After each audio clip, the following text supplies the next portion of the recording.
4 generations, heroes have pondered who among the heavens and the earth can contend with them. In the vast expanse of bones, who truly reigns among the rulers of this world? Born as mortals, we possess no choice, yet we must harbor the lofty aspirations of swans. Amidst the endless realms and myriad races, they yearn only to sacrifice themselves for their dreams. Nothing more. Tell me, wherein lies their fault? This is the hunt between the exceptional and the monstrous, a clash of ancient and modern. Love and hatred, enmity and affection, bear no right or wrong. Even the tiniest of creatures can influence the chaos of the universe. A mighty roar echoes. Let the ants, drenched in blood and tears, rise against the heavens with fury and sweat. Slay, slay, slay. Annihilate until the end of time. Fight, fight, fight. Battle until the earth perishes. In the boundless expanse of existence, countless realms unfold, each narrating its own legend. Technology, magic, systems, martial arts, and cultivation, these exist both by chance and by necessity. In the year 2145 of the Huaxia calendar, after countless generations of pioneering scientists, Huaxia has attained a level 1 civilization, capable of interstellar travel across the cosmos. Yet, due to this advancement, Earth can no longer sustain humanity's progression toward a higher civilization and is gradually withering. Each year, the nation dispatches numerous interstellar vessels in search of planets suitable for human colonization. After years of relentless research, scientists ultimately realized they were squandering their time on a statue of a celestial maiden, unparalleled in craftsmanship, embodying beauty beyond compare, yet devoid of any practical utility. Consequently, they resolved to enshrine it in a museum as a treasured artifact. Xiaofeng, come on. Today, I shall take you to the museum. I heard they have recently added a new artifact. Would you like to know what it is? He. With a cigar clenched between his lips and donning a pair of sunglasses that he fancied made him look rather dashing, he gazed with an impish grin at his friend, who lay ensconced in bed, cocooned in blankets. Forget it, I'm not going. I spent all night working on my thesis. I'm not like you, you're a rich second generation, carefree and untroubled about your future sustenance. Please, let me sleep. Xiaofeng, that's not fair.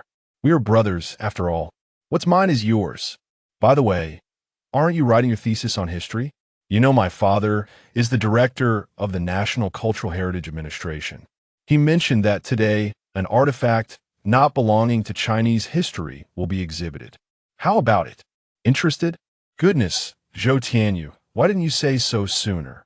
With that, Yang Xiaofeng sprang out of bed in a flash. He would rather not have risen, but necessity dictated otherwise.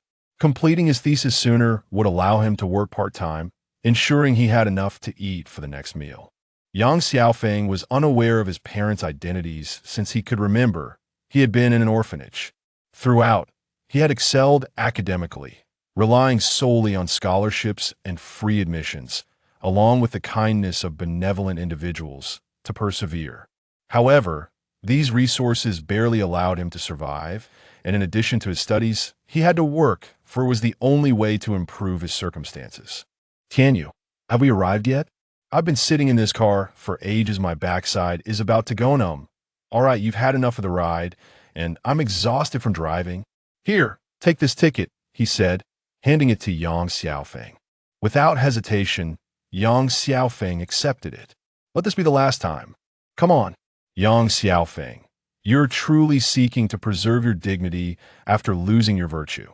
I thought you wouldn't accept this is your first time receiving my kindness. Haha, you've crossed the line, but there's potential. Though born a mere ant, one must harbor the ambitions of a swan. You can surely understand that. Yes, I believe in you. May your unyielding struggle lead you to divinity soon. Haha, you crack me up. Here we are, he announced as they arrived at the museum, a wave of profound historical essence washing over them. Suppressing their excitement, they rushed inside. As they ventured deeper, the two friends found themselves nodding in awe, marveling at the vastness of Chinese historical culture.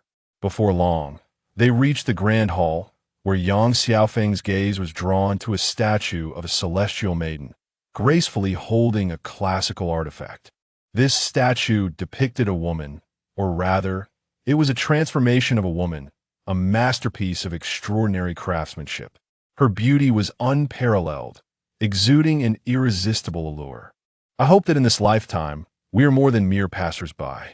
As his hand brushed against the statue, unbeknownst to anyone, a solitary tear trickled from the statue's eye, landing softly on Yang Xiaofeng's hand.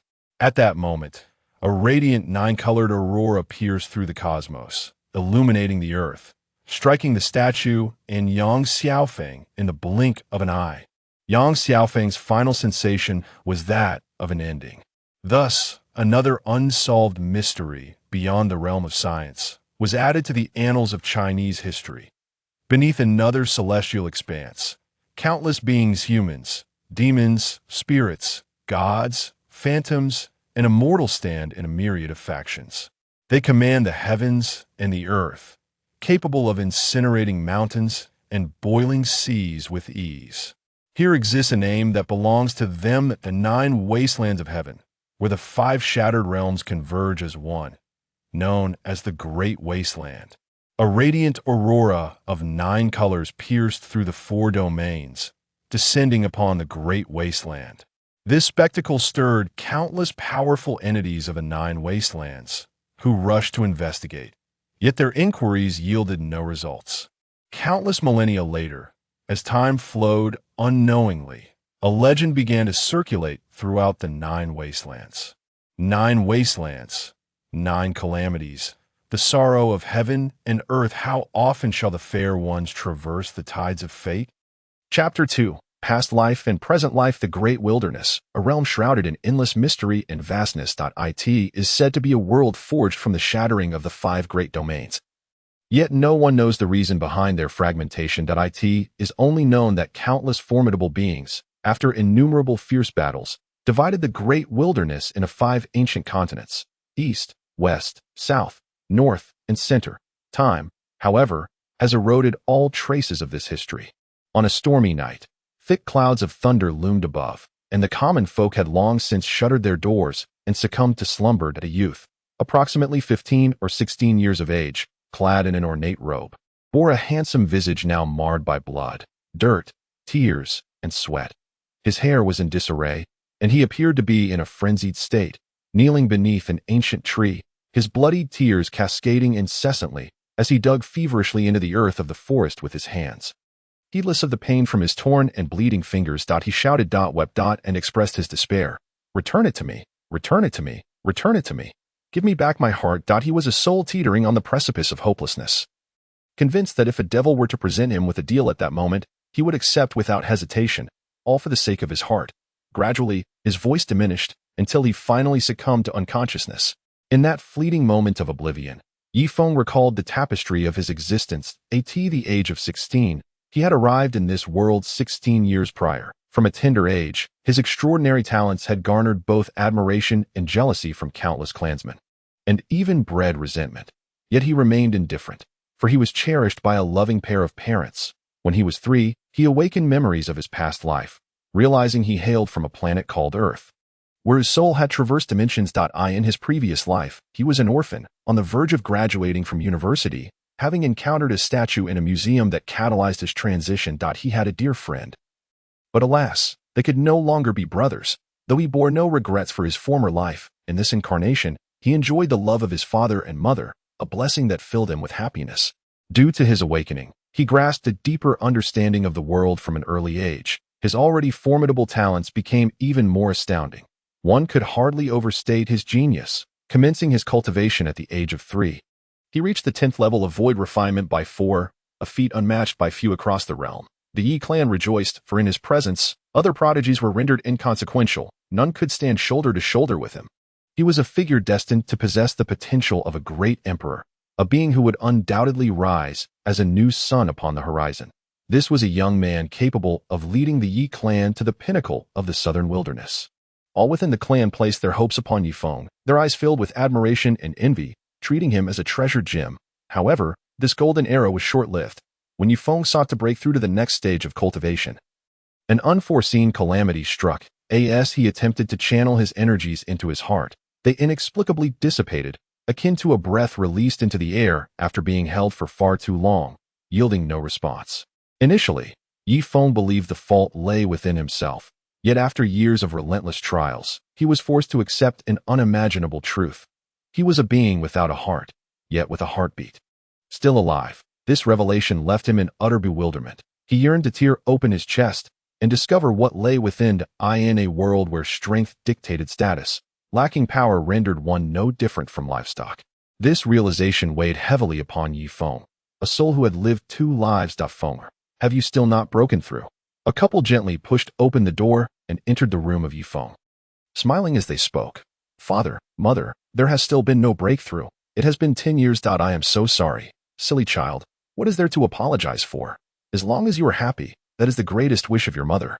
Tiangu, do you not agree? Indeed, Fenger, your mother speaks wisely. Moreover, both your mother and I believe that you will achieve your breakthrough. Let us set aside such somber matters and focus on joyous ones. Come, let us dine together. It has been far too long since our family shared a reunion meal. Laughter filled the air as a maid entered, carrying dishes and placing them upon the table. Upon hearing his parents' words, the initially bitter smile on Yifeng's face was soon replaced by an overwhelming sense of happiness. He sat at the table, devouring his meal with fervor. Cultivating one's essence was akin to refining the body. Absorbing the energy wafting around was essential for both external and internal growth. Thus, the demand for energy was great, and his appetite had drastically increased.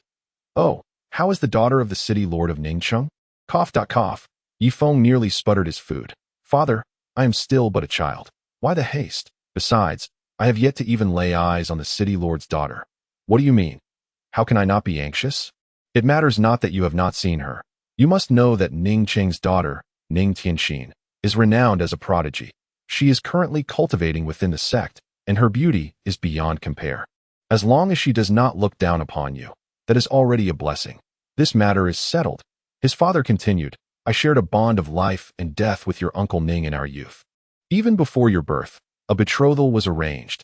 I refrained from telling you back then because you were still too young, and I did not wish for you to be distracted from your cultivation. Now, however, the time has come. Here, take this token from our early years. We agreed that if both of us bore sons and daughters, they would become sworn brothers and sisters, but if it were one of each, they would be wed. He handed a half of a jade pendant to Yifeng. Upon receiving it, Yifeng observed that it was indeed a fragment of a jade pendant, the other half likely in Uncle Ning's possession. Having lived 2 lifetimes, he could not fathom his father's intentions. Now nearing 16 yet unable to break through to the Qi transformation stage, he was regarded as a waste by the aristocracy. A waste, after all, would require support to thrive. Yet, parents could only protect him for so long. If he had a powerful wife, things would be different. Perhaps his father and mother did not voice it, but deep down, they might believe he would never break through.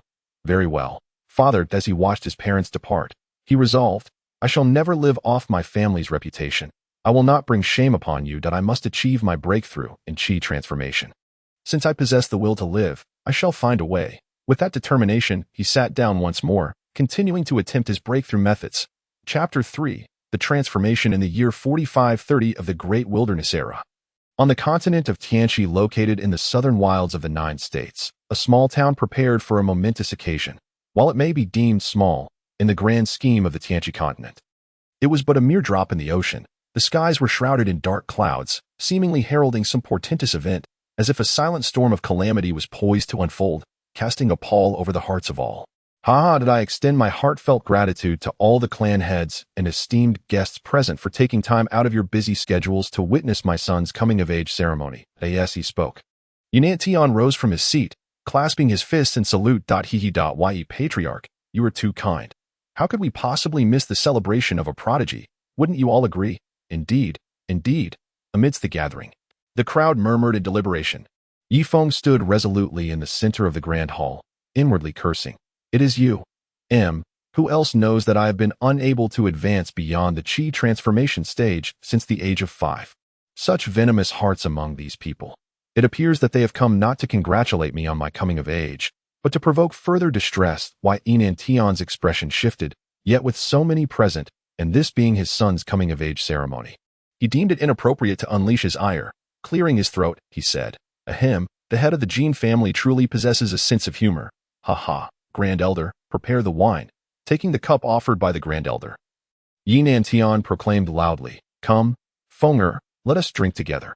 After this cup, you shall be considered an adult. From henceforth, the path ahead shall be traversed by both of us." "Very well, esteemed father," Yi Feng responded, filling his cup from the table nearby. The two of them drank heartily. At that moment, the Li family, the Qian family, the Jin family, and the Grand Elder erupted into laughter. Ha ha ha. Yin and Tian, indeed your paths will intertwine, but it shall be on the road to the underworld. The Grand Elder remarked, his expression twisted with malice. "What do you mean?" Yin and Tian inquired. "What else could it mean? For years you have monopolized the family, and though I tolerated it when you had a capable son, now that your offspring is naught but a waste, do you still wish to cling to the family's dominion? Do you aspire for your inept son to inherit the position of clan leader? The position of clan leader was bestowed upon me by the previous patriarch, and as for my son, I have my own plans. Do you harbor any doubts?" "Humph, what doubts?" "That old fool bequeathed the family position not to his own son but to a bastard. I simply cannot accept it. Ha ha. Words are futile now. Whether you live or die today is of no consequence. Heads of the Li, Qian, and Jin families, let us advance. He has been afflicted by my dispersion poison. Within 6 hours, he can only exert 10% of his strength. Elders, what are you waiting for? Hurry and join me. Do you wish for this waste to ascend as clan leader and reign over you?" The elders exchanged glances, nodding in agreement as they aligned themselves with Yi Nantian. With the commotion escalating, Yi Feng's mother, Nangongyu, rushed out. Upon seeing the scene, comprehension dawned upon her. "You are swiftly take Fenger and flee," she urged, tears brimming in her eyes. "Nantian, we cannot perish here. I will not flee. I shall assist you," Yi Feng declared, summoning his energy to charge forth. "Fool, hurry and escape with your mother. If you do not leave now, it will be too late. Go." Nangongyu struck away the warriors guarding the entrance and pulled Yi Feng as they dashed outside. "Quickly, stop that little wretch. Do not let him escape with that spawn, or we shall face endless repercussions. Old Nandi, do you truly believe that you few ragtag figures can threaten my life? Such delusion. Allow me to demonstrate what it means to be a harmonization realm expert. Even if I can only exert 10% of my power, it is more than sufficient to annihilate you. In an instant, the power of the Tao surged around Yin and Tian. The elders and the head of the Qian family were caught off guard, swept away by the force of the rules, instantly reduced to ashes. Yin and Yi, filled with terror, realized the might of the harmonization realm, recognizing that there was not a single person on his side capable of matching it. Thus, he cried out, "Ancestor, if you do not reveal yourself, we shall all perish here." "Humph, waste, a mere being of the harmonious realm, can cause such panic among you." Nani thought to himself, "Are you truly formidable? It is only when I resorted to poison that you dared to reveal yourself." He cursed him internally countless times. The thought sent a chill down his spine. It is you, a traitor to your kin. I have heard that 3 centuries ago, in your quest for transcendence, you conducted a blood sacrifice of mortals, only to be discovered by your family. Yet, you went so far as to slay your own kin. And you still live. Old man Nani, how foolish you are. You shall lead your family to ruin. Humph, must you instruct me, old fool? The ancestral spirit has already attained great fortune. Only your demise will ensure the glory of our clan. Enough? Yi Nani, go fetch that little wench for me. I shall handle this matter. Upon seeing his wife, so voluptuous and enchanting, I felt an irresistible urge. Now, I am ablaze with fervor. As you command, ancestor. Night, blood. Luo, I shall bring about your end. Primordial opening of heaven hand. A dragon has its reverse scale. His wife and child are his reverse scale. You are merely at the 9th level of the harmonious realm. Even if you are a peerless genius, how can you contend with me, a king-level practitioner, sealed at the 9th level of power? I too can wield the primordial opening of heaven hand. Bloodline power unleashed, Yi Nantiang bellowed. A surge of crimson energy coursed through Yi Nantiang's entire being.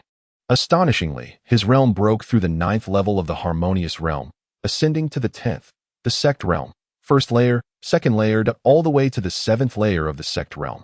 He leapt through 8 minor realms in total. Still not enough. Still not enough. Burn. Yi Nantiang chose once more to incinerate his own bloodline. At the 7th layer of the sect realm, he continued to ascend. Finally, he transcended a significant realm of his prior cultivation, the ninth layer of the sect realm. This is also why Yushuelua dared not confront him directly, choosing instead to strike after poisoning him. At this moment, Yunanyang appeared rapidly aged. His blood-red hair stood on end. Primordial opening of heaven hand. Kill for me. Both engaged in the same technique. Bang, bang, boom, boom. Their palms collided, and two illusory giant hands clashed in the void. Spit. Wow. Both spat blood in succession, battling without a moment's respite. The entire Night Clan's residences were obliterated in this cataclysmic conflict. Aha, why Nantiang? You burn your bloodline power. Can you still move in your aged state? Wow. Yishua, with bloodied teeth, revealed a sinister grin, but before he could finish speaking, he erupted with a mouthful of fresh blood. Yishua, who had traversed the world for centuries, had no choice but to concede. Yunantiang was truly formidable, so powerful that it instilled fear within him. Had it not been for the peculiar poison he acquired in his youth, sealing away Yunantiang's ninth-level combat prowess, how could he muster the courage to stand before him? Now is the prime opportunity to eliminate him. Otherwise, when 6 hours pass, it will surely be my demise. Yunanyang, even if your combat strength is astonishing, today you shall fall at the hands of Yushuelua. Ha ha ha. The frenzied Yushuelua gathered all his strength, unleashing his most potent technique, the all-encompassing Buddhist seal. Yishuelu, ultimately, you will perish at my hands. I refuse to accept this. At this moment, Yunantian is utterly depleted, yet he still propels himself towards the ethereal Buddha's palm in the void. Heaven and earth, is there a name for me? Yunantian, my child, I am sorry for you. My wife, I am filled with remorse. The generation's hero, lamentably bound by destiny. Once, in my youth, I was renowned across the wild heavens. Yet I was extinguished by mere ants. Why Yunantian cannot accept this. But, alas, in the dazzling light, the dark Buddha's hand collided with Yunantian, as the Buddha's palm effortlessly swept away all. And Yunantian's body gradually dissipated into the cosmos. Yunantian perished. Chapter 4. The Jade of Heaven in the Night. Two figures raced along the ancient path. Yi Feng, unable to break through to the transformative Qi realm, could not utilize lightness skills, and Nangong Yu, burdened by Yi Feng, could not run swiftly. Mother, father will be all right, won't he? Yes, your father, though currently only at the harmonization realm, still possesses divine strength. If he wishes to leave, he can escape, even if only with a fraction of his power. Just then, with a crack, the pendant around Nangong Yu's neck shattered. Nangong Yu let out a mournful cry.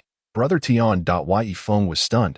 This was the pendant father had gifted to mother. Not only was it beautiful, but it also contained a trace of father's primordial essence. As long as one lived, the pendant would never break. Conversely, if it shattered, the person would perish. Fenger, flee. Saying this, Nangong Yu produced the last remaining ancient talisman, somewhat aged, and threw it towards Yi Feng. Heaven and earth are boundless. With all my bloodline, I offer a full sacrifice to hasten the unsealing time limit. Transport. Activate. As Nangong Yu continually formed various hand seals, the talisman grew ever brighter, while Yi Feng seemed frozen, unable to move. Fenger, after you escape, seek your maternal grandfather. Remember his name. He is Nangong Xiaodian, and convey my apologies to him, for I, his daughter, have wronged him. Only in the next life can I repay my filial duty. Tears of blood streamed down Yi Feng's face, two beams of red light shooting skyward, as if to pierce through the heavens and earth. An exceedingly terrifying sight. Yinan was taken aback, his heart racing. No, this child must not escape. Otherwise, if he discovers the means to break through, her face bore a mixture of reluctance, solace, and a subtle happiness. What she lamented was her child, who would have to confront this merciless world alone in the future. What brought her solace was the knowledge that she had, through her self-detonation, completed the handprint in advance, thus activating the talisman. Her happiness stemmed from the bond she shared with Tian Ge. In life, they were husband and wife, and in death, they would remain together, just as the blade's glint appeared an inch from his forehead. A radiant light enveloped Yi Feng, vanishing into thin air. Before disappearing, he heard the sound of his mother's self-explosion. Bang! Yi Feng's mind went blank, consumed by a singular thought. If I had a heart, the conclusion would not be like this. Return. My heart. To him. Madness. Beneath the ancient tree, a fainted youth shed tears of blood from the corners of his eyes. In the vast wilderness, no one noticed as a long rainbow streaked across the celestial expanse, gently descending beside Yi Feng. It transformed into a woman, whose beauty was beyond description, resembling a celestial being gracing the mortal realm. Astonishingly, she was the statue of a woman he had encountered during his travels, now brought to life. Observing Yifeng in his current state, the woman shed 2 streams of clear tears. With a gentle voice, she whispered, "In this life, I have finally found you. I wish to accompany you through countless lifetimes. In the last life, you were the tree, and I was the mountain. In the last life, you were the fish, and I was the water. In the last life, you were the water, and I was the river. In the last life. In this life, you lack a heart, so I shall be your heart." As she spoke, the woman transformed into a stream of light, piercing into Yifeng's heart. There exists a line in a ballad that describes true love in the mortal realm. Even if condemned to the underworld for 3 lives and 7 deaths, I would not regret my love. However, in my eyes, this verse fails to encapsulate the depth of this woman's affection for him.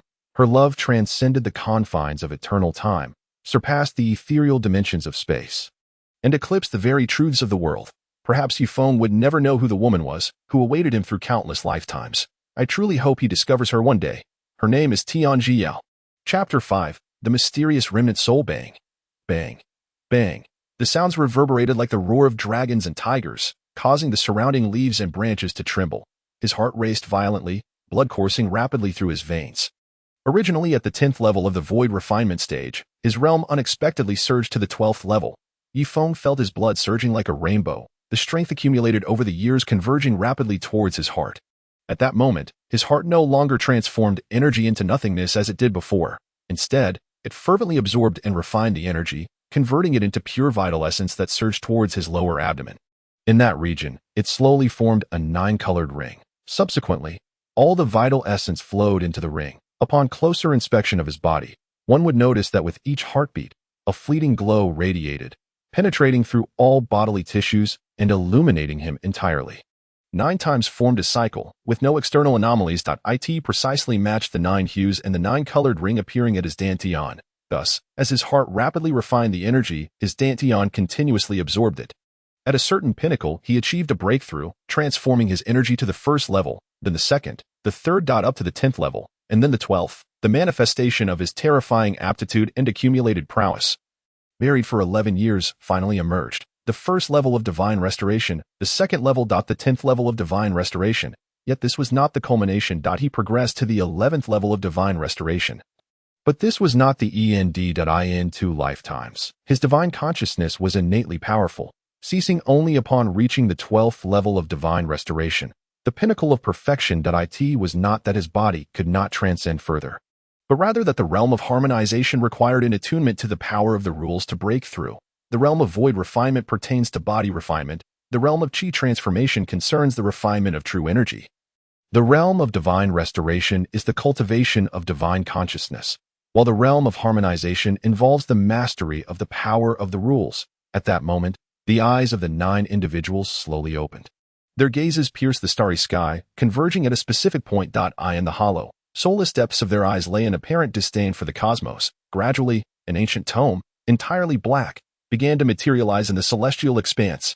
Inscribed upon the tome were the forbidden words of heaven: "Trample the 9 wastelands." Subsequently, the 9 individuals sequentially closed their eyes once more, as if lifeless, returning to silence. Suddenly, the vast expanse of the wilderness transformed dramatically.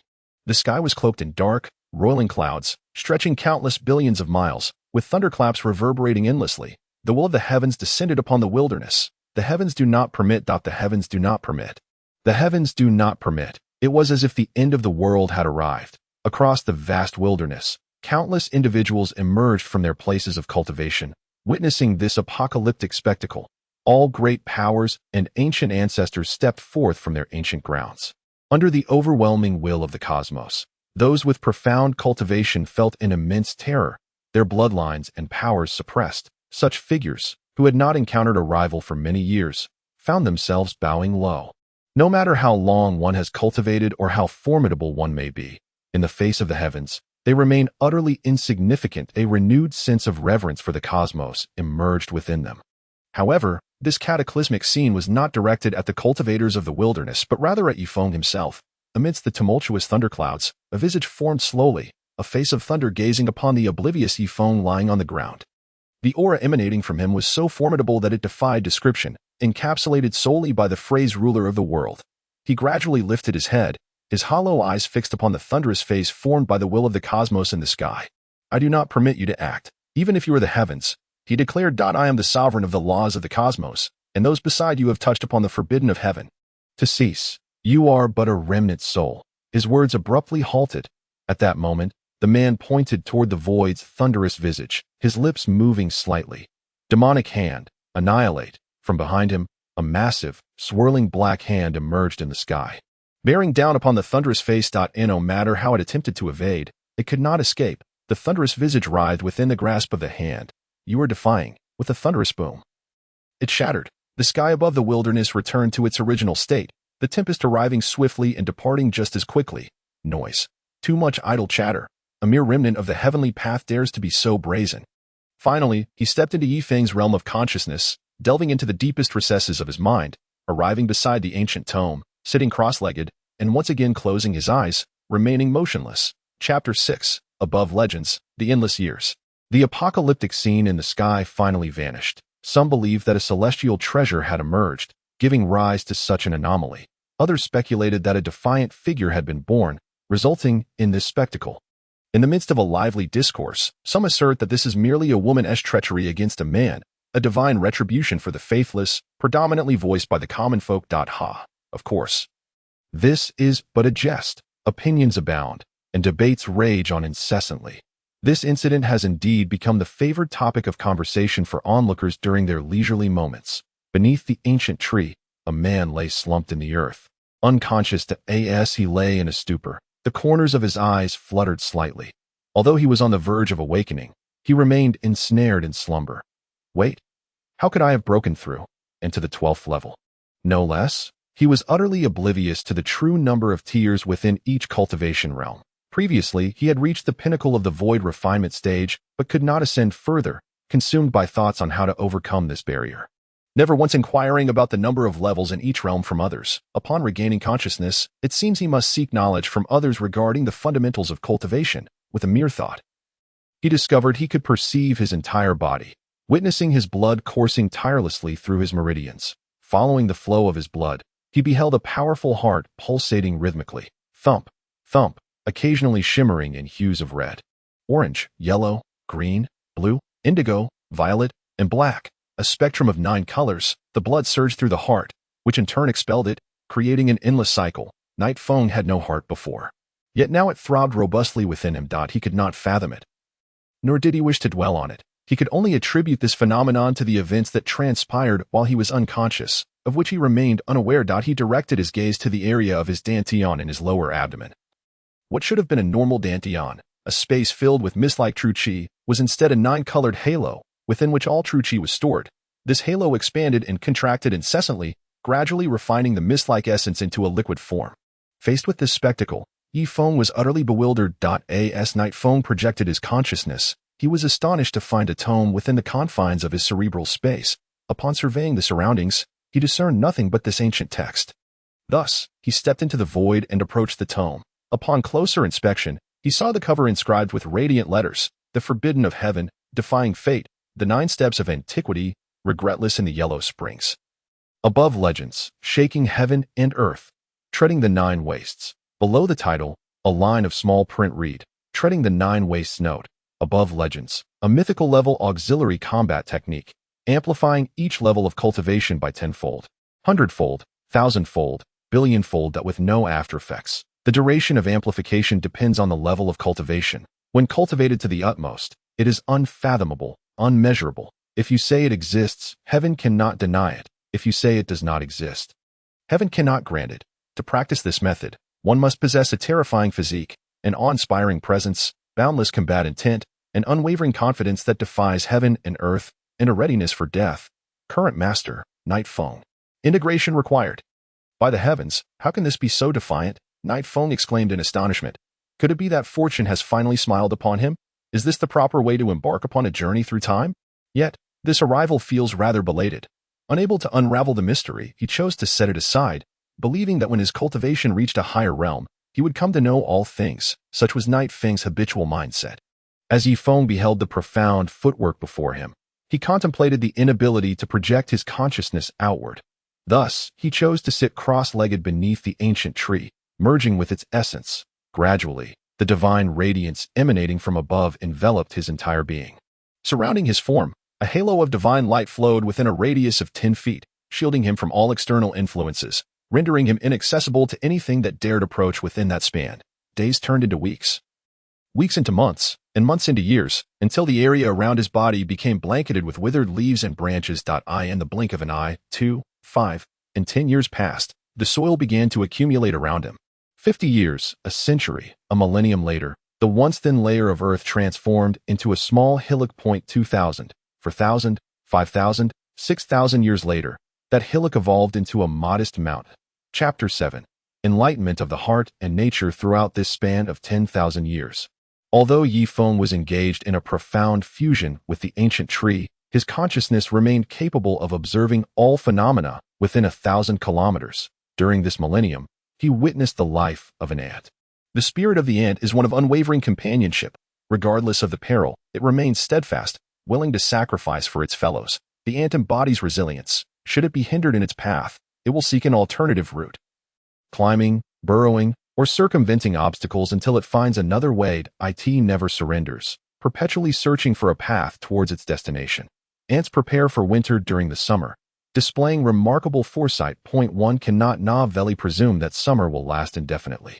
Even in the height of summer, ants diligently gather provisions for the winter. Their insight is astounding, embodying the wisdom of preparation. They do not merely wait. Thus, when the first warmth of spring arrives, they emerge with hope. Upon witnessing this, Yifeng experienced a profound transformation in his heart and nature. In his 2 lifetimes as a human, he realized the invaluable lessons to be gleaned from the ant's existence.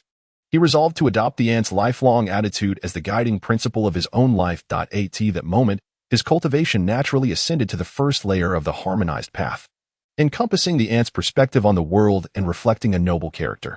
However, the first layer of the harmonized path could hardly encapsulate the entirety of the ant's existence. He progressed through the layers, from the first to the second, and continued until he reached the 6th layer. In the ensuing years, Yifeng also observed the life of flora. He discerned that human existence can be likened to 2 distinct paths, the first being akin to grass, where one may live and grow each year, yet remains merely a blade of grass, absorbing rain and sunlight, yet never truly flourishing. People may tread upon it, yet they do not suffer for its pain. They remain oblivious to its plight. Conversely, the second path resembles that of a tree. Even if one appears insignificant now, possessing the seed of a tree allows one to thrive, drawing nourishment from the soil despite being trodden underfoot. When one matures into a towering tree, distant observers will recognize its presence. Approaching it, they will find solace in its verdant embrace. To live is to create a beautiful vista. Even in death, one remains a pillar of strength. Both life and death hold their own intrinsic value. Yifeng beheld and contemplated his resolve to live akin to that of an ant. While his journey of existence should mirror the growth of a tree, time never pauses for any individual or entity.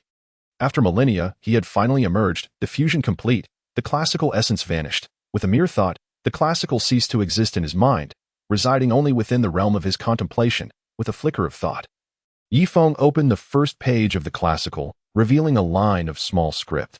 This technique is divided into 7 steps of movement, treading upon the 9 wastelands. The first step, a leaf blossoms, commands the world.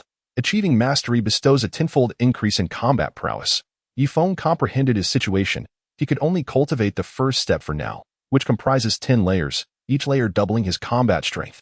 As for the subsequent steps, they remained inaccessible, likely due to his incomplete mastery of the first. Last, he could awaken, opening his eyes to the enclosed space around him, shrouded in darkness that he needed to exit swiftly, lest the oxygen run out.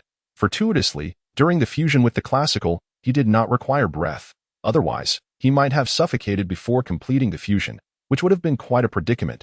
With a resounding boom, Yifeng unleashed his might, striking the mountain wall with a punch. A cavern, towering 2 men high, emerged from within the wall. Over the course of these millennia, Yifeng had pondered many matters and devised a plan for the path ahead. The vengeance for his parents must be exacted, yet after such an expanse of time, his enemies may have perished or become more formidable. Regardless, enhancing his strength remained the most prudent course of action. Thus, Yifeng exited the cave, capturing a wild rabbit from the forest, igniting a fire to roast it. He casually gathered some fragrant herbs, crushed them, and sprinkled the mixture over the golden, oily rabbit meat. The aroma wafted enticingly, causing his mouth to water as he seized the wild rabbit and devoured it voraciously. This was his first meal in 10,000 years. After a while, Yifeng rose, patting his round belly. Ah, one word. Delightful. Subsequently, Yifeng practiced the first step of treading the 9 wastelands by the forest's edge next to the cave, the first layer, commanding the world. Chapter 8. Strongly pushed on this day. The weather was splendid, with not a cloud in the sky. The sun peeked over the distant horizon. Yifeng rolled over, rising from the stone slab he had hewn, stretching lazily and yawning. Ah, invigorating, stepping out of the cave. Yifeng plucked a blade of foxtail grass from beside the cave, placing it in his mouth, humming a tune as he set out to catch wild rabbits. After months of training and consolidation, Yifeng had finally grasped the power of the harmonious realm. He discovered that the true energy originally within his dantian had, after millennia of refinement through the 7-colored halo, transformed into liquid water. Suspended within this liquid water was a pool of silvery energy, resembling mercury.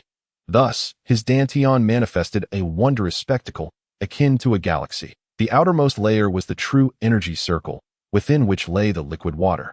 And at the center of the water was the silvery liquid.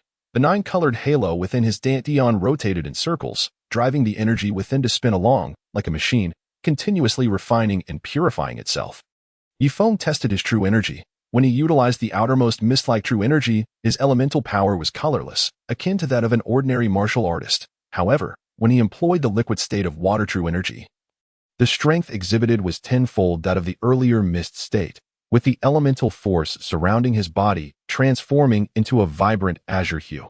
Furthermore, when he wielded the liquid silver true energy, his power surged to 10 times that of the azure elemental force. This was hardly surprising, considering the extraordinary 7-colored halo within his dantian, which had been refined and rotated over millennia, yielding such remarkable results. The path he treaded in his training was one of sovereign ambition, indeed arduous. Months had elapsed, yet he had barely completed the first tier of cultivation, which merely doubled his combat prowess. The second tier remained elusive, each attempt leaving his body in excruciating pain, as if it were on the verge of splitting apart. Yifeng was acutely aware that this was due to insufficient physical strength. He needed to cultivate techniques to enhance his corporeal fortitude to progress further. Moreover, despite his considerable cultivation, he possessed no offensive, defensive, or even evasive techniques. This would undoubtedly place him at a disadvantage in combat. Thus, Yifeng resolved that after breakfast this morning, he would descend the mountain and seek a master within the sect to learn the arts, while also gathering information about the Ning family in Yi City to exact vengeance. In the depths of the forest, Yifeng pondered whether to steam, grill, or braise any wild rabbit he might catch. Yet, after a lengthy search, he found not a single one. Consequently, he headed to a nearby pond to catch a fish, intending to steam it and enjoy some nourishing fish soup. He ambled leisurely to the water's edge, shedding the few remaining scraps of fabric that clung to his upper body. Truth be told, the fact that his garments had withstood the ravages of time for millennia, albeit reduced to mere rags, spoke volumes about their quality. Prepared to plunge into the pond to catch fish, he was just about to leap when, unexpectedly, a cascade of raven-black hair and a breathtakingly beautiful visage surfaced from the water, clad in a flowing white dress, which clung to her form, accentuating her perfect curves. With an ethereal grace, she emerged from the pond, hovering in midair. The woman trembled slightly, her cheeks flushed, her eyes gazing at Yifeng with a mesmerizing allure. Having never had a girlfriend in either of his lifetimes, Yifeng found himself utterly captivated. She was the epitome of perfection. Yet, he surmised that something must have ensnared this maiden, for her demeanor was undeniably peculiar. Just as he was about to inquire if she needed assistance, he stammered, "Hey, miss, please don't come any closer." In an instant, the woman soared to Yifeng's side, effortlessly lifting him with one hand. Before he could react, they had arrived at his cave. She thrust him onto a stone slab. At this juncture, even if Yifeng were oblivious, he would grasp her intentions. "I say, young lady, matters of the heart require gradual nurturing. Please release me. I am not one to be trifled with." Just as he protested vehemently in his defense, the woman struck him with a swift blow, rendering him unconscious. The day and a night passed. Why are you so agitated, little brother? This is my first time too. In truth, upon awakening, the woman realized that, despite being a formidable sovereign, she had been sullied by an unfamiliar man, although she had acted dominantly. This was a reality she found difficult to accept. As she gazed upon the still unconscious Yifeng, a murderous intent abruptly surged within her. At that very moment, Yifeng's eyes, hollow and devoid of emotion, slowly opened and fixed upon the woman. She was taken aback. How could someone of her formidable caliber tremble beneath the gaze of those eyes? Could this be his guardian? No, it was utterly impossible for a guardian to possess such terrifying power. Contemplating this, she swiftly retracted her murderous thoughts, and those fearsome eyes gradually closed, fading into nothingness. Only then did she feel a sense of relief wash over her, as she patted her heaving chest. This time, she conceded her defeat, bested by this young man. With such a formidable protector by his side, it was evident he held extraordinary qualities. Curiosity piqued, she began scrutinizing Yifeng, glancing left and right. Discovering that he was, in fact, quite handsome, his refined features, chiseled jawline, and profound aura increasingly captivated her. Well, he has barely passed my preliminary assessment. However, his cultivation is still too weak. Under my immense strength, he displayed no resistance whatsoever. How can this be acceptable? Clearly, he requires further honing. Chapter 9. Destined for this life. In a moment of astonishment, Yifeng hastily donned his clothes. Upon beholding the breathtaking woman before him, he finally recalled the events of the previous night. He had been forcefully taken by a woman, his gaze fixated on her. Her beauty was indeed alluring, and, under different circumstances, might have been acceptable. Yet, the crux of the matter was that he had knocked himself unconscious before being taken. How could he reconcile this? How was he to position himself in this situation? What was the difference between this and being coerced? As these thoughts swirled in his mind, he felt a profound sense of frustration. His illustrious life across two realms was tarnished by this day. Hey, what are you doing? He demanded, regarding last night. I wish to know whether you intend to take responsibility for me, or I for you. Well, who do you think should be responsible between us? The woman replied, a playful smile gracing her lips. The true man stands firm in this world, with actions to take and boundaries to maintain. I understand we both found ourselves unwillingly entangled, but the deed is done, and I shall take responsibility for you. The woman was taken aback by the man's declaration, feeling a genuine warmth in her heart. She mused, his character and background seem commendable. It remains to be seen how much potential he possesses. If circumstances allow, I might as well acquiesce to him. After all, I have given him my first time. What woman in this world does not yearn for lifelong devotion? Your words resonate well. I appreciate them.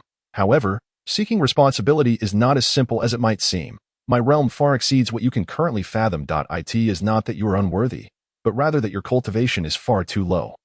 My family's elders would never permit it. Give me a reason to become your wife.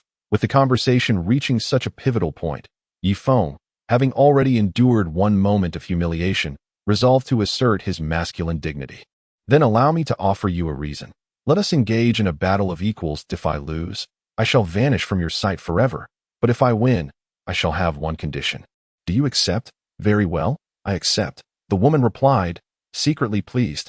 She did not wish to put Yifeng in a difficult position, for he would be her future partner, and she was eager to discover the extent of his potential. As long as he can reach a level above average, she would fain surrender, for at that moment, she realized that she had developed feelings for the young man before her, at the entrance of the cave. The two stood facing each other. Be cautious, for I have suppressed my strength to match yours. At the 6th level of harmonization, the woman proclaimed as she unleashed a palm strike. Her vital energy intertwined with the power of the rules rushing towards Yifeng. You should be the one to be careful. Yifeng deliberately mobilized his liquid true essence, and just as the woman's palm wind drew near, azure true energy erupted violently from his body, dispersing her attack and sending her flying several meters away. The woman wore an expression of incredulity. She had merely exerted 50% of her strength at the 6th level of harmonization. Yet the outcome was not supposed to be like this. After all, she was a royal-level powerhouse. Even within the same realm, not even 50% of her strength should be able to be matched by one at the 6th level of harmonization. The fact that her opponent had sent her flying merely with his aura astonished her, igniting a spark of defiance within her. I will give it my all, if you can withstand this strike. I vow never to marry anyone but you in this lifetime, she declared. All right, I intend to have 5 children. Haha, Yifeng jested. The woman was both embarrassed and indignant. How shameless. With that, she concentrated her true essence. Rapidly condensing it at her fingertips, she swiftly performed her incantation. 5 swords of vital energy materialized before her, rotating incessantly. Go. The 5 luminous swords shot forth in succession, charging towards Yifeng. Yifeng unleashed a torrent of azure energy.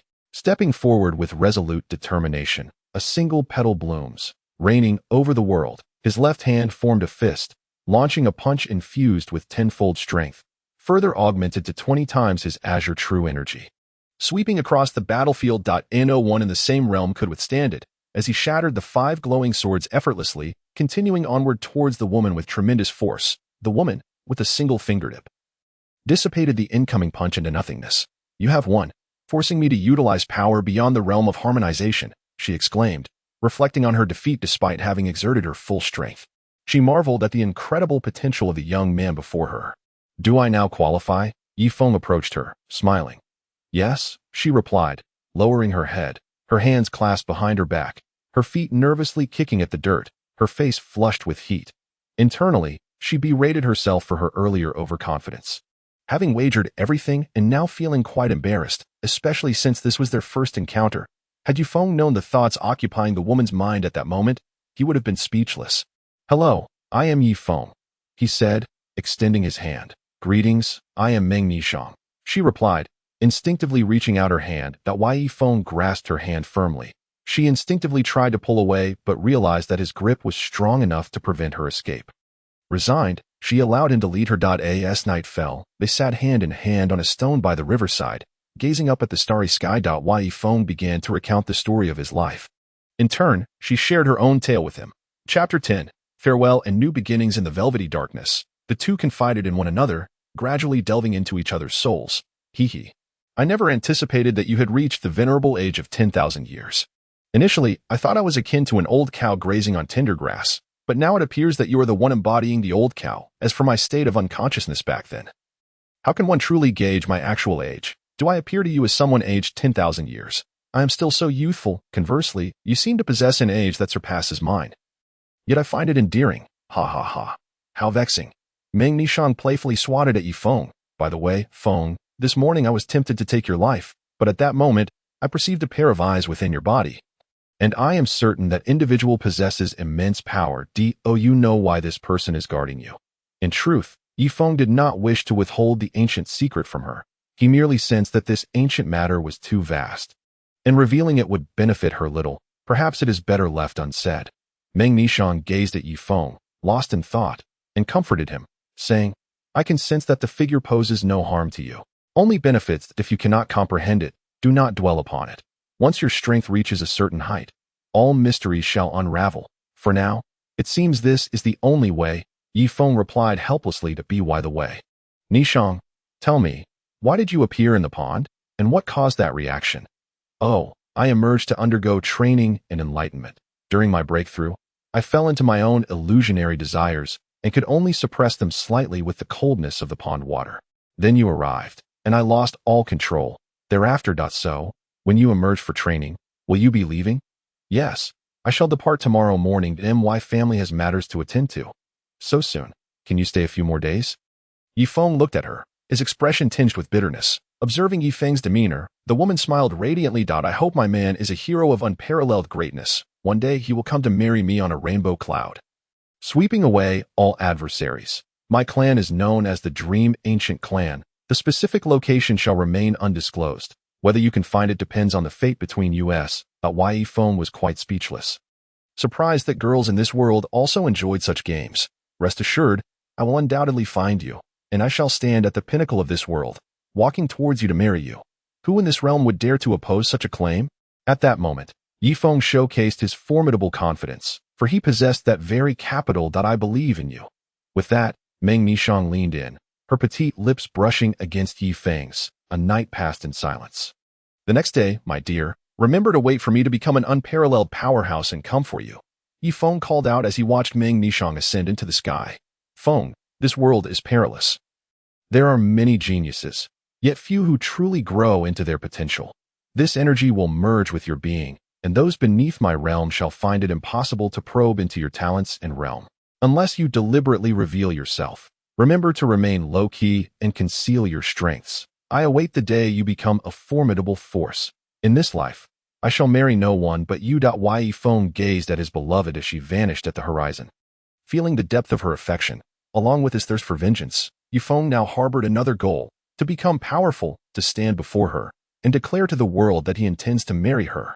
Yi Feng, gazing at the sky, lost in thought for a moment, tidied himself up slightly before departing the cave, truly stepping into the vast wilderness. Chapter 11. The Bandits. The sun was high at noon, blazing like fire. After several days of arduous travel, Yi Feng finally emerged from that accursed forest, parched and weary. Spotting a village ahead, he joyfully dashed forward, his vital energy emanating from his feet, allowing him to cover several meters in a single stride. Soon, Yi Feng arrived at the village entrance, where he noticed an elderly man and approached him. "Excuse me, kind sir, may I trouble you for a cup of water? I have been on a long journey, and in such sweltering heat, I find myself exceedingly thirsty." The old man scrutinized Yi Feng from head to toe, observing his tattered clothing and exposed toes, and sighed inwardly at the state of the world, lamenting how such a young lad had already resorted to begging. "Come, follow me." Thus, Yi Feng accompanied the elder into the village, taking in the sight of the wooden houses lining the streets, some even constructed of thatch.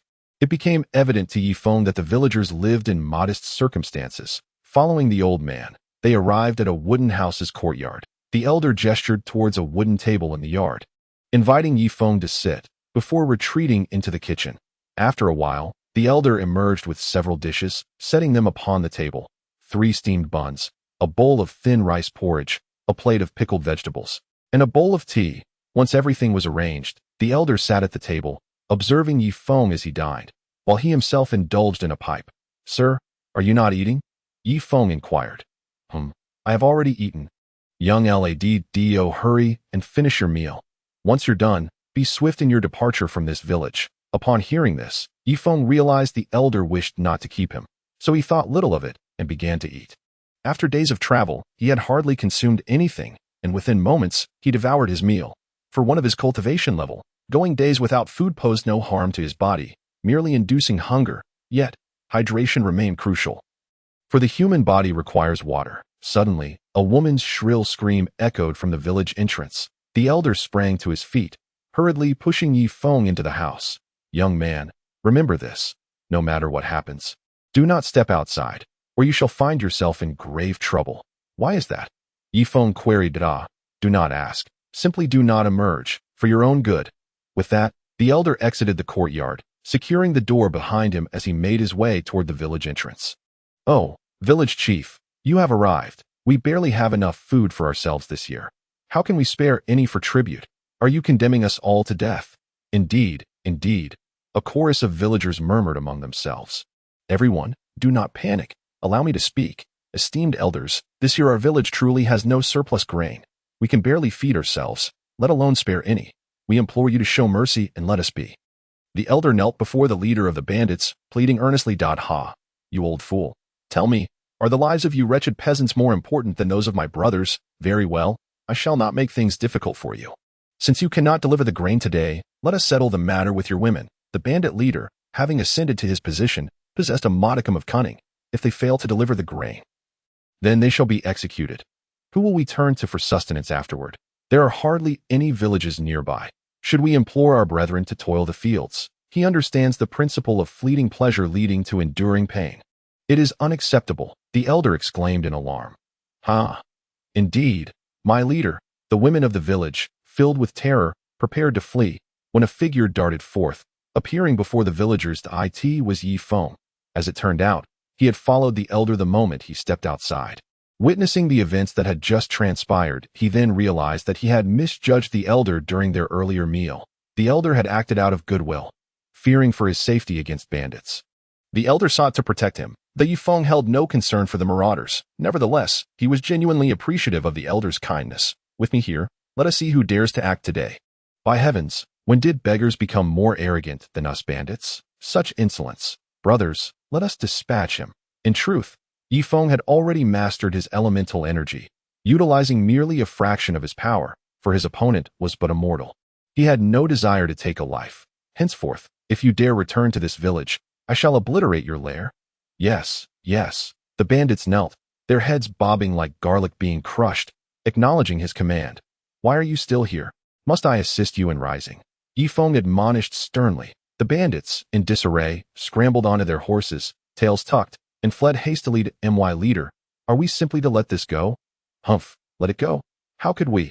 I have navigated the rivers and lakes for so many years. What scenes have I not witnessed? Yet today, I have lost face before my own brothers. How can I not feel rage? Lacking the strength to confront him directly would be the folly of a fool." The bandit leader smirked with malice.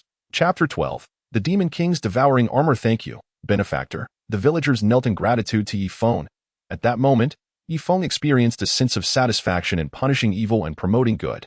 Yet, more than that, he wished for the villagers to prosper. "Fear not, the bandits shall trouble you no more."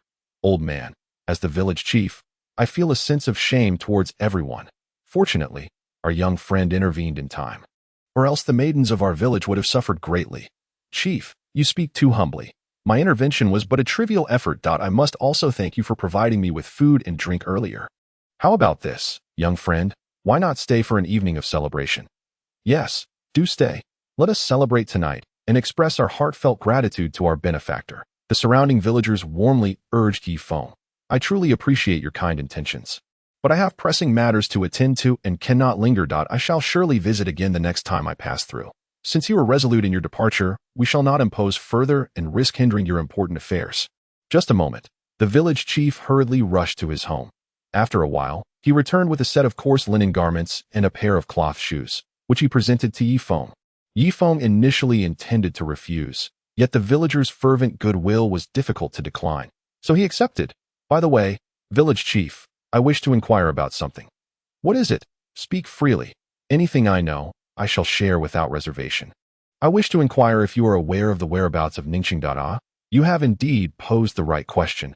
I am well acquainted with it. My ancestors hailed from Ningxing. If one were to journey directly east from here for a distance of 1,500 li, they would arrive there. However, what is it, village chief? Pray tell." "It is simply that, in the present day, no one refers to it as Ningxing anymore. It has become a desolate ruin, steeped in a perpetual atmosphere of resentment. According to the tales passed down through our lineage, a millennium ago, an elder witnessed the entire grand city being crushed beneath a colossal hand, reduced to ashes. By mere fortune, my forebears happened to leave the city at that time, thus escaping calamity and allowing the current generation to exist." As he traversed the path to Ningxing, Yifeng found his mind adrift. He contemplated how his enemies, over the span of millennia, had grown immensely powerful. He had also considered the possibility that they might have perished in the river of time. Yet, he had never imagined that the entire city would be reduced to ruins. He had envisioned annihilating the Jin family, the Qian family, the Li family, as well as his own clan. At times, he pondered whether, when that moment arrived, he could truly bring himself to harm those innocent souls. Why should an entire lineage suffer for the misdeeds of a few? He was uncertain and bewildered. Yet, the hatred harbored by his parents constantly reminded him of his purpose. He was torn between gratitude and resentment towards this individual, grasping the fragment of jade pendant in his hand. Silence enveloped his heart. He yearned to witness the current state of Ningxing, even if it had succumbed to ruin. On that day, a gentle drizzle began to fall. The rain soaked the garments of the youth clad in coarse linen. Yifeng stood at the gates of Ningxing, gazing at the vengeful ruins that had been leveled to the ground, observing the bones scattered across the desolate landscape. At that moment, his heart swelled with fury.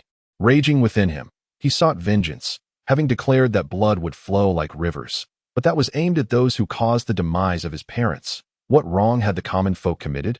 Over 1,000,000 innocent lives extinguished at a whim. How callous must one's heart be? Yifeng remained there, silently staring at the ground strewn with bones. Day after day, he stood there. "This is utterly intolerable.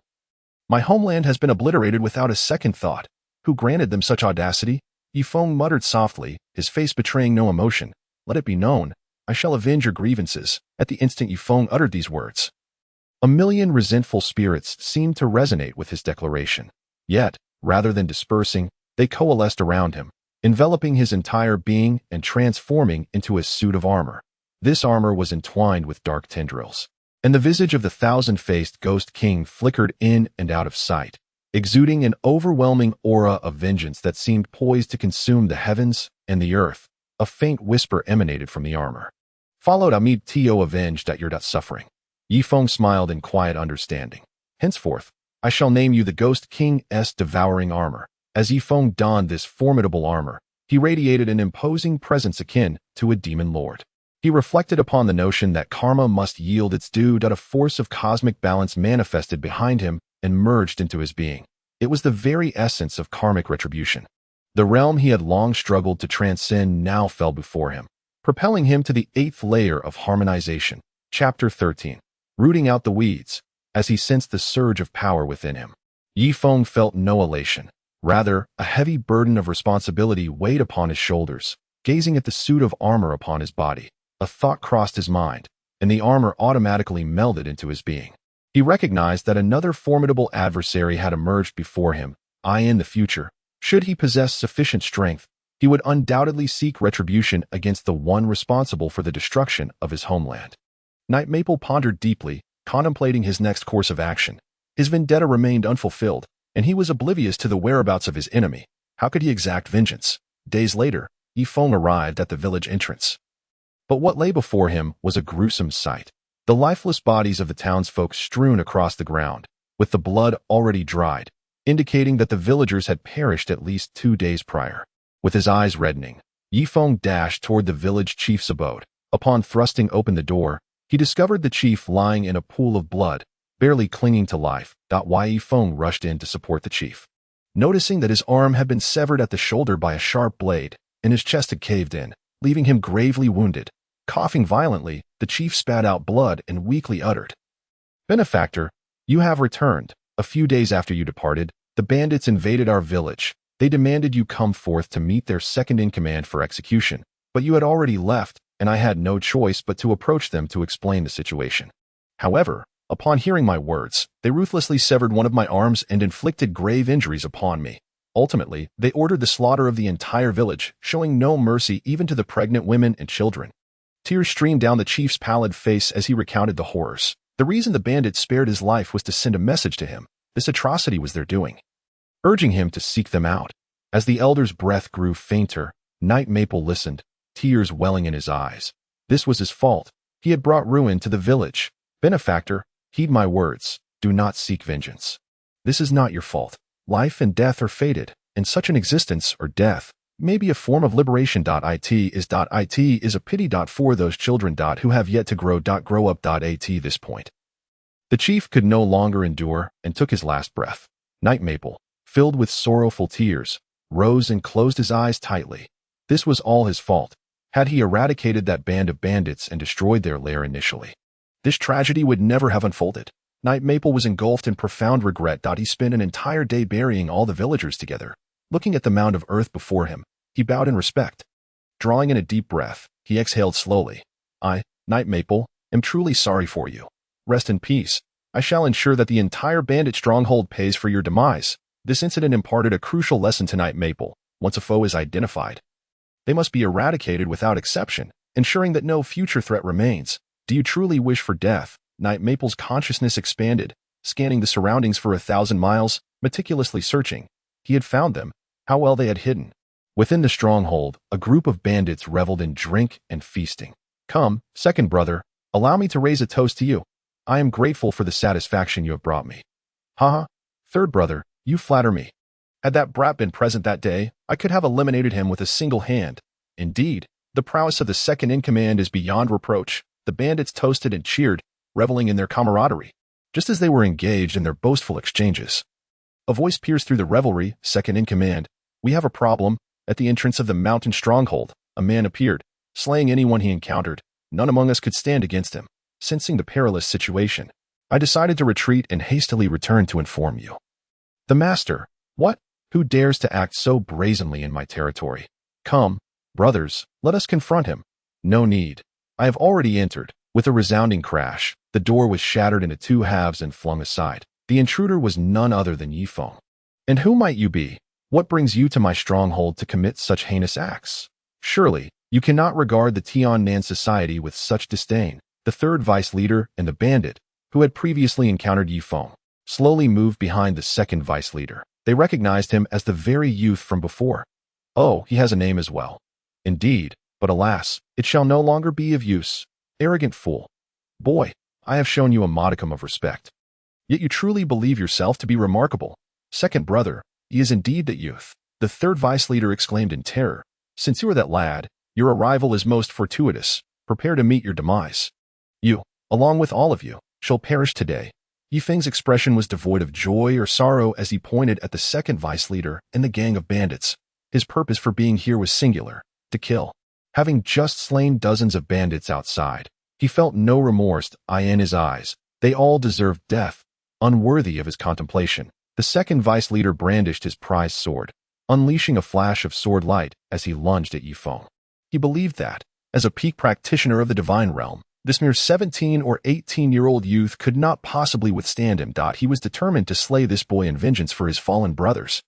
Worthless scum, with a swift punch from his left hand, Yifeng unleashed a torrent of primal energy, reducing all those before him to mere fragments of flesh, dealing with these individuals, whose cultivation was inherently inferior to his own. Posed no challenge whatsoever. Now then, having observed long enough, it is time for me to emerge, I believe. Chapter 14. Schemes and Machinations. A round of applause erupted. Yifeng's consciousness was extraordinarily potent, nearly threefold that of an ordinary practitioner. Upon entering, he immediately sensed someone meditating behind the wall. When he took action, that person utilized their own consciousness to probe the outside situation. I surmise I am correct. You must be the leader of this stronghold. Am I not mistaken? A commendable observation, my friend. Though the terminology employed here is rather unrefined, we prefer to call ourselves the Tiannan Society. But it seems the Tiannan Society has ceased to exist. Do you not wish to avenge your fallen brothers? Yifeng expressed a visage of deep regret. Ha ha, my friend jests. They were mere mortals, and their lives and deaths bear no consequence to me. We are both practitioners of the harmonious path, and it is clear to us that we have transcended beyond the mundane. We stand at the true threshold of cultivation. Then why do you allow your subordinates to rampage? Burning, killing, and plundering? My friend, do you still fail to comprehend? To cultivators, ordinary folk are inconsequential. Yet, in my eyes, there is no distinction between cultivators and mortals. Every individual possesses the right to live equally. Within Yifeng's soul resided the memories of a past life. Deep within his subconscious lay the belief in equality for all. Thus, how could he endorse the assertions of the cultivators before him? Then, are you resolute in your desire to oppose me? What do you think? Just moments ago, upon witnessing your prowess, I immediately realized that I am not your match. And then, Yifeng fixed his gaze upon the man and inquired, therefore, I wish to offer a piece of information along with a token in exchange for your mercy. Allowing me to exit this room unharmed, I wonder if you would be interested in hearing it, even if you possess the capability to slay me, in the event of my desperate self-detonation. You would undoubtedly suffer some injury as well, would you not? You speak wisely. Do elaborate. This is a token from the Royal Academy of our empire. The bearer of this token may enter the Royal Academy for free. Yet, this seems of little benefit to me, does it not? Patience, my friend, for my words are not yet concluded. Herein lies the crux. Once you enter the Royal Academy, everyone is eligible to participate in the Academy Championship. Moreover, the top 10 of the Academy will receive a particularly precious reward, which is the opportunity to partake in the selection process of various sections. Through this selection, one may have the chance to become a disciple of a sect, thus embarking on the path to becoming a formidable force. The man gazed earnestly at Yifeng as he spoke. He had articulated so much in anticipation of an opportunity, a chance to unexpectedly eliminate Yifeng. Even if Yifeng were to let him go after suffering such losses, how could he ever allow Yifeng to remain unscathed? There was one matter he had yet to disclose to Yifeng. The second in command whom Yifeng had slain was his own brother. Upon hearing all this, Yifeng felt a stirring in his heart. His enemies are an enigma, and his own existence is shrouded in mystery. To unravel the truth of his being, he must possess formidable strength and information. The sect would be his optimal choice. Furthermore, he has a wife whose whereabouts remain unknown. He had vowed to become a strong individual to retrieve her. His initial intention was to seek a master and learn the arts. Thus, Yifeng resolved to participate in this selection and to inevitably become a disciple of a sect. Your words resonate deeply with me. You may now hand over the token. However, you must assure me that you shall not kill me and will allow me to depart. Otherwise, I would rather shatter this token than let you possess it. Very well. I, Zhang Wuji, assure you that as long as you surrender the token, I shall not harm you, and you may leave. The man was taken aback by Yifeng's unexpected willingness. After all, who would not be tempted by the prospect of becoming a sect disciple, thus aligning oneself with the powerful? Consequently, the man seized the jade pendant and readily handed it over to Yifeng. Yifeng, in turn, accepted the pendant and said, "You may go. I, Zhang Wuji, shall not harm you." Upon hearing this, the man rejoiced inwardly, thinking to himself, "This young lad is still quite naive," with his back turned towards the door. As the man approached from behind, a glint of malice flashed in his eyes. He summoned all his true essence and launched a lethal strike at Yifeng. He thought, with such a perfect ambush and at such close range, how could you possibly survive? However, at the moment he struck, both sensed the other's murderous intent. Yifeng also mobilized the liquid true essence within his dantian, a terrifying aura surging forth as he formed a palm with one hand. Both palms collided simultaneously. The man's energy was utterly insufficient to withstand Yifeng's azure true essence. Amidst a cacophony of screams, Yifeng surged past, positioning himself behind the man. The overwhelming true essence obliterated the man's arm and half of his body into a mist of blood. "You are utterly untrustworthy." The man collapsed. "It was your subordinates who, through their actions, conveyed to me the imperative of eradicating the enemy. Without hesitation, to harbor benevolence towards one's adversary is akin to delivering a fatal blow to those one wishes to protect. Furthermore, the fact that you bestowed upon me such a precious opportunity belies any notion that you possess no murderous intent. Rather, it suggests you are merely feigning, biding your time for a more opportune moment." "Oh, I almost neglected to mention, my name is not Zhang Wuji, but Yifeng. Thus, the term untrustworthy does not apply to me." With a smile gracing his lips, Yifeng gazed upon the half-corpse sprawled on the ground and declared, Yifeng is not a harbinger of indiscriminate slaughter. He only exacts retribution upon those deserving of it, and no matter how times change, his unwavering principles shall remain intact." Thus, he felt no discomfort, for they all deserve their fates. Chapter 15. The Nameless Flame. After dispatching the chief, Yifeng contemplated his departure. Yet, he realized that these ruffians had plundered this region for years, undoubtedly amassing valuables. He then proceeded towards the location where the chief had recently cultivated. And upon entering, he discovered a wooden chest resting atop a table. It seemed the chief wielded considerable influence. There it lay, unguarded and without a lock, as if he feared no theft. Had the chief still been alive, he would surely feel a profound sense of frustration, thinking, "I did not wish for this. I merely intended to seize the chest and make my escape. But alas, I was discovered too late. Am I to carry the chest out just to meet you?" As Yifeng opened the chest, he was met with a layer of gleaming gold coins, approximately 20,000 in total, with 25 precious stones nestled atop. A sudden sensation of newfound wealth surged within him. Observing this fortune, Yifeng, driven by the philosophy of seizing opportunities, swiftly placed the treasures into the satchel he had fortuitously acquired the day he buried the villagers. After all, it was of no use left unattended. A satchel would serve him well on his travels. In this world, currency operates under its own system of exchange. For mortals, 1 gold coin is equivalent to 10 silver coins, and 1 silver coin to 10 copper coins.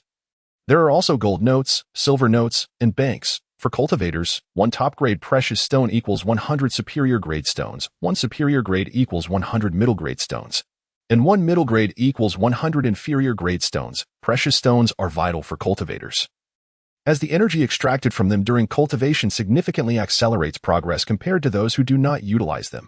Naturally, the higher the grade, the more pronounced the effects. A month later, Yifeng arrived at the gates of the imperial city. Along the way, he had taken several wrong turns, but fortunately encountered some individuals on the main road who guided him to his destination. Gazing upon the majestic city before him, Yifeng was struck by its grandeur.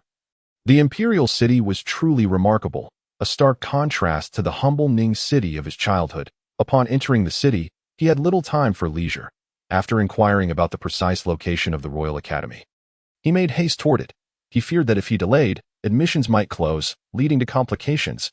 After an arduous journey, Yifeng finally stood before the Academy's entrance, and he could not help but feel that it surpassed any institution he had attended in his previous life.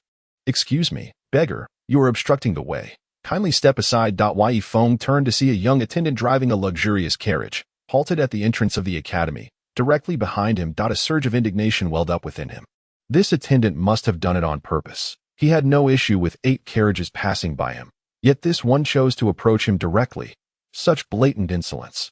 This morning, upon rising, the attendant's wife had mentioned her troubling dream from the previous night, advising him not to drive the carriage that day. Yet, as his duty was to pull the royal carriage, how could he simply refuse? Would that not be courting disaster?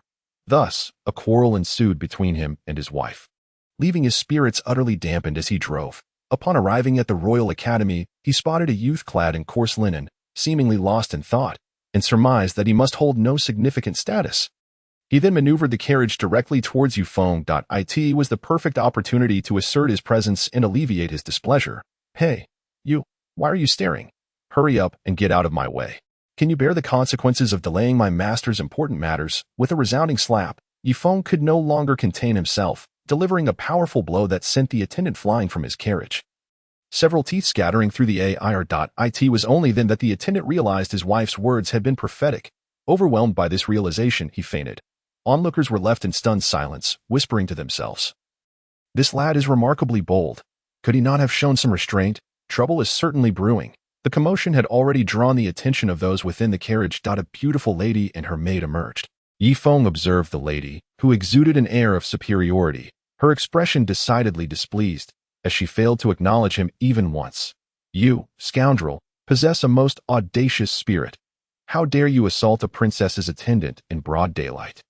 Do you wish for your life? Were you born of a mother but lacking a father to educate you? Upon encountering her highness, should you not hasten to pay your respects?" With another sharp slap, the maid met the same fate as the attendant, both collapsing to the ground unconscious. "I detest when others speak ill of my parents." The crowd was left in a daze, torn between applause and fear of repercussions. Silently praying for Defying's safety, the lady finally regarded Defying directly. "Do you know who I am? Do you comprehend the consequences of offending me?" "Not interested. I have no desire to know. I am Princess Launching of the Lawn Kingdom, and what of it? Are you truly unafraid of death? I am only certain of one thing. Before I perish, you shall certainly meet your end first." Defying's gaze locked with Princess Launching's, his expression unyielding. Princess Launching studied Defying, realizing that apart from Li Bai, this was the first man she found utterly inscrutable. She hesitated, contemplating whether to summon someone to eliminate him, given that he had already offended her. Yet, recalling his earlier confident declarations, she wavered. It was hardly worth placing herself in jeopardy over two mere servants. Thus, she remarked, "You are quite impressive. It is evident that you intend to enter this academy. There will be ample opportunity to deal with you later." With that, she strode into the academy, completely disregarding the two unconscious attendants. Chapter 16. The List of Prodigies. "Here, this is my enrollment token." Defying produced the token and handed it to the guard. The guard received the token and examined it carefully. Indeed, it was the emblem of the Royal Academy. After acknowledging this, the guard returned it to Defying. Just as Defying was about to step inside, the guard halted him. "Wait, you cannot enter from here." "Why not? The woman in the carriage just walked in. Why am I not allowed?" Defying's mood was decidedly poor today. He had been provoked repeatedly. And even a clay figurine has its limits. The Royal Academy has regulations stating that those of lower status must enter through the side entrance. "Do you consider me to be of lower status?" Defying's tone noticeably shifted. The guards had just witnessed his prowess. They had dared to confront even the princess's entourage, let alone themselves. This man was formidable, wiping the cold sweat from his brow. One guard hastily replied, "We mean no offense, sir. We are merely following orders. Look, isn't that Li Bai? Is he challenging the Academy's talented individuals list?" Defying turned to the guard and inquired, "What is the talented individuals list?" "The talented individuals list is such that as long as your name is on it, you will enjoy various benefits. For instance, if you wish to enter through the main gate, passing a specific evaluation will grant you that privilege.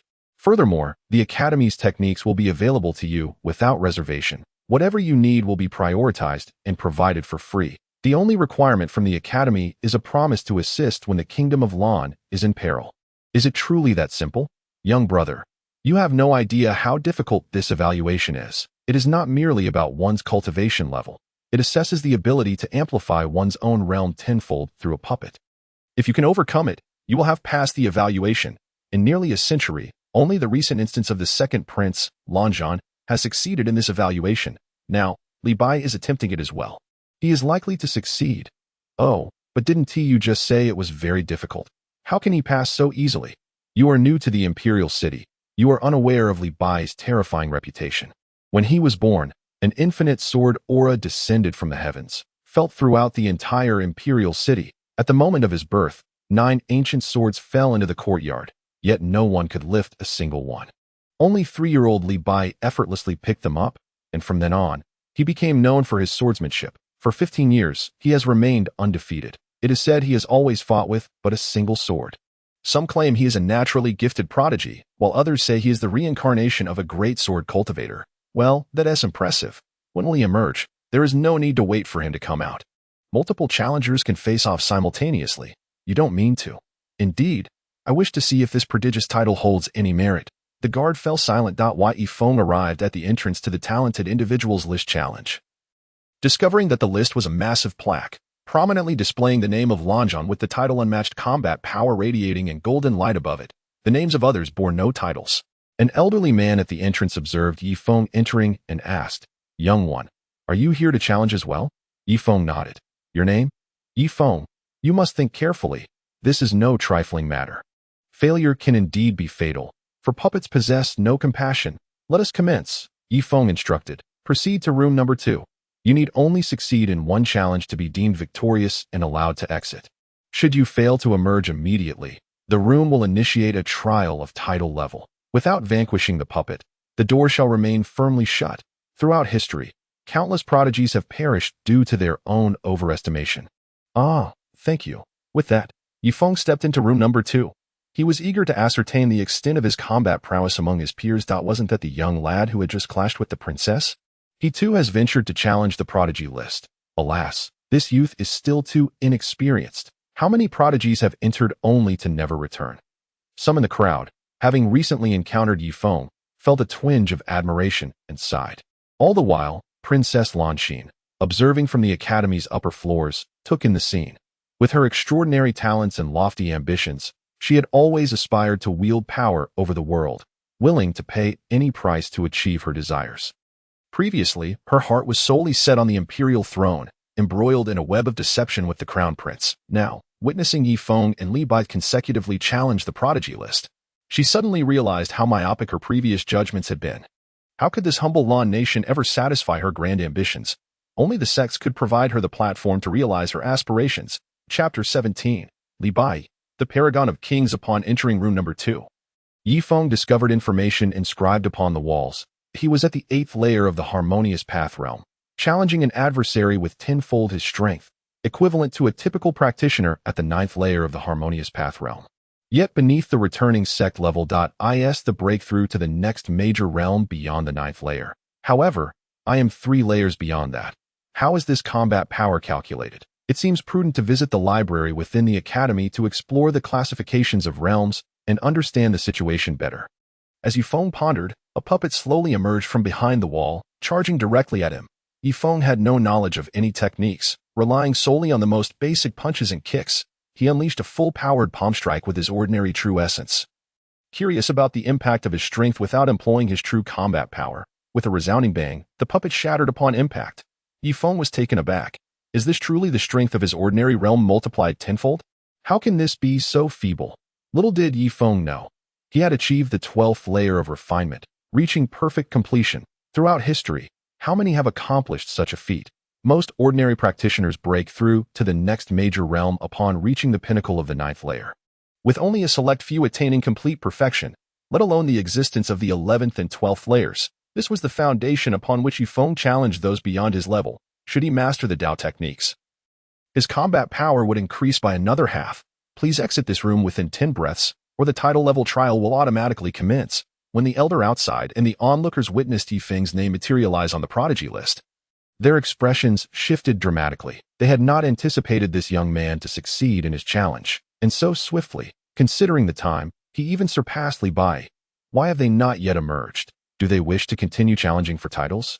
The challenge of attaining a title is not a trivial endeavor. The onlookers gazed at the list of prodigies with a blend of astonishment and exhilaration. Witnessing 2 exceptional talents simultaneously contest for a title is an event rarely seen in the realm of Lan over the years. Li Bai and his companions were well aware of the formidable prowess of the imperial monstrosities, yet the young Yifeng remained oblivious to any information regarding him. The crowd's anticipation was palpable as they fixated on the prodigy's leaderboard. For with each trial overcome, a new title would materialize. Before Yifeng, 2 puppets manifested, and without hesitation, he obliterated them with 2 decisive punches. After a brief interlude, for more appeared that Yifeng discerned the underlying pattern. The number of adversaries increased exponentially. Let the challenge commence. I am eager to see to what extent you can push me. Yi Feng was invigorated. Within the confines of the room, he engaged in a frenzied battle, while outside, the titles on the leaderboard flickered with fervor.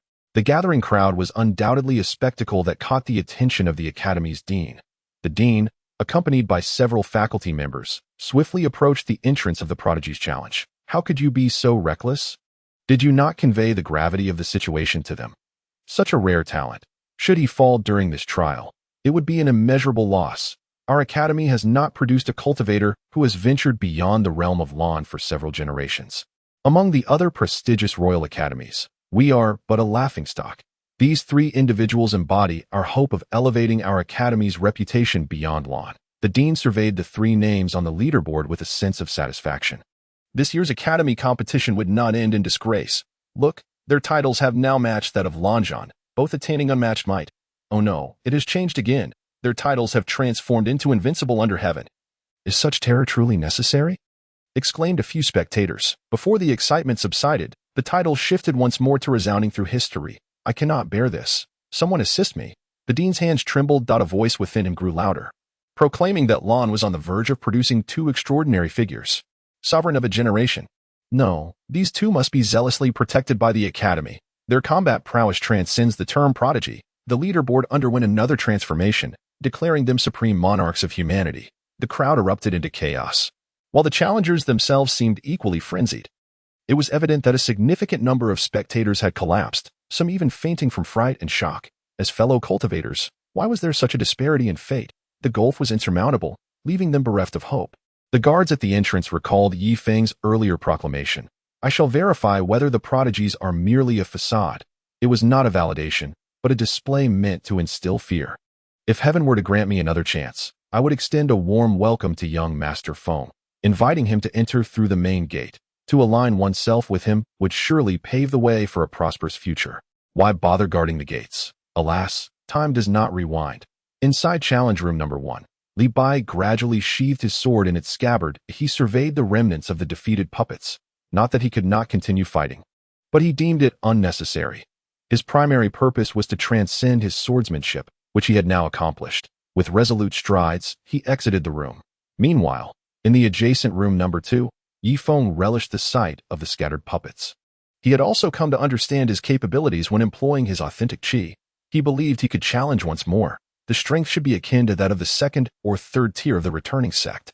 If one possesses martial arts and techniques, they could challenge those at the 5th or 6th tier of the normal sect. Chapter 18. I shall bestow you with fortune. Yi Feng has already discerned the limits of his combat power under normal circumstances. He could have chosen not to engage in any challenges. However, recalling the murderous intent emanating from the princess of the Lawn Kingdom at the Academy's entrance, he promptly dismissed the notion of venturing outside. To ensure that others refrain from taking action against you, it is imperative that they harbor a sense of trepidation towards you, and the most effective means to achieve this is through invincible strength. Only then will others regard you with the seriousness you deserve and refrain from provoking you. Having lived 2 lives, Yi Feng certainly comprehends this principle. At that moment, 128 puppets emerged. Yi Feng proactively approached them. With a fist and a palm, bang, bang, they shattered. None of the puppets could withstand even a second under his hands, as they were continuously obliterated. Gradually, an aura of invincibility began to manifest within Yi Feng's heart. This aura represented a transformation of his spirit. It is crucial for his future cultivation beliefs. Simultaneously, the title board illuminated with golden light above Yi Feng's name, declaring him the unbeaten legend, Li Bai, with his sword box slung across his back. Happened upon this sight, observing the title beside his own, as Yi Feng's title had surpassed his own, a smile gracing his face. It seems the road ahead shall not be a solitary one. The dean, witnessing Li Bai, took in his expression fully. He mused, this young man is not only extraordinarily gifted and possesses astonishing combat prowess, but his character is equally remarkable. It seems those who proclaim him as a natural-born saint are not mistaken. In the entire southern wilderness of the 9 provinces, Li Bai truly deserves the title of prodigy. Meanwhile, an extraordinary scene unfolded in room 2. Yi Feng noticed that the puppets, which were supposed to appear, did not manifest. Instead, a phantom door appeared on the wall. Yi Feng pondered, could this be a reward for passing the trial? After a moment's thought, he stepped inside. Congratulations, young man. For breaking a precedent that has stood unchallenged for nearly 100,000 years, you have arrived in this space. Who are you? Yifeng asked, gazing upon a spectral figure before him, adorned with a crown and clad in a dragon robe. The voice that echoed was indeed his. I am the first sovereign of the Tianqi Empire. You must be aware that this continent is called Tianqi Continent, one of the states among the 9 provinces. I, in my quest to unify the Tianqi continent, I incur the ire of many formidable entities, but no matter. There is no need to delve into those matters. You only need to understand that having passed the trial, I shall bestow upon you immense fortune. That fortune is my legacy. I am proficient in various alchemy and forging techniques. You know why I was able to unify the Tianqi continent. Because both elixirs and weapons are in high demand. Now to the point. Are you willing to accept the fortune I offer you? Then may I inquire, esteemed elder, how must I proceed to obtain this legacy? Indeed, a clever individual. I did not err in my judgment. You need only accept my legacy and assist me in eliminating a certain individual. Now, open your heart and relax your consciousness. What are you waiting for? Do you not desire the legacy, young man? You must understand how many seek my legacy. I do not even spare them a glance, esteemed elder. Then perhaps you should seek those who wish to obtain your legacy. Young man, do not be ungrateful. It is out of respect for you that I offer you this fortune. Humph, you old rascal. The fates may be a deception, but your true desire is to possess me, isn't it? Young one, I never expected you to be so astute. Pray tell, how did you discern this? Old fellow, you just mentioned that after receiving your inheritance, I should assist you in eliminating a certain individual. I find it perplexing, as a mere alchemist and artifact forger. How could I, upon acquiring your legacy, possess the strength to vanquish that person? Moreover, your manner of speaking is quite improper. It should have been articulated thus. Young one, if you promise to aid me in slaying that individual once you have gained sufficient strength, I shall impart to you all that I have learned throughout my life. Furthermore, you have demands, yet you bestow your inheritance upon someone who has not even acquiesced to your request. Is that plausible? Thus, upon reconsideration, it is evident that you harbor ulterior motives, and as a being of pure soul, what is it you covet most? Naturally, it is a corporeal form. This trial of combat you have devised is undeniably a ploy to obtain a remarkably exceptional body for your possession. Then you urge me to open my heart and relax my consciousness, which only further corroborates my suspicions. Indeed, talents emerge in every generation. Your disposition has already become demonic. However, you are mistaken about one thing. This trial was not orchestrated by me. It existed long before my arrival, and even if you have uncovered my intentions, what of it? My desire to possess you would merely present a slight inconvenience. You cannot alter your fate of being usurped. Yifeng is also aware of this, and thus he finds himself facing an unprecedented crisis. His soul power is twice that of an ordinary person, and his spiritual awareness is thrice that of a typical cultivator. Yet the opponent's cultivation in life must have been exceedingly formidable. To avoid being possessed, his chances are merely twofold. Chapter 19. Possession. Yifeng's thoughts raced as he sought a means to confront the imminent peril. His Achilles' heel lay in his almost non-existent techniques and protective artifacts. Protective barriers. I wonder if the Ghost King's devouring armor possesses the capability to shield against souls. Before Yifeng could establish a connection with the Ghost King's devouring armor, the first sovereign of the Tianqi Empire charged towards his form. Countless millennia of silence in this space, where no words were spoken and cultivation was impossible, had rendered him impatient to escape and behold the world beyond. Yifeng hastily summoned all his spiritual awareness to shield his mind, simultaneously enveloping his entire being in soul power, forming an elliptical soul barrier. Young one, cease your futile struggles. Your soul power is utterly trivial to me. Simply resign yourself to the fate that awaits you. Old fellow, whether it is of any use or not, one must attempt to discern the truth. Even if you possess me, I shall ensure you endure some pain in the process. With a resounding crack, Yifeng's soul barrier shattered, and a mouthful of blood erupted from his lips, his soul power before the sovereign appearing as a mere ant attempting to shake a tree. Young one, do you see? You possess no capacity for resistance before me. I advise you to accept your fate with composure to spare yourself further suffering. Cursed be this wretched entity. Just as the sovereign of the Tianqi Empire breached Yifeng's barrier, the armor instinctively protected its master. Dark radiance enveloped Yifeng, and a set of extraordinarily sacred, imposing, and eerie armor materialized around him. The armor displayed myriad visages of the Ghost King. each manifestation altering its appearance with each emergence. At the very moment the emperor approached Yifeng, a suit of armor manifested upon him. In an instant, it siphoned off 1% of the emperor's soul power.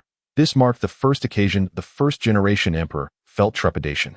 Yifeng was overjoyed. He had not anticipated that this armor, forged from a million grievances, would autonomously protect its master, possessing both consciousness and the ability to devour soul power.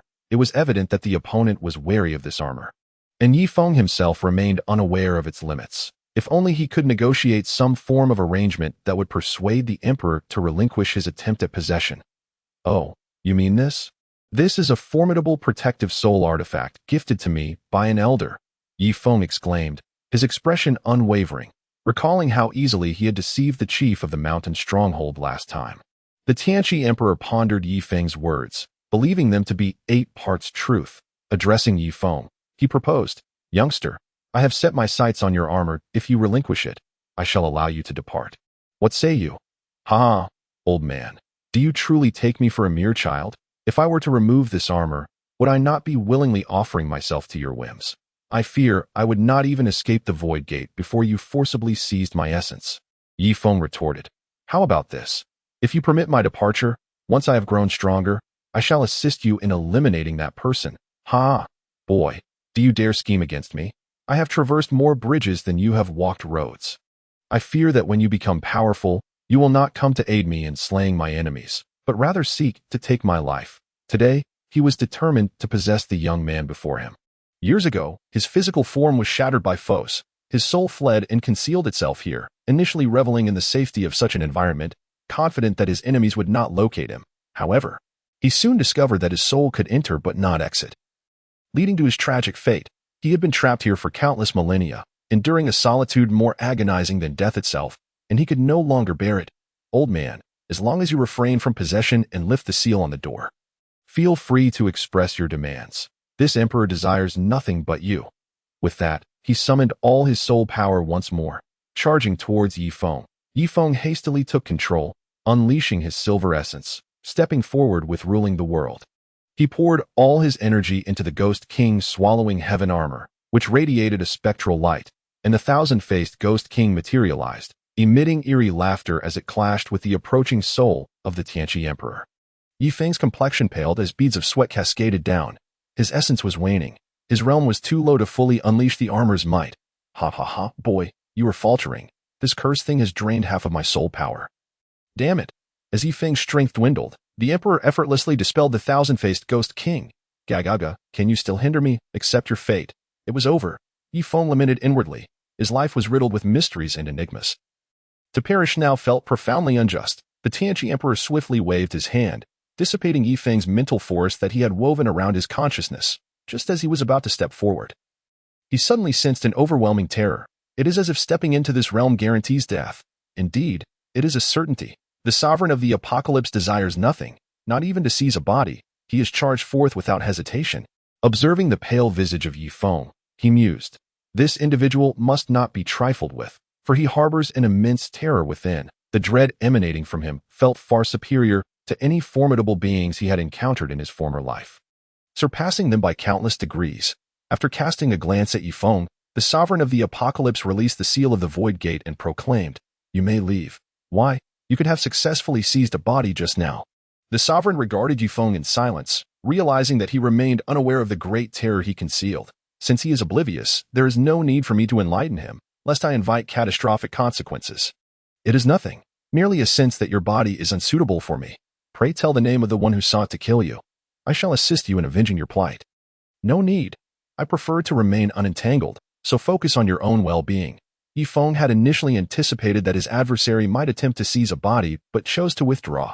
He would wait until he possessed sufficient power to exact revenge.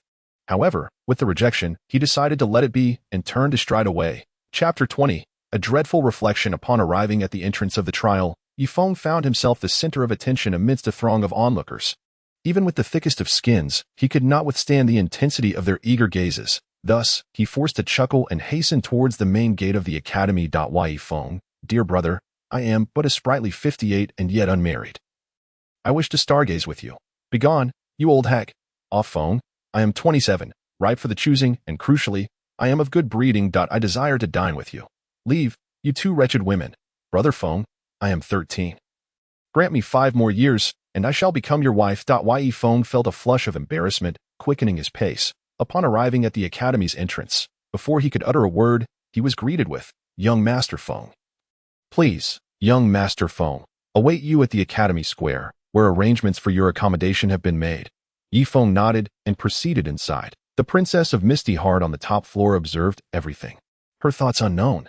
"May I inquire if you're Yi Feng, junior brother?" "Indeed, I am," Yi Feng replied, noticing a warm and amiable young woman addressing him. "Oh, I am Su Qian. Please follow me.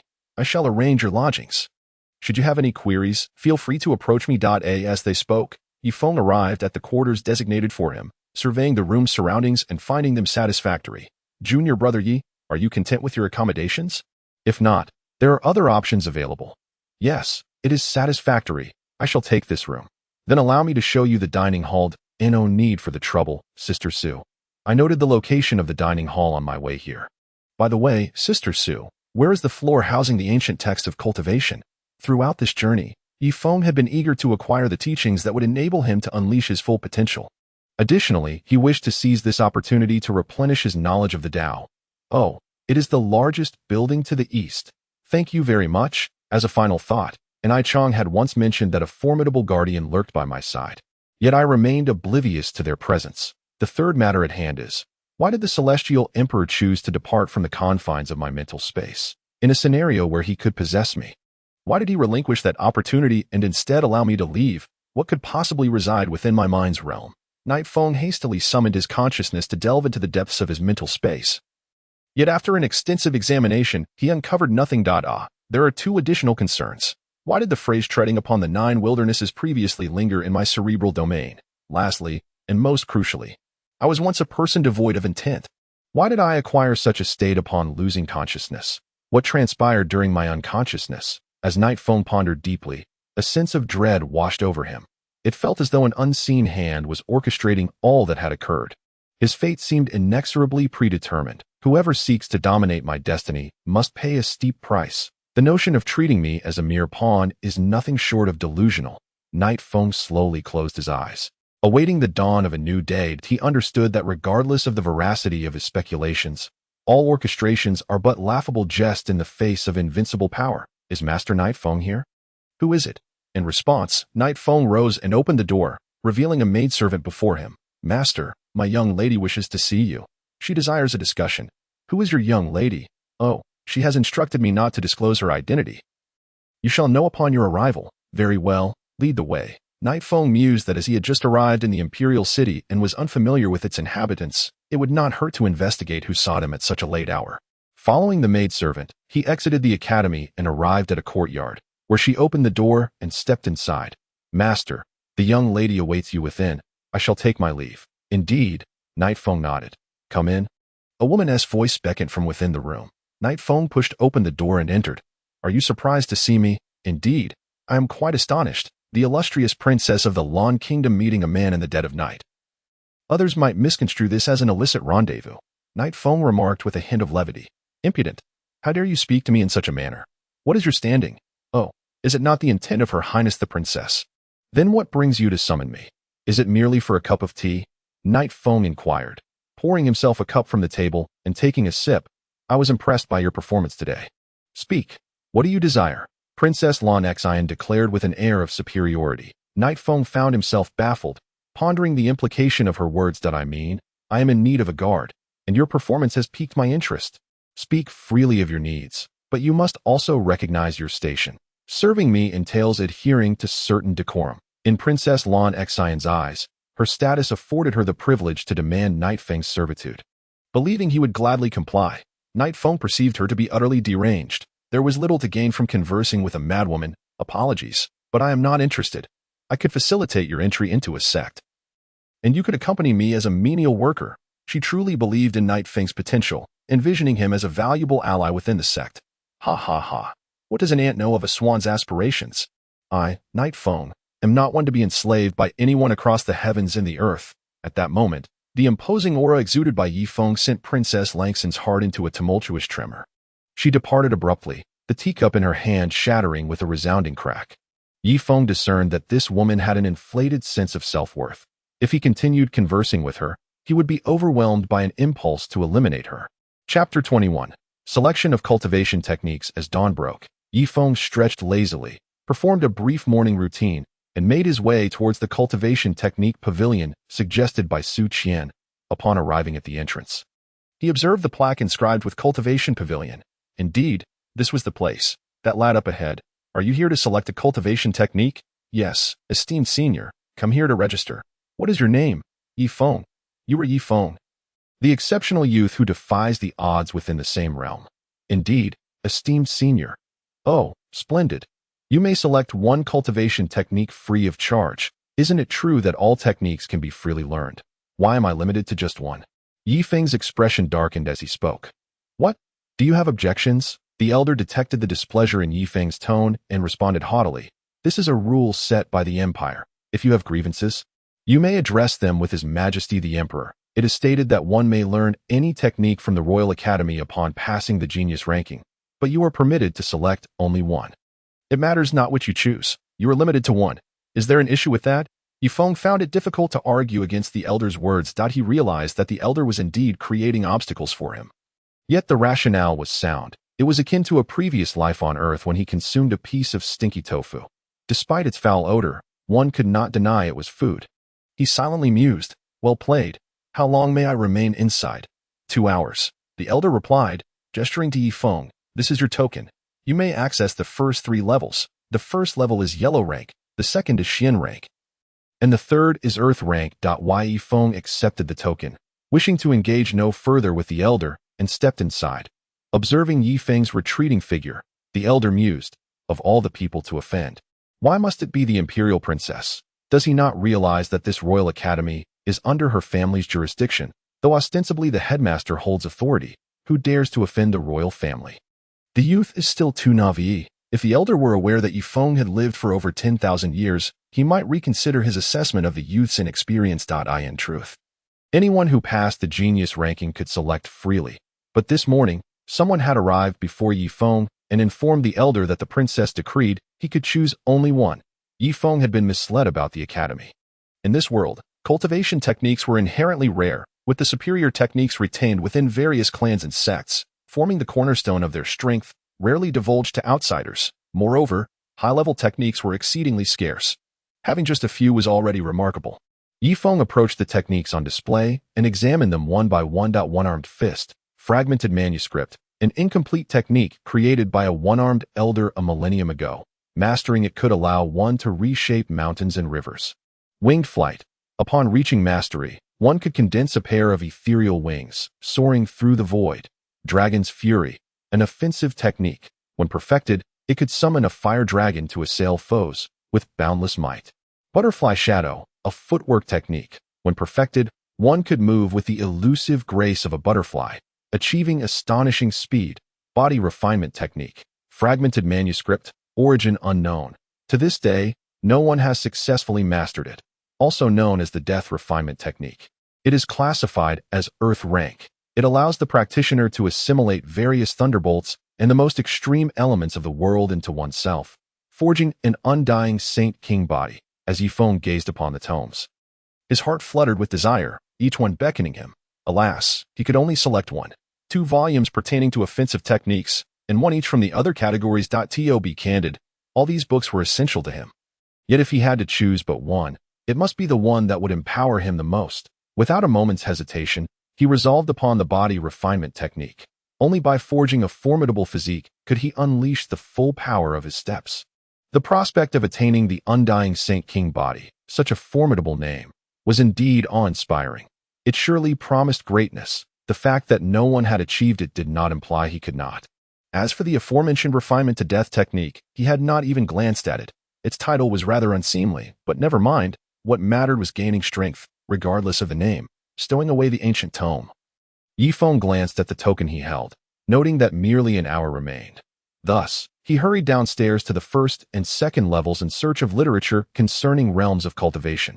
Upon reaching the first floor, he began his search, having already scoured the second floor without success. Junior brother phone, what are you seeking? A voice interrupted, and upon turning, he discovered it was Su Qian, the young lady who had assisted him with his lodgings the previous day. "Ah, senior Sister Su, how fortuitous your arrival is. I am in search of miscellaneous notes regarding cultivation methods. Might you know where I could find such a volume?" Yi Feng replied with a smile. "Hee, junior brother, your realm is quite impressive. Do you truly require such material? It is indeed challenging to locate, as most of the elder brothers do not seek it. However, I know precisely where to find it."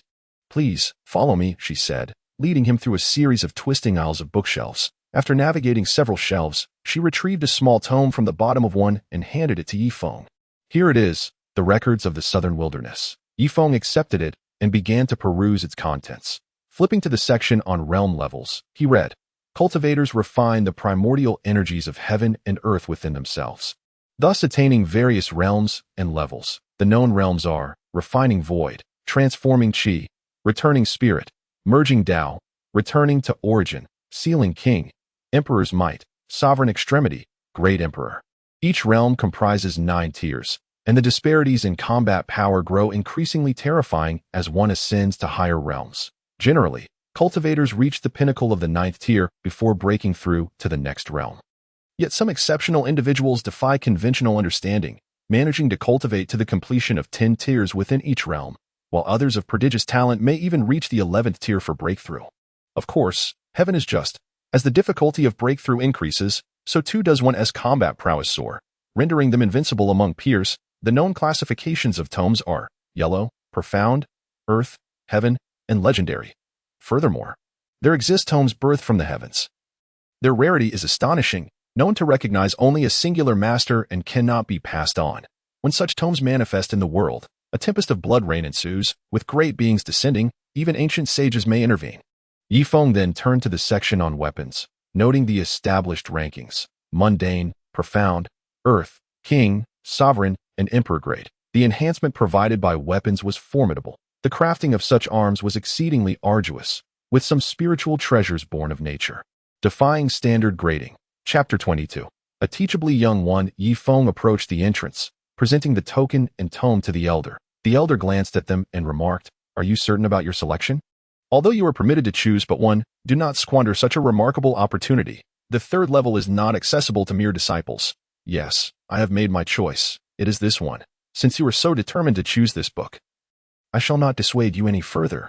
Borrowing a technique is inherently meant to be returned, yet this particular method is exceptional. No one has ever succeeded in mastering it, and those who attempted to cultivate it have perished.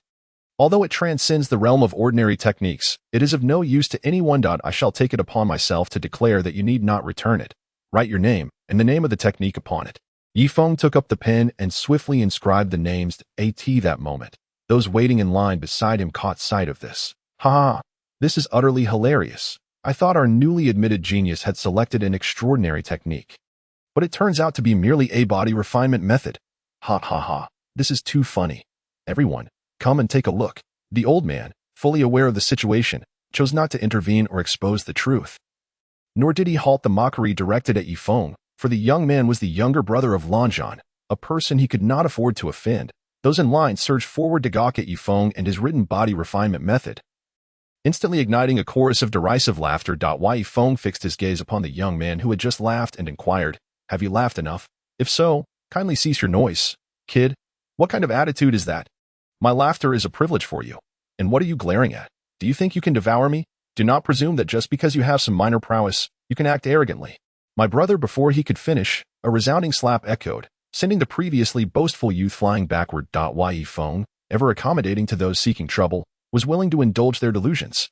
His nature was such that he did not seek conflict but also did not fear it. He could not allow his martial spirit to be trampled upon. You truly dare to strike me? Kid, do you know who I am? You are doomed. I shall have my brother kill you." Yi Feng clapped his hands and replied nonchalantly, "I know not who you are, nor do I wish to. Furthermore, if you desire your brother to come and kill me, let him come. However, I advise you not to come together with him next time, or you may find yourself dead." The young man spat a mouthful of blood. He had never endured such humiliation before. He was accustomed to being revered and flattered. Yet, this country bumpkin dared to strike him and insult him before so many witnesses. He felt utterly humiliated. The old man could no longer stand by and intervened. "Yi Feng, you are being excessively reckless. Do you not realize that he is the current fifth prince? He is Lan Zhan's own brother? Oh, and so what? Yifeng regarded the old man with a piercing gaze. The audacity of this individual was beyond belief. Even the fifth prince could not compare to his level of prowess. The onlookers, who had just been mocking, quickly fell silent and retreated, fearful of being caught in the crossfire. The old man thought to himself, "Why are you looking at me? I did not provoke you." Yifeng, at such a young age, had managed to achieve invincibility among his peers. He could not fathom how he had done so without a master. He had no desire to attract trouble, as he wished to enjoy his retirement here. Moreover, the director had instructed him not to allow anything to happen to Yifeng. The morning's ordeal was merely a test of his mettle, and he was merely engaging in a wordplay. He dared not act too brazenly. Now he truly regretted stepping forward. What was he thinking? Oh, Yifeng, one must always leave room for maneuvering in all endeavors. I am only looking out for your best interests. A blade that is too rigid is prone to break. The old man forced a smile and said, "Indeed, you speak wisely. My wife also urged me to remain low-key." Expressing that this world is fraught with danger, Knight Maple pondered for a moment and nodded, saying, "Indeed, the youth is teachable." The elder nodded in satisfaction and suggested, "How about this? You two shake hands and reconcile." Just then, upon hearing the elder's words, the fifth prince, lying on the ground, spat out blood once more. His heart brimmed with resentment. Having been struck, he was now expected to reconcile. Was it truly the case that without reconciliation, he was deemed unteachable?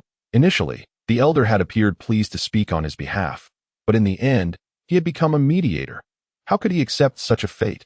Knight Maple, you wait. The fifth prince sprang to his feet, uttering fierce words before dashing out, eager to escape the embarrassment. Knight Maple shrugged and turned to the elder, whose face was awash with awkwardness, saying, "You see, it is he who is unwilling."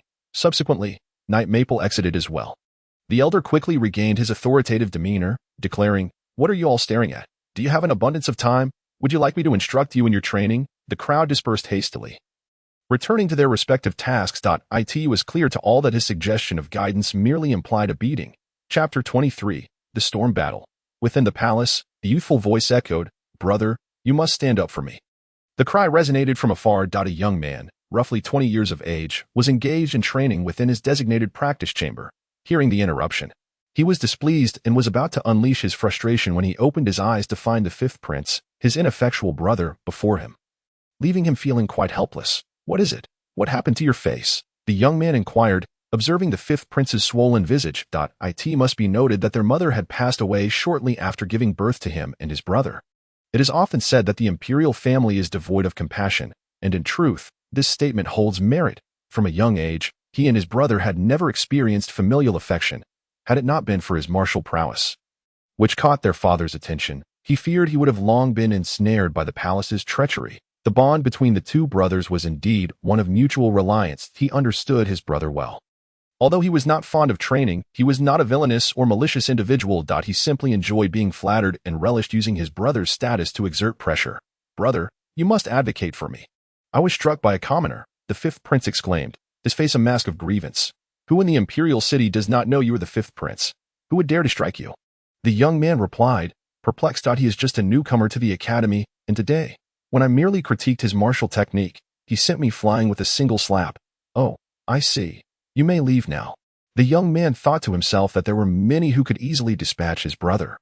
The assailant likely possessed no significant cultivation, that he would simply dispatch a royal guard to deal with the matter and have the young man apologize to his brother. Moreover, you must remember to train diligently. As a royal scion, being struck down by a commoner, how can you even come to me with such grievances? What has become of your dignity? He admonished sternly. The fifth prince sensed something amiss, fearing that his brother had misunderstood his meaning. Thus, he hastily clarified before being sent away. "No, brother, he is the one who challenged the talented one's rankings, the invincible legend, Knight Maple." "What? Have you lost your senses? Why provoke him for no reason?" The young man bellowed in fury, wishing he could strike his brother himself at that moment. "Is he truly formidable?" the fifth prince inquired. The fifth prince stood in a state of bewilderment. "Nonsense. From now on, you are forbidden to cause him any trouble. No one understands the might of Yifeng better than he does. After all, that is a puppet capable of magnifying one's cultivation tenfold, even with his utmost effort. He could only challenge 8 revered ones. As a fellow prodigy on the talented ones list, he is acutely aware that one must not tarnish the martial heart of such an individual. Moreover, the title he has obtained clearly indicates his success in overcoming challenges. To provoke such a person would undoubtedly be akin to digging one's own grave. If one could kill him, it would be one matter. But if not, it would bring catastrophic ruin upon the royal family of the Lan Kingdom. Undoubtedly, this man is exceptionally clever. He is none other than the second prince, Lan Zhan. There are reasons why the emperor favors him, not only for his martial talent but also for his sagacity. Yet, he is resolutely focused on martial arts and shuns the pursuit of imperial power. At merely 20 years of age, he has already attained the status of a zone realm expert. However, brother, you are also a zone realm expert, and he is merely at the harmonization realm. Can you truly not contend with him? The fifth prince's face was filled with skepticism. This is not merely a matter of whether one can win or lose. It concerns whether one should provoke him at all. Brother, you are my only kin. I do not wish for you to engage in martial arts. I only hope you can live your life well. Remember, there are many individuals in this world whom you cannot afford to offend. Even if you are a prince, a true martial expert does not fear anyone. Otherwise, their martial heart would be flawed, which is something that a strong individual cannot allow. If you can kill him, that would be well and good. But if you cannot, it is you who will perish. The second prince, Lan Zhan, hoped that his younger brother would comprehend this, ultimately imparting a lesson to him. For soon, he would depart for the sect to pursue his own martial path. The fifth prince felt a deep sense of unwillingness, but upon hearing his elder brother's words, he could only acquiesce. Yes, brother, I shall take my leave. Go on then. Watching his brother's retreating figure, Lan Zhan sighed inwardly. Then, his expression hardened. How could one presume to challenge my brother so lightly? My martial heart is beyond the reach of my brother. Before departing, the second prince, Lan Zhan, resolved to confront this Yufeng. Chapter 24. The Supreme Sovereign of the Future Worlds. Outside countless future worlds, there exists a realm known as the Tianyi Great World. A man clad in a sky-blue robe, his weathered yet handsome visage etched with the weight of innumerable pasts, stood with his hands clasped behind his back.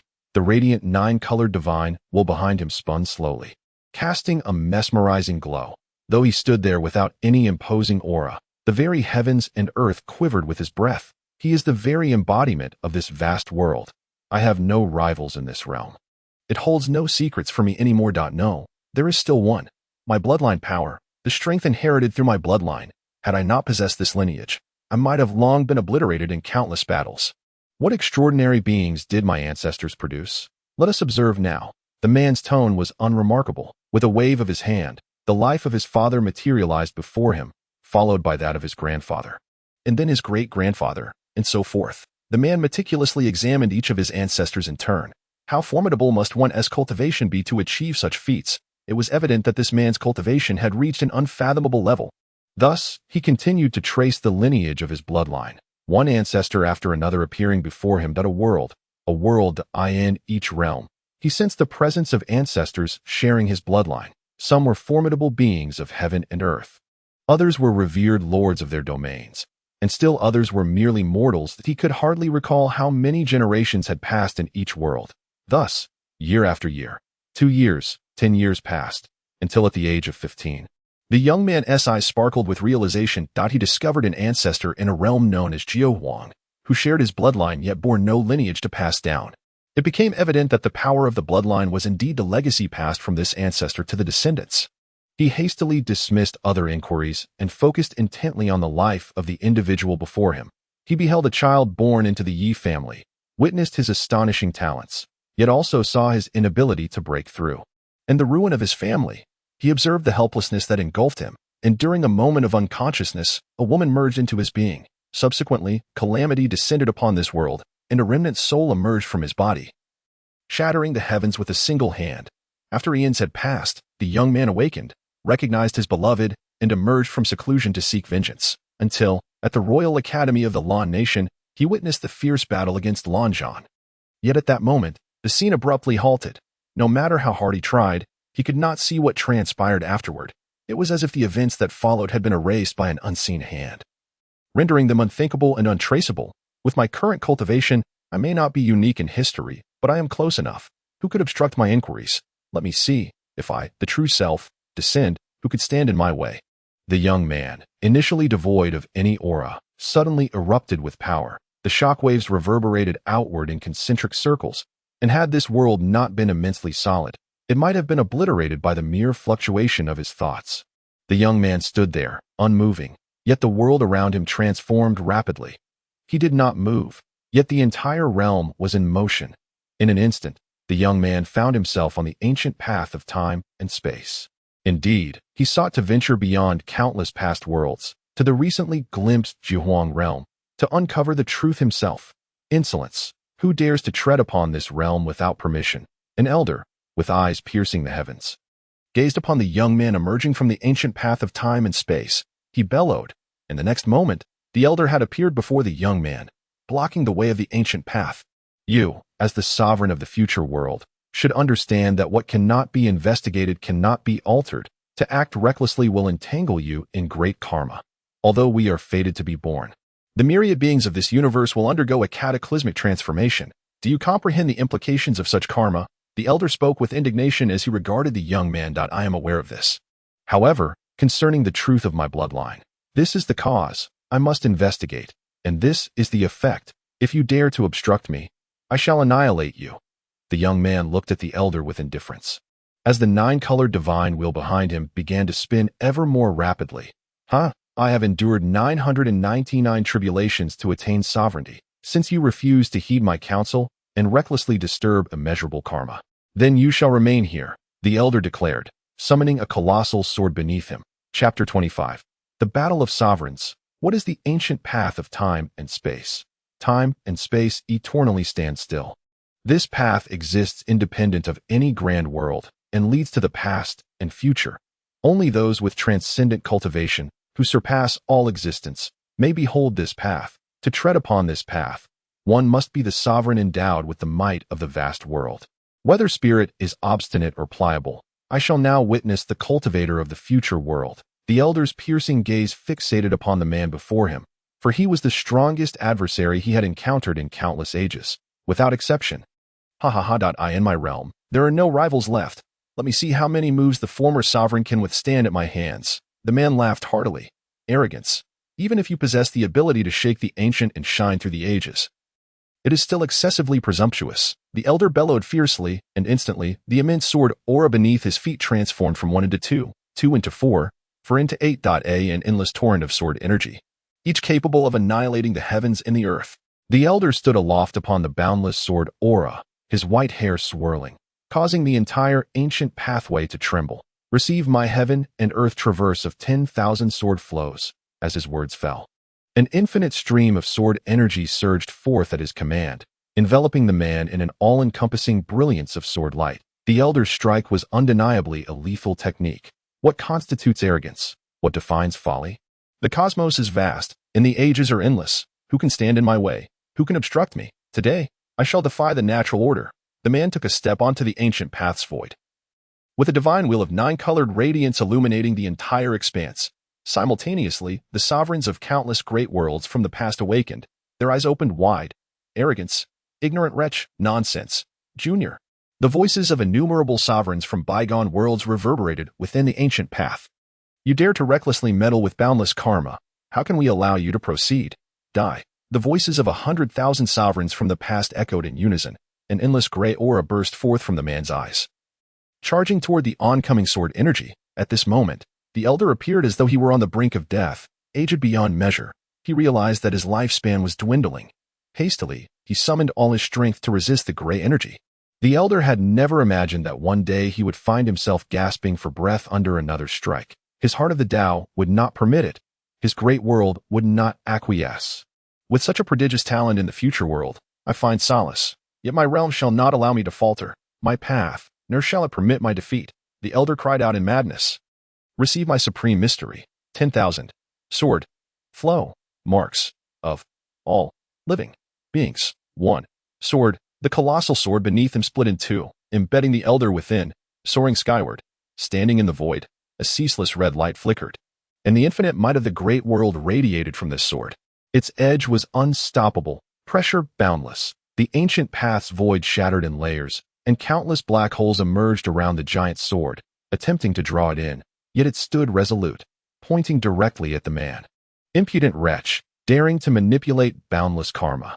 This battle has shattered the ancient path of time and space. Your crimes are unforgivable. Let there be retribution. Suddenly, all the sovereigns of the great worlds descended upon the ancient path. A full 100,000, the highest existences of 100,000 great worlds. Ha ha, a farce. Though you are my predecessors, I stand as a sovereign equal to you all.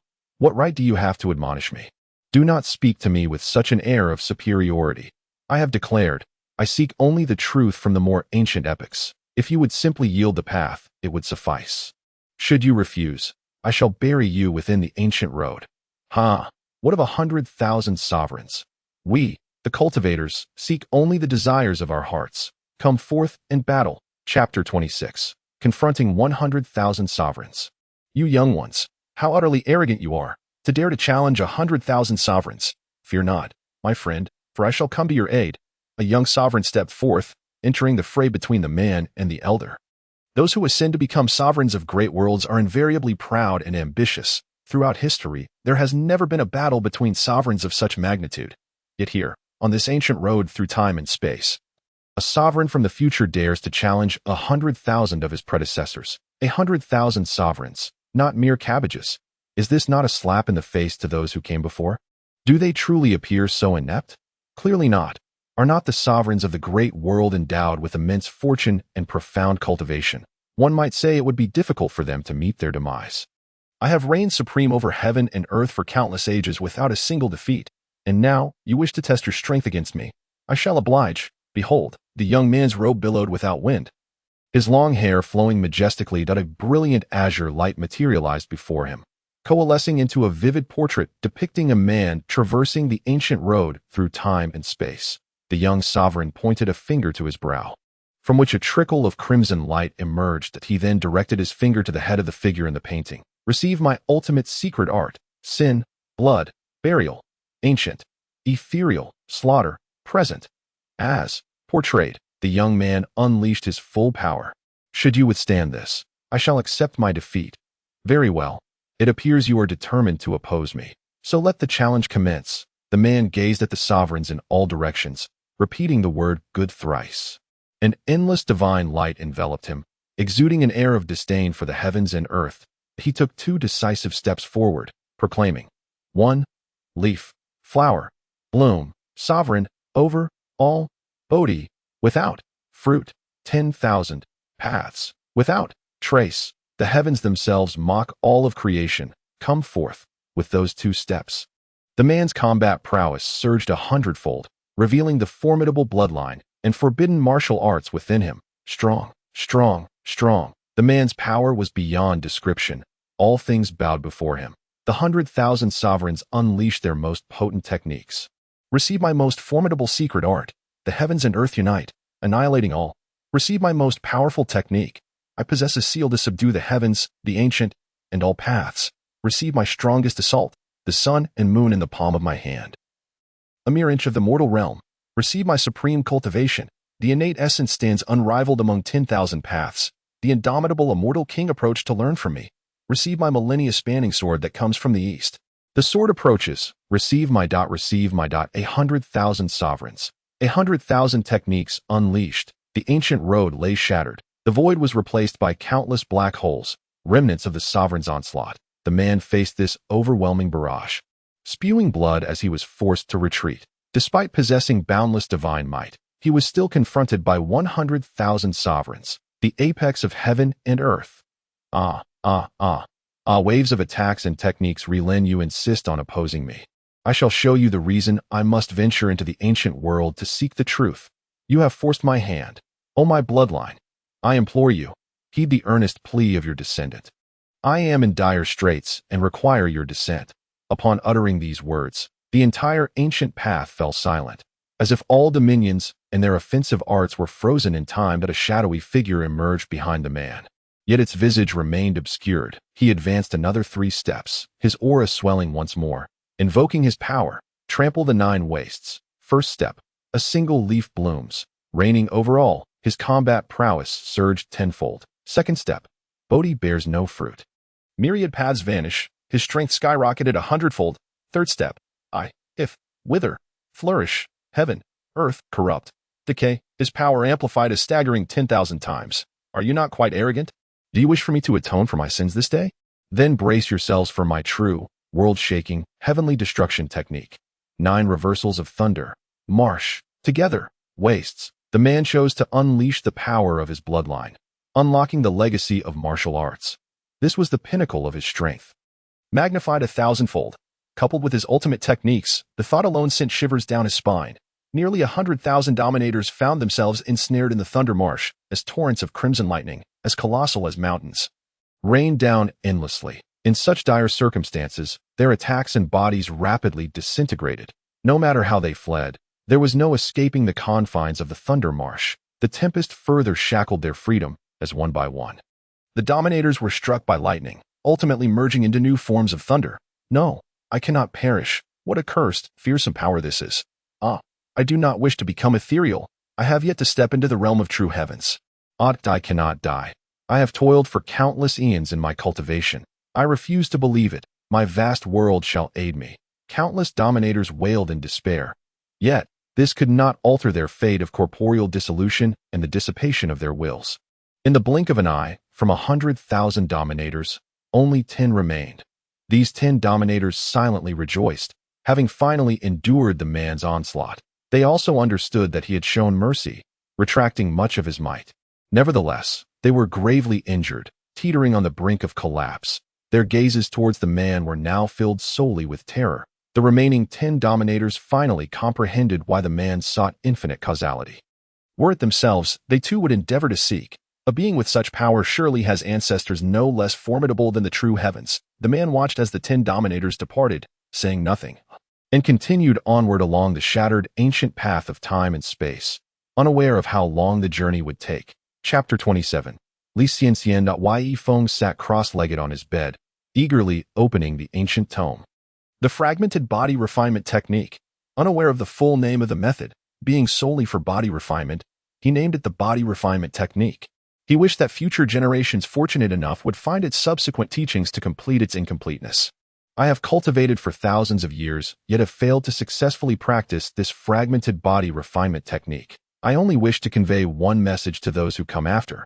It is both a boon and a bane. The refinement to death technique lives up to its name. I have validated it with my very life. Remember, clearly, this elder had practiced the refinement to death technique, and before his demise, imparted his thoughts on the preface of the method. Refinement to death, refinement to death. Yifeng repeatedly murmured these 3 words. A sense of hesitation lingered within his heart. The esteemed seniors had spoken. Could it be that he truly surpassed them in prowess? Yet, they also mentioned that success and failure were intertwined. This only indicated that the technique was indeed formidable, but it could also cost him his very life. Should he embark upon this path of cultivation? Yifeng found himself in a state of deep conflict. After all, he had already made his choice. What had he been thinking when he initially selected it? Why dwell on such matters now? What purpose would it serve? In this world, there is no such thing as a free lunch. One must invest effort to reap rewards. If the technique were genuinely powerful and devoid of peril, how could it still be available for selection? It would have surely been claimed by someone else. Even if it remained unchosen, the Royal Academy would not present it to him. Moreover, given his circumstances, he had no other options, regardless of the nature of the technique. Whether it be the death refinement technique or any other, Yifeng resolved to pursue it. In truth, these were not his most genuine thoughts. He harbored many unresolved enigmas. The vendetta against his parents' killers remained unavenged, and he felt a persistent intuition that the one responsible for their demise was still alive. Thus, he required immense strength. Otherwise, all would be but a fantasy. He vividly recalled the moment of his parents' death, a memory that would remain etched in his mind for millennia. What he yearned for was power, helplessness, cowardice, pleading, pity, and innocence. None of these were of any use. Only strength could sweep away all obstacles. Therefore, Yifeng was determined to grow stronger. He aspired to become a being that even heaven and earth would fear. As Yifeng opened the main text of the body refinement technique, he discovered that it involved enduring the wrath of heaven's thunder and the most extreme forces of the world to temper his body, honing his flesh to transcend mortality and attain an indestructible state. Upon reaching mastery, a single drop of blood or a strand of hair could facilitate rebirth. Note: a significant portion of the text was missing. The subsequent sections detailed the genuine methods of cultivation. along with various names of thunder, after perusing the content. Yifeng was astonished to find that this technique required him to strike himself with various bolts of lightning and ultimately consume them to strengthen his flesh. Yifeng could not help but chuckle at the man's boastfulness. This was merely an ordinary iron sword, its design nothing more than a facade. The burly man, upon seeing Yifeng, shook the sword vigorously, proclaiming that it possessed a spirit that sought a master, and that it would only cost 800 taels for the fortunate. Really, if it possessed a spirit, would you truly part with it for just 800 taels? Moreover, how could my attire possibly align with that of a gentleman? This man is amusing, but believing his words would be sheer folly. Suddenly, Yifeng recalled an advertisement he had seen in his past life, where it claimed that for just 998. Yes, you heard that right. For just 998. A smile graced Yifeng's lips as a long-lost joy surged within him. His cultivation realm, initially at the 8th layer, instantaneously ascended to the 9th. The understanding of his heart's realm unfolded seamlessly, a truly wondrous experience. Yifeng closed his eyes, reveling in the elevation of his power, feeling genuinely enlightened. He looked at the man and said, "My good sir, since this sword is fated to be mine, I shall take it." With that, he produced 80 gold coins and handed them to the man. Such discerning eyes, young master. With this divine weapon at your side, your grand ambitions are surely within reach. The burly man accepted the coins, inwardly thinking, is this fool truly so gullible? This is merely an ordinary iron sword. How could he not see through the ruse? I merely boasted a little, and he actually gave me 800 in silver, nay, gold. Yet he looks so shabby. It seems he is a wealthy young master secretly seeking to experience life. A fool with money. The man quickly bit the coins in his mouth and laughed heartily. Indeed, they are real. Young master, you are truly generous. To be honest, I possess another divine weapon. Before the burly man could elaborate, Yifeng, clutching the ordinary iron sword, hastily departed. What a joke!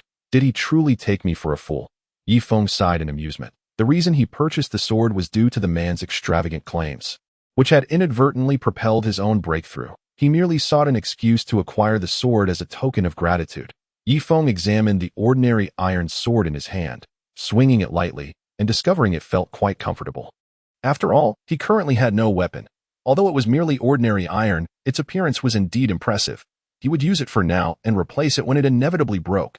As Yifeng strolled along the street, he noticed vendors enthusiastically hawking their wares, their fervor palpable. One would think they were eager to marry off their daughters. Caught up in such enthusiasm, Yifeng also purchased several items for his daily needs.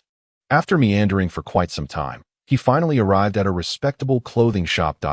Esteemed young master, please come in. What do you require? We offer a variety of celestial garments. A middle-aged woman boasted earnestly. Enough. I seek something suitable for myself. What do you have? Young master, you have indeed come to the right place. The woman, noticing Yifeng's gaze upon her, bashfully lowered her head and ceased her boasts. Please, follow me to the 2nd floor. Yifeng followed the woman to the 2nd floor, where he found several garments that pleased him greatly. Just as he inquired about the prices and was about to make a purchase, an inopportune voice rang out. We shall take these celestial garments. A young woman's voice chimed in. Little aunt, look at how beautiful these clothes are. I wish to buy them for my brother. Do you think he would like them? Oh, silly girl. Your brother is perpetually engrossed in his cultivation. When does he have time for you? Humph. All he knows is cultivation. He hasn't played with me in ages, the young woman replied, her voice tinged with grievance. Hee, my dear ladies, I have already made arrangements to purchase these exquisite garments, and the price has been settled, the proprietress said with a hint of difficulty. What good is it to have settled the price if you have not received the payment? I shall offer you double. Are you afraid that the Li family lacks funds? The young woman pouted with an air of arrogance. Upon hearing the proprietress's words, Yifeng couldn't help but cast a more appreciative glance. He mused to himself, not bad. However, upon hearing the young woman's words, his expression immediately darkened. Xiang, do not act so unruly. Have you forgotten the teachings of your father and brother? The beautiful woman, referred to as aunt, admonished her niece sternly. She had observed the expressions of both individuals when her niece spoke so fiercely. The proprietress claimed there was no issue, yet she sensed a dangerous aura emanating from the young man. Despite his humble attire, he radiated an undeniable presence. She prided herself on her ability to read people accurately. This individual was one to befriend, not to make an enemy of. She had felt a similar aura in her nephew, Li Bai, a genuinely noble lineage. The beautiful woman quickly stepped forward and offered a graceful bow to Yifeng. saying, "Esteemed sir, please bear with us. My niece merely longs for her brother and wishes to gift him a garment.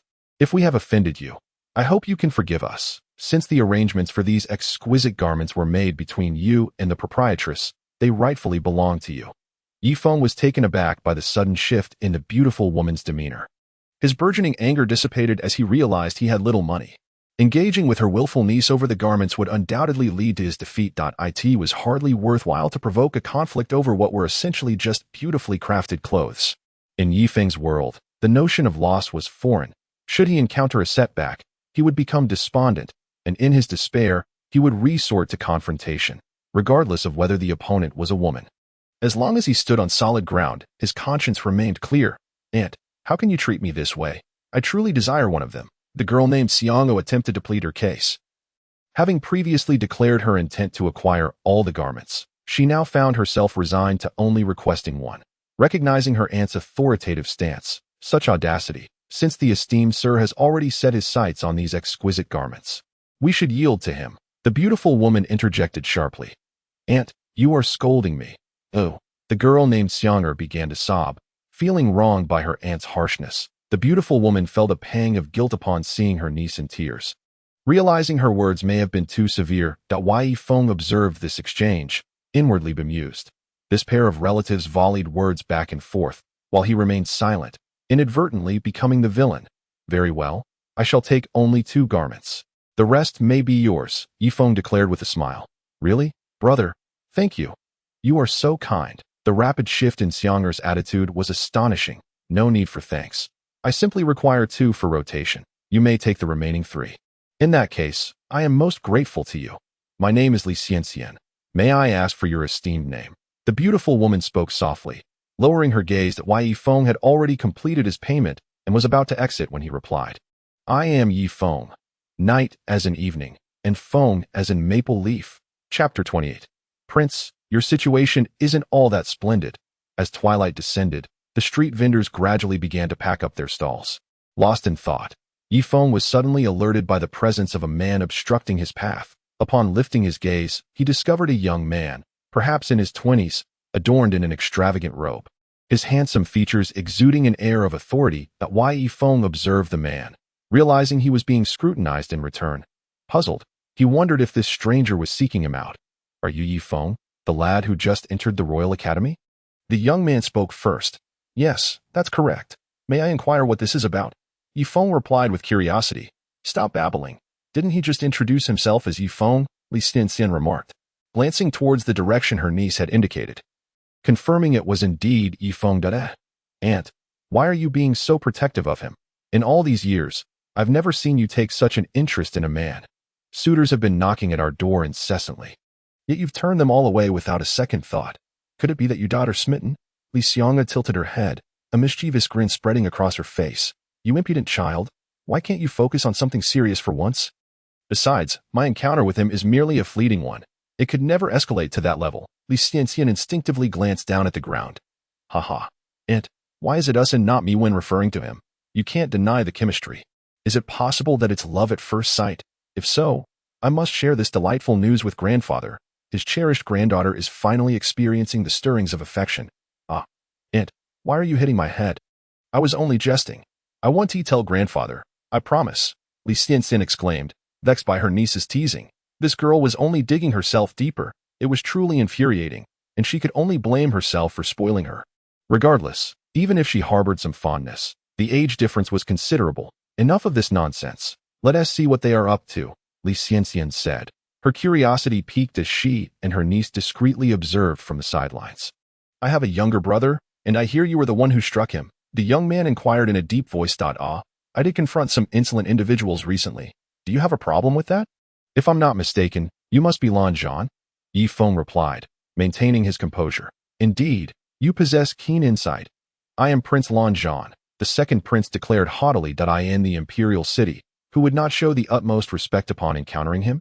Suppressing his discontent, the second prince continued, "Apologize to my brother. I shall consider this matter as if it never happened. However, I, Yifeng, never act against my own principles. You request an apology for your brother. But that is not my intention," Yifeng said softly, flicking the dust from his nails. Then I shall offer you a choice. Defeat me, and I will ensure my brother apologizes to you, regardless of the outcome. Both parties shall no longer pursue past grievances. Prince Lanjan stepped forward, his voice resolute. You. The second prince, Lanjan, was exasperated. How could this person disregard the established rules? After all, he had come seeking trouble. Yet the situation seemed to have reversed. Tell me, how do you propose we engage in battle? The second prince was driven both to defend his brother and to gauge this Yifeng's capabilities. When it came to the realm of cultivation, the world recognized only strength. Irrespective of the complexities that accompanied it, in the presence of exceptional individuals, the disparity in levels of cultivation can be entirely disregarded. To the second prince, Lanjan, it was evident that Yifeng belonged to the ranks of the extraordinary. Oh, this is somewhat awkward to articulate. Yifeng looked at the second prince, Lanjan, with a beaming smile, rubbing his hands together, and said, Recently, I have been facing some financial difficulties. As a prince, you surely do not lack in wealth, correct? Indeed, that is a certainty. The second prince nodded with unwavering confidence, acknowledging that he still possessed some savings. You can see my current attire.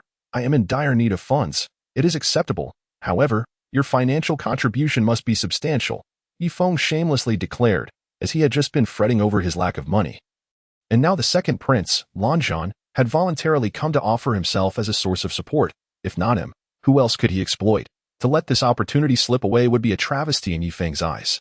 The second prince, Lanjan, observed Yifeng's coarse garments, laden with various bundles, and inwardly furrowed his brow, realizing that he was indeed quite impoverished. Giving him a few thousand gold coins would not be a significant loss. So, how much do you desire? The second prince inquired. Not too much. As the second prince, you must possess considerable wealth, so to ask for a mere pittance would hardly befit your stature. However, if I were to ask for an excessive amount, it might seem rather greedy. Quite right. The second prince nodded to himself in agreement. Let it be 100,000 gold coins. If you do not have it on hand, an IOU will suffice. I shall come to collect tomorrow. Yifeng observed the smile on the second prince's face. What? Ahem. Do you take me for a moneylender? That is far too much. I only have a mere 10,000 on me. If that, the second prince resolved that if he did not wish to engage in combat, he would take matters into his own hands. He would fight regardless, to avoid wasting time on idle chatter. Though this amount is somewhat inadequate, you are still a prince. Your situation is rather dismal. Very well. Follow me to a less populated area. I shall fulfill your request. Yifeng regarded the second prince, Lanjan, with disdain. That it was evident from this exchange that the character of the second prince was quite commendable. Had it been someone else, would they even bother to discuss principles and conditions? They would have simply engaged in battle. Yifeng recognized the second prince's integrity and found it rather admirable. Thus, he resolved not to let this prince suffer too severely in their encounter. After all, when someone approaches you with financial support, it is only natural to view them favorably, and they have left. There must be something afoot. Let us follow them. Li Xiang'er hastily trailed after them. Xiang'er, what are you doing? Don't. Before Li Xianxian could finish her warning, Li Xiang'er had already run off a considerable distance. Left with no choice, Li Xianxian pursued her niece, who had a penchant for seeking out excitement. And she too was curious to see what was unfolding. Xiang'er, wait for me. Chapter 29. Aunt, what will you do if your man loses? Yifeng led the second prince, Lanjan, around the royal city for quite some time. And the sky had completely darkened. The second prince could no longer contain his impatience. Hey, do you even know the way? Oh, I am not familiar with the royal city. I am currently searching for it. Yifeng sheepishly replied, rubbing his forehead. The second prince was exasperated. It was clear that Yifeng was utterly lost. If he was unfamiliar with the area, why had he taken the lead? How foolish to have wandered around with him for so long. I know the way. Follow me. The second prince resolved once more, determined to unleash his frustrations in a most vigorous manner. In the land of Lan, regulations dictate that the imperial city forbids any acts of violence. Otherwise, one would be charged with treason, with both royals and commoners subject to the same law. Shortly thereafter, the second prince, Lanjan, escorted Yifeng out of the royal city, arriving at a valley on the outskirts. Aunt, come here quickly. They halted. Li Xiang'er peered nervously at Li Xianxian behind her, persistently waving her hand towards her aunt. I'm coming. Be cautious. Don't let them spot us. The two young women hurriedly concealed themselves. Aunt, what do you think those two are doing here at this hour? Could it be some illicit affair? Or perhaps a duel? This promises to be entertaining. What nonsense! How could two men have an affair? Nevertheless, the second prince seldom ventures out, and he is generally a good sort. Let us see what they are truly up to, Li Xianxian remarked, being the elder and possessing a broader perspective. Yi Feng. Is this place to your liking? It is rather tranquil, with not many people around. As she spoke, she glanced towards the stones in the distance. Haha, as long as the second prince finds it suitable. That is all that matters. After all, we are merely here for the remuneration. Whether anyone sees us is of no concern to me. But should you lose, dear prince, it would be rather embarrassing. Yi Feng chuckled. What should we do? And they've spotted us. Li Xianga felt as though a mouse had been caught by a cat, her face filled with alarm. What else can we do but step out? Are you afraid of being seen? Li Xianxian laughed at Li Xianga's expression. This young lady, Li Xianxian, is my niece, Li Xianga. It is a pleasure to meet you, noble sir, and the second prince. Li Xianxian greeted them with a smile. Oh, so you are the beloved daughter of General Li. I have heard much about you. Your beauty is unparalleled, and your talents are indeed remarkable. Today, I see it is all true, the second prince replied with a grin. If you praise my aunt, what about me? Li Xianga retorted boldly, puffing out her chest and casting a sidelong glance at the second prince. Haha, Miss Xianga is also a beauty of the realm. Seeing is indeed believing. The second prince, feeling somewhat vexed, had heard tales of Li Buyi's sister being quite headstrong, and now he found the rumors to hold true. Might I inquire what brings you and the second prince to this locale? If I am intruding, my niece and I shall take our leave. Haha, not at all. I am merely discussing martial arts with Brother Yi. The second prince, Lanzhan, interjected before Yi Feng could respond, not wishing for the two ladies to discover that he had paid Yi Feng to engage in this match. Especially that headstrong Li Xianga. Otherwise, the entire imperial city would soon be abuzz with gossip. He could not dismiss them, for that would offend the two ladies, and he would find himself summoned before his father to receive a lecture. The esteemed General Li was known for his protective nature towards his only daughter, and he was also the most respected teacher of the prince's father. Yi Feng played along. Very well, let us commence. No more dawdling. I am eager to witness this. Li Xianga exclaimed joyfully, anticipating the spectacle. Then let us proceed, Brother Yi. Yi Feng inwardly scoffed, noting the shift from calling him Yi Feng to Brother Yi now that others were present. What a beast. Well then, come forth. I possess no elaborate techniques. I prefer to be straightforward. You must exert your utmost strength. Otherwise, it would be unfortunate if you were harmed. Ha, splendid. I admire your audacity, Brother Yi. I extend the same words to you. The aura surrounding Lanzhan surged with vigor. His primordial energy gushed forth, fully unleashing his cultivation at the zone realm. I shall show no mercy, for this is a testament to my respect for my opponent. Be cautious. At the age of 16, a mysterious elder, who was also my master, imparted the Ba Long Dao to me, the unparalleled Ba Ti, Long Quan. In an instant, Lanzhan's true essence transformed into dragon energy. Manifesting a formidable dragon might, an ethereal dragon silhouette coiled around him. A fist, shaped like a dragon claw, emerged from within his body, hurtling towards Yi Feng. Wow, how impressive. Your martial arts are remarkable, second prince. Li Xianga exclaimed joyfully. Leaping with excitement upon witnessing the second prince's formidable technique, the second prince, strikingly handsome, exhibited a technique that summoned layers of yellow dragon phantoms soaring around him, resembling a divine emperor descending upon the realm. Observing the second prince's imposing demeanor, Yi Feng hastily cast aside his belongings, realizing the opponent's prowess. Dismissing any thoughts of underestimating him, he swiftly channeled his entire primordial energy, countering the approaching dragon fist with a punch of his own. Boom! The surrounding boulders in the valley shattered under the shockwave generated by their clash of fists. Yi Feng staggered back 3 steps, while Lanzhan only retreated 2. Yi Feng gazed at his bruised knuckles, feeling rather speechless. Is this the disparity brought forth by martial arts? The opponent can wield primordial energy to execute techniques, while he can only rely on his fists and feet. The crux is that he hasn't even had the opportunity to cultivate his body refinement technique. Under normal circumstances, with his cultivation at the 9th layer of harmonization, he is still slightly inferior in comparison. Yi Feng furrowed his brow, realizing he must unveil his true strength. Brother Yi, you are commendable. Despite being at the 9th layer of harmonization, facing my 4th layer of zone realm may be a slight disadvantage, yet you deserve your place among the prodigies, Lanzhan declared proudly. Little ant. What if your man loses? Shouldn't you lend him a hand? Li Xianga exclaimed in surprise. You impudent girl. What are you saying? Are you truly itching for trouble? If you keep speaking like this, I shall genuinely become angry. Li Xianxian's face flushed with embarrassment.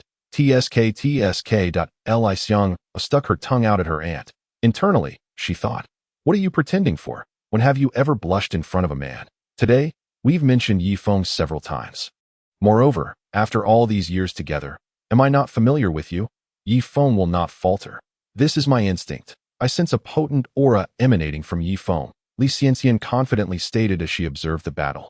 Although the second Prince Lanzhan is indeed formidable, that is quite normal. Everyone believes their hero is the mightiest. Li Xianxian completely disregarded her niece's words. Engaging her in conversation was futile. She would twist it into something else. Haha. Delightful. But second prince, do not rejoice too early. I am indeed powerful. Powerful enough to plunge you into despair. Yi Feng declared earnestly as he gazed at the second prince. Is that so? I am looking forward to it. The second prince chuckled, forgetting to mention that he too is quite strong. I was merely warming up. Little ant. Look at them. Each one can boast even more than the last. Turning to find Li Xianxian ignoring him. He chose to remain silent and continue to enjoy the spectacle. Then let us commence. Yi Feng directly unleashed his second form of true essence, and in an instant, the azure energy within the nine-colored halo of his dantian surged forth like a torrential flood. Enveloping his entire being in a dazzling blue light, his power had increased tenfold. With his left foot bending backward, he propelled himself into the void, performing a rapid somersault in midair, his right hand clenched into a fist. And sharp azure beams extending several dozen meters erupted from his fingertips. As Yi Feng formed his fist, 5 beams of azure light coalesced into a colossal fist imprint.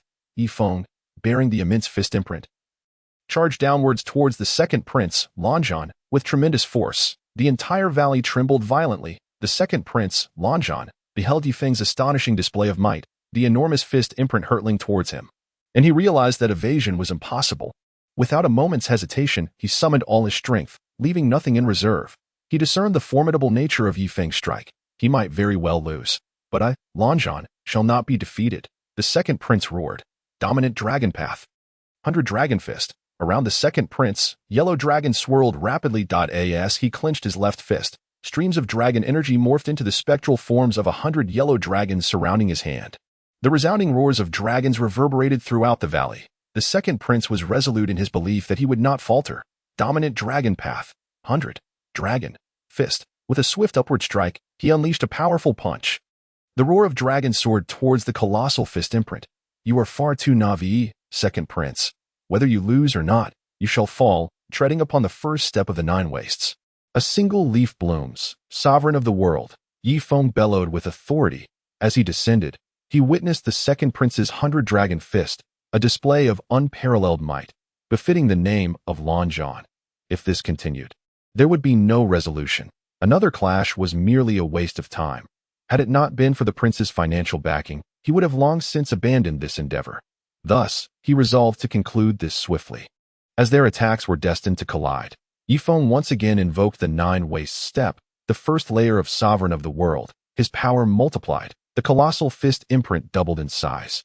Its might exponentially enhanced. An even larger fist imprint, imbued with Yi Feng's essence, struck the 100 dragon apparitions amidst a burst of azure light. Boom! Boomed. The 100 dragons roared defiantly. The fist imprint commanded the world.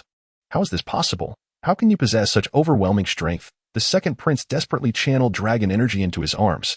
Yet, he was unable to withstand the unfathomable force. His waist began to bend. And even his legs trembled violently. No, I shall not be defeated. I am Lanzhan. What are you doing? I command you. Do not bend. Do not kneel. Lanzhan was consumed by rage, though engaged in a duel with Yi Feng. He had never contemplated the possibility of losing. As he felt his waist buckle, his legs threatened to yield to the relentless pressure. His martial heart trembled in turmoil. He was the prince of the Lan kingdom. Inferior to none, he could not allow his waist to bend. His legs could not kneel. He was Lanzhan, and his pride would not permit submission. He was a man. How could he kneel? If he truly succumbed this time, his martial heart would be irrevocably shattered. No. Rise. Get up. The second prince let out a roar, his boundless willpower bracing against the immense pressure bearing down upon him. Blood streaked across his fists, as 100 colossal dragons struggled against the overwhelming imprint of Night Maple's gigantic fist, as if they might disband at any moment. I command death to not kneel. There is no one in this world who can compel my submission. His defiant cries reverberated through the valley. Gradually, the second prince began to rise, straightening his legs and waist. In that moment, his resolve was unyielding, yet his entire body was sinking into the ground. Gouts of fresh blood erupted from his mouth. He was truly unwilling to accept his fate. If heaven has decreed my birth, then why must there be a night maple? Yet ultimately, it could not be changed. The second prince, Lan Zhan, was forcefully driven into the earth by night maple. Only his head and left hand remained above ground. Meanwhile, the ethereal yellow dragon in the sky dissipated as the second prince's yuan power was exhausted. The colossal fist imprint surged forward without obstruction. And just as it was about to descend upon the second prince's head, Night Maple hastily withdrew all his power, resulting in his inner energy becoming unsteady, causing him to spit out a mouthful of blood. No, no, the two women exclaimed in alarm. Little Ant, that was close. If Night Maple hadn't withdrawn, the consequences would have been unimaginable. How pitiful for the second prince. Night Maple is truly monstrous, Li Xianger lamented. Indeed, this world is never short of prodigious talents. One must remember, there are always greater heights beyond the mountains. Just consider your brother. Should he face Night Maple, I cannot say who would emerge victorious. Li Xianxian remarked wistfully. Impossible. My brother is the strongest. Bearing so many swords, he must be the mightiest, Li Xianger asserted confidently. Night Maple wiped the blood from the corner of his mouth, gazing at the second prince who had been driven underground. You have lost. They say I am formidable, yet you refuse to believe it. Allow me to share a secret. This is not even my full strength. Remember our agreement, the implication being that he was giving the two women some face. Young man, be discerning and remember to pay. With that, Night Maple picked up his belongings, casting a smile at the two women before striding away. Chapter 30. You are not sincere. If not, let it go. Second prince, how are you? The two women rushed forward. The second prince, Lan Zhan, summoned the last vestige of his yuan power, propelling himself from the earth. Blood trickled from his entire body, his yellow robe tattered beyond recognition. His left hand trembling, with patches revealing stark bone beneath. His once stylish hair was now in utter disarray. Lan Zhan gazed up at the vast sky, rendered speechless for a long while. His once invincible pride had been ruthlessly shattered in that moment. He recalled the instant he first met his master. Young man, I see in your countenance the aura of supremacy, a regal presence that is destined. In this realm, who else can rival you? I wish to take you as my disciple. The wasteland ought to have one like you. A prodigy among men. The path of the dominant dragon shall manifest through your hands. Do not fail. Ha ha ha. Indeed, in this realm, who else can rival me? What does this defeat matter? It is merely a starting point. Night Maple, I shall remember you. Lan Zhan laughed maniacally. Next time, I want to see you tremble beneath my hand. Second prince, what is wrong? Are you in great pain? Li Xianger approached Lan Zhan, perplexed by his sudden outburst of laughter, thinking he was suffering severely. The children still had words unspoken, yet the second prince had already departed with resolute steps. Aunt, do you think the second prince might become despondent? Li Xianger whispered as she watched him leave. The two women also exited the valley, which had transformed beyond recognition. At that moment, deep within the earth. An elderly man opened his eyes, intrigued. Suddenly, the entire valley reverted to its original state, even down to the placement of each grain of sand at the Royal Academy. As Yifeng arrived at his room's entrance, he encountered Su Qian approaching. It's quite late. What brings you here, Sister Su? Is there something amiss? Yifeng inquired, puzzled as to what could compel Su Qian to wait for him at such an hour. I was sent to find you. The dean wishes to see you. I've also heard that the Academy's grand competition is to commence earlier than anticipated, Su Qian replied, gazing at Yifeng. Oh, what does the dean want with me? ISNT, there's still over a month before the competition. Yifeng questioned. I'm not sure about that. By the way, Feng Shitty, what are those large bundles you have? Yifeng sheepishly scratched his head, replying, oh, it's nothing much, just some items I bought today. So shall we go meet the dean now? Su Qian asked. Now? Yifeng echoed. Yes, the dean said he would take you to see him if you were in your room. Su Qian affirmed. Then, Sister Su, please wait for me outside. Yifeng pushed the door open, stepped inside, placed his bundles on the table, and changed into the newly purchased indigo robe, as his coarse linen garment had been torn during his recent battle with Lan. Since he had acquired it, he might as well wear it. Once dressed, Yifeng emerged, and Su Qian's eyes lit up. Wow, Shitty, you look so handsome. I didn't realize how your aura transformed with this new attire. Haha, you flatter me, Sister Su. Yifeng responded modestly, noting that the celestial robe indeed contrasted starkly with his previous clothing. "Come, Shitty, follow me," Su Qian beckoned, leading the way. "Come in. Father, I've brought Yifeng to see you." With that, Su Qian dashed to the elder, wrapping her arms around his neck in a display of affection. "Father, Sister Su, could it be that you are the dean's daughter?" Yifeng exclaimed in surprise. Su Qian turned, chuckling. "Yes, I never claimed otherwise. Is it not so?" Yifeng was left speechless. "Nonsense. What are you doing? Release me at once. This is neither here nor there. Young Frenzied is still present. I have matters to discuss with him."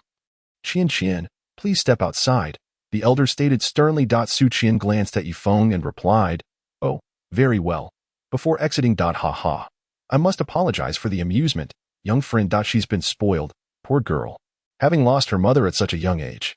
"I hope you do not take offense," the elder said, smiling at Yifeng. Yifeng looked at the elder and replied with a smile, "Dean, you are too gracious. Sister Su is indeed a person of genuine character. You may simply call me Yifeng. I hardly feel deserving of the title young friend. It is I who have the honor of associating with you. Your presence at our Royal Academy is a privilege for us. If you do not mind, you may call me Su Leoj." The elder exuded a remarkable bravado. What is this?" Yifeng pondered, feeling perplexed. Just moments ago, he was a young friend, and now he has been elevated to little brother?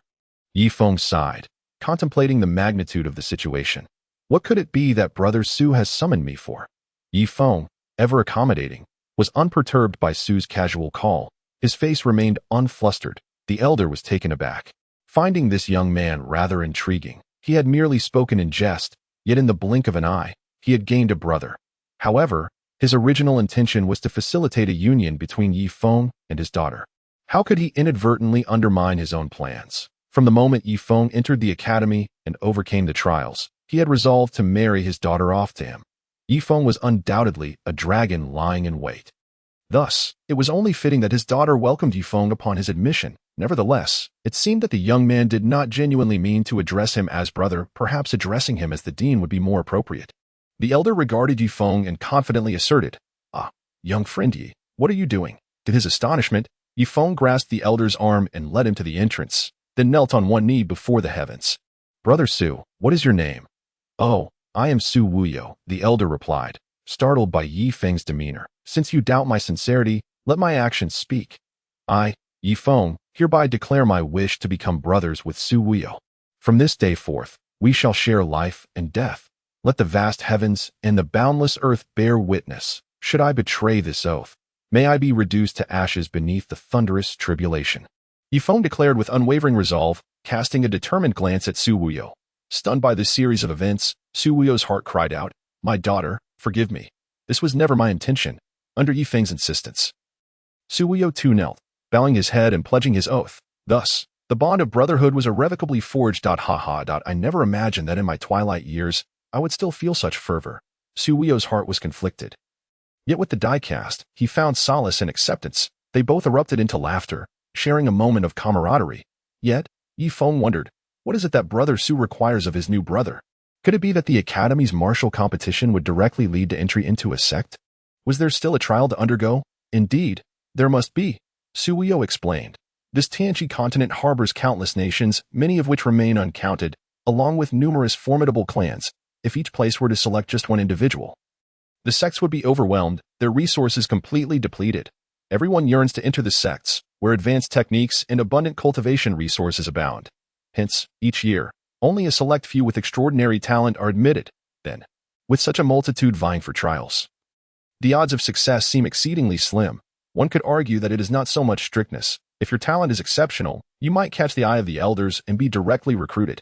It all hinges on opportunity. Moreover, if you have relatives within the sect who can advocate for you, as long as your talent is commendable, you might gain direct entry. This is what we call a backdoor. In essence, the sects prioritize talent, strength, and opportunity. I see. Yifeng mused, realizing the weight of the challenge ahead. With no connections in the sect, he could only rely on his own strength, relying on talent. That thought never crossed his mind. Excessive talent could very well lead to one's downfall. It would be prudent to remain discreet. However, do not fret excessively. Simply allow things to unfold naturally. One must strive for what is rightfully theirs and seize what is not.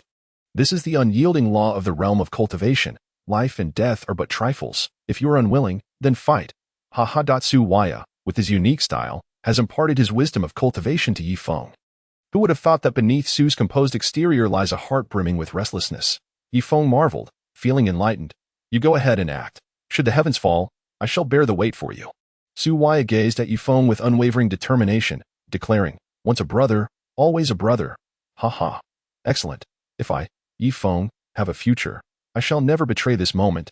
Yifeng was moved. Some people, though met for the first time, can be steadfast guardians for a lifetime. Good brother. Yi Waya nodded. Well then, Su Leoj, I shall take my leave. Inform me when the competition arises. Yifeng clasped his hands in respect to Su Waya. Yes, indeed. I have faith in you. You are also the hope of our esteemed academy, renowned throughout Tianqi. Nishang, where are you? I truly miss you. You are beautiful, and I, Yifeng, shall remember you for eternity. I promised you that I would stand at the pinnacle and marry you. Mother, you urged me to seek my grandfather, yet I have failed to do so. Where, indeed, is my grandfather? Father. I wonder if the Ning Tianqin you mentioned resides within the sect. It has been 10,000 years. Perhaps. Yifeng picked up the half of the jade pendant. He had never contemplated marrying Ning Tianqin. He merely wished to see her once, to fulfill his father's solitary obsession.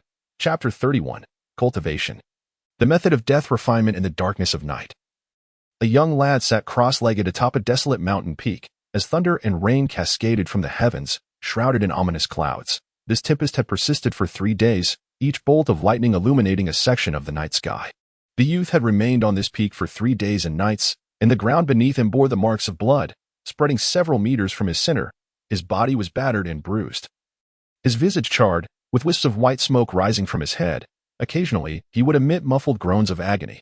Another bolt of lightning struck him down, and he could not suppress a wretched scream.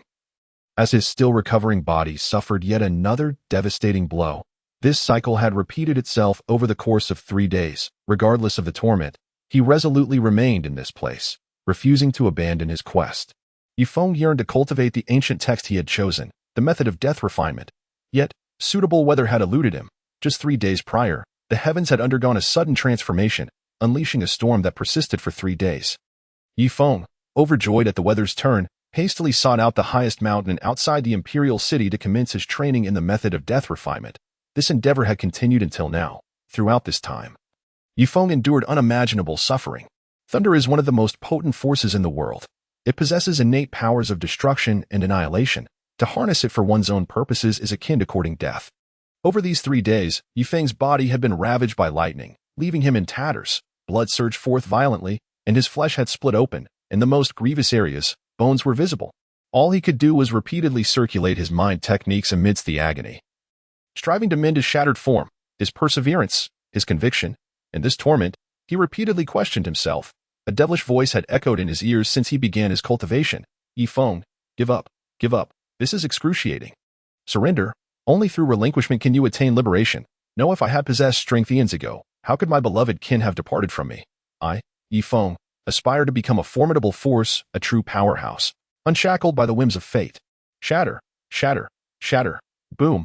In an instant, the heart's demons were obliterated. The speed of my inner cultivation surged to more than tenfold. My damaged body began to mend at a visible pace, as Yifeng channeled his techniques. Bolts of lightning surged towards him with increasing intensity. The thunderous energy rampaged through his meridians, causing his flesh to crumble and then immediately reconstitute, at a pinnacle moment. His corporeal form radiated with electric brilliance, and terrifying arcs of lightning coalesced within his palms, which he then merged and compressed. Merge for me. Compress further. From Yifeng's blood-red eyes emanated a fearsome glow of lightning. In a display of sheer will. He finally fused and compressed the lightning in his hands into a sphere the size of an egg. Grasping the lightning sphere with one hand, he resolutely swallowed it whole. A cacophony of thunder roared within his chest. At that moment, it felt as if a monstrous entity rampaged violently within his ribcage. His body expanded and contracted erratically. Unable to endure any longer, Yifeng collapsed to the ground, rolling in agony. This pain transcended human endurance. It pierced his very soul. Even the desire to feign eluded him. His will was being ground to dust. Yifeng understood that this was a critical juncture. He must remain alert, or he would meet a gruesome end. If the power of thunder were to escape the suppression of his refinement of death cultivation technique, only one fate awaited him: to explode in demise, reduced to ashes, leaving no trace of Yifeng behind. No, I cannot perish. I must remain vigilant. Trembling throughout, Yifeng slowly crawled, striving to sit and refine the thunderous energy within his chest. Yet, time and again, he faltered. The unending torment rendered his trembling limbs utterly unresponsive. I, Yifeng, have endured eons to integrate a celestial scripture. How could mere thunderous energy dictate my fate? My resolve is unyielding. Yifeng's heart resonated with determination. It thumped violently. The nine-colored halo within his dantian suddenly accelerated. Spinning ever faster, within his chest, arcs of lightning were drawn into the halo, undergoing the process of refinement. No matter how fiercely the lightning surged, it could not escape the embrace of the nine-colored ring. At this moment, Yifeng's body finally experienced a modicum of relief, and he struggled to sit cross-legged on the ground. Refinement of death. Open, open, open. Yifeng's violently trembling body activated the refinement of death technique to strengthen his organs. Simultaneously, he multitasked to employ the refinement of death technique to restore his flesh, for at this moment, apart from his heart, his other organs were on the brink of ceasing all function. If this continued, only death awaited him. With the amplification of three powerful forces, the thunder sphere within his chest diminished in size. His organs grew ever stronger under the cleansing of the thunder, while the thunderous energy within the halo of his dantian was increasingly refined by the nine-colored ring. At long last, through the unwavering persistence of Yifeng, all the thunder had been refined. Not only had his physical prowess multiplied exponentially, but his cultivation level had also surged dramatically, breaking through to the 10th layer of harmonization. Moreover, within the nine-colored halo of his dantian, a surge of thunderous energy emerged. To transcend the harmonization realm, one must comprehend the power of rules, and the intensity of this power typically correlates with the magnitude of one's cultivation boost, which is generally a transient phenomenon. However, if the rules encompass the essence of Tao, the situation differs entirely. Grasping the rules is merely the starting point of the harmonization realm. Further cultivation and fortuitous encounters are essential for achieving greater heights. Of course, there are ancient sages who have attained sudden enlightenment, ascending in broad daylight. Yet, how many possess the ability to accomplish such a feat? It can be said that this moment represents both an opportunity for Yifeng and a testament to his true capabilities. Wrested from the hands of death itself, cultivation, by its very nature, defies the heavens, unless, of course, one is blessed with extraordinary fortune. Yifeng exhaled deeply. Little did he expect that the death refinement technique would indeed live up to its ominous reputation. He had underestimated its formidable nature. It had been a perilous ordeal, nearly costing him his life. Reflecting on the experiences of the past 3 days, Yifeng's entire being still trembled. Yet, if given the chance to choose once more, he would still opt for cultivation. Everything comes with a price. Having chosen the path of becoming stronger, it is certain that Yifeng shall not perish along this journey of strength. Yifeng lifted his gaze to the sky, now brightening with the morning light, as the ominous clouds gradually dispersed, leaving no trace of the thunderstorm behind. Glancing at his attire, he sighed softly.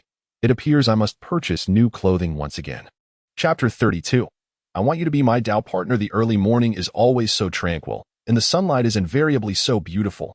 Yet, the serenity was shattered by the resounding snores echoing from the dormitory. The sound of snoring could be heard from afar within the confines of the dorm room. Outside, a throng of students bustled about. Pray tell, how can one produce such thunderous snores while sleeping? Does he not even know to close the door? A scholar-clad student lamented to another. Indeed, with the upcoming student competition, he still has the audacity to sleep. What a bizarre individual. A decayed tree cannot be carved. Let us proceed to the student competition instead, and see if we might secure a place in the grand tournament of the 5 academies. We must not allow such individuals to disturb our tranquility and impede our performance. Humph, a disgrace, truly an affront to scholarly decorum. The scholar-student tossed his sleeve in frustration and departed angrily. In broad daylight, sleeping in bed was none other than Yifeng, just as he had drifted off. He was subjected to scornful rebukes from other students. Fortunately, Yifeng was lost in the depths of slumber and remained oblivious. Otherwise, another spectacle would undoubtedly ensue in his dreams. During the afternoon, Yifeng lay on his bed, stretching his arms and swaying slightly from side to side. How refreshing. Yifeng, eyes closed, twisted his body and remarked, "Are you awake?" Startled, Yifeng opened his eyes and turned to the side of the bed, where a lovely visage rested upon a small hand, peering at him with a tilted head from a nearby stool. "It's you?" Yifeng looked at the girl, puzzled about her presence in his room. "Yes, it is I." The girl stood up. "When did you arrive?" Yifeng inquired. "Oh, I came a little while ago. I didn't want to disturb your peaceful slumber, she replied. By the way, Sushimi also came by. She was the one who brought me here. Observing that she was still asleep, she quietly departed. Oh, why did you not leave with Sister Su? Yifeng inquired, perplexed. The woman in question was none other than Li Xianxian. Yifeng could not fathom why they had only met twice, and he certainly was not familiar enough with her to warrant her watching him sleep. Could it be that Master Yi finds me so intolerable? Li Xianxian lamented. Oh, no, Miss Li. I am merely curious, Yifeng hastily replied. With a soft chuckle, Li Xianxian's demeanor brightened immediately. Haha, I was merely teasing Master Yi. May I inquire as to the purpose of your visit today? Yifeng was intrigued. Master Yi, would you be so kind as to grant me a favor? I find myself without any other option, so I must implore you. Hee. With such beauty and charm, what man could resist a lady like you? If you merely ask, I am certain others would line up to oblige, Yifeng remarked, taking a sip of the tea that had already been poured. Night, Master, Li Xianxian stammered, a rosy hue blossoming on her cheeks. Why Yifeng was about to spit out the tea, but reconsidered, realizing that it would embarrass Li Xianxian. Little did he know, it was her embarrassment that would deepen if he did so. Yifeng's thoughts were still tinged with notions from his past life. While Li Xianxian was a true local, and such familiarity was typically reserved for married couples, at that moment, her face was flushed to the point of almost bleeding. This felt akin to an indirect kiss. Was he acting intentionally or unintentionally? You've made me quite embarrassed. Li Xianxian struggled to maintain her composure, yet remarked, Master Yi, truly you are bold. Yifeng sensed that Li Xianxian was teasing him. Miss Li, let us return to the matter at hand.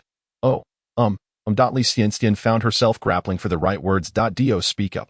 Yifeng encouraged, still seated, sipping his tea. Could you possibly be my Dao partner?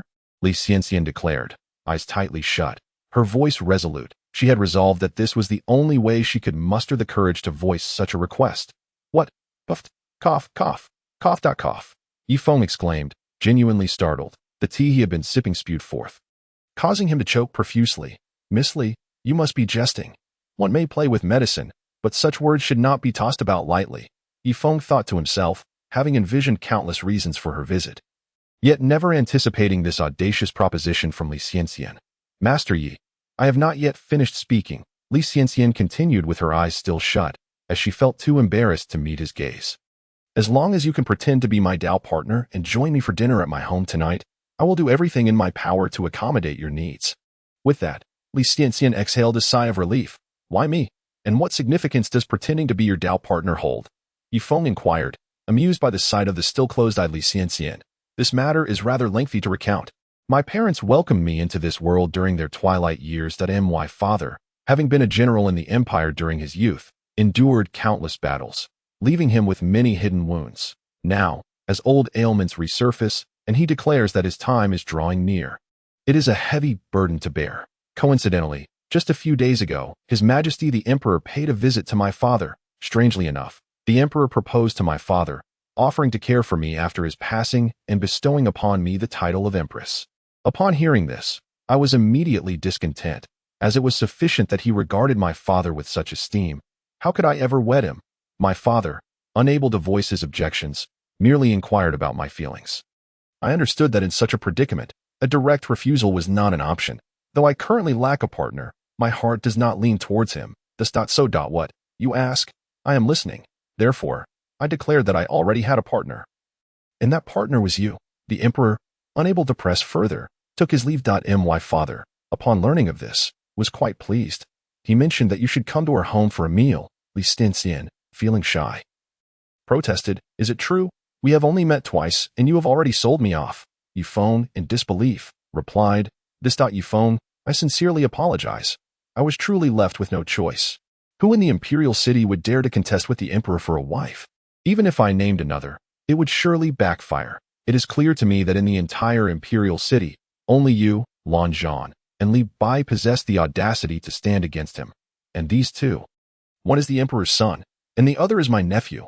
Who else could I turn to? You need not flatter me further. Your words are both reasonable and just, leaving no room for criticism. Yet, inexplicably, I have incurred the emperor's wrath. Do you not think that is unjust? Yifeng gazed at Li Xianxian and said, Li Xianxian, I truly apologize. Could you assist me just this once? I am aware that my reasoning is quite unreasonable and absurd. However, I am utterly at my wit's end. I would give you anything you desire. Even if I do not possess it now, I shall provide it in the future. I am also quite formidable. My father's time is drawing near, and I still remember the look of relief and joy on his face when I claimed to have a partner. Yet I do not wish to marry someone I do not love. Boo-hoo. Having spoken those words, if you do not help me, my father will surely be disappointed. I have only one father, and I do not wish for him to depart this world filled with regrets. Licien wept uncontrollably, her words punctuated by tears. Yifeng, witnessing her despair, felt a pang of empathy, recognizing her as a good girl. He was reminded of his own parents' departure, who must have left with their own regrets. Her helpless sobs echoed his past struggles. Do not cry anymore. Boo-hoo. What does that mean? Li Xianxian asked through her tears. It means we are now friends, and assisting you is only natural. Yifeng stepped forward to wipe away the tear stains from her face. Yifeng, thank you. I will forever remember this moment, Li Xianxian exclaimed, her spirits lifting. Just remember to treat me to a fine meal tonight. I have made quite a significant sacrifice for this, to secure this meal. I have even stolen the emperor's wife. Yifeng jested. Perhaps even she herself does not comprehend whether this joy stems from Yifeng agreeing to masquerade as her partner or simply from sharing a meal with him. How delightful! As Yifeng watched the enchanting figure of Li Xianxian depart, he couldn't help but exclaim, no wonder even the elderly emperor is captivated. As for offending the emperor, Yifeng was utterly indifferent. This was one of the reasons he readily acquiesced to Li Xianxian's request. He would soon no longer be here, so why should he be concerned? Moreover, did he appear to be someone easily bullied? Chapter 33. Uncle Yi. Uncle Yi, have you awakened? Just as Li Xianxian left, Su Qian entered, her countenance adorned with a touch of melancholy. Uncle Yi? Who is that? Yifeng, in the midst of meditating with his eyes closed to cultivate his elemental energy, was momentarily taken aback by the term Uncle Yi. Upon opening his eyes, he recognized Su Qian and promptly smacked his forehead, realizing that since he had sworn brotherhood with her father, it was only fitting for her to address him as uncle. Senior sister Su, although I have become sworn brothers with your father, it would be best if you refrain from calling me Uncle Yi. You are making me feel quite embarrassed. Uncle Yi. You still know what embarrassment is. When I introduced you to my father, I referred to you as Brother Feng, yet in the blink of an eye, my father insists I call you uncle. How can you be like this? You take advantage of me. I treated you sincerely, Su Qian exclaimed, visibly aggrieved. Alas, senior sister Su, I too am compelled by circumstances. Upon first meeting your father, he addressed me as young friend. And ultimately, he referred to me as little brother. What was I to do? I am merely a penniless wanderer. How could I decline your father's goodwill? Subsequently, when I became sworn brothers with your father, it was because he believed I held him in contempt by calling him little brother. In a moment of urgency, to prove that I did not look down upon him, I accepted his brotherhood. Heaven bears witness to this. Senior sister Su, you must believe me. Yifeng protested, his grievance palpable, for only the two of them knew the truth of the matter. Really? Su Qian felt somewhat reassured by Yifeng's words. Since it was not your intention, I shall speak to my father. Your brotherhood is hereby annulled, she declared with a commanding tone. Senior sister Su, you mustn't do that. My brotherhood with your father was indeed my own desire. Yifeng hastily replied. You just explained all this to me to imply that your brotherhood with my father was not your intent. Right? It was my intent. No, it was not my intent. That's not correct either. It was indeed my intent.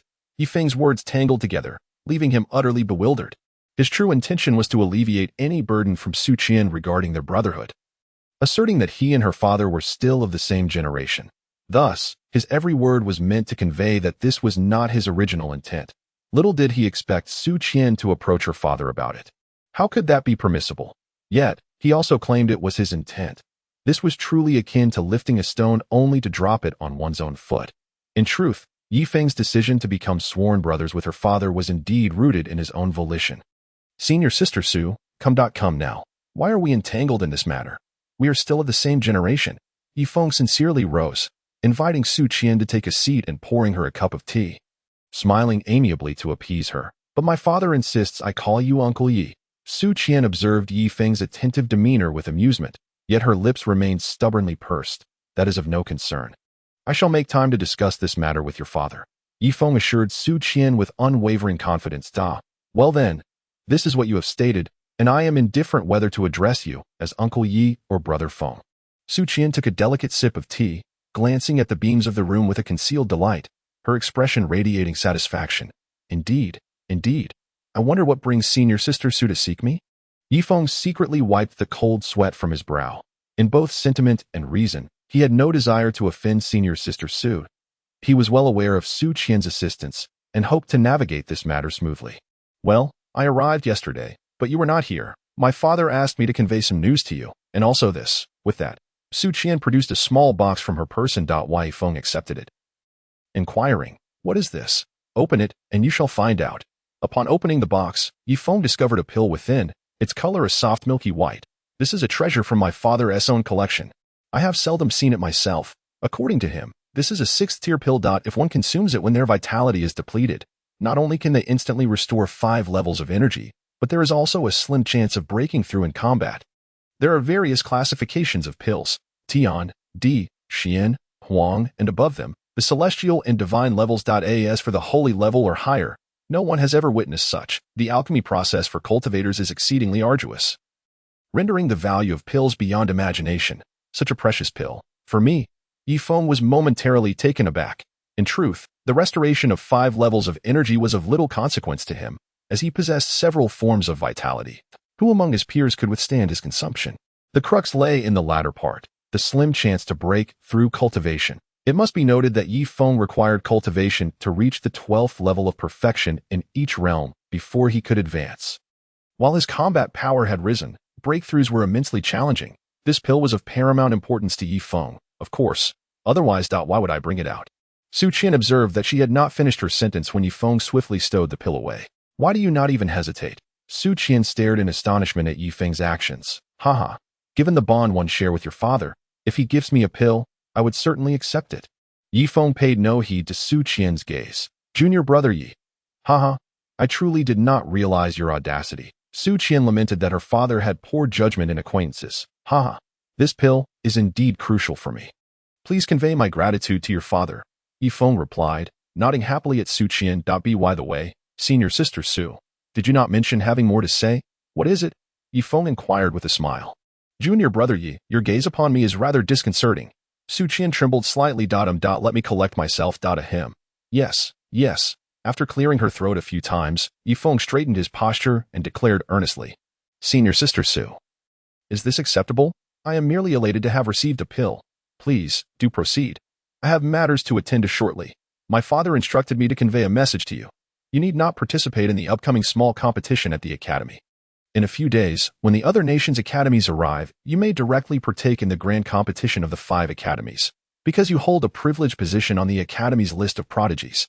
As for this pill, its use is prohibited during the competition. However, should other academies disregard the rules and provide you with one, it is merely a precaution. You must refrain from consuming it during the match unless your life is in peril. In which case, do not hesitate to use it. With my father backing you up," Su Qian completed her statement in one breath. "Has the academy been engaged in a minor competition these past few days? How come I was unaware? Have other national academies come to the Lan Kingdom to compete?" Yifeng inquired consecutively, feeling a sense of gratitude towards Su Wuyo. This truly signifies that Su Wuyo considers him a brother. And how could Yifeng not repay such kindness in the future? As for the second question, my knowledge is rather limited as well. It seems to be related to the royal family of the Lan Kingdom. I have heard that the little aunt of Princess Lanxin is affiliated with a sect, regardless of where the competition takes place. Isn't it all the same? Perhaps they are merely visiting relatives, specifically arranging their stay in the Lan Kingdom. Yifeng pondered. No wonder Princess Lanxin was so confident that night about her entry into the sect, and even requested me to be her servant. It turns out she has connections. Yifeng sighed. "Sister Su, are you not participating?" He asked. My father forbids me from joining, saying that even if I could pass the great competition of the 5 academies, I might not survive the trials of the sect, which is too perilous. Su Qian replied nonchalantly. "If you're willing to participate, as long as I can enter, you can too," Yifeng assured, gazing earnestly at Su Qian. "Junior brother Feng, I still won't go. I will cheer you on, but once you enter the sect, do not forget about me and my father," Su Qian said, tilting her head and smiling at Yifeng. "Sister Su, rest assured, I will definitely enter the sect, and I will not forget you and your father." Yifeng reiterated his promise. "Well then, junior brother Yi, you go on with your business. I shall take my leave now. Do not keep Miss Li waiting," Su Qian said as she stepped out of the room. The moment she crossed the threshold, an inexplicable sense of melancholy welled up within her. In fact, during Yifeng's conversation with Li Xianxian. She had come back to check if Yifeng had awakened and happened to overhear Li Xianxian exclaiming with her eyes closed, "I want you to be my Dao partner." Chapter 34. The false son-in-law arrives after Su Qian's departure. Yifeng also stepped outside. He felt that since he had made a promise to Li Xianxian, he could not back down. He needed to prepare something. However, as he mulled over it, he realized he did not possess any suitable gifts. The only valuable item on him was the elixir recently brought by Su Qian from her father. It was a profound-grade elixir, and the thought of giving it away felt unbearable. I remember in my previous life, one typically needed to buy gifts when visiting the father-in-law's house. What would be appropriate? Yifeng was conflicted. Forget it. Why ponder so much? I am not truly involved with Li Xianxian. I shall buy some fruit and perhaps a few articles of clothing as well. Yifeng nodded, resting his chin on his hand, seemingly convincing himself. Thus, he glanced at the sky and hurriedly set out. The time should be just about right. After saying this, Yifeng grabbed a basket of fruit and left his room. Heading towards the academy's entrance. Why Yifeng? You're here, Li Xianxian exclaimed joyfully as she rushed over, her eyes sparkling with excitement. Miss Li, I apologize for keeping you waiting. Why Yifeng replied with a smile. Hee, it was too long. I just arrived. I feel so happy to see you. Could you refrain from calling me Miss Li? After all, we are pretending to be Dao partners now. If you address me that way, my family might become suspicious. Li Xianxian said, shyly twirling a strand of her hair and lowering her head. Oh, haha. How could I have forgotten about this? If I continue to call you Miss Li, wouldn't that expose my pretense as a false partner? Yifeng chuckled awkwardly. Then what should I call you, Miss Li?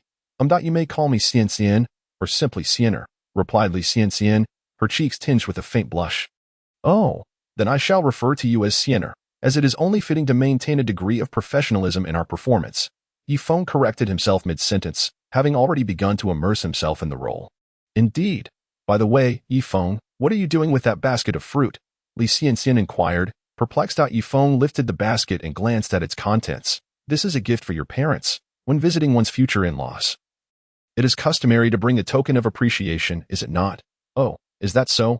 I was unaware, Li Xianxian admitted, her lack of experience in such matters evident. Well then, let us proceed. I have informed my family that you will be dining with us tonight to meet my parents. Very well. Let us go, Yifeng nodded. During their journey, the two reviewed their accounts to ensure that their stories aligned, preventing any discrepancies should Li Xianxian's family inquire about Yifeng. Young lady, young master. Please enter. The guards announced respectfully upon their arrival. As they approached the general's residence, Yifeng marveled at its vast expanse, the imposing stone lions at the entrance exuding an air of majesty and authority. Yifeng, allow me to introduce my brother, Li Feihong, the current general of the Lan Kingdom, Li Xianxian exclaimed, eagerly pulling Yifeng closer for the introduction. Why Yifeng felt her hand grasp his and reflected inwardly. It is merely an act. Do not take it to heart. My distant wife, please understand my position. He promptly clasped his hands in greeting. Haha, General, you honor me. I have long heard of your esteemed reputation through Xiener. That you are a hero of our time, safeguarding the Lan Kingdom against countless foes. It is indeed a privilege to meet you in person, Li Xianxian internally mused. When did I ever say that? Yet, witnessing Yifeng's performance brought her immense joy. Oh, Xiener truly said such things. It seems your bond with her is quite profound, to share such flattering words. Li Feihong laughed heartily, clearly pleased, nodding in approval of Yifeng. Indeed, everyone relishes a compliment. Even the sage cannot escape this truth, let alone mere mortals. Yifeng thought to himself, secretly proud of his cleverness. Brother, how can you speak so? Li Xianxian felt a wave of embarrassment wash over her. How long will you linger at the entrance? Yes. My apologies, you brother. Please, do come in, Li Feihong urged, hastily ushering Yifeng inside. Following Li Feihong, Yifeng arrived at the threshold of the living room, where a multitude awaited him. Remaining calm, he addressed Li Feihong, General, do you have a gathering this evening? So many guests. Oh, do not mind the crowd, you brother. These are all Xiener's relatives. They are family. It is customary for us to gather like this. Fostering familial bonds. Please, go ahead. I shall change and join you shortly. Li Feihong departed swiftly, internally lamenting that while he could manage a battle, weaving a web of deception proved far more challenging. As Yifeng and Li Xianxian entered the hall, a crowd quickly surrounded them. Why Yifeng recognized among the throng Li Xianger and Li Bai'ai. It was Li Xianger who dashed forward first, exclaiming, Oh my, it's you, Yifeng. I never imagined that my aunt's partner would be you. Just a few days ago, I mentioned to my aunt that she has a fondness for you, and she denied it. She questioned when you two became acquainted. Surely you haven't known each other for long. Li Xiang's animated demeanor was matched by her secret acknowledgement of her own perceptiveness. Meanwhile, Li Bai was taken aback, realizing that his aunt's partner was none other than Yi Feng, who shared the prestigious Tianjia list with him. Would he now have to address him as uncle? Yet, Yi Feng appeared to be a year or two younger than him, leaving him somewhat perturbed. Indeed, just a couple of days prior, after the emperor's visit, Li Xianxian had mentioned having a partner, but at the time, only the three of them were present. Subsequently, Old Master Li simply stated that Li Xianxian had a partner, without disclosing who it was, leaving everyone aware of her relationship status but oblivious to the identity of her partner. Oh dear, Yi Feng, I am not as remarkable as you suggest. Li Xiang'er suddenly began to fidget, her rare display of shyness evident. Hearing such words from Li Xiang'er made Li Xianxian wish for a place to hide, but upon noticing Yi Feng's calm demeanor, which instead praised Li Xiang'er, she felt a sense of relief. She thought to herself, regardless of anything else, I must first navigate this situation. As for feelings that shall depend on fate. Child, you need not bring any gifts, just your presence is enough. An elderly woman approached and kindly took the basket from Yi Feng's hands. Ah, I apologize for any imposition, dear grandmother. I arrived in haste today and brought no substantial gifts. However, I did pick up some fresh fruit along the way, and I hope you won't find it laughable. I will make sure to bring something more fitting next time, Yi Feng replied, demonstrating his astuteness and addressing her sentiments. He understood that claiming to have specifically prepared fruit might imply a lack of respect, as if their household lacked sufficient provisions. Moreover, for someone who practices cultivation, bringing fruit as a first visit gift could seem rather lacking in generosity. The elderly woman chuckled. Why would I find that amusing? The very act of bringing something shows your thoughtfulness. You truly possess the gift of eloquence and know how to engage with others. I appreciate that. Yi Feng, allow me to introduce you. This is my mother. And these are my aunts, my sister-in-law, and of course, you know Li Xiang'e. This is my nephew, Li Bai, who is quite remarkable, and this lady. Li Xianxian introduced each individual, and Yi Feng responded with a warm smile to each greeting. The atmosphere was filled with enthusiasm, particularly from Li Xiang'e, who was buoyed by Yi Feng's recent compliment and her own joy for her aunt, although Li Bai was reluctant to accept the notion of calling Yi Feng uncle in the future. He felt genuine happiness for his aunt's fortunate choice and partner, recognizing that Yi Feng's prowess was likely on par with his own. Chapter 35. Deep Affection. One gulp. Haha. Everyone seems to be enjoying themselves. Come, I have prepared a feast. Let us converse while we dine. Li Feihong entered, having changed into fresh attire. Indeed, it is a rare occasion for such merriment. Let us eat and chat, Li Xianxian's mother added, glancing at Yi Feng and gesturing for him to follow. Come along, uncle. Li Xiang'e, after finishing her words, eagerly dragged Yi Feng towards the dining hall. What? Uncle? Yi Feng felt a wave of embarrassment wash over him.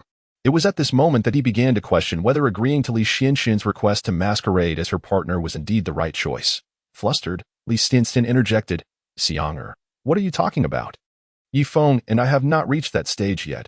After saying this, she dared not meet Yi Feng's gaze. Little aunt, you've already brought him in, so why pretend? Isn't this just a matter of time? Li Xiang'e looked at Li Xianxian with a gaze that conveyed disdain, and then with a radiant smile, she turned to Yi Feng and asked, Yi Feng, don't you agree? Xiang'e, please refrain from speaking such nonsense. Young Master Yi and your little aunt's affairs are none of your business. A young lady should maintain her composure. How do you expect to marry off in the future? The old matriarch interjected. Oh dear, grandmother, please don't scold me. I have been quite composed today, haven't I, brother? Li Xiang'e then glanced at her elder brother, Li Bai. Yes, Xiang'e has indeed shown remarkable composure today.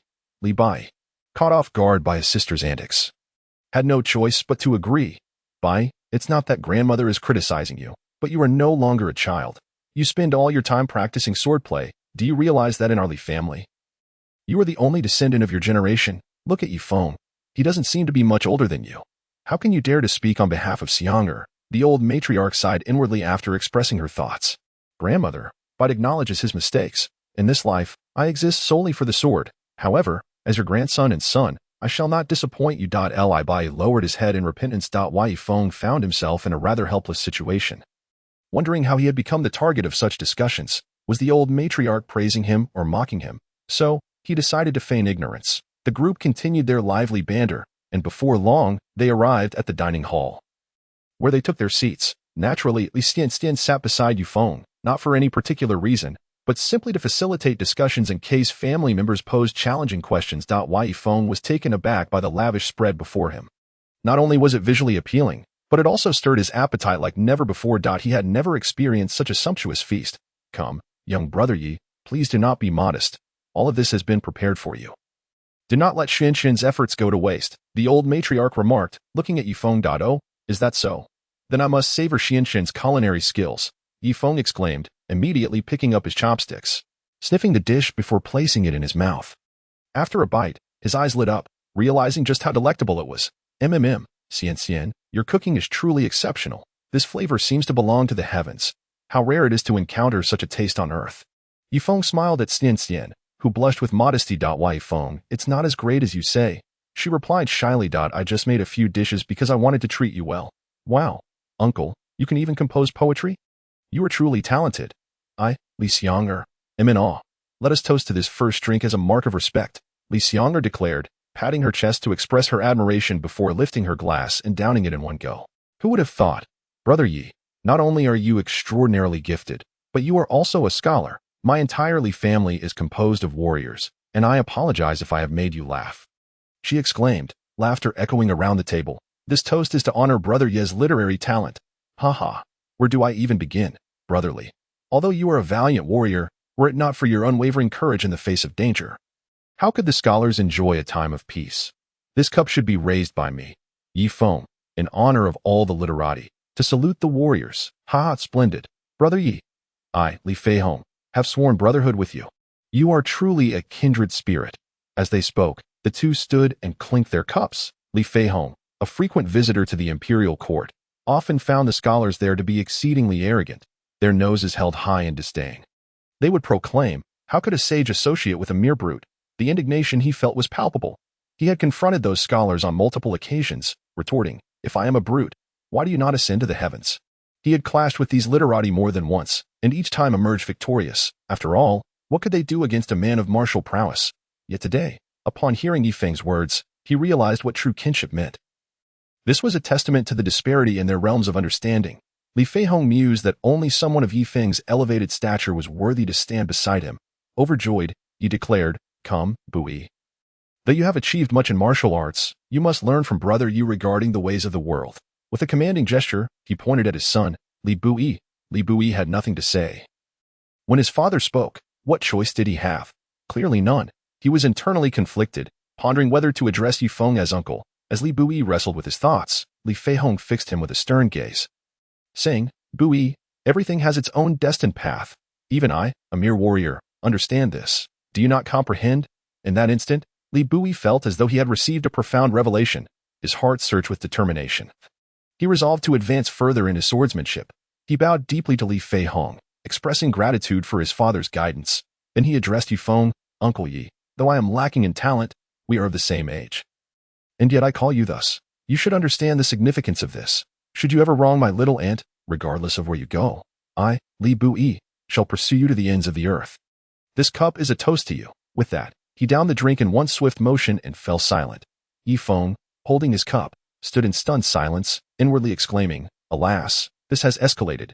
To be pursued by such a prodigy is no trivial matter. Yet having come this far, we have already exchanged vows of brotherhood. How could I not enter the bridal chamber? Ha. Bui is quite the character. As for how I regard your little aunt, she knows best. If you believe I have wronged her, you may inquire with her directly. Ha. Let us drink. Yi Feng's words flowed smoothly. The interpretations from both sides varied greatly. Upon hearing Yi Feng address him as Bui, Li Bui felt a twitch at the corner of his mouth, inwardly relieved that he was not called nephew Bui. Ahem, the matriarch, watching Xiang'er, began to cough vigorously, lamenting, Alas, I am growing old, and my cough is severe. Meanwhile, others were casting furtive glances at Li Xiang'er, who seemed to be oblivious. Li Feihong had already covered his face with his hand, silently lamenting, Why must my daughter be so brazen? What a disgrace. After Li Xiang'er spoke, everyone turned their attention to Yi Feng, eager to see what this young man would bring forth. As for Yi Feng, he touched his face, thinking, This Li Xiang'er is rather formidable. She is indeed pressing for a showdown. Today, I shall reveal to you just how formidable my fortress truly is. Chapter 36, 10 jugs of wine, 10 times drunk. I in the pursuit of joy during life's triumphs. I shall tread upon the ancient paths before dawn. Today, with exquisite wine and enchanting companions, who among us would willingly play the second fiddle? Let us indulge. 1 pond of wine is insufficient. Bring forth 10 ponds. 10 rounds of intoxication. Night Fong rises, brimming with exuberance. Night Fong believes that while one may lose their foundation, one must never lose face. As the pressure mounts, it is essential to display some grandeur.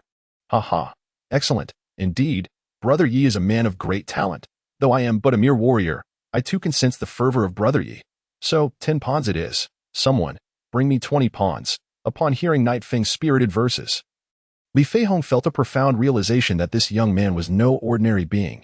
With such ambition, he cast a glance at his son, Li Bai, and promptly altered his decision, ordering 20 ponds of wine.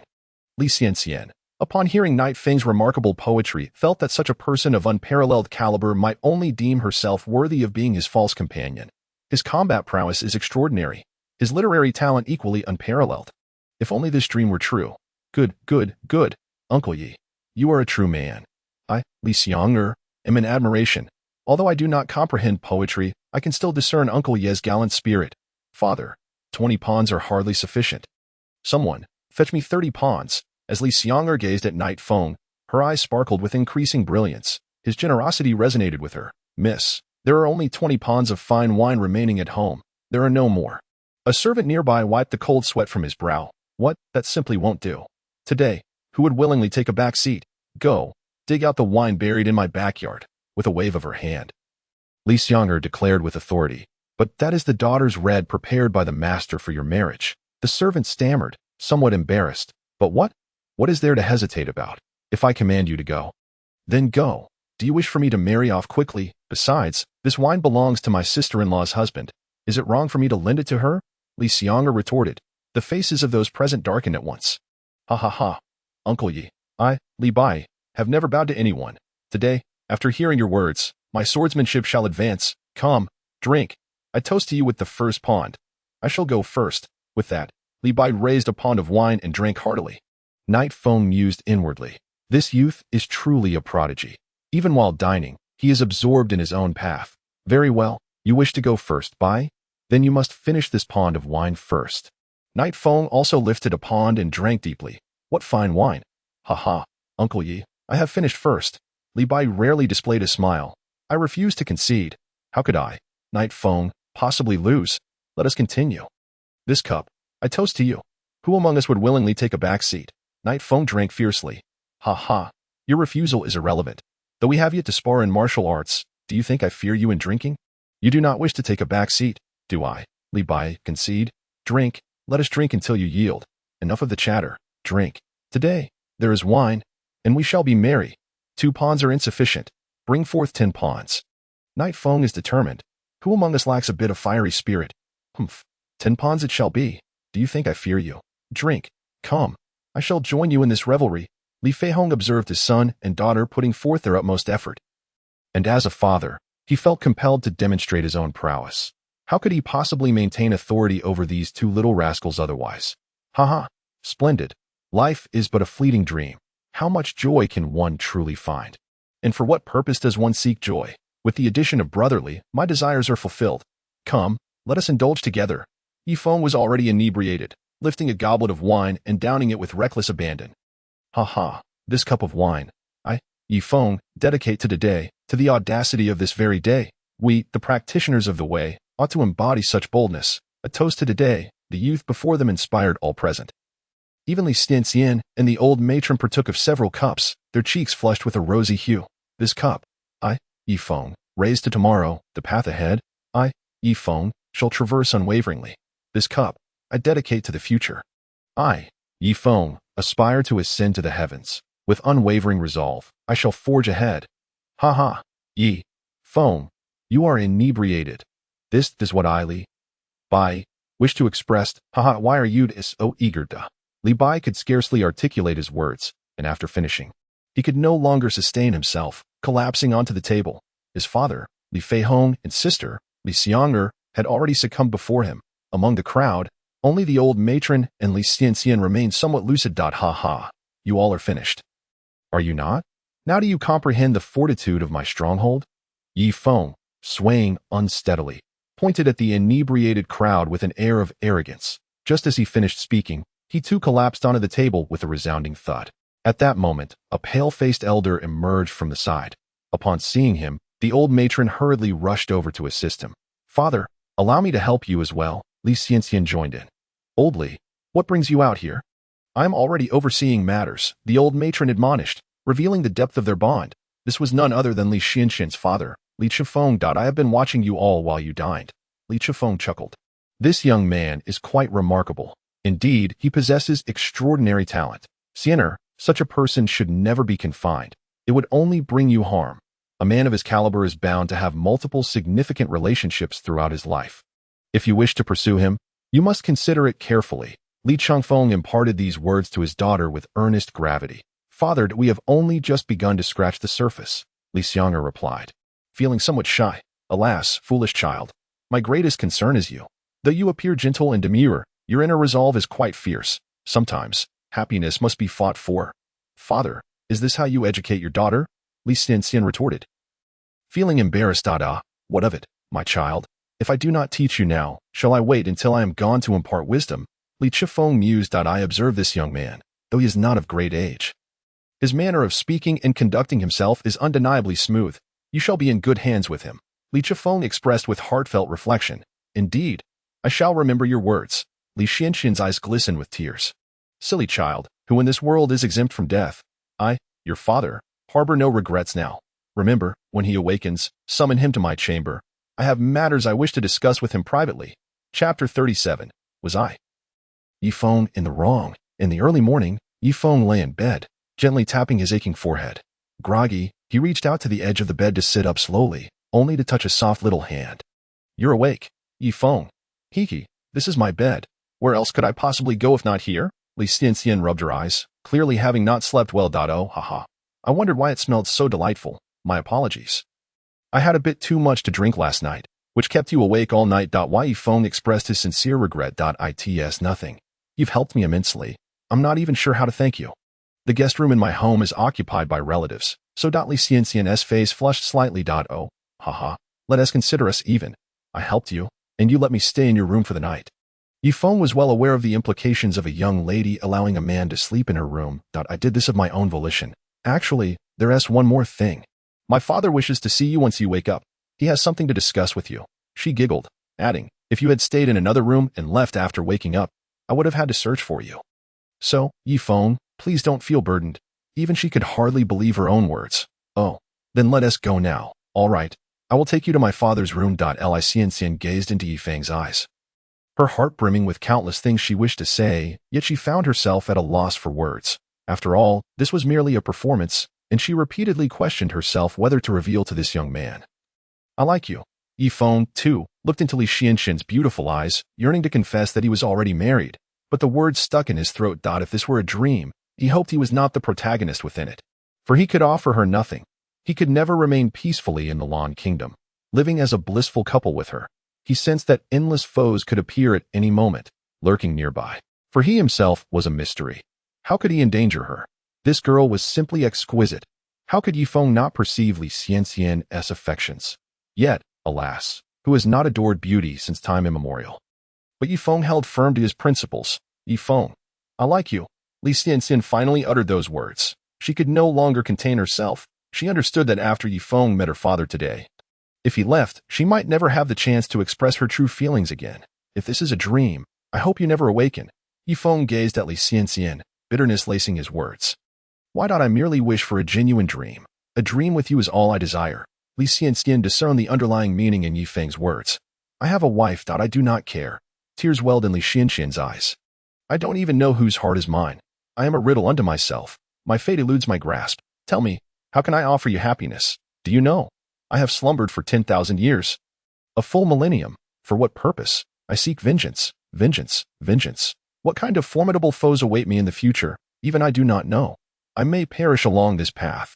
You, a woman of such grace and virtue, are far beyond the reach of Yi Feng. You shall undoubtedly discover your own happiness." Yi Feng nearly cried out, expressing the sentiments that had long been bottled within him. The future of Yifeng seemed as tumultuous as the very heavens and earth collapsing. He wished not to burden the girl he cherished. Deep within, Yifeng finally acknowledged his feelings for her. It was unclear when it had begun. But the moment Li Xianxian spoke, Yifeng found himself unable to restrain his emotions. Perhaps it was the desire to shield the one he loved from any harm, even if it meant being near her. Yet, he did not wish to entangle her in his troubles. After all, humans, unlike mere plants, are capable of deep feelings. Tears streamed from Li Xianxian's eyes like a torrential downpour. And what of your wife? Are you not afraid that you cannot provide her with happiness? I, Li Xianxian, care not for your words. My only concern lies with you. As for her, I promised her that when I stand atop this world, I shall take her as my bride. My heart belongs solely to her. We are merely friends. Yifeng intended to convey that his wife was formidable, yet he did not know her whereabouts at present. But then he reconsidered. Perhaps it was better for her to experience a swift heartbreak than a prolonged one. Why, Yifeng? Are we merely friends? How is it that you can utter such words without meeting my gaze? Why can she, yet I cannot? Tell me, in what way am I inferior to her? Suddenly, Li Xianxian transformed. Her laughter sharp and wild. I apologize. I do not wish for your apology. From this moment forth, we shall have no further ties. With a soft kiss, Li Xianxian, enveloped in a shroud of dark energy, seemed almost like a different person. After speaking, she rose on her tiptoes and pressed a kiss upon Yifeng's lips. Yifeng, can this kiss serve as my token of gratitude? Observing the dark aura surrounding Li Xianxian, Yifeng felt something was amiss. You. Before Yifeng could finish, Li Xianxian interjected, you may leave. I shall address my father. But Yifeng sensed he had erred. Will you depart or not? Leave, Li Xianxian shouted fiercely. Tears shimmered in Yifeng's eyes as he gazed upward. Closing his eyes and taking a deep breath, with a deep sigh, he realized at that moment that he had indeed fallen in love with her. Sienna, leave. Meanwhile, on the other side, leave my mind, Li Xianxian. Surrounded by dark energy, continued to shout into the air, Wu. I'm sorry, Yifeng, that was not me. Why did you tell Yifeng to leave? Who are you? Show yourself. Li Xianxian cried out helplessly. It is you who has awakened yourself. I am you. A voice resonating from the depths of Li Xianxian's soul echoed. You lie. How can you possibly be me? I would never speak such words to Yifeng. You deserve to perish. Who are you? Li Xianxian had lost her sanity. I am your past life. Your emotional turmoil just now has unsealed the bond from your previous existence. I am you, and you are me. There will be no resolution between you and him. Your fate was sealed in your last life. No, I refuse to accept this. I would rather die than forget him, Li Xianxian declared resolutely. I am you, and you are me. May you meet your demise. And then we shall see if I share your fate. Chapter 38. This youth possesses a cruel disposition, unfit for the sect. Have I truly erred, Yifeng? He continued to question himself, engulfed in confusion. Having known Li Xianxian for merely a few days, could he have genuinely fallen for her? It was inconceivable. How could I harbor such feelings for her? How could I betray an Aichong? Perhaps I am indeed mistaken. If that is the case, let me embrace this folly to its fullest extent. She shall find her own happiness. As for me, I am but a fleeting visitor in her life. Yifeng resolved to cease his torment over this matter. A few days later, Yifeng decided to step out of his chamber to clear his mind. As he had been unable to concentrate on cultivating his vital energy, he arrived at the academy square and noticed a crowd gathered. These faces were unfamiliar to him. Upon closer inspection, he discovered that his fellow students were engaged in a scuffle with individuals from another academy. Is the Royal Academy of the Lan Kingdom filled with nothing but inept fools? Not a single capable fighter among you. No wonder you always rank at the bottom. A young man brandished a folding fan, taunting them. What did you say?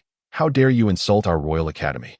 Who grants you such audacity? From within the crowd, a burly student, bare-chested, bellowed and lunged at the provocateur. The muscular youth formed a fist, furious, intending to knock out the opponent's teeth. However, the fan-wielding man struck first. Landing a punch squarely on the burly student's chest, the latter was sent flying, hurtling directly towards where Yifeng stood. With a swift motion, Yifeng caught the burly student, offering no further acknowledgement.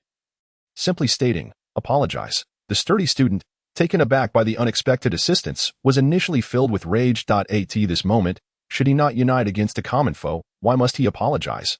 After a moment's reflection, he realized he had indeed collided with Yifeng. My apologies, junior brother. Thank you for your aid. Yifeng cast a glance at the muscular student and replied, I meant for him to apologize, not you. He pointed at the fan-wielding provocateur. What? You insolent brat. Have you lost your senses? You think I should apologize to you? Let me make it clear. Even the esteemed figures from your academy's rankings would kneel and call me grandpa if they encountered me.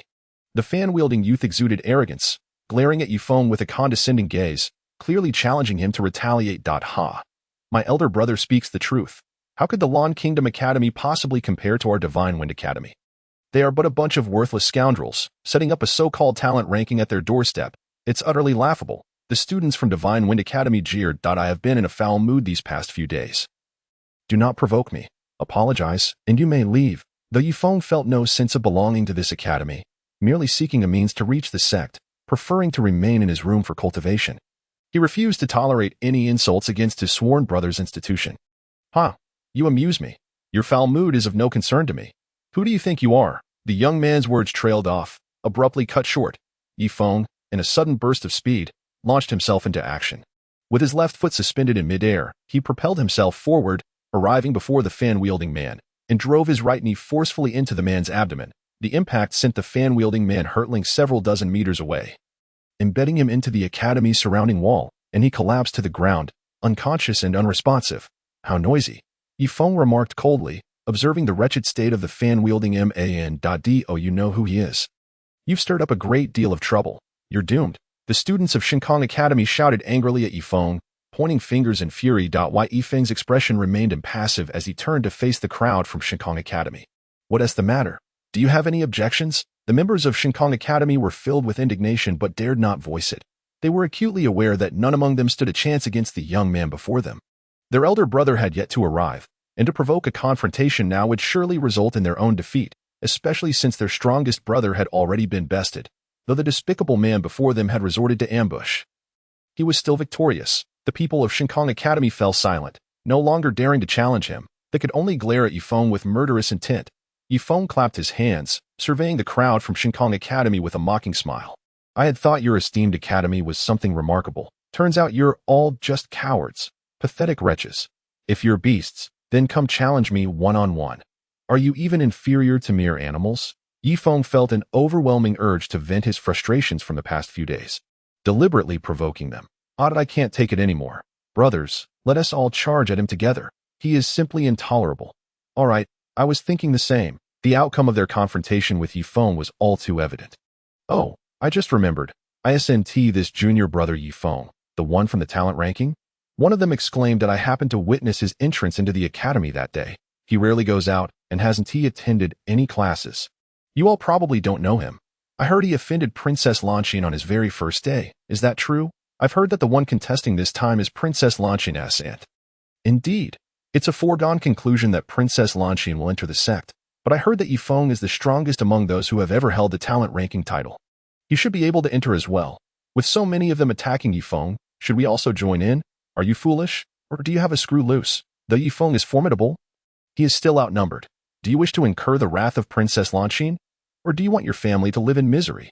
The members of the Royal Academy engaged in heated discussions, ultimately choosing to remain as mere spectators. Such is the nature of humanity. Yifeng had never expected that the students on his side would offer him any assistance. They were simply a bunch of weaklings, unworthy of him even employing his second form of elemental power. A series of agonized screams echoed through the in a short span of time. A dozen or so individuals lay sprawled on the ground, wailing in despair. The Shinkong Empire had suffered total defeat. Wait, there is still one elder brother who has arrived. The expressions of the other academies darkened as they witnessed Shinkong Academy being single-handedly overwhelmed. Their own strength was comparable to that of Shinkong Academy.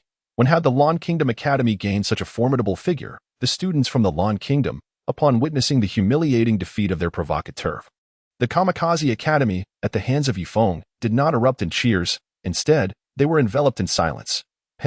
Yifeng merely smiled at this, indifferent to the expressions or actions of these students within the entire Royal Academy. There were only two individuals whose opinions he truly valued.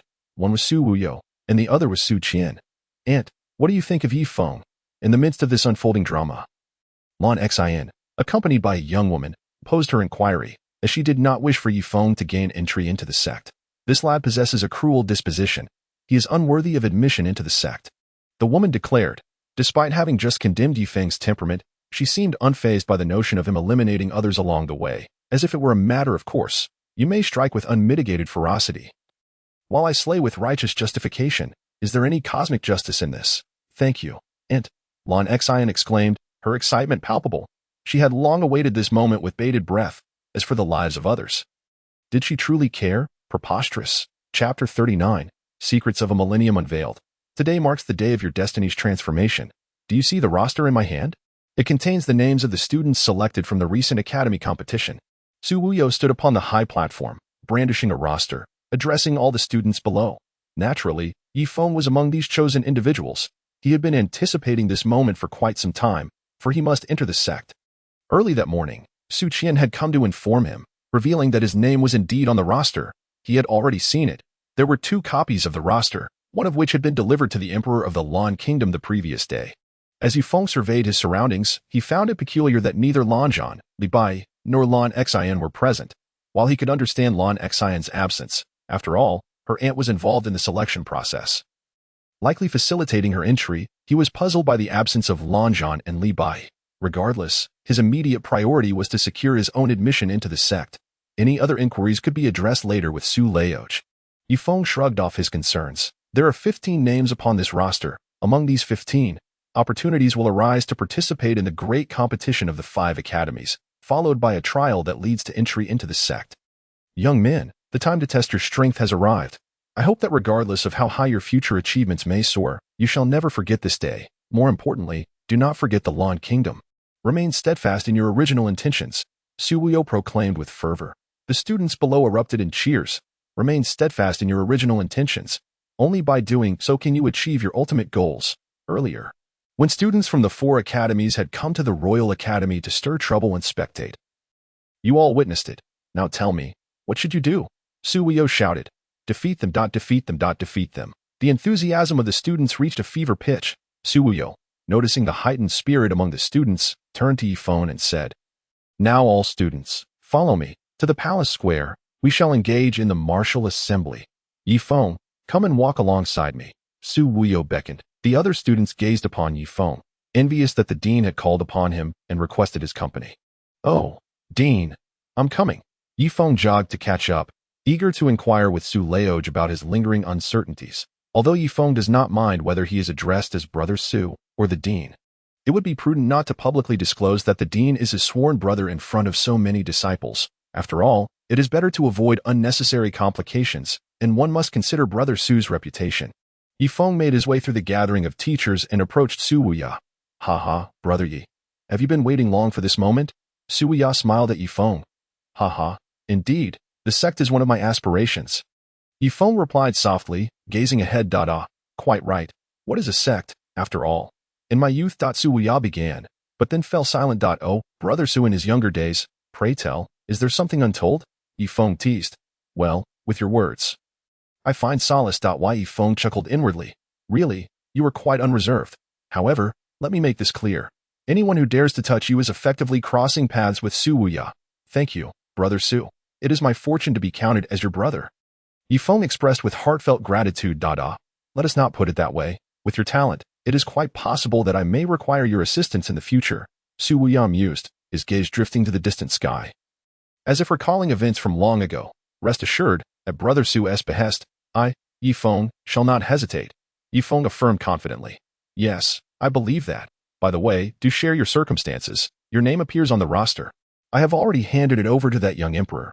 Su Wuya stated. I am aware of that. Sister Su mentioned it to me early on. Oh, that girl truly has a heart. You still address that young lady as such. Would that not confuse the hierarchy? Su Wuya remarked earnestly. I was just about to discuss this with Brother Xu. As for Sister Su, she has always treated me well, so I hope that after we have become sworn brothers, she need not call me uncle. What do you think, Brother Su? I shall not meddle in the affairs of the young. You may conduct yourselves as you wish. Su Wuya seemed to relish the notion, as it might bode well for his own daughter. Brother Su, there is another matter I do not comprehend. I beseech your clarification. Speak on. Why have I not seen Lan Zhan and Li Bai?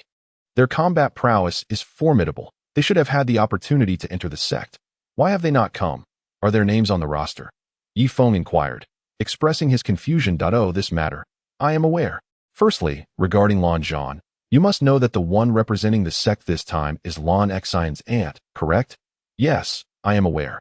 And then, Yifeng prompted. The young emperor wishes to have Lan Zhan enter the sect directly. Yet Lan Xian's aunt insists on having Lan Xian. This is quite understandable, considering the emperor has many wives. Lan Zhan and Lan Xian are not of the same mother. Then, cannot Lan Zhan participate in the 5 courtyards martial arts competition? Following the usual procedure, Yifeng queried Dada. Therein lies your misunderstanding. This is merely the emperor's desire. He wishes for his son to have an aunt as a support after entering the sect, thus ensuring his peace of mind. However, who could have anticipated that the woman would flatly refuse? Her focus is solely on Lan Xian, and Lan Zhan pays her no mind. Lan Zhan is indeed a dragon among men. It is said he has had remarkable encounters in recent years. Unbeknownst to whom among the mighty has taken a liking to him, even the emperor remains unaware. Just yesterday, that enigmatic figure whisked him away. Ah, so that is the case. Yifeng nodded in understanding. Thus making sense, he recalled the fierce battle with Lan, and his martial arts were indeed remarkable. Such profound techniques are certainly not to be found in this small locale. As for Yifeng's victory that night, it was purely a consequence of encountering an anomaly. Had it been anyone else, he would have been utterly overwhelmed. Now, let us speak of Li Bai. This individual is extraordinary, if my conjecture holds true. He must be born of the celestial sword's fate. He is destined to become the supreme master of the sword path. With a sword case upon his back, he arrived as 9 swords soared through the sky. No one has ever managed to draw those 9 swords, and he has never unsheathed a second sword in battle. Su Wuya gazed at Yifeng and said solemnly, do not make an enemy of him, for he is a favored child of heaven and earth, and the Tao will allow him to dance alone. Moreover, Li Bai is not a member of our academy. Apparently, his grandfather forbade him from participating. Is that so, Brother Su? Have you perhaps miscalculated? Is he truly as formidable as you claim? Yifeng expressed his disbelief. What of it? Legends have birthed countless extraordinary figures over the millennia. This is a phenomenon unprecedented in history. Individuals like Li Bai are not in short supply, Su Wuya asserted confidently. However, do not lose heart. I see in you a prodigy. Otherwise, would I, Su Wuya, take the time to befriend you? Su Wuya spoke with great bravado, openly admiring Yifeng. Haha. With Brother Su's words, I find solace in my heart. By the way, Brother Yi, these individuals are not to be trifled with, but you must absolutely avoid provoking Li Xianxian. Su Wuya's previously jovial demeanor suddenly turned grave. Why? What is the matter with Li Xianxian? Yifeng asked anxiously. Why do you seem so agitated? Su Wuya inquired, observing Yifeng's urgency. It is nothing, merely that we are friends, Yifeng replied, somewhat sheepishly. I in the future refrain from walking alongside her. I sense a tremendous secret surrounding her. There is a sinister aura about her. Do not concern yourself with its nature. Just remember, do not get too close to the Li family. Trust me, I will not bring you harm, Su Wuya warned, casting a glance at Yifeng. Brother Su, why do I get the impression that you know everything? Are you perhaps some hidden powerhouse? Yifeng flattered Su Wuya, while internally thinking, you are a bit late. I have already been her son-in-law. Haha. Kid, you have a keen eye. Indeed, you have seen through me. I shall not keep it from you. Beneath the imperial realm, I am unmatched. Su Wuya jested, leaving it uncertain whether he spoke truthfully or not. Why Yifeng silently thought, believing you is absurd. If you were truly unmatched beneath the imperial realm, why would you remain in this wretched academy?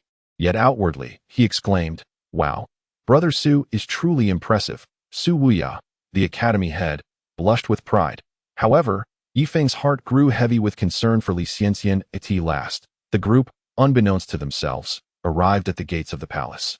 Chapter 40. The Mad Sect. Yifeng and his companions approached the palace exterior, traversing the path with unimpeded ease. Throughout the journey, Yifeng was struck by but 2 words, wealthy.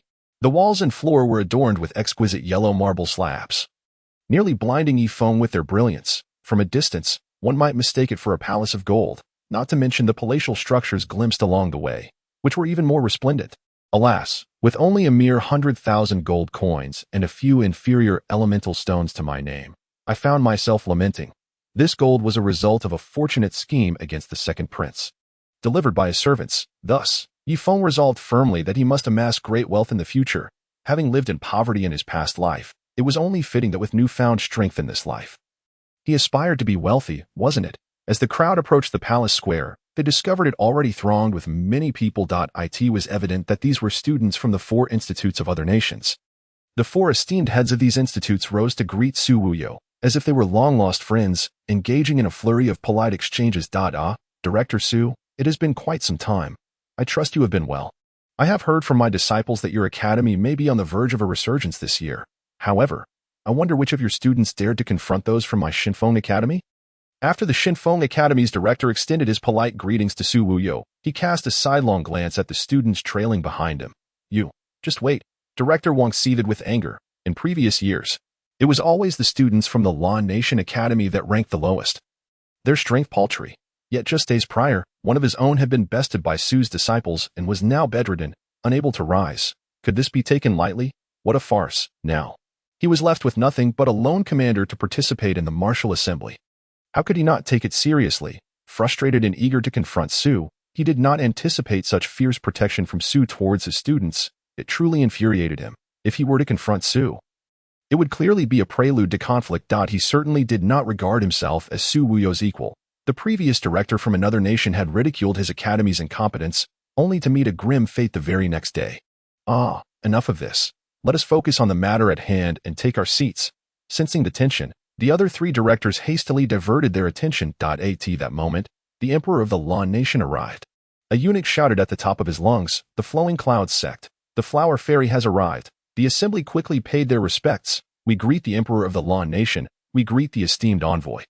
The emperor of the Lan Nation cast a glance at the envoy from the Flowing Clouds sect, nodded, and proclaimed, "Be at ease. Let the martial contest commence." Yifeng observed the envoy from the Flowing Clouds sect.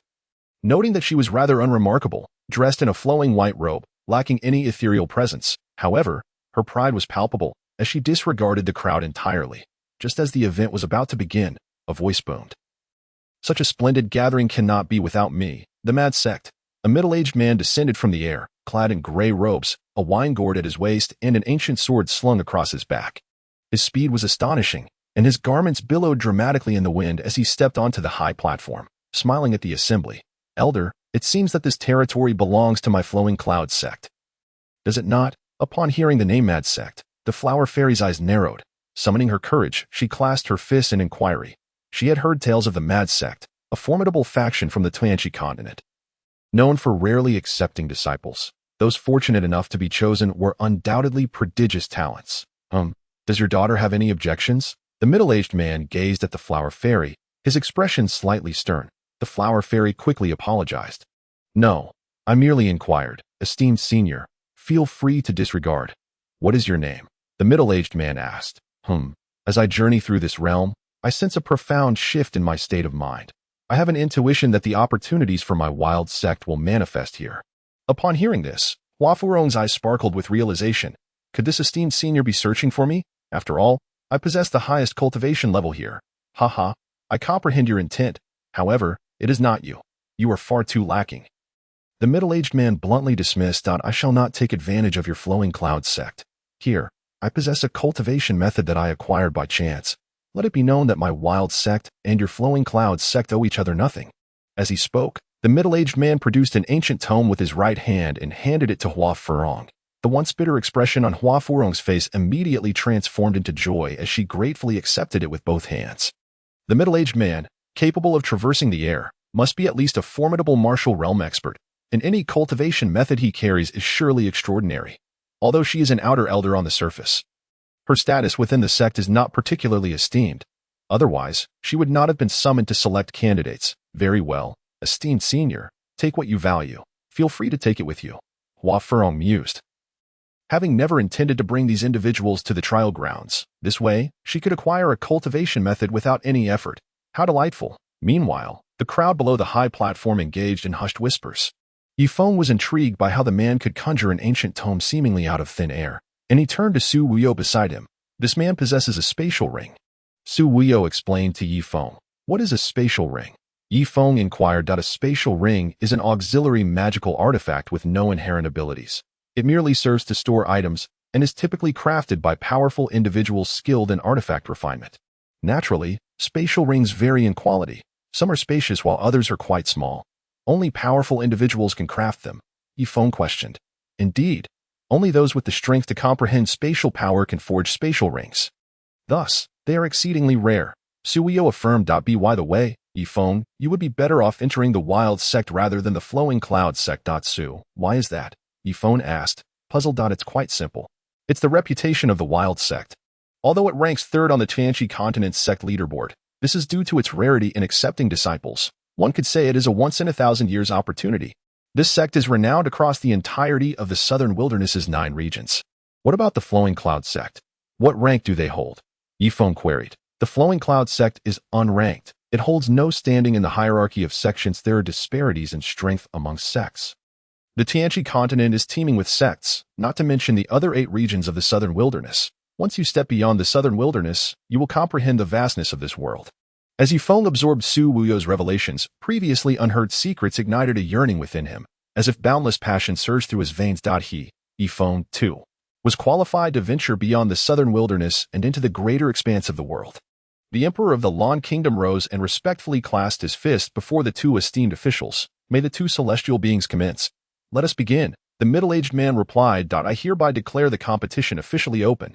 I invite the heads of the 5 nations to serve as judges. Please take your seats. Su Waya and the other 4 deans ascended the platform. Chapter 41. Unable to participate in the martial arts competition. Hurry up. The competition is about to commence. Li Xianger exclaimed, pulling Li Xianxian towards the palace square. The Li family members and the palace guards dared not obstruct them, especially today, as many dignitaries had gathered to witness the event. The 2 young women swiftly arrived at the martial arts arena. Look over there. Is that where Yifeng is? Li Xianger pointed towards Yifeng's location, eager to lead her over. Xianger, let us watch from here. It may be best not to approach. Did you not mention that your brother would be coming as well? Li Xianxian interjected, redirecting the conversation. What's wrong? Are you and Uncle Yi at odds? Li Xianger perceptively inquired. If you hadn't mentioned my brother, I would have been fine, but now I'm furious. I kindly invited him to join the festivities, and he dismissed me, claiming my grandfather forbade him from participating, saying that the Luyun sect was unworthy of his talents. He said he would come to see later, but then he kicked me out. It infuriates me. Li Xianger puffed her cheeks, her face flushed with anger. Do you think everyone is like you, playing around without putting in the effort to cultivate? Li Xianxian chuckled. However, as she gazed at Yifeng, her heart was tumultuous. Would he be displeased to see her after how she treated him that day? Surely, no one would be happy after being told to leave. Her own state was precarious, often feeling as though she had transformed into someone else, plagued by inexplicable memories. Yet, she still yearned to catch a glimpse of Yifeng. Perhaps this would be her last chance to see him. If she were to become another person, would she still remember Yifeng? She longed to etch his image deeply into her soul. Now, presenting Tianhui Academy, Wang Jin, to face Shuxiang Academy, Qin Shu, announced the palace steward, holding the roster aloft. Upon hearing this, Hua Furong interjected, There's no need for such formality. I require only 5 slots. Let all those on the roster take the stage together. A free-for-all. Soon enough, we shall discern who is dragon and who is worm. I only wish for the final 5 standing on the platform. The crowd turned to gaze at the middle-aged man who referred to himself as Guangzhou. The man took a swig from the gourd at his waist, slowly sealing it before declaring, I have no objections. Cultivation is, after all, a matter of life and death. If you cannot even meet the preliminary qualifications, what is there to cultivate? What future can you discuss? The Emperor of the Lan Kingdom remarked, since both esteemed representatives have spoken, let it be a melee. Now, those whose names are called, come forth. The steward perused the 5 rosters, calling out, Wang Jin, Qin Shu, Jiang Ren, Wu Xiaoyu, Zhou Baichuan, Li Xiaoi, Lang Xiang. After finishing, he closed the final roster. Wait, Lan Huang, why is Yifeng's name absent? Did the steward overlook it? Su Waya observed the emperor's unnatural expression, speaking in a tone of indignation. No, Director Su, for such a significant matter, how could I possibly misread? The steward hastily defended himself, fearing for his own safety. Su Waya rose and commanded, bring me the roster. I shall examine it myself. The steward promptly handed it over. Su Wui took the roster and, upon opening it, found, to his dismay, that Yifeng's name was indeed absent. Moreover, the handwriting on the roster was not his own. Su Wui, gazing into the fiery eyes of the Lan Emperor, felt a surge of indignation. I implore your majesty for an explanation, he said, striving to restrain his fury and speaking in a somber tone. How dare you speak to my father in such a manner? Su Wui, it is merely Yifeng. What audacity compels you to utter such words against my father? I respect you for having once been my dean, but I command you to withdraw at once. Princess Lanxin bellowed, her voice resounding with righteousness. She and her father were acutely aware of the situation that day while engaged in a game of chess with the Lan Emperor. A servant had come to report that Dean Su had sent over the roster for the martial arts assembly. Upon inspection, Yi Feng's name was glaringly positioned at the top, causing both to furrow their brows. Father, I perceive that Yi Feng is exceedingly arrogant. Even if he achieves greatness in the future, he shall undoubtedly be an ungrateful wretch. Thus, I beseech you to strike his name from the roster and select another. A sinister expression crossed Princess Lanqing's face, although her aunt had already informed her that all would be eliminated en route should any unforeseen circumstances arise, and if other sect members were to appear. How could they proceed? Hence, preventing his participation was the wisest choice. Yi Feng, do you believe yourself capable? I shall clip your wings. Let us see how you soar. To this day, she recalled Yi Feng's words from that night. You are but an ant. How can you comprehend the ambitions of a swan? Ha!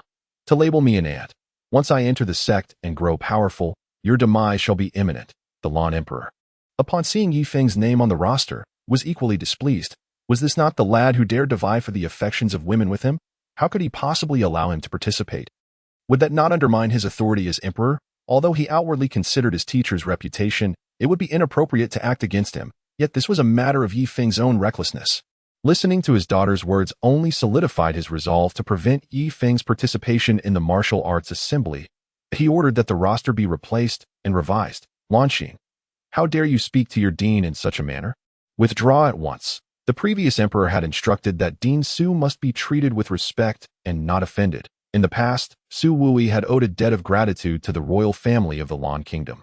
Having made 2 promises to them, the first had already been fulfilled. Su Wui must serve as the dean of the Lan Kingdom's Royal Academy for the entirety of his life.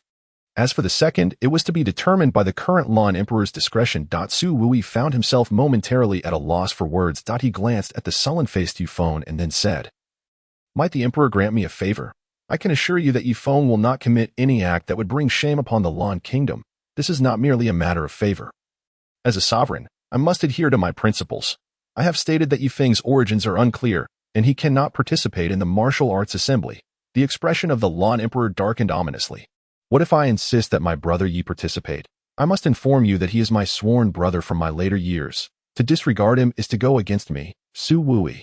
Su Wui boldly declared, laying his cards on the table. The emperor found himself in a quandary. He could not overlook Su Wui's words, for only he understood that as long as Su Wui remained, the Lan Kingdom would be safeguarded. The individual merely remains in the land of Lan out of a sense of obligation.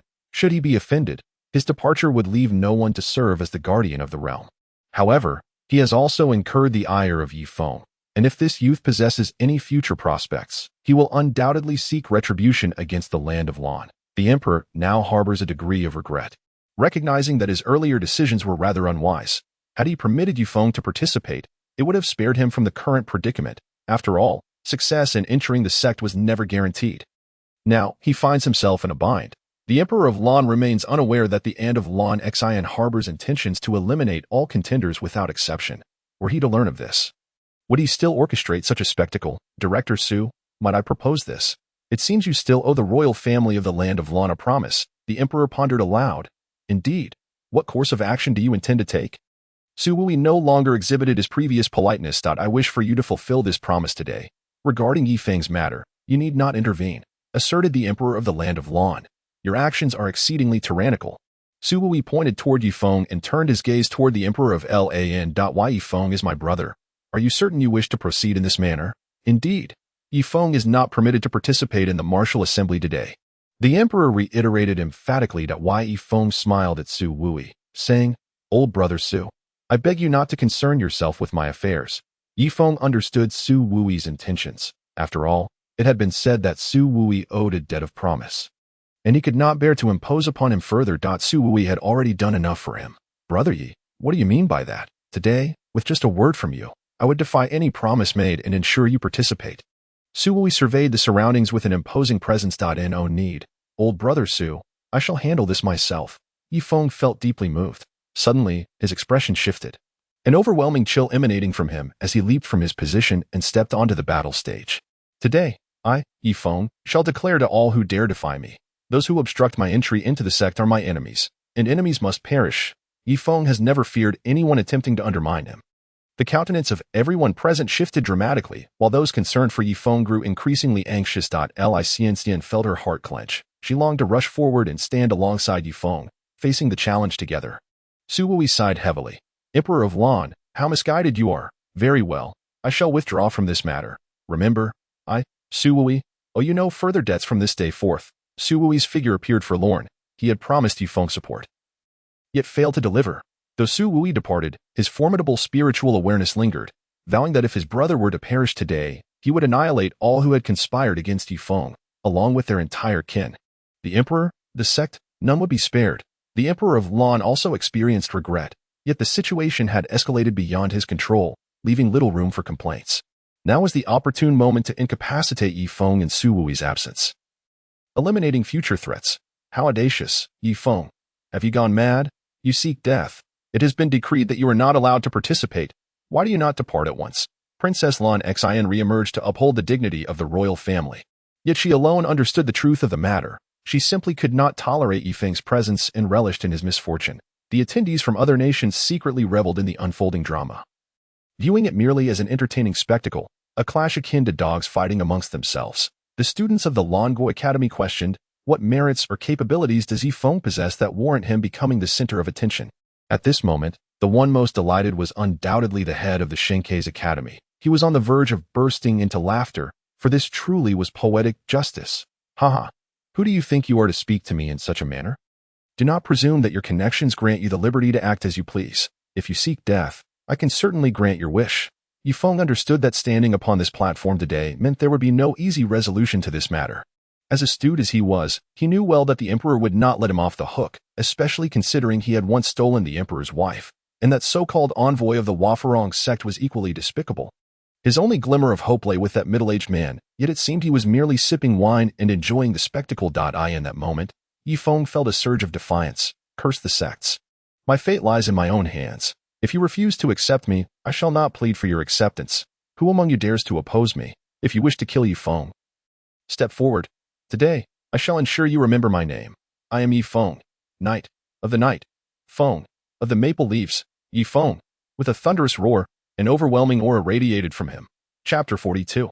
The madness of a heart that cannot be held. Yifeng stood upon the platform, azure energy erupting forth with a resounding boom, causing the floor of the battle stage to crack under the sheer force emanating from him. His expression remained impassive as he gazed at the crowd. This person is indeed arrogant. The emperor himself has decreed that he is not to participate, yet he still stands upon the stage. Does he not feel any shame? The onlookers buzzed with speculation. Yifeng, step down. I, the emperor, shall overlook this transgression, the Lan emperor proclaimed. Yet his true thoughts belied his words. Ha ha, Lan emperor, spare us your pretense. I see through you, Yifeng. Ha ha, does this emperor need to feign? Absurdity. Yifeng, speak. Are you a spy from that nation, masquerading as a citizen of Lan Gui to participate in the martial assembly for some ulterior motive? The Lan emperor demanded with fury. This man truly deserves death. A spy? Kill him. Kill him. Some of the nobles of Lan Gui, upon hearing the Lan emperor's words, were quick to echo his sentiment.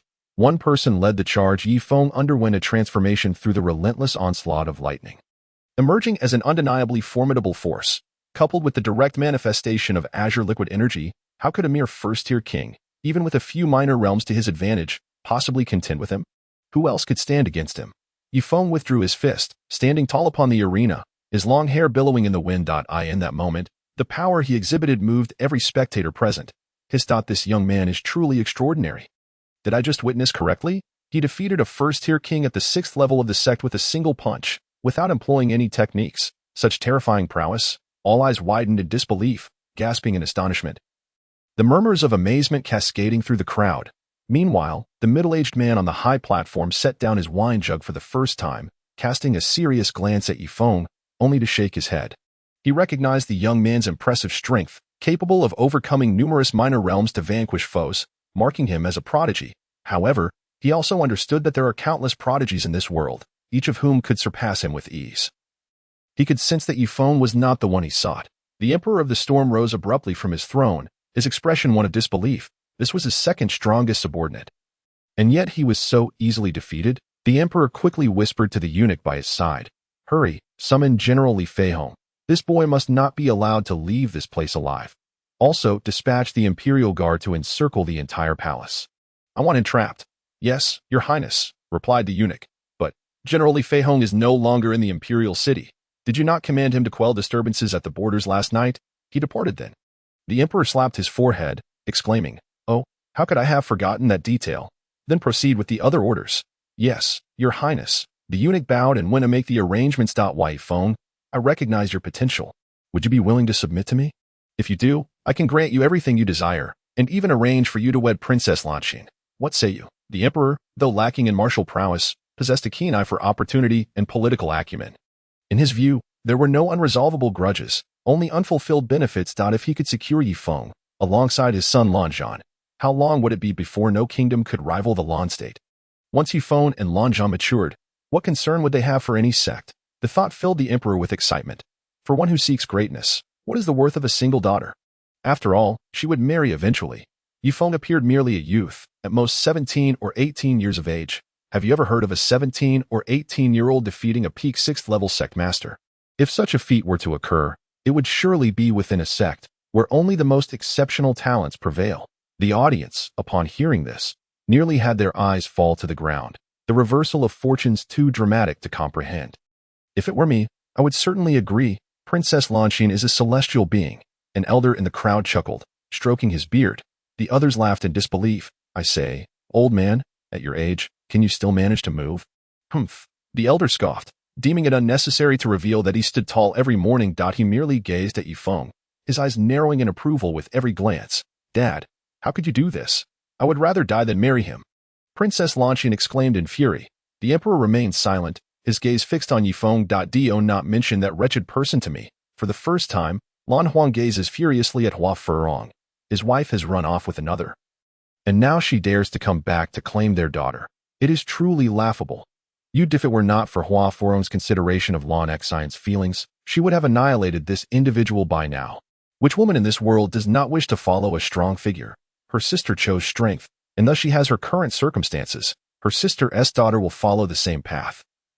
Destined to rise above others, at least Hua Furong and her sister believe there is nothing wrong with this. Ha ha ha. Yi Feng is almost doubled over with laughter as he observes Lan Xian. Princess Lan Xian is currently quite uneasy. She fears Yi Feng might agree. How could her life be reduced to an engagement with such a trivial character? This would be a blemish she will never allow to occur. After observing Lan Xian for a moment, Yi Feng turns to speak. Yi Feng, be cautious. He hears a familiar feminine voice, the voice of Li Xianxian. Yi Feng turns around in joyful surprise. No. Yi Feng's aura erupts uncontrollably. Gray energy surging towards the heavens, radiating a brilliant gray light all around him. He steps forward with a boom, using the force to launch himself at an angle, wrapping his arms around Li Xianxian, gently bringing her down to the ground. Do not fear, Xianer. As long as I am here, you shall not come to harm. Yi Feng gazes at Li Xianxian, pierced through the heart by a long sword. Her trembling hand desperately attempting to stifle the blood flowing from her wound, yet he finds it impossible to succeed. Silent tears cascade from the corners of Yi Feng's eyes. Helplessly, he searches his person. You will not die. You will not die. Aha. Here it is. The profound great elixir given by Brother Su. Consume it. Cough. Blood chokes Li Xianxian's throat, crimson droplets spilling relentlessly from the corners of her mouth. Yi Feng. It is futile. As long as you are safe, that is enough. Li Xianxian smiles at Yi Feng, but her pale visage and the blood she has lost can hardly convey the depth of her love for him. Then, heaven. I am sorry. It was not my intention. I understand. I understand. I understand. I beg you, do not speak any further. Each time Li Xianxian opens her mouth, more blood spills forth. And Yi Feng's heart aches with genuine pain. No. Why Yi Feng, I must say, if I do not speak now. I'm Xianer, lie still, and I shall avenge you this very moment. Yi Feng bellowed to the heavens, his long black hair swiftly turning gray. As the essence of his power erupted from the crown of his head, each strand of gray hair standing on end. Oh, not sacrifice yourself for my sake. I would die without regret for you. Even in my absence, you still have your wife, who awaits your ascension to strength to marry her. Xianer, how foolish you are. So foolish, it is I, Yi Feng, who has wronged you. It is I who has let you down. Tears streamed down his face, mingled with resentment. He loathed himself. Why was it the same as it was 10,000 years ago? Why, after 10 millennia, did nothing change? What have I done wrong? Listen to me. True responsibility means choosing the right path, even when there is immense unwillingness within. Perhaps the road ahead will be lonely, perhaps forever so. Hey, truly, it feels as though I have etched you into my very soul. I, Yifeng, shall never forget you in this lifetime. As he spoke, he enveloped Li Xianxian in his embrace. I want to see you. Ruling over the world. Li Xianxian whispered intermittently in Yifeng's ear. Kiss me. Kiss to me. All right. Yifeng steadied himself and, with a smile, pressed his lips against the beloved's. Yet, the tears they both shed seemed to narrate their mutual unwillingness. This moment had come too late. Li Xianxian's hand slowly fell to the ground. Her lips still curving into a smile. This humble girl is named Li Xianxian. May I inquire your esteemed name, sir? I am Yifeng, of the night and the maple leaves. Might I ask what business you and the second prince have here? If I have intruded, my niece and I shall take our leave at once. Does Yi Gongzi truly find me so distasteful? Yi Gongzi, would you consider being my Dao partner? You may call me Xianxian. Or Xiener, as you wish. Why, all I desire is a genuine dream, and having you within it is enough. Ha ha. Are we merely friends then? Yifeng, why do you not dare to look me in the eye when you utter those words? Why can she, yet I cannot? Tell me, what makes me inferior to her? I want you dead. Lan. Heart. Yifeng was driven to madness, his heart feeling as though it were being torn asunder. Chapter 43. The Mad Yifeng. Li Xianger stood frozen in place, witnessing the moment Yifeng turned away, as Princess Lanqing summoned a flying sword, hurtling it directly at Yifeng. Her own aunt leaped forth, using her body to shield Yifeng from the oncoming blade. No, aunt, Li Xianga cried, tears streaming down her face as she rushed onto the battlefield. Just moments ago, they had been conversing, and now she was lost to the winds of fate. Get away from me. Return, my aunt. It is all your fault. Li Xianga approached Li Xianxian, forcefully pushing Yifeng aside. Woo-woo. Aunt, what has happened to you? Open your eyes and look at Xianger, please. I do not want you to die. Li Xianga seized Li Xianxian, who lay in Yifeng's arms, weeping bitterly. It was all due to her own recklessness. Had she not sought out her aunt, she would not be here now, and her aunt would not be facing death. A wave of guilt washed over Li Xianger. In truth, even if Li Xianga did not seek her out, Li Xianxian would still have arrived. It was merely because Yifeng was present. Why Yifeng's current state was exceedingly unstable. His gray, spiky hair stood on end, and the fury in his eyes had been replaced by a tempest of lightning, his mind slipping into disarray. Through a haze, he caught sight of Xianga approaching and, summoning the last vestiges of his consciousness, allowed her to seize Li Xianxian away. Taking her, they fled from this place. From Yifeng's lips came words devoid of emotion. He gazed, his vision blurred. At the diminutive figure of Li Xianga retreating with Li Xianxian in her arms. At long last, Yifeng succumbed entirely to unconsciousness, his eyes blazing with murderous intent. He yearned to slay them all. To accompany his Xiener into the afterlife, since heaven remained unseeing, and the path had vanished. Then I, Yifeng, shall cleanse the sins of this world to assuage the bitterness in my heart. Kill, with a single step. Yifeng advanced towards Lan Xian. This was the sole fixation he clung to before losing consciousness. Lan Xian must die. Madness. Someone stop him. The Lan Emperor was equally horrified at this scene. He never anticipated that his daughter would strike with such lethal intent, not only failing to eliminate Yifeng but also causing Li Xianxian's untimely demise. How could he explain this to the Li family? Yet, the one Yifeng sought to kill was, after all, his own daughter. Regardless of her myriad faults, she remained his daughter. With a decree from the Lan Emperor, the guards he had meticulously arranged surged towards Yifeng. However, Lan Xian and Yifeng were too close, and the guards could not reach her in time. Die for me. The roar that erupted was a manifestation of Yifeng's pent-up resentment, channeling all his gray energy. He unleashed a devastating punch aimed at Lan Xian's head, a massive shadow of his fist hurtling through the air. Lan Xian had not anticipated that. Instead of vanquishing Yifeng, Li Xianxian would seek her own demise. She could not be blamed for this. After all, she had chosen to shield Yifeng. It served her right. At least, that was how Princess Lan Xian perceived it. She was even more taken aback by the fact that Li Xianxian's death would drive Yifeng into such a frenzy. As she beheld the colossal fist shadow racing towards her, terror consumed her, and the tremors of her body betrayed her inner panic. Lan Xian had once believed herself to be the most formidable among her peers. She had been biding her time, awaiting the arrival of her biological parents, for her mother had told her long ago that the Lan Emperor was not her true father. The moment her mother departed, she had said, "That man will come for you once he has settled his affairs. All you need to do is wait. You will be the pride of the heavens, for you are his daughter." She still recalled the pride in her mother's voice when she uttered those words. Yet just moments ago, she grappled with the realization that, Despite not knowing her true lineage, how could he sacrifice their happiness for the future of the Lan kingdom?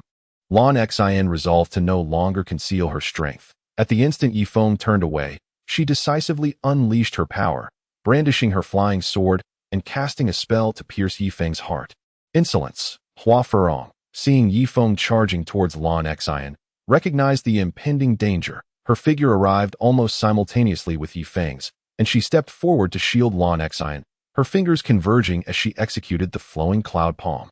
The incoming fist shadow collided with Hua Furong's palm, resulting in an explosive clash that sent shockwaves rippling outward. The entire arena quaked beneath them. Hua Furong was forced to retreat 3 steps with a series of thuds. As for Yifeng, he spat out a mouthful of fresh blood. Yifeng cried out, having lost all sense of reason. He would annihilate anyone who dared to obstruct him. Recklessly, he charged towards Hua Furong with a powerful push from his left foot. He propelled himself through the void, twisting his body in midair, while his hands shimmered with streaks of gray light.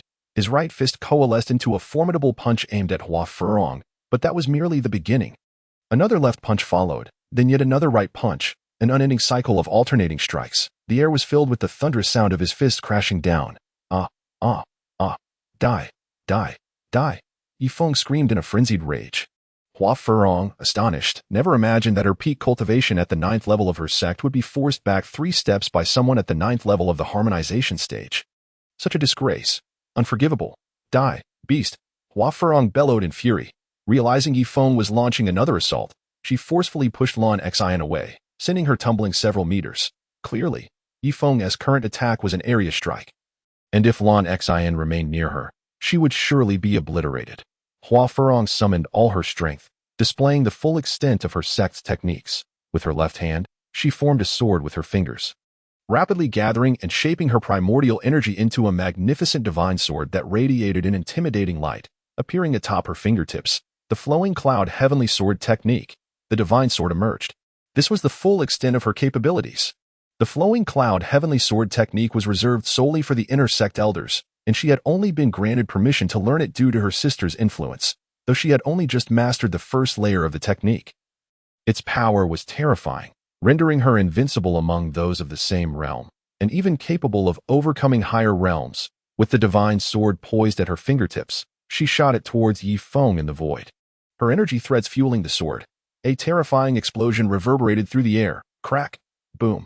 Lightning surged in Yifeng's eyes. An unquenchable fury burned within him as his fist relentlessly struck towards the divine sword shot forth by Hua Furong. Cold sweat trickled down Hua Furong's forehead. She was on the verge of collapse. What kind of monster was this? How could he be so formidable? Was he truly only at the harmonization stage? Under the relentless barrage, her flesh and internal organs were severely injured. A mouthful of blood spewed from her lips. She had never anticipated that in this small place, a junior could inflict such harm upon her.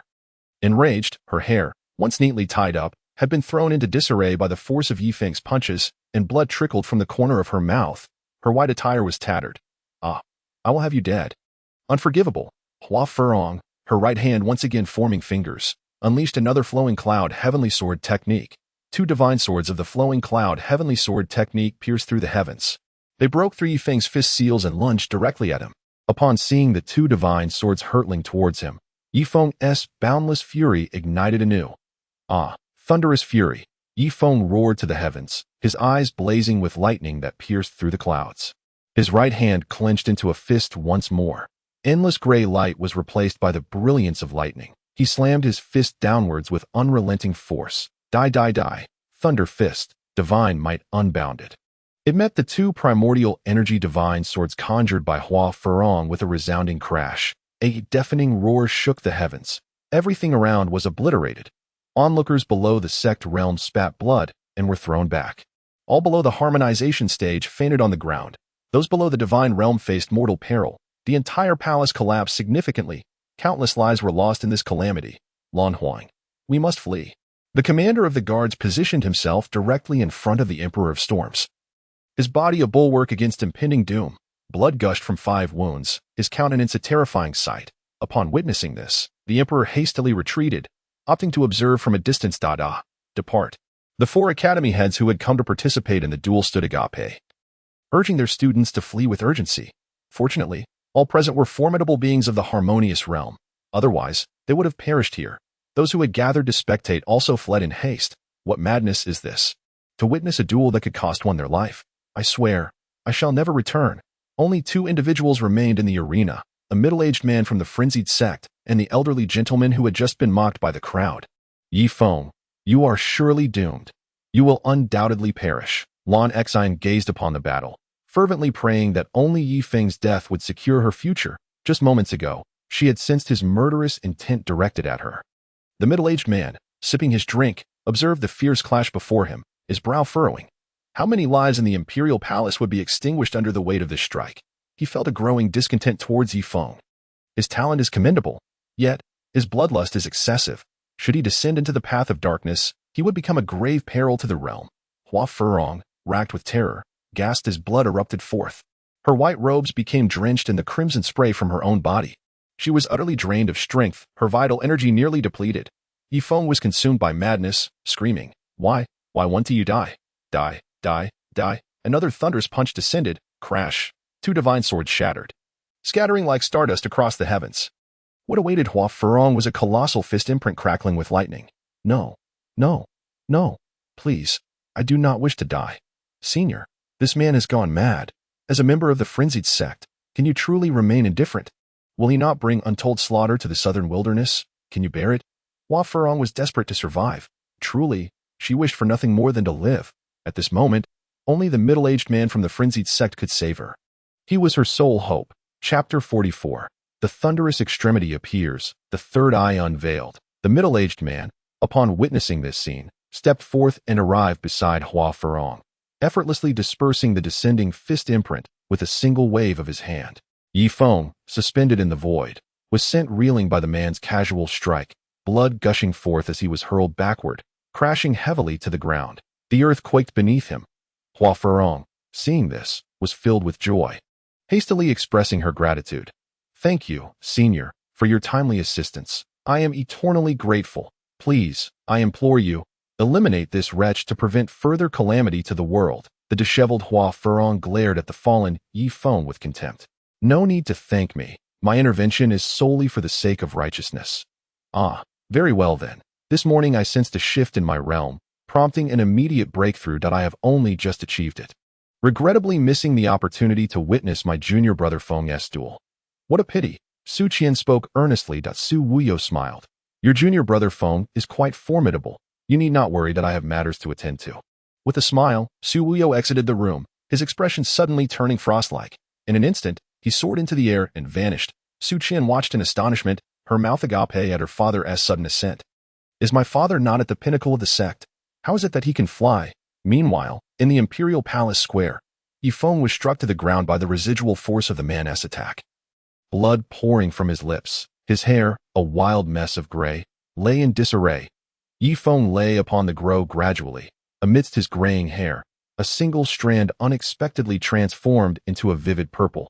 This singular change triggered a cascade, causing all of his hair to adopt the same hue.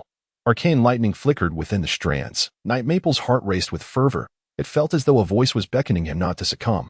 Rise, stand up. Within his dantian, a 9-colored halo spun rapidly. Waves of thunderous energy surged forth, coursing through Night Maple's meridians, rushing towards his head. Astonishingly, boundless lightning flickered upon his forehead, slowly coalescing in the blink of an eye. A vertical lightning pattern emerged, seemingly striving to break free from Night Maple's brow. It appeared unwilling to be confined to this vessel.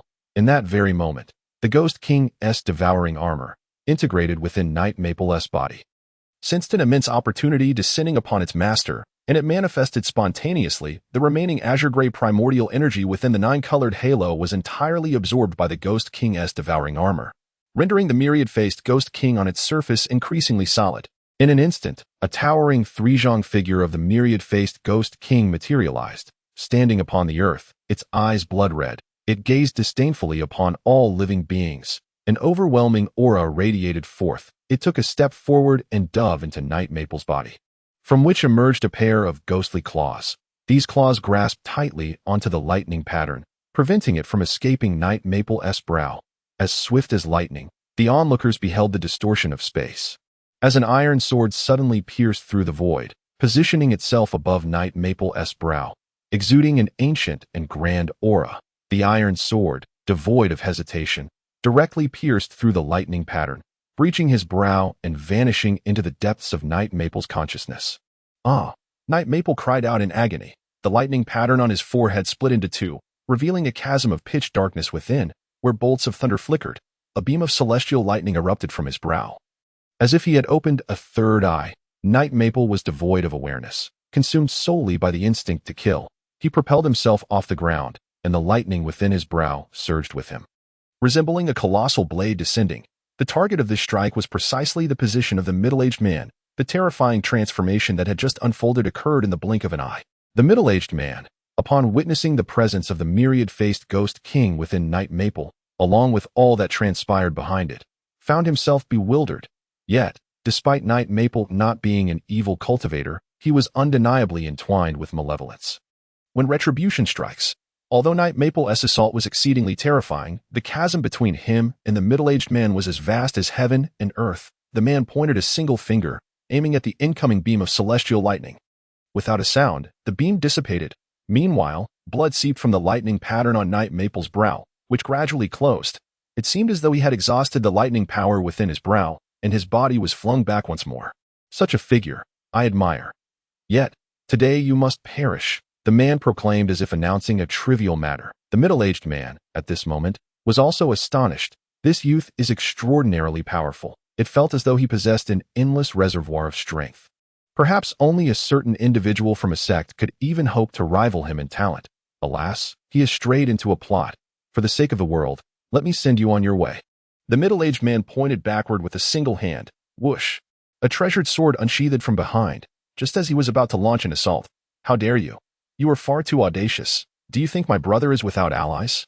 Su Wuyo finally arrived, standing in the void, an overwhelming and formidable aura erupting forth. His fury was palpable. He is consumed by guilt, having led his brother into a deadly conflict for some worthless promise.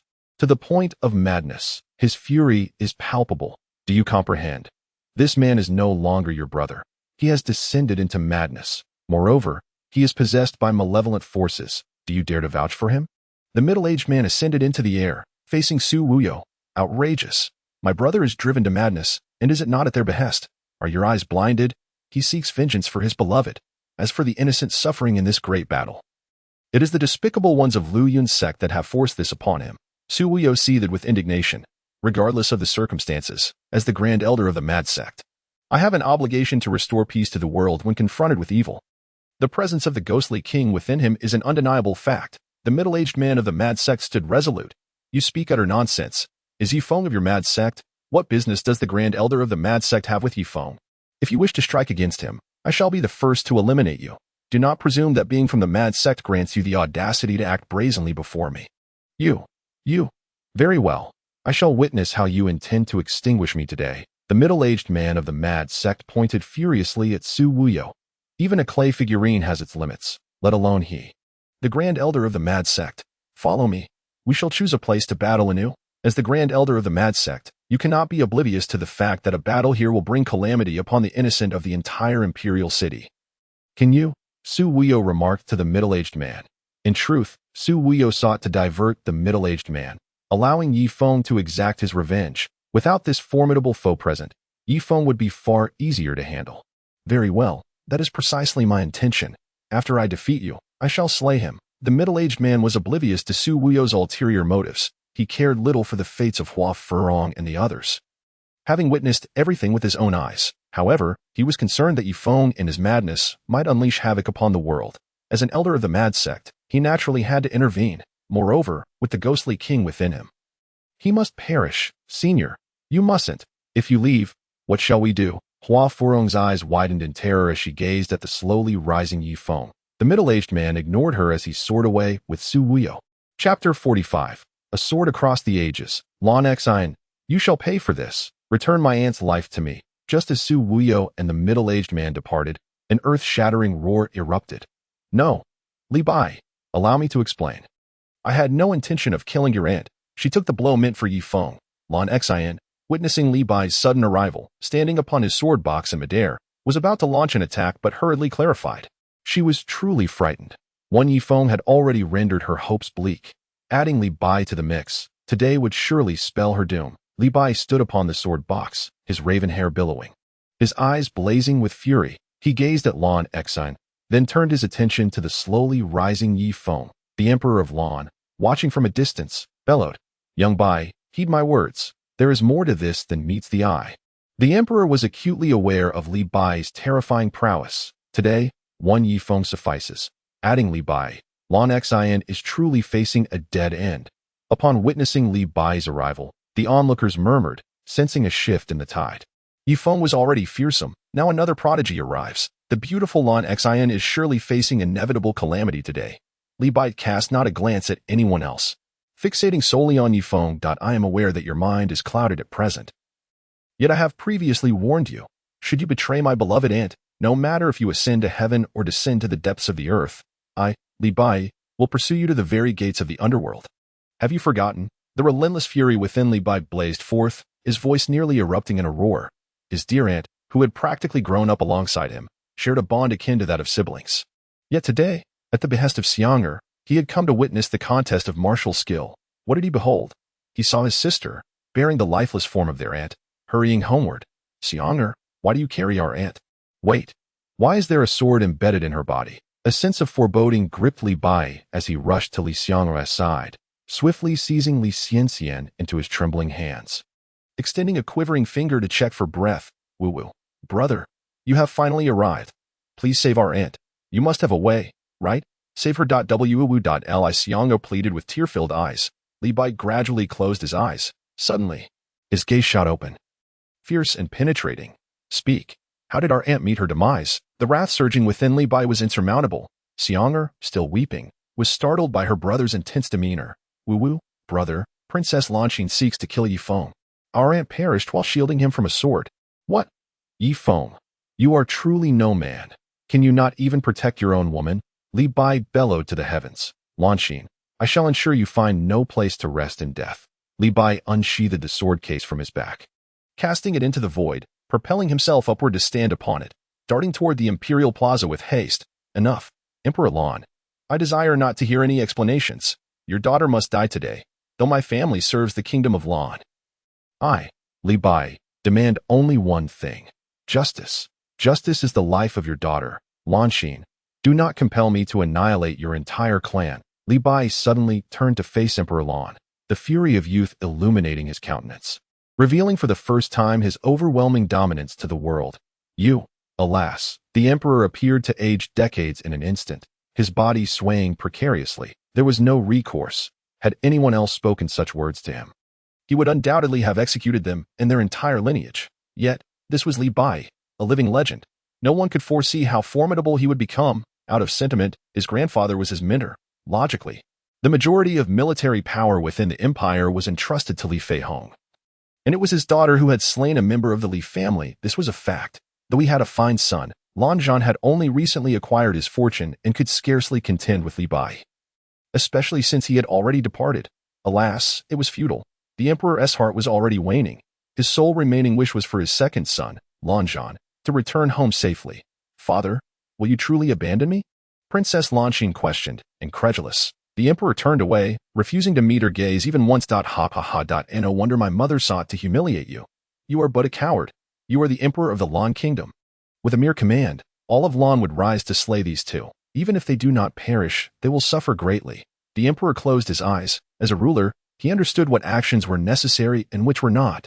If what Lanqing has said is indeed true, how many lives would be lost? Such actions would only compel the Li family to rebel. If Yi Feng and Li Bai do not perish today, then the kingdom of Lan shall undoubtedly cease to exist in the future.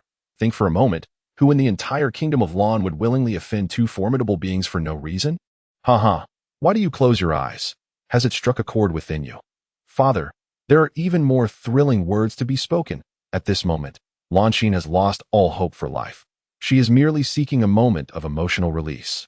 "In truth, I am not your biological daughter. How pitiful you are, believing me to be your own flesh and blood." Ha ha ha.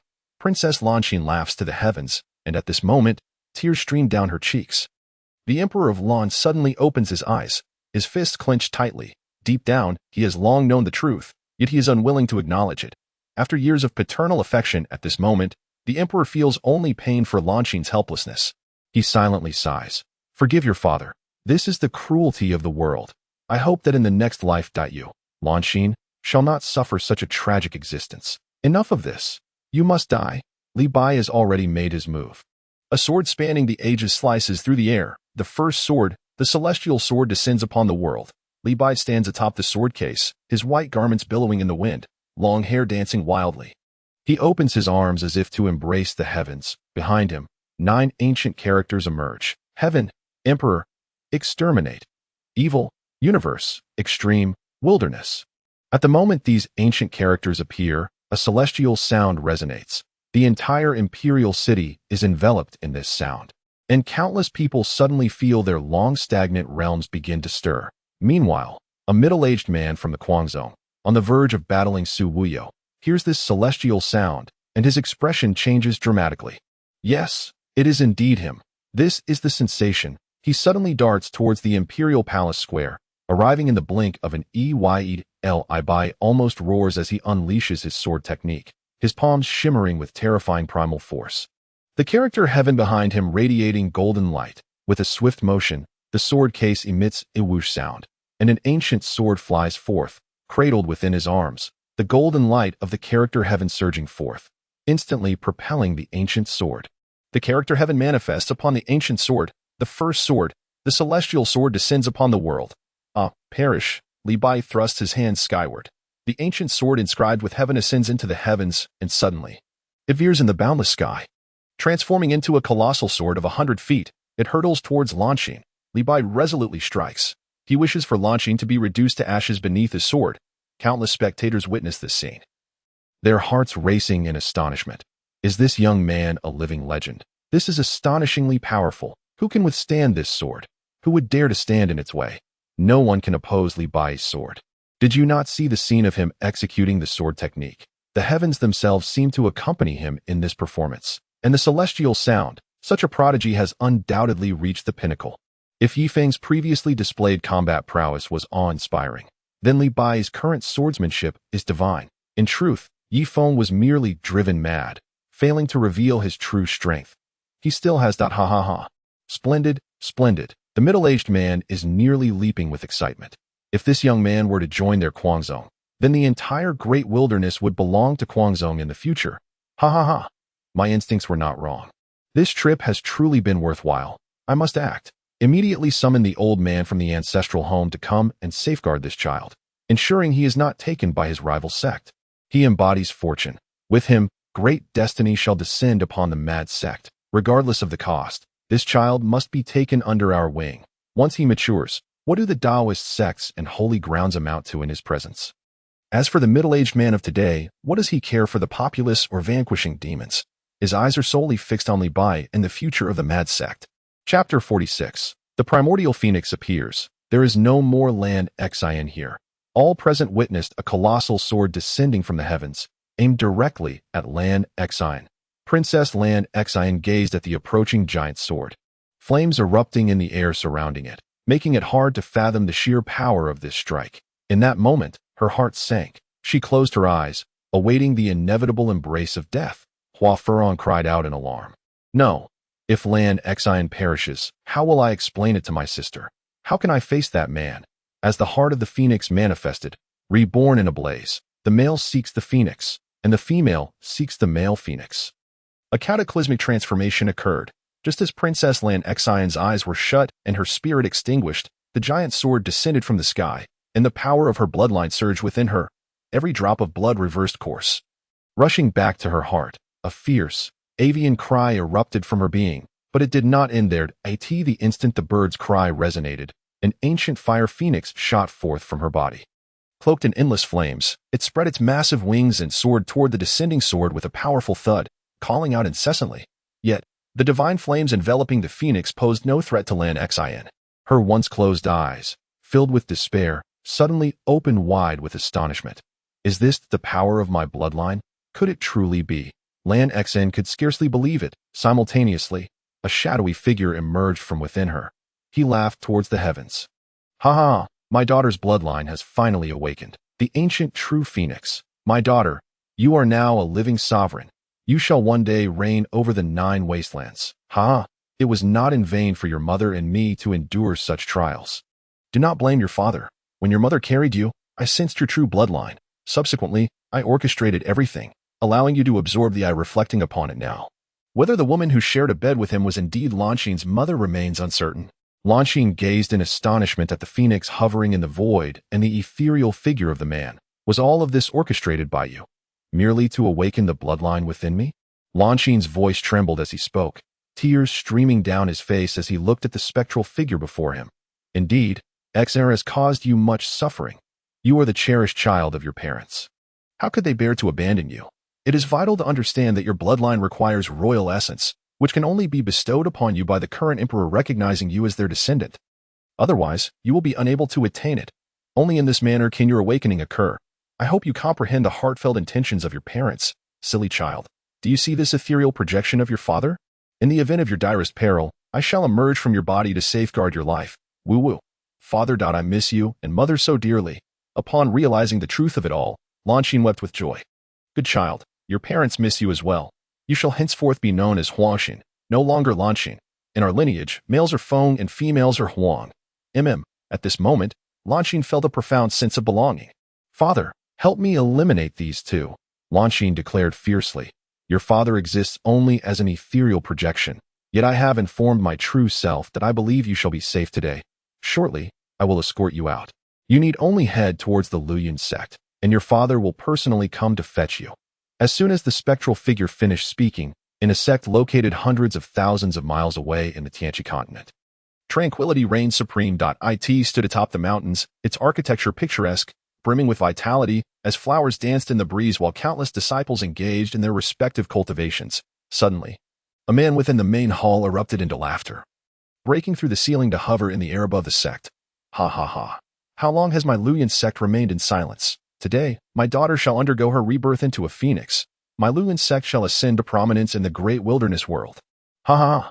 3 men and 2 women emerged from the other 5 halls, joining him in the void. Congratulations, sect leader. Your daughter has finally been reborn. We shall follow the phoenix maiden into battle in the great wilderness. Ha ha. Excellent. I shall go retrieve her now, the young man proclaimed before soaring into the sky, shaking the very fabric of the void. All of this transpired in a fleeting moment. Li Bai looked on in shock and fury. He manifested an ethereal greatsword of the emperor between his hands, gripping its hilt with all his might as he pressed down with his energy. Ah, Lanxin, regardless of what you are, today I, Li Bai's, shall slay you. The colossal sword descended in tandem with the phantom blade in Li Bai's grasp, while the phoenix emitted anguished cries.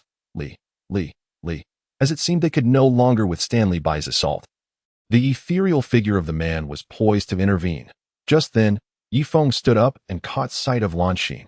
In his madness, with his obsession still intact, he radiated blinding lightning, clad in the Ghost King's devouring armor.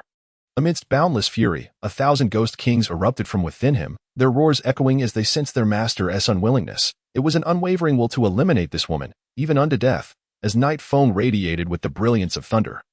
He stepped forth, merging with the Ghost King at that moment. The Ghost King's physique suddenly swelled to twice its size, revealing night foam at its core. The towering figure of 6 Zhang crackled with lightning, surrounded by swirling black mist, defying the heavens. Amidst an endless roar, he took a step forward, unleashing a fearsome punch that shook the very skies. The shadowy figure, witnessing this spectacle, was filled with a mix of horror and fury. He was merely a phantom, a mere illusion, utterly dwarfed by the might of his true form. He could not possibly withstand such a monstrous onslaught. In an instant, the shadowy figure formed a hand seal, and a radiant golden talisman descended upon the body of Lan Xian. Go, I shall send you forth, he declared. When my true self arrives, revenge will be ours. In a blink, Lan Xian's form vanished. A voice echoed.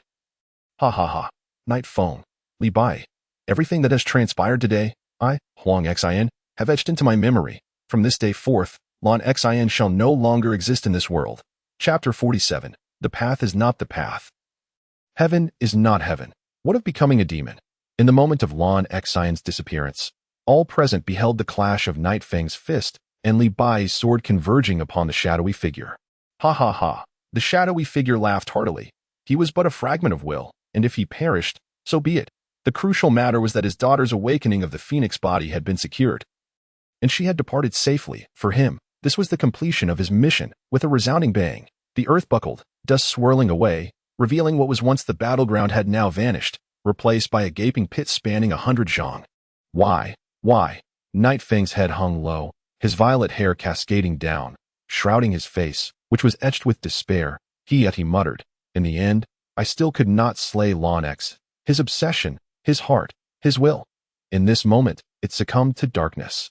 In the midst of the obscurity, Night Fang found himself engulfed in an endless void, yearning to escape, yet unable to break free from the shroud of darkness. Finally, in the distant shadows, he glimpsed a beam of light, from which emerged an outstretched arm, a woman's hand, belonging to a stunningly beautiful woman, who smiled warmly at him. He ran with all his might, desperately striving to grasp her delicate hand, yet he could never seize hold of her ethereal touch. Time seemed to stretch infinitely, as the owner of the hand began to fade, slowly consumed by the encroaching darkness. "No, don't go, da!" Night Fang howled to the heavens. The thunder in his eyes began to intertwine with blackness. Under the blazing sun, a figure emerged, shrouded in ominous black mist. It was blinding. It was profoundly dark, so dark that it instilled terror, so dark that it sent shivers down spines. "This child is on the verge of descending into the demonic path. Quickly, extinguish him," a middle-aged man from the frenzied sect bellowed, witnessing Night Fang's chaotic display. What is demon? When intention falters, and the heart has perished, even the last vestige of obsession fades away, becoming a demon is not what Night Fang desires. The path is not the path. Heaven is not heaven. If fate is unjust, then what harm is there in Night Fang becoming a demon? Night Fang murmured, lowering his head, as behind him, a circular ancient character for demon began to take shape. Su Wui, standing in the void, witnessed all of this, tears shimmering in his eyes. Why? His brother merely wished to partake in a martial gathering, to enter the sect, and yet he had been reduced to this state. The heavens are unjust. Li Bai was violently struck down into the void by the force of the recent attack, half kneeling on the ground, blood trickling from the corner of his mouth. He was about to rise, and have Yi Feng accompany his aunt in death. However, as he beheld the scene before him, a profound hatred for Yi Feng began to slowly dissipate within his heart. He recalled the youthful figure who had once visited the Li residence. So graceful and carefree, yet now, in pursuit of his aunt, he was nearly descending into darkness. Perhaps he was suffering even more than I. "You scoundrel, are you still going to impede me?" The middle-aged man of the Guangzhong roared at Su Wuyo, who stood defiantly before him. The man pointed an accusatory finger at Yi Feng, exclaiming, "Look at him. He is on the brink of succumbing to demonic madness. This is no ordinary path of darkness. It is the very essence of evil. Did you not see the ancient characters of demonic power behind him? Such phenomena only manifest at the birth of a demon lord. If he succeeds in his descent into madness today, he will cease to be himself. He will unleash an unspeakable torrent of sin. Can you bear the weight of such a burden? How many lives in the vast wilderness will be lost at his hands?" The hatred that surged within the Guangzhong man was palpable. How could this fool be so obstinate? If Yi Feng possessed merely average talent, that would be one thing, but the power he displayed was beyond description, far surpassing the word terrifying. Moreover, what kind of demonic power was he on the verge of embracing? It was of the caliber befitting a demon lord. With his innate abilities, it would not be long before few in the vast wilderness could stand against him. The bloodshed he would unleash would be unimaginable. "Today, you may slay Yi Feng, but I shall take the life of Li Bai." Su Wuyo discerned the depth of the middle-aged man's concern for Li Bai. He yearned to bring him under his wing. "You," the middle-aged man pointed at Su Wuyo, nearly driven to madness with rage. "Do you not see? Li Bai was born of the world's fortune. He is destined to be the supreme master of the sword. Do you dare to kill him? Are you not afraid of divine retribution? Beneath the wrath of the heavens, you are certain to perish." The middle-aged man was confident that Su Wuyo would not dare to harm Li Bai. "But you can certainly take a gamble," Su Wuyo replied indifferently. You. The middle-aged man was exasperated. He truly did not dare to wager. Li Bai represented the opportunity for his Guangzhong. If he could secure Li Bai, he would endure anything. Upon reflection, if Yi Feng were to embrace madness, so be it. As long as Li Bai remained, he could later contend with Yi Feng. Li Bai was a born sovereign, favored by the principles of the universe. What was Yi Feng in comparison? With this thought, the middle-aged man turned his gaze away from Su Wuyo with a huff. Su Wuyo observed that the middle-aged man was no longer focused on dealing with Yi Feng. He then turned his attention back to Yi Feng, his feelings complex. This youth, with whom he had recently formed a brotherhood, was on the verge of succumbing to darkness. He felt powerless to assist him. If he truly fell into madness and wrought havoc upon the world, would he, Suwuyo, take action against him for the sake of the countless innocent lives? He did not know. Yet he was certain that if Yifeng descended into madness and slaughtered the world, before slaying Yifeng, he would ensure the death of Lanxin, or rather, Huangxin. Just as the character for demon was about to coalesce behind Yifeng, an elderly figure stepped into the void and appeared beside him. With a flick of his sleeve, both he and Yifeng vanished from sight. What the hell? Wasn't that the old man just now? Is he still a high-ranking expert? How could I have once mocked him? A man among the crowd gasped in astonishment before collapsing, overwhelmed by his own ignorance. What in the world did I just witness? Oh, the great emperor, the living emperor. How could such a place as the land of the Tempest harbor a formidable being of emperor level? The eyes of the crowd nearly popped out, their mouths agape as if they could swallow eggs whole. Suwuyo and the middle-aged man from the Kuangzong were equally horrified. This old man had been amidst the crowd without their notice. Suwuyo began to worry about Yifeng. For just moments ago, Yifeng had succumbed to madness. That formidable being of the emperor realm had witnessed it. If he took offense, he could easily extinguish Yifeng's life. Yet why did he choose to take him away instead? Confused and filled with apprehension, he waved his hand and soared into the air. Meanwhile, the middle-aged man from Kuangzong was in high spirits. With Yifeng taken by an emperor-level powerhouse, even if he survived, he could not be allowed to remain uncontrolled. This was a boon for the realm. What followed? Hee. The middle-aged man from Kuangzong wore a joyful expression as he gazed at Li Bai and said, "Young friend, are you aware of the identity of the girl you were about to slay? What if I do? What if I don't? Do you think I, Li Bai, would fear her? Her life shall eventually be mine to claim." Li Bai asserted resolutely, "Hee, indeed. But do you comprehend the vast disparity between a sect and a family?" The middle-aged man gently coaxed out a chasm as wide as the clouds and the mud. "Precisely.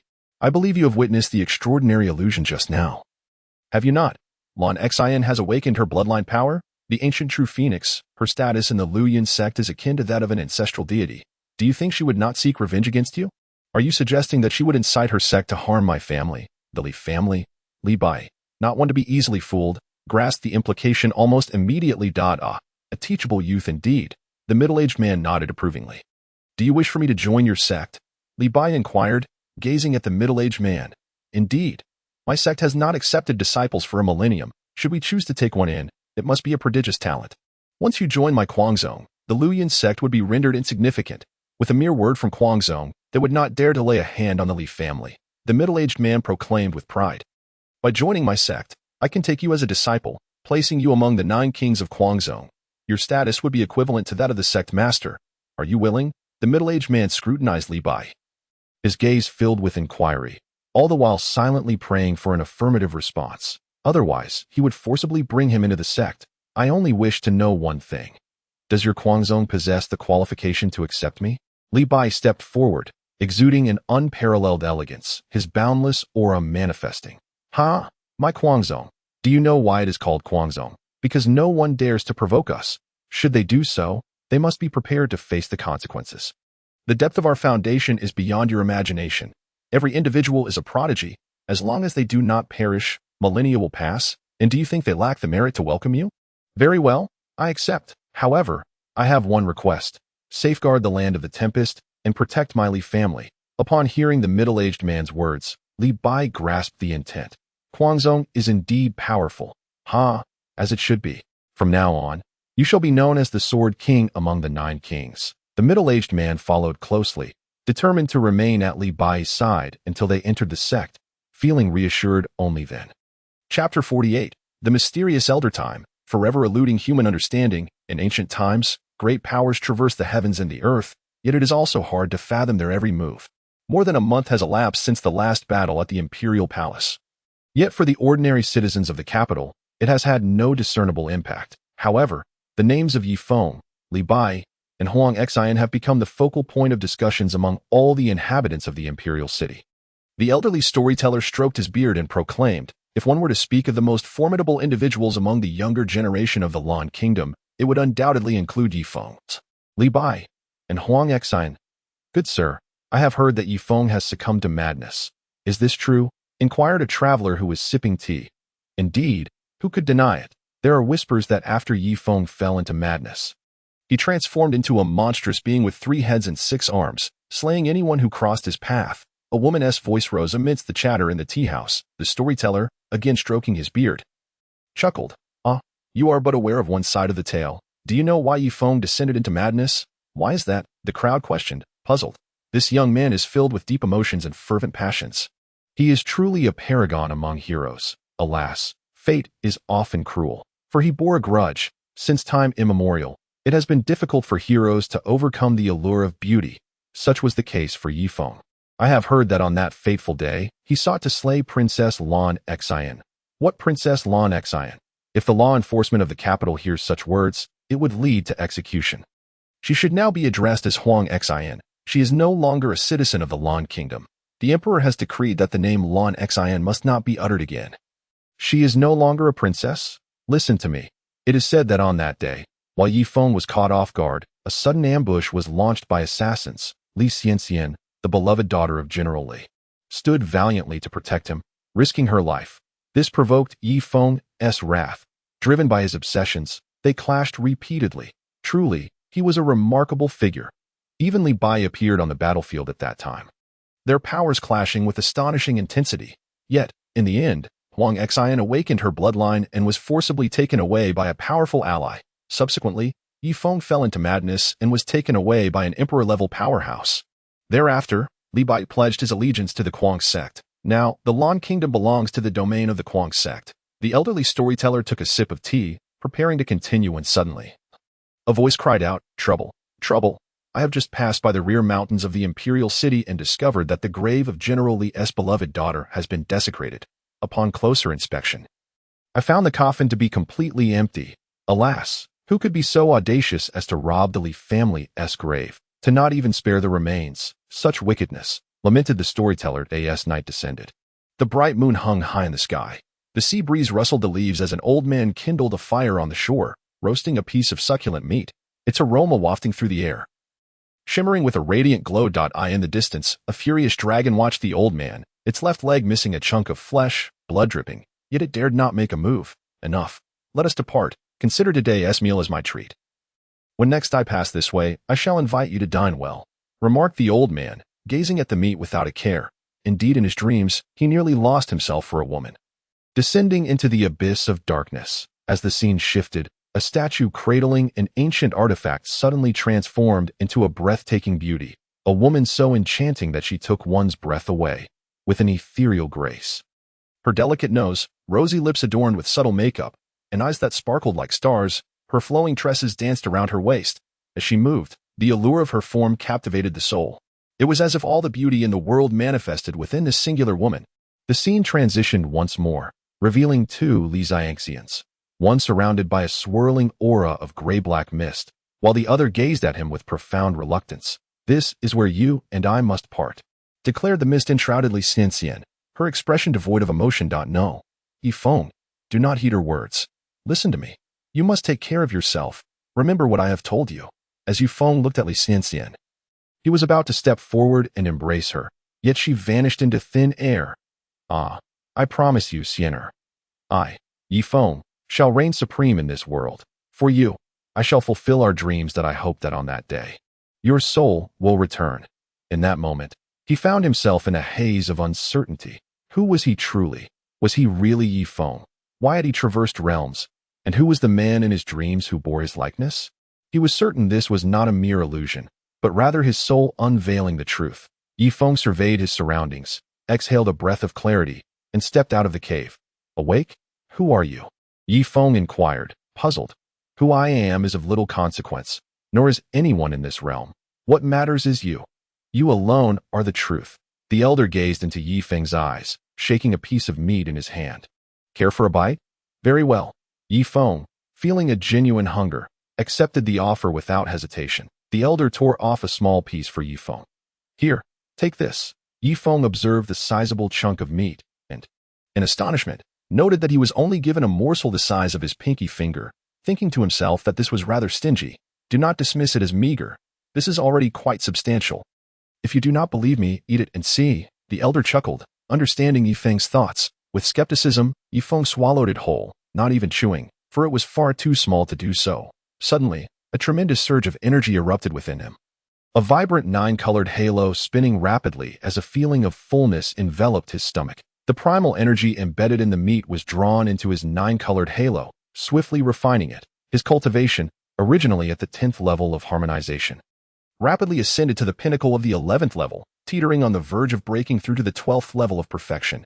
Even his physical form was greatly strengthened. Yifeng's breakthrough felt almost effortless.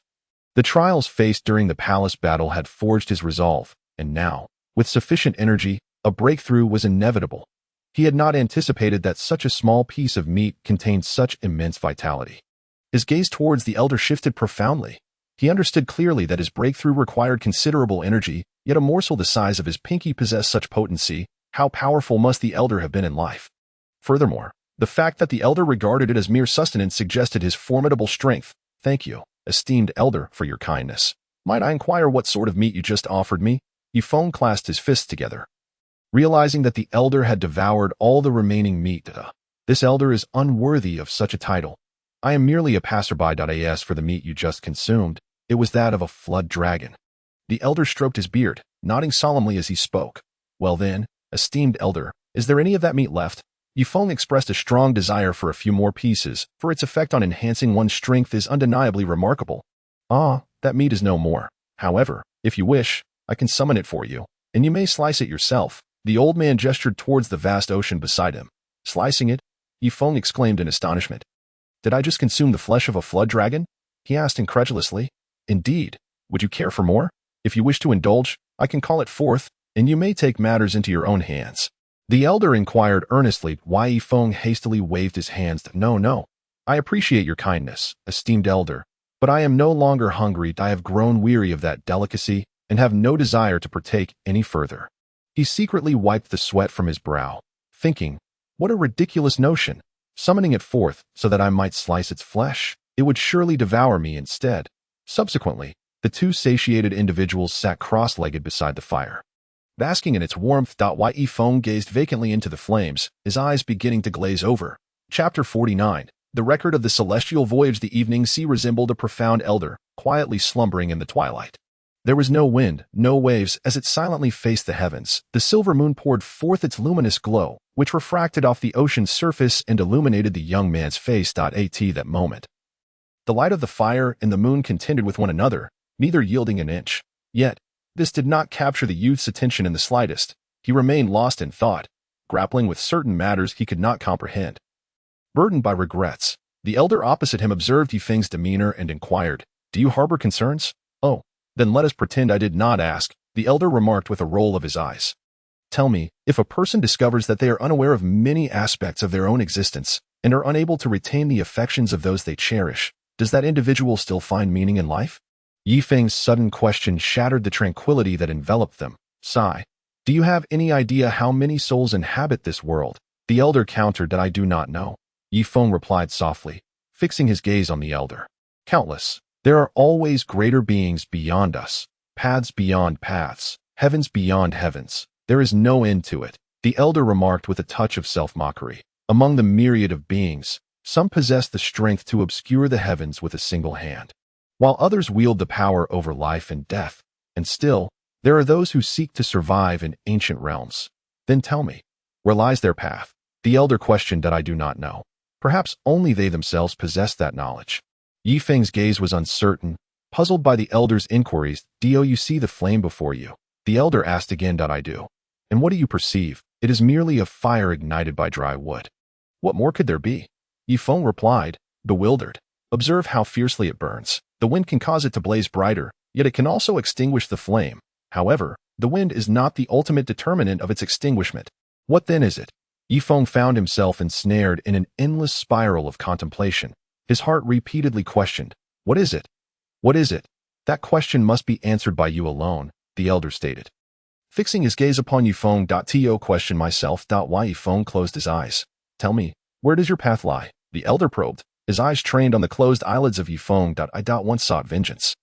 At that time, my path was to grow stronger. I emerged from the mountains, only to find that revenge was unattainable, and thus, my path was extinguished. In order to unravel my own confusions, I sought to enter the sect. For that is the path. Yet, on that fateful day, my path met its demise. Heaven, It has never cast a single glance upon me.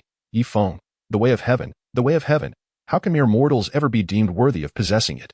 From this moment forth, I, Yi Feng, am devoid of a path. If a true path existed, then I would embody it. With a sudden roar, Yi Feng proclaimed, "It seems you have lost faith in the heavens. As far as I know, within this realm, there exist two types of individuals capable of suppressing the heavens. Point one is the favored of heaven, blessed with boundless fortune, yet such beings can only aspire to be equal in height to the heavens. The other is the forsaken by heaven, who, through countless tribulations, must prove their worth in the cosmos. Are you certain you wish to become the latter?" The old man's gaze shimmered with golden light before fading away.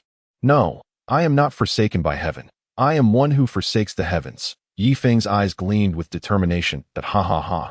Heaven and earth are indifferent, treating all beings as mere fodder. It appears you have attained enlightenment. What is true? What is false? None of this matters. What is truly significant is the state of your own heart. The path may be untraveled. Set sail upon the waves, though the journey may be solitary. As long as your heart remains steadfast, you will eventually reach the other shore. Upon hearing the elder's words, Yi Feng felt as though he had been struck by a sudden revelation. He rose to his feet and bowed deeply to the elder. The elder remained silent, stroking his beard with a smile as he looked upon Yi Feng, nodding in acknowledgement. "Thank you, esteemed elder. I am at a loss to repay your kindness. I humbly request that you share your name, so that I may engrave it upon my heart. I am but a wanderer of the great wilderness, having witnessed the myriad forms of the world, seeking only to fill the ranks of the worthy."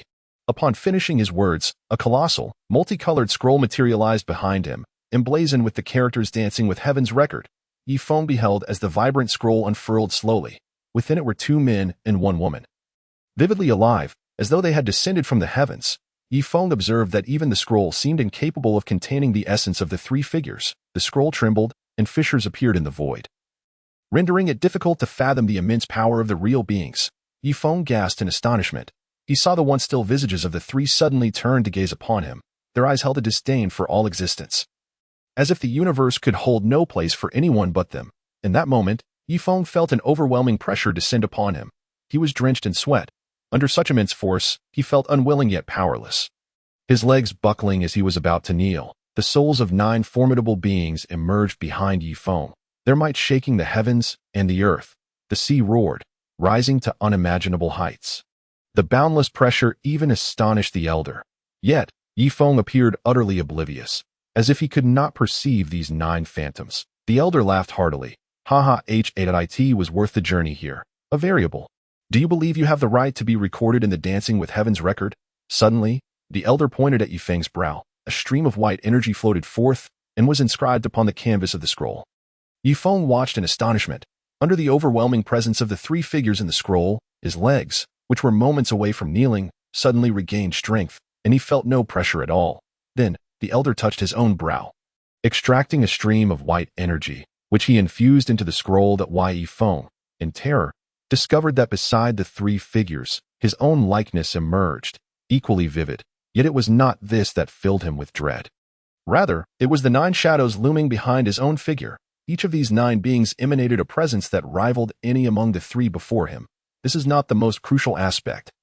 The key lies in the fact that these 9 figures bear an uncanny resemblance to him, Yi Feng. The only differences lie in their attire and demeanor. What on earth? Yi Feng's eyes widened in disbelief, his mind swirling with confusion as he gazed at the elder. Everything had transpired in the blink of an eye. The elder, witnessing the 9 spectral shadows vanish from Yi Feng's consciousness, marveled within, pondering what kind of karmic entanglements this young man was destined to confront. Then, with a wave of his hand, the elder retracted the scroll. The scroll, which had a name of its own, was titled accompany. Unique throughout the ages, what you just witnessed was a remnant of a great external cultivator. The 3 of them are not of this realm, and as for you, I believe you ought to be inscribed upon this list. May I inquire, esteemed elder, what is accompany? Yi Feng asked. "It is the true blood of heaven, the soul of earth. It sweeps across the 9 heavens and 10 lands. It suppresses the ages. Unique throughout history, to battle in the heavens, to contend upon the earth, that is the essence of accompany. Those recorded within are all paragons of humanity. They are exalted in the heavens and exiled on earth. Beneath the thunderous tribulations, they shall face no calamity." Yi Feng's eyes widened in astonishment. What use is this list? Is it merely a source of suffering? Does it not mean that I am now on a path to destruction? Ha ha ha. Throughout the ages, how many have fought tooth and nail for this ranking, causing untold suffering to countless souls? Even the ancient sages have sought to seize such a position. And you, young man, still harbor discontent? What, then, is its true purpose? You are far too weak at present. I speak of you. The elder cast a knowing glance at Yifeng before gazing into the distance, drifting away. You will comprehend its significance when you become a formidable force. My name is Jiutian Lauren. As the elder departed, his voice lingered in the air. Chapter 50. Dongfang Yao. As the sun began to rise, its first rays illuminated the earth, rejuvenating all of creation. As the light broke over the horizon, the ocean sparkled like 1,000 diamonds. A breathtaking spectacle. Yifeng stood transfixed by this breathtaking vista. He had gazed upon the sea throughout the night since Jiutian Lauren's departure. Until the first rays of sunlight appeared that he exhaled deeply, recognizing that all things were commencing anew, and he too would follow suit. Let the grievances of the past remain buried forever. Yifeng stood upon the rocky shore, watching the dawn unfold, feeling as though his own heart had found tranquility. He pondered where Jiutian Lauren had transported him from the land of Lan. He ought to seek someone to inquire about his whereabouts. It had been over a month now, and he wondered where Sienna's grave lay. Forget it. I shall not go there just yet. I will visit her resting place once I fulfill the promise I made to her.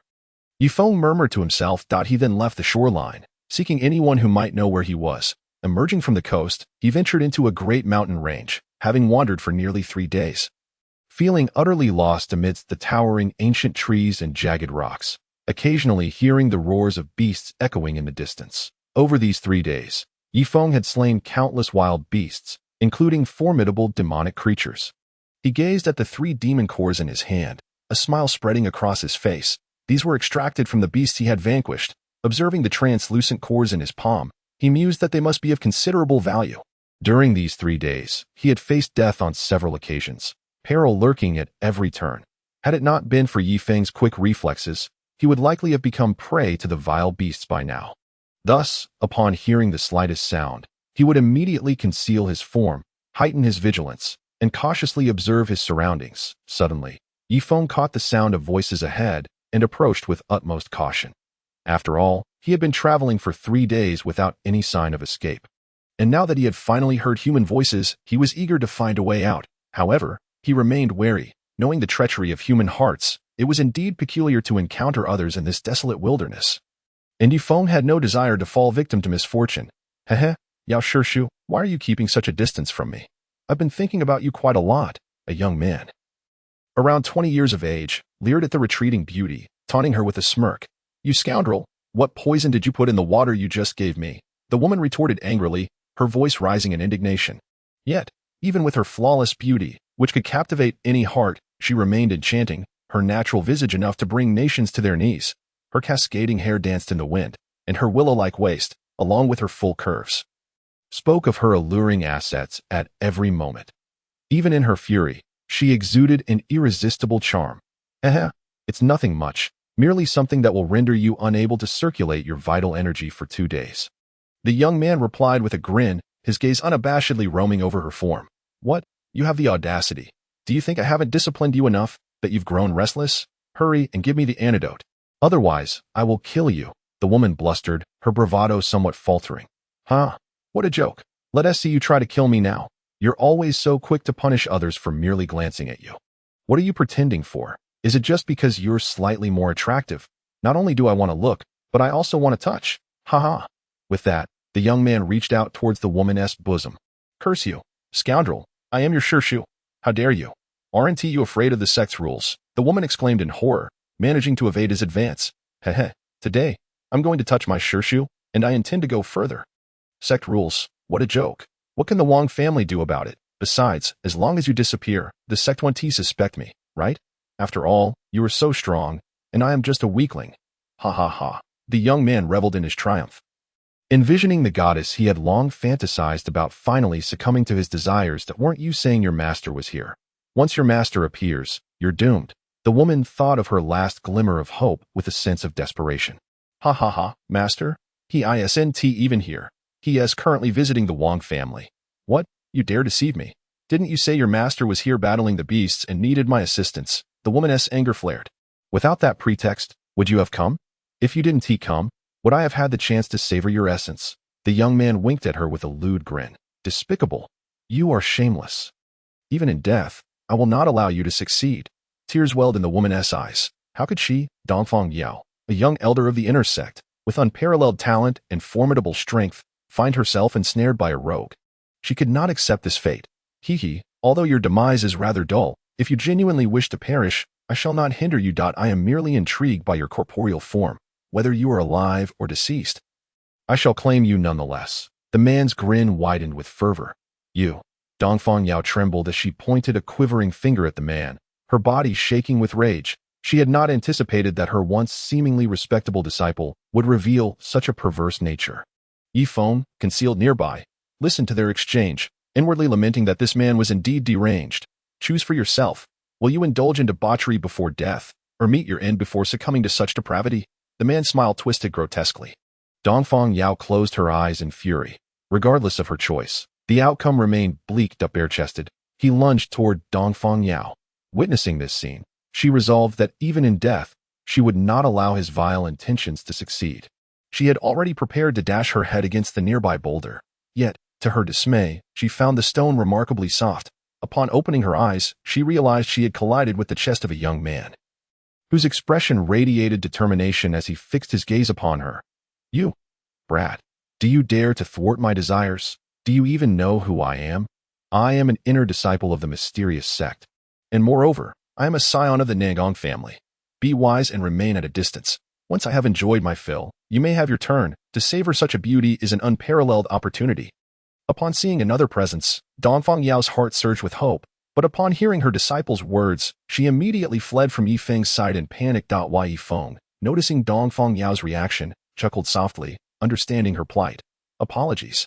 I am not accustomed to sharing. The women I have touched are off limits to others. What? Then what do you intend to do? The man began to scrutinize Defying, realizing that this young whelp's cultivation was inferior to his own, causing a surge of audacity within him. It would be best if no one else learned of this incident. Otherwise, even the Wong family would be unable to protect him. That will depend on this young lady's opinion. Defying turned to gaze at Defying. Initially, she harbored a glimmer of hope, but upon scrutinizing Defying's cultivation, which was at the peak of the 9th level, her hopes dwindled. It is worth noting that typically, minor cultivation levels range from 1 to 9. The higher levels are known only to the practitioner, as not everyone possesses extraordinary talent.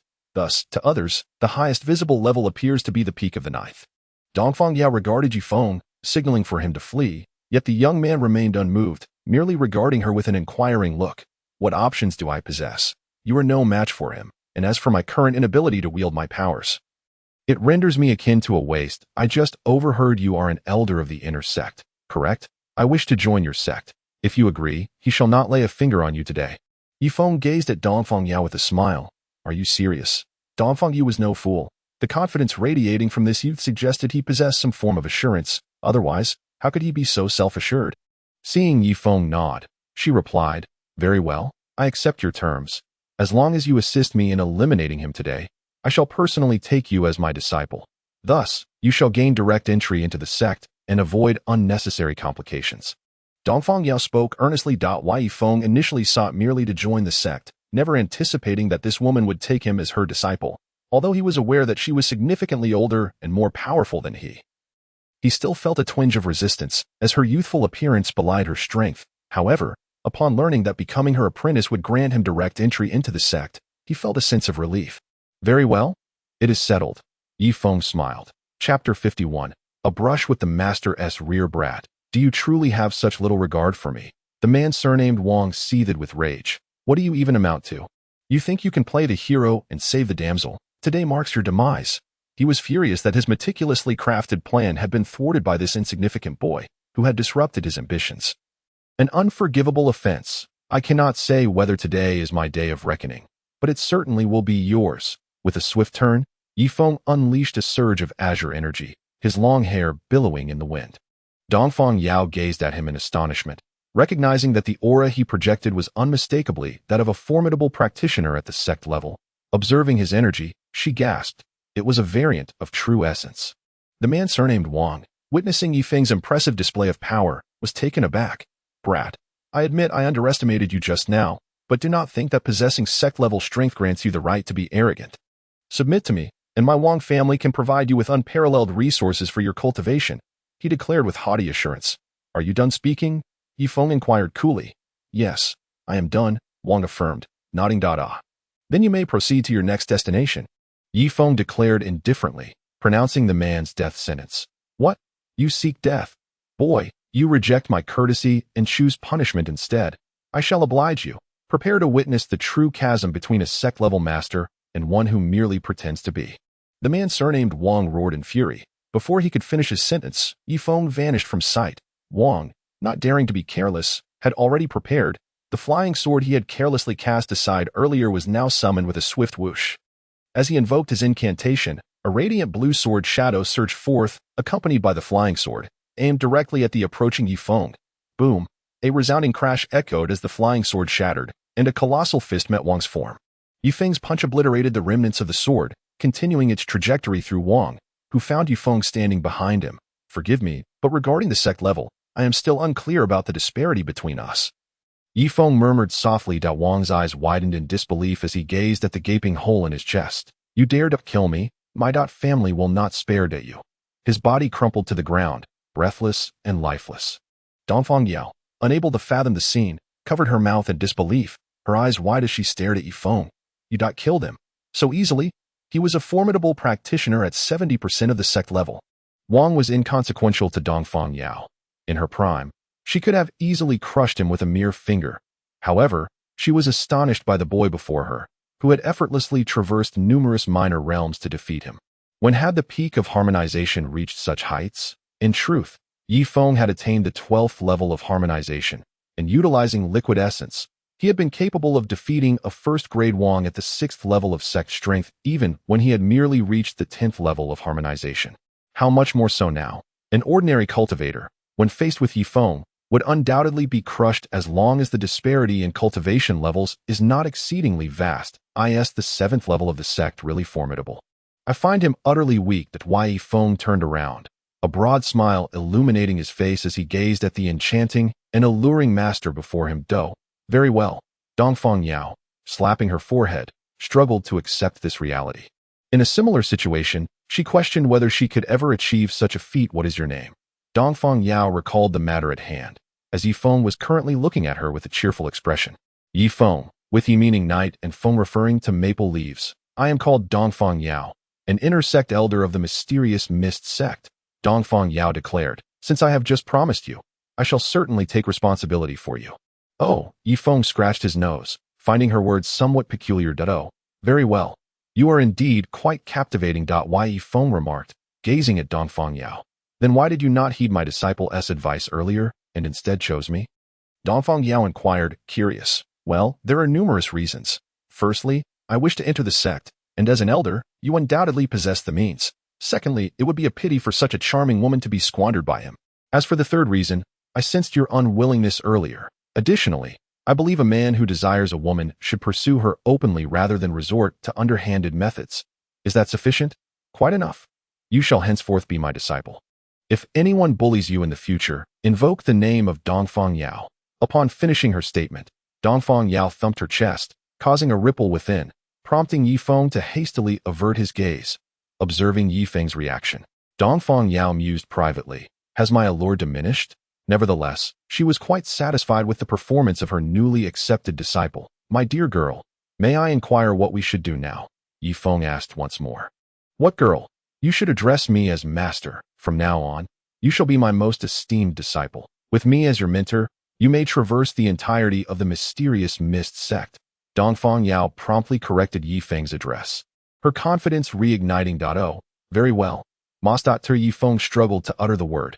And what about what you just said? Why Yifeng gestured towards the man with the surname Wang on the ground. That was merely a moment of folly. I am indeed quite formidable, Dongfang Yao asserted, waving her fist. Observing her demeanor, Yifeng slapped his forehead, realizing he had dug himself a hole. How could he embody the role of a mentor like this? What, disciple, do you not believe in your master's words? Yifeng exclaimed in astonishment, hastily affirming, I believe. As for what we ought to do now, We should find a cave within these mountains and wait for my cultivation to recover. But there are numerous formidable demon beasts here, Yifeng replied. What is there to fear? Once 2 days have passed and my cultivation is restored, what demon beast in the outskirts of these mountains could possibly contend with me? Dongfang Yao responded with utmost confidence. Yet Yifeng still felt uneasy. For the past 3 days, he had been on edge. Now, this seemingly inexperienced master had no cultivation and expected him to care for her. If they stayed any longer and encountered truly powerful demon beasts, would that not be? Ultimately, Yifeng conceded under her piercing gaze. Half a day later, Master, what do you think of this cave? With a look of exasperation. Yifeng carried Dongfang Yao on his back and turned to inquire. Just moments ago, 3 wolf demons had appeared within their line of sight. Given Yifeng's strength, dealing with 1 or 2 would pose no challenge. However, the wolves moved with alarming speed, appearing before him and Dongfang Yao in the blink of an eye. Yifeng felt relatively untroubled, but the crucial matter was that his so-called master was currently devoid of any cultivation. If he engaged in battle, Dongfang Yao would have no chance of survival. Upon witnessing this, Dongfang Yao leaped onto Yifeng's back. The softness he felt was startling, momentarily distracting him. Why are you still dawdling? Hurry and run. Do you wish to become the wolf's dinner? She admonished, wrapping her delicate arms around his neck. But, Master, isn't it inappropriate for us to be so close? Yifeng hesitated. What time is it? Are you still concerned about such matters? Quickly, wrap your arms around my legs. We must flee, Dongfang Yao urged, her voice imbued with urgency. Feeling her breath like fragrant orchids near his ear, Yifeng noted how her weight was negligible, and he began to sprint frantically through the forest. After a considerable distance, he finally managed to shake off the pursuing wolf demons. Yifeng halted before a cave, panting heavily. Dongfang Yao dismounted from his back, tidying her slightly disheveled hair, and with a huff, remarked, Disciple, you just took advantage of your master. Her eyes, unusually tinged with a hint of blush, met his. Master, please, it was you who jumped onto my back. Yifeng exclaimed, taken aback, feeling unappreciated for his efforts. It was I who allowed you to carry me. Yet your hands were rather unrestrained. Where did they wander? Dongfang Yao's expression turned serious. She was determined to properly educate her most promising disciple, ensuring he did not stray from the right path. Where? Yifeng countered, perplexed. Right there. Dongfang Yao glared at him. Was she truly going to force him to articulate that his hand had brushed against her posterior? How could he, as her master, face anyone after that?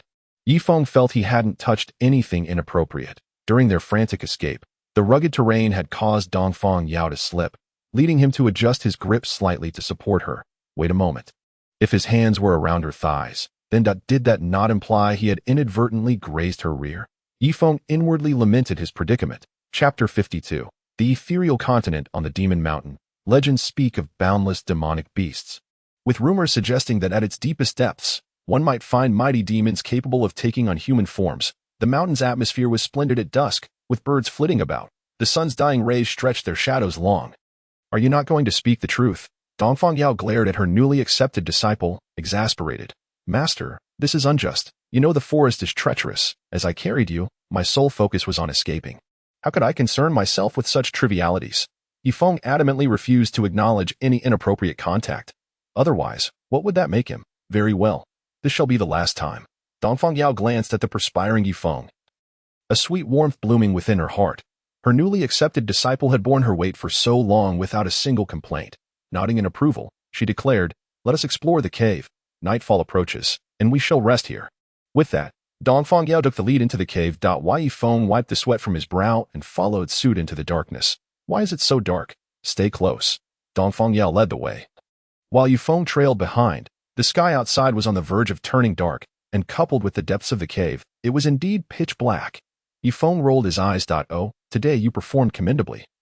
As your master, I shall help illuminate the path, Dongfang Yao declared. All right, Yifeng nodded, but then questioned, Master, why are you clutching the hem of my garment? He was at a loss for words. Yifeng sighed inwardly. If you're afraid, just admit it. There's no need to put on a brave front. Master, how about I? Watch out. Before he could finish his sentence, Yifeng shouted, swiftly wrapping his arms around Dongfang Yao's slender waist and pulling her against his chest. Ah! Dongfang Yao gasped in surprise. With his right arm securing her waist, he stepped forward, his left hand forming a fist that collided with the gigantic claw, sending blood spraying. Fortunately, Yifeng had embraced Dongfang Yao and, Like lightning, they evaded the spot, preventing the blood from splattering onto them. Due to her diminished cultivation, her senses were dulled, and when she felt Yifeng suddenly grasping her, her first instinct was to scream, mistakenly believing that he would harm her in this inky darkness. However, witnessing her disciple's actions, she felt a sincere apology rising within her. He was not the person she had imagined. He had saved her thrice that day. Once her powers were restored, she vowed to teach him diligently. Yifeng gazed at his master, who was now lost in thought, leaning against him. Accidentally, he caught a glimpse of her alluring curves through her neckline, causing his cheeks to flush crimson, but he quickly turned his gaze elsewhere, silently chanting Ba. What a transgression, how unintentional. To dispel the awkwardness, he spoke up. Master, that black bear just now was about to attack you. I noticed the perilous situation and acted accordingly. He pointed at the now lifeless bear, feeling somewhat embarrassed. All men appreciate beauty, but Yifeng believed he had already forged bonds with two remarkable women. Even if they were not by his side, they were eternal memories. He would not easily fall for another. If someone could touch his heart, perhaps he might, or perhaps he might not. Yes, I understand. In that moment of crisis. This is not your fault. Dongfang Yao sighed, realizing that her disciple had touched and embraced her, but it was all in the name of saving her. What more could she say? I just checked. And there was only this black bear in the cave, which is now dead. Yifeng surveyed their surroundings. Well, since it's tonight and tomorrow, let us rest here, Dongfang Yao suggested. Gurgle. Gurgle. Huh. Yifeng turned his attention to the sound emanating from Dongfang Yao's stomach. Hee. I have no cultivation now, just like a mortal, so naturally, I will be hungry, Dongfang Yao admitted, feeling a bit bashful.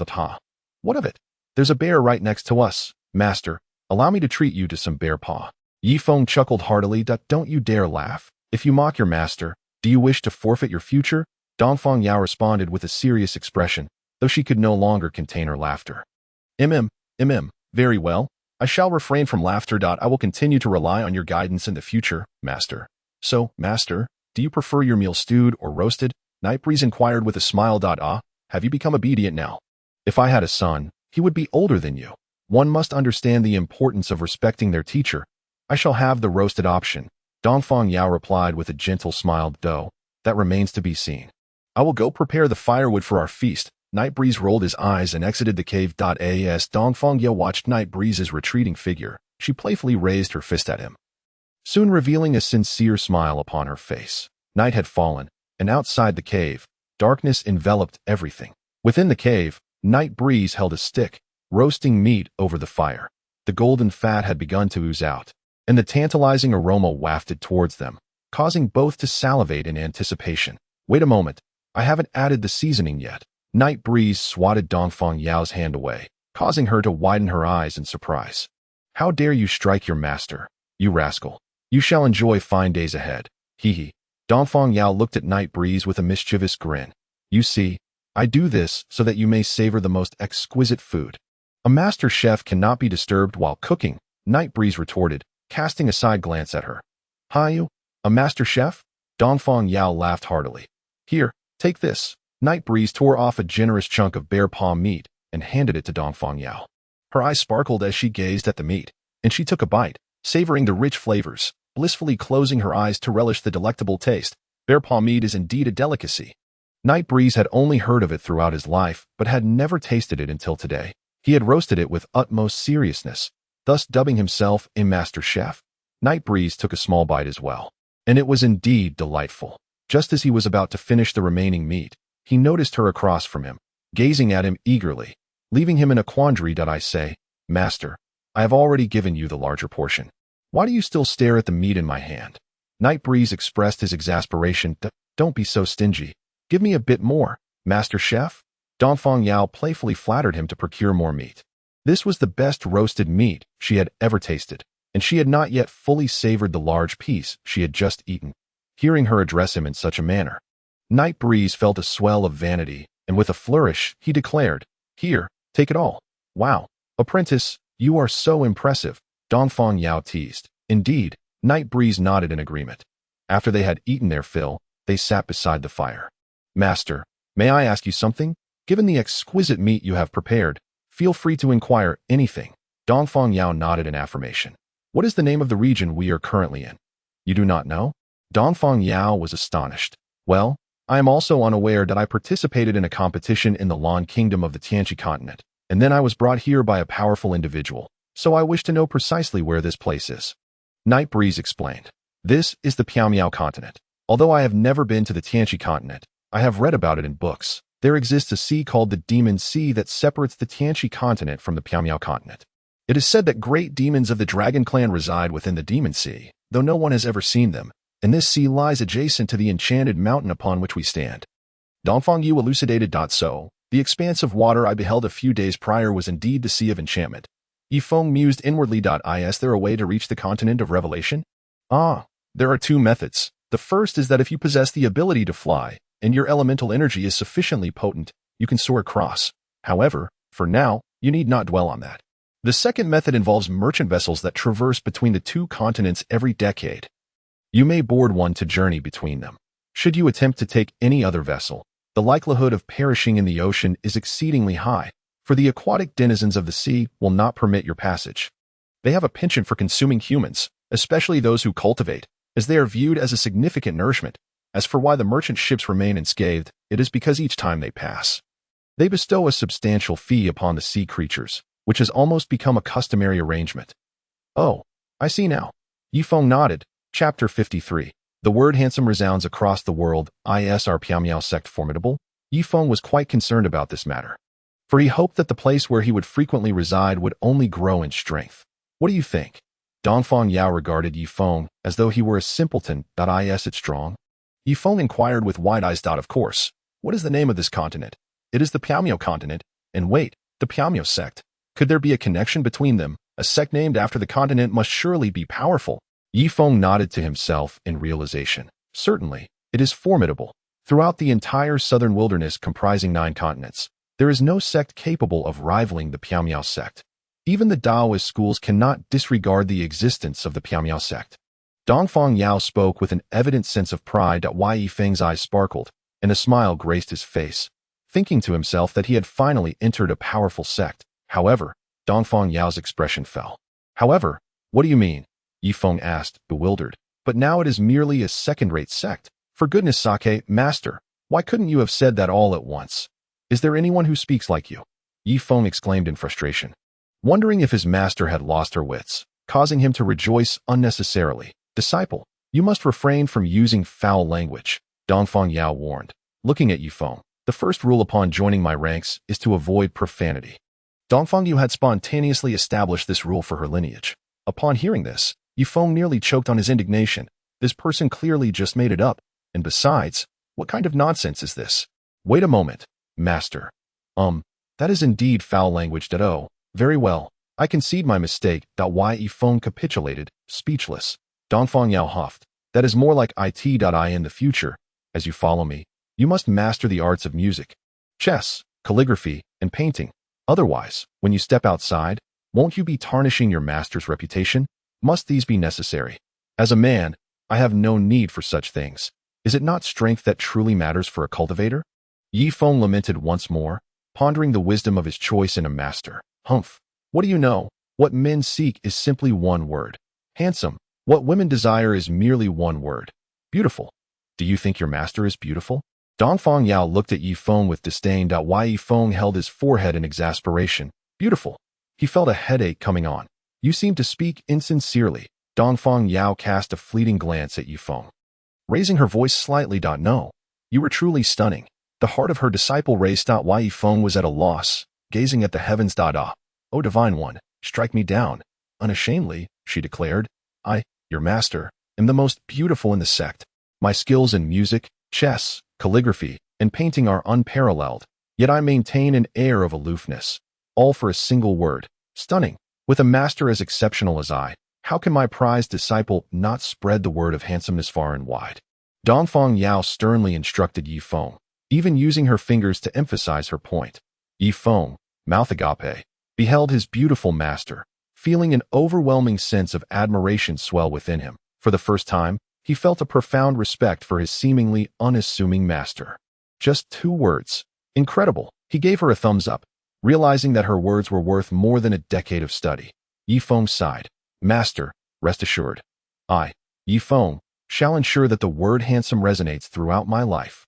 I will never bring shame upon you. Yi Feng conceded, acknowledging that his master's realm was far beyond his own, and it seemed his future path was long and arduous. Dongfang Yao nodded in satisfaction. Fear not.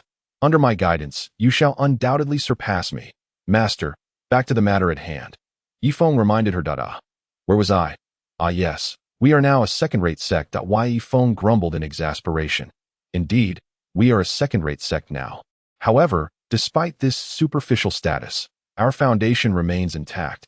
Have you not heard the saying, a lean camel is still larger than a horse? According to ancient texts, a young prodigy emerged, joining the mysterious sect, which rose to prominence because of him. Making waves across the realm, at that time, the glory of the sect rivaled that of the Taoist schools. Yet, the sect also faced decline because of him. It is said that later, the youth led a group of legendary ancestors out of the southern wastes. And after a century, for reasons unknown, the soul lamps of those ancestors within the sect extinguished, the youth vanished without a trace, the talents of the mysterious sect dwindled, leading to its gradual descent into a second-rate sect over the span of millennia. Yi Feng listened, his eyes wide with astonishment. He found it hard to fathom how a single youth could cause a sect to rise to such heights. Even more astonishing was the thought that he could lead the sect's ancestors out of the southern wastes, indicating that those legendary figures must have heeded his command. He could hardly imagine how powerful the youth must have been. Yet, to have caused such losses among such formidable figures was a feat of unimaginable prowess. Dongfang Yao observed the dazed Yi Feng, a smile gracing her lips. This was precisely the reaction she sought. She could see that her disciple possessed extraordinary talent, with limitless potential for the future. Today, sharing tales of the sect's history was intended to deliver a stark reminder. There are always those who surpass us. The world is vast. Do not be overly astonished. There will always be individuals beyond your reach in this world. Dongfang Yao feigned consolation. Yi Feng chuckled bitterly. I am merely astonished by the strength of men. Who would have thought that someone so formidable could also encounter failure? In this world, there is never the strongest. Only those who are stronger. It seems my path is still long. Indeed, however, do not belittle yourself. Your potential is boundless. Besides, with me as your master, even if you start as a mere insect, I shall train you to become a dragon. Dongfang Yao spoke these words with a conviction that even she believed. As Yi Feng listened to the first half of the sentence, he felt a modicum of comfort. However, upon hearing the latter half, 2 lines of distress instantly appeared on his forehead. Master, I exclaimed, is there truly a need for you to find such elaborate ways to belittle your disciple while praising yourself? When have I ever said such a thing? Dongfang Yao feigned ignorance. Yi Feng sighed in despair. Enough. You're a grown man. Is it really necessary to entangle yourself with your master over such trivial matters? Dongfang Yao pouted in disdain. It's late. I intend to sleep now. She yawned widely. Then I'll step outside and rest in the open. Yi Feng initially wanted to argue further, but seeing that she desired rest, he thought it inappropriate to remain with his nominal master. What are you going outside for? It's so chilly out there. Aren't you worried about the cold? Just meditate by the fire. I'll be fine with a short nap. Dongfang Yao replied nonchalantly. But if word gets out, it could tarnish your reputation, Yi Feng cautioned. Will you be the one to spread it? Yi Feng promptly sealed his lips. Yet, he felt a warmth inside. Despite being somewhat unreliable, this newly acknowledged master of his was indeed considerate.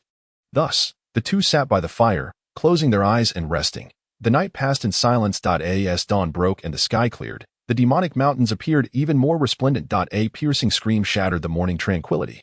Speak. How is it that you and I ended up in such an embrace? Dongfang Yao exclaimed furiously, tugging at Yi Feng's ear. Ouch. Be gentle. That hurts. Yi Feng grimaced in pain from her grip. Last night, out of kindness, I allowed you to rest inside the cave, and yet you repay me with this. Yi Feng quickly protested. Master, do take a look at your current position. Is this where you were supposed to be sleeping? Oh right. How did I end up here? Dongfang Yao pondered, realizing she had not been in this spot prior to sleeping. Last night, as we were on the verge of slumber, after the fire had died down. You leaned closer to me. I pushed you away a few times, yet you kept leaning in. Eventually, seeing that you had lost your cultivation, I thought you were no different from an ordinary person. So I let you rest your head on my shoulder. Upon finishing, Yi Feng freed his ear from her grasp. Is that truly the case? Dongfang Yao regarded Yi Feng, feeling a hint of embarrassment. Humph, I suppose you have a point. I'm hungry. If you roast some meat for me, I might just forgive you, Dongfang Yao declared, utterly lacking any sense of remorse. Reflecting on the situation, she thought that perhaps Yi Feng's account was accurate. Yet she showed no intention of apologizing. What a joke. Where would a master ever apologize to their disciple? Very well, I'll roast it. Just wait and see. Yi Feng muttered inwardly. Chapter 54. Give you some space. And you begin to float. After finishing their roasted meat, the two emerged from the cave, inhaling the crisp morning air. By the way, master, what is your current realm? Yi Feng inquired, observing Dongfang Yao as she stretched. Oh, the pinnacle of the martial realm, I suppose, she replied casually. And you? I have achieved the great perfection of the 12th layer of harmonization. What? Dongfang Yao abruptly halted her movements, her eyes widening in disbelief. The great perfection of the 12th layer of harmonization. Yi Feng reiterated emphatically. You're not deceiving me, are you? Dongfang Yao asked incredulously. There is no need to deceive. One's cultivation is a personal endeavor. Even if I speak excessively, it will not increase, will it?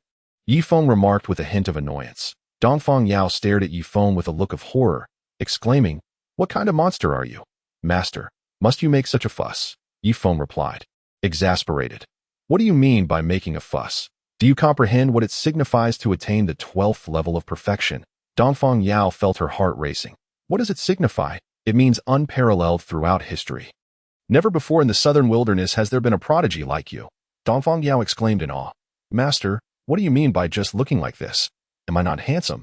Yi Feng retorted in indignation. Indeed, you are handsome. Dongfang Yao replied with a playful grin, her laughter nearly transforming her face into a perfect circle. Yet you are a prodigy who has reached the 12th level, but now, you are my disciple. This is overwhelming. I must take a moment. Dongfang Yao used her delicate hands to soothe her own chest, calming her qi. Then, she hastily wiped the stone slab clean and pressed Yi Feng against it. Little Feng Feng, come, sit. She then began to massage his shoulders gently with her slender, beautiful hands. Is it comfortable? She asked with a charming smile. Yes, it's comfortable, but wait, little Feng Feng. Yi Feng turned in disbelief to face the alluring Dongfang Yao. Master, I'm not accustomed to this. He felt his muscles trembling, the term little Feng Feng making him feel exceedingly flustered. Dongfang Yao teased, you will soon grow accustomed to it. After all, you are now my precious one. Yi Feng, observing his unorthodox master through a gaze akin to that of a rare treasure, promptly jumped off the stone slab and distanced himself from her. Dongfang Yao, noticing his startled demeanor, chuckled lightly. I was merely a bit too excited. No need to worry. Let us continue our conversation. After regaining her composure, she beamed. Can you tell me how you accomplished this? Yi Feng found it amusing, but soon responded earnestly. I'm not entirely sure. It seems that I must cultivate to the 12th level for each major realm to break through. What? So every major realm will be like this in the future?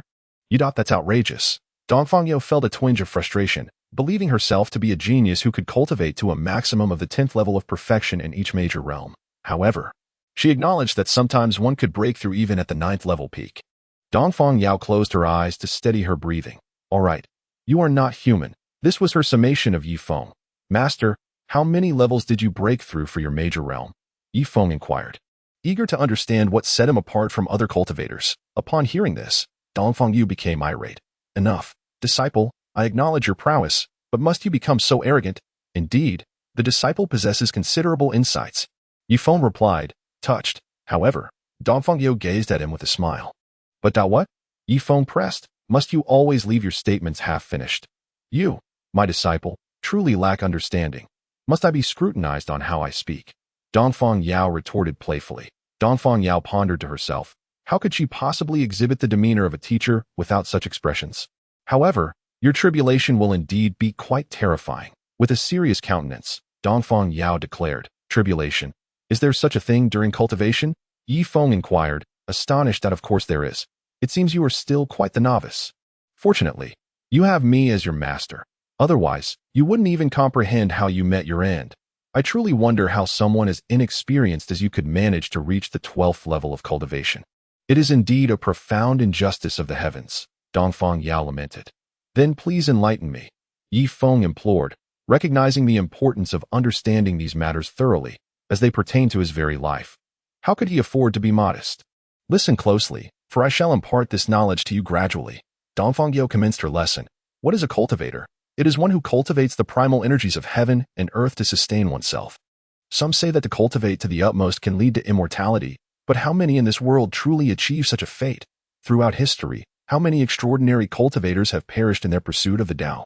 The Tao is merciless, and so too is the heavenly law. In essence, cultivation is an act of defiance against the heavens. Yet, there are exceptions. Those who are born with innate gifts and are favored by fortune. Their lives, as long as they do not perish, are generally smooth sailing. The heavenly law will pave the way for them. But wait, Master, did you not just say that the heavenly law is merciless? How then is it compassionate towards these individuals? Yifeng queried, perplexed. Are you a fool? Dongfang Yao scolded. Would a villain who slaughters countless innocents spare his own children? You make a fair point. Yifeng conceded, speechless. Listen to me.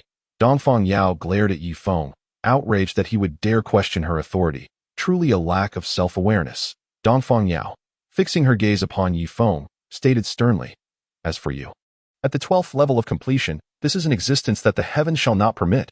Therefore, I must contemplate where to procure a fine coffin for you. Yifeng's expression changed dramatically. Master, is it truly that terrifying? Please do not frighten me. Frighten you?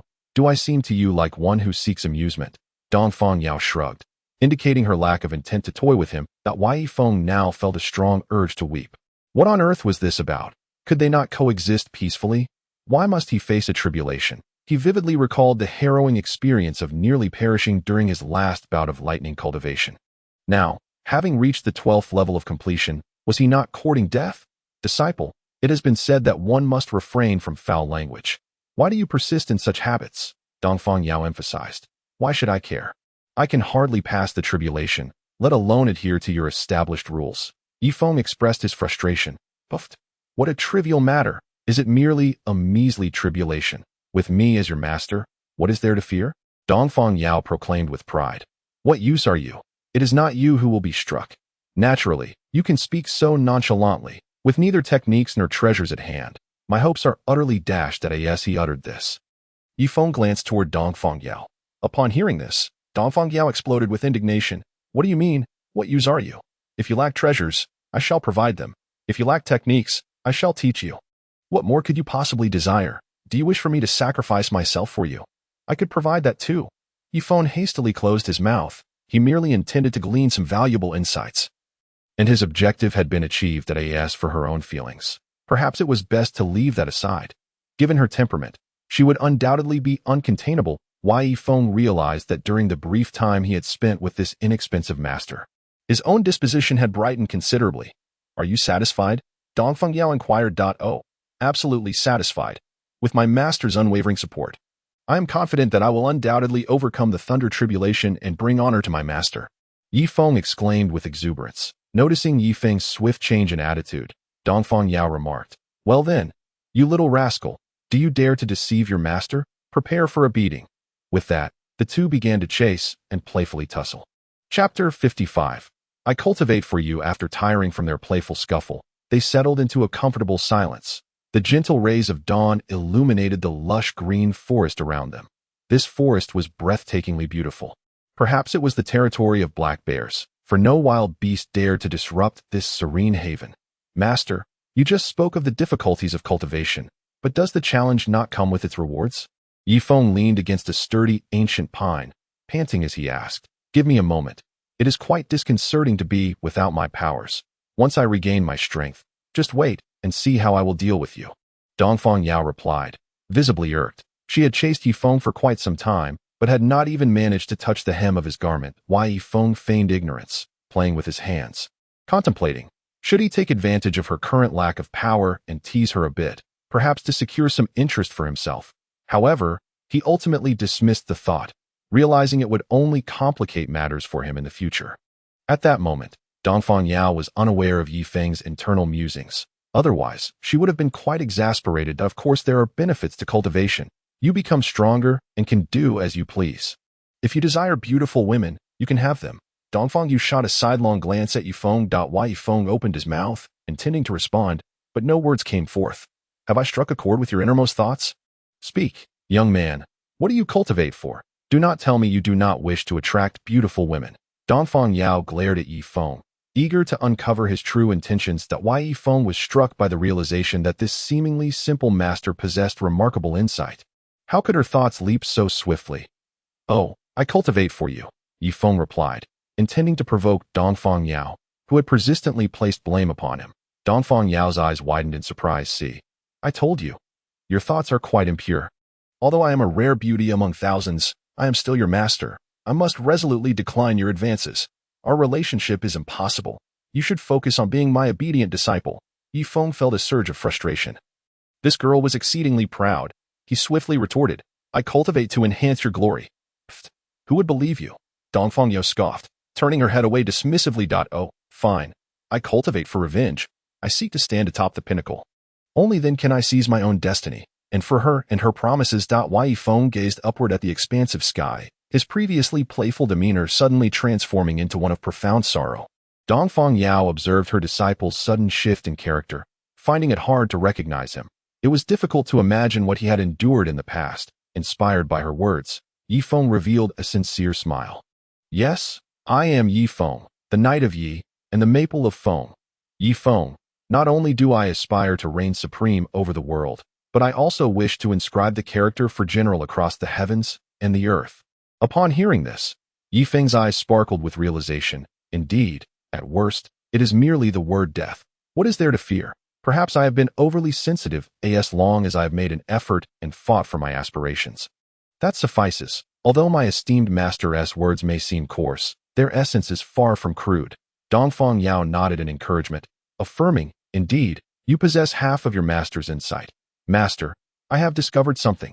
Yifeng gazed intently at Dongfang Yao. What have you discovered? Why are you staring at me? Do I have flowers on my face? Dongfang Yao, speaking, touched her cheek with her hand. You are quite self-absorbed. Yifeng rolled his eyes. Oh, I need to be self-absorbed.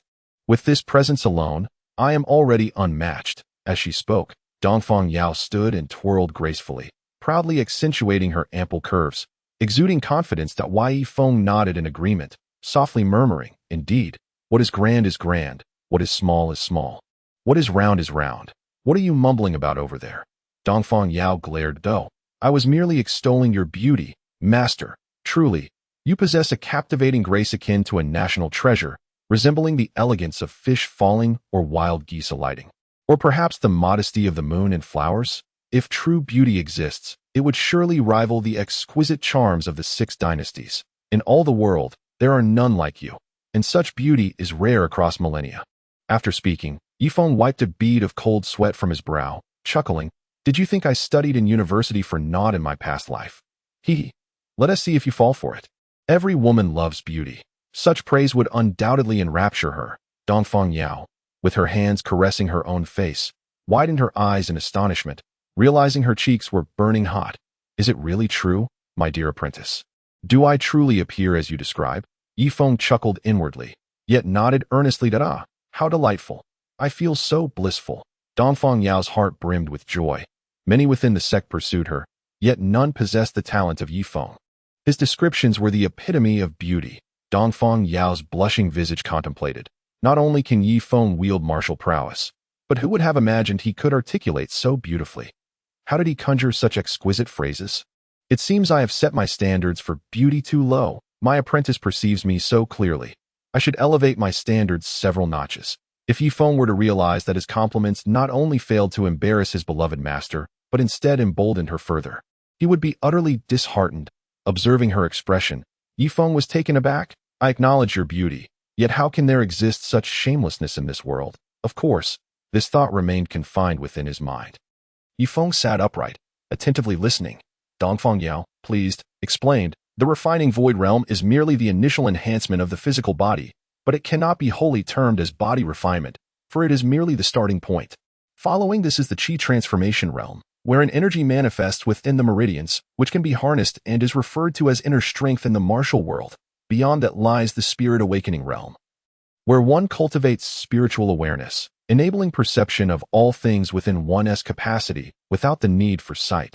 Generally, activating spiritual awareness consumes considerable mental energy. Thus, it is advisable to refrain from doing so unless necessary. Certainly, regardless of how high your cultivation level may be, if you have not awakened your divine consciousness, you can only perceive what your eyes see and your ears hear. Thus, as long as your divine consciousness remains dormant, Even monumental events occurring in your vicinity will elude your awareness. Of course, there are those with unparalleled cultivation whose divine consciousness is perpetually active, for they are unconcerned about trivial reserves of mental energy. The harmonization realm serves as the true starting point for cultivators, where all things adhere to their own rules. Only by comprehending these rules and establishing one's own regulations for future cultivation can one progress. It is neither entirely easy nor insurmountably difficult. Many individuals become stuck at this juncture, ultimately achieving only the pinnacle of martial arts and failing to become true cultivators. Furthermore, the breakthrough from the harmonization realm to the divine restoration is contingent upon one's sensitivity to the rules, which determines the number of layers one can transcend within the harmonization realm. This is a singular enhancement. Thereafter, it relies on one's own accumulation of practice. Naturally, some prodigies may occasionally grasp the Tao. The accumulation of a cultivator's prowess dictates their breakthroughs, and comprehension can also lead to advancement. Even ascending in broad daylight is not impossible. The crux lies in understanding one's own path. Beyond the harmonization realm lies the sect realm, a completely new tier. Upon reaching this realm, one can manipulate objects with divine intent. Within a certain range, one can control their weaponry, striking down foes without leaving a trace. However, it is only upon attaining this realm that one can command magical artifacts and recognize them through blood sacrifice. It is important to note that some sentient artifacts may not necessarily acknowledge their master through mere blood. Following the sect realm is the sovereign realm. This level resembles that of an emperor, possessing a unique aura or domain. Upon reaching this stage, one becomes a true cultivator, with each layer of combat power exhibiting terrifying disparities. Perhaps in the harmonization realm, you could slay a sect-level expert by transcending several tiers, but once you enter the sovereign realm, even with astonishing combat prowess, it is impossible to surpass multiple layers against an adversary. The difference in combat strength between each layer is akin to that of clouds and mud. Furthermore, the sovereign realm encompasses its own domain. As long as you are within the opponent's domain, your combat power will be significantly diminished and suppressed. As for the realm of your master, the Emperor Martial Realm, or the Martial Realm, it represents an entirely different realm. Upon reaching this stage, one can achieve the manifestation of the Defying. Above the Emperor Martial Realm lies the Imperial Extreme. At this level, one becomes exceedingly difficult to kill, for one will cultivate a doppelganger. Losing one is inconsequential, as you still possess another. Ascending further leads to the Emperor Realm, a level steeped in mystery, one that even your master does not fully comprehend. Dongfang Yao's lengthy discourse left her parched and breathless. After hearing it, Yifeng felt that this master was indeed worthy of reverence, and he was immensely grateful. It becomes evident why so many people across the world yearn to become disciples. The advantages are clear if such knowledge were not imparted by those who have attained it. How long would one have to grope in the dark for understanding? Chapter 56. The Cultivation System. Master, you merely touched upon the Emperor Realm and left it at that. Is the Emperor Realm the pinnacle of cultivation? Yifeng inquired with curiosity. Certainly not. Beyond the Emperor Realm, there are other realms. It is simply that, in comparison to those truly great clans and sects, we are still far too distant and unqualified to know. Having reached this point, I shall elucidate the Emperor Realm. Although this realm is shrouded in mystery, it is, without a doubt, genuinely formidable. It can be said that those who reach the realm of emperors are among the most formidable beings in the vast wilderness. The mighty do not emerge from the imperial realm to dominate. The sage does not reveal their formidable powers against the heavens. According to our ancient scriptures, attaining the status of an emperor is fraught with difficulty. It is more challenging than a mortal ascending to the heavens. Only those monstrous prodigies who defy the heavens would choose the path of emperorhood. Dongfang Yao meticulously explained this to Yifeng. Believing that as his master, it was her duty to diligently instruct her sole disciple. After all, if he were to step outside without even grasping these fundamental concepts, it would be a tremendous embarrassment, not only for him, but for her as well. Wait, master, why do you refer to it as this path? Are there other paths? Yifeng inquired, perplexed. Of course there are. She replied that I have also heard my teacher speak of it. It is said that this world is vast beyond measure. You know that our southern wilderness comprises 9 continents, do you not? Yifeng nodded in agreement. He understood that the southern wilderness was, in fact, the smallest domain among the other 4 wildernesses of the Great Wilderness. Moreover, this enigmatic world extends far beyond the Great Wilderness. There exist many grand realms unknown to us. In these grand realms, Those powerful beings possess innate advantages that surpass our own. Legend has it that in ancient times, multitudes of races flourished within this world, each with their unique cultivation domains. There is nothing you cannot conceive. Everything exists. Yifeng was astounded. His perspective elevated several levels by Dongfang Yao's narrative. Observing Yifeng's astonishment, Dongfang Yao felt quite satisfied. Let us consider the cultivation systems we currently know. There is cultivation of immortality, demonic arts, monster training, ghostly practices, and even divine cultivation. Additionally, there are rare paths like the ancient fighting spirit cultivation and shamanic practices, as well as the study of literary arts. Yifeng marveled, astonished by the myriad forms of cultivation.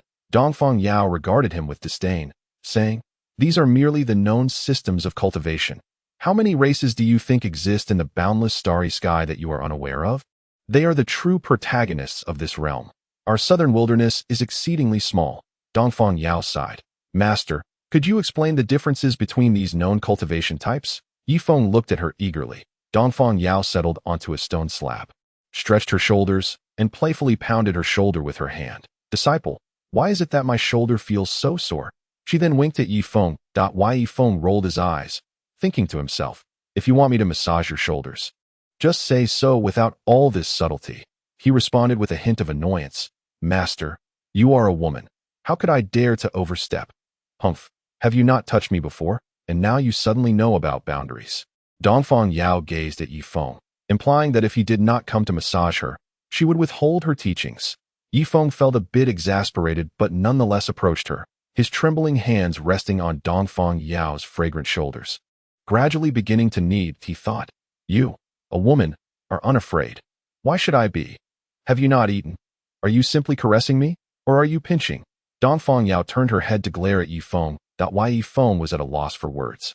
So he increased the pressure of his massage. That hurts. Can you not be gentler? Dongfang Yao thought about giving Yifeng a good thrashing. This mischievous boy was undoubtedly doing it on purpose. "Ah, master, this is my first time. I apologize if I caused you any discomfort. I will be more gentle." Yifeng hastily adjusted his demeanor. Dongfang Yao closed her eyes in blissful enjoyment, murmuring, "Yes, just like that. Don't stop, continue. It feels truly delightful." Yifeng felt a twinge of embarrassment. Wasn't this merely a massage? How did it become so peculiar under the hands of his seemingly unassuming master? He heard Dongfang Yao, with her eyes half closed and utterly immersed in pleasure, expounding, "When it comes to our cultivation system and its distinctions from others, it is rather challenging to articulate. Our cultivation ranks are comparatively weak in the early stages, but remarkably strong in the later stages. However, the breakthrough to those later stages is exceedingly arduous. Conversely, others may be strong in the early stages, yet relatively weaker later on. Though this can vary by circumstance, there are also those who are powerful in both stages, such as the divine cultivators and the ancient warriors. The forbidden spells of the later stages of shamanic arts are terrifying in their extremity. Moreover, there are the literary cultivators, whose existence is nothing short of miraculous, becoming extraordinarily powerful in the later stages, akin to summoning the winds and rains. What the world refers to as ascension in broad daylight pertains to individuals of this literary cultivation. They rarely undergo early-stage cultivation. With mere enlightenment, they can directly transcend to sanctity. Given the existence of these cultivation systems, it is inevitable that certain bloodline affinities will emerge, leading to many individuals awakening their ancestral bloodlines. The awakening of bloodlines signifies a transformation of one's constitution, and they will naturally gravitate towards the more potent cultivation systems. Even those who lack the courage to pursue the path of the emperor may opt to transition to other cultivation systems, thus enabling them to continue their practice. Yifeng listened in a state of astonishment. This was indeed too terrifying. "No, I must pursue literary cultivation," Yifeng exclaimed in awe. Upon hearing this, Dongfang Yao immediately became irate, rising to deliver a sharp reprimand to Yifeng, exclaiming, "Are you attempting to betray your master and forsake your ancestors?" Realizing his faux pas, Yifeng chuckled. "Master, I was merely expressing my thoughts." "Oh, very well. But are there not other cultivation systems available?" Yifeng's eyes sparkled with intrigue. "I say, child, why are you so fixated on these matters? Is it not possible to forge a grand path together with your master? These cultivation systems cannot simply be pursued at will. However, there is a prerequisite for transitioning to another system. One must be deemed hopeless in their quest for the emperor's throne to make such a change. And even then, it is conditional. Without fortune and specific circumstances, do not even entertain the thought. If you possess another bloodline, consider my words null. Dongfang Yao pointed at Yi Feng, delivering a lecture. Yi Feng. Then, Master, why is it so difficult to become an emperor? Yi Feng inquired at a crucial juncture. This, too, I have asked my teacher. According to him, only 10 individuals can attain the emperor's path every 10,000 years. Those who strive for the throne must eliminate their competitors. And even then, they must possess sufficient fortune. Every 10,000 years, how many prodigies refuse to remain in obscurity? Even if you vanquish your adversaries, under the terrifying heavenly retribution, how many can truly claim the title of emperor?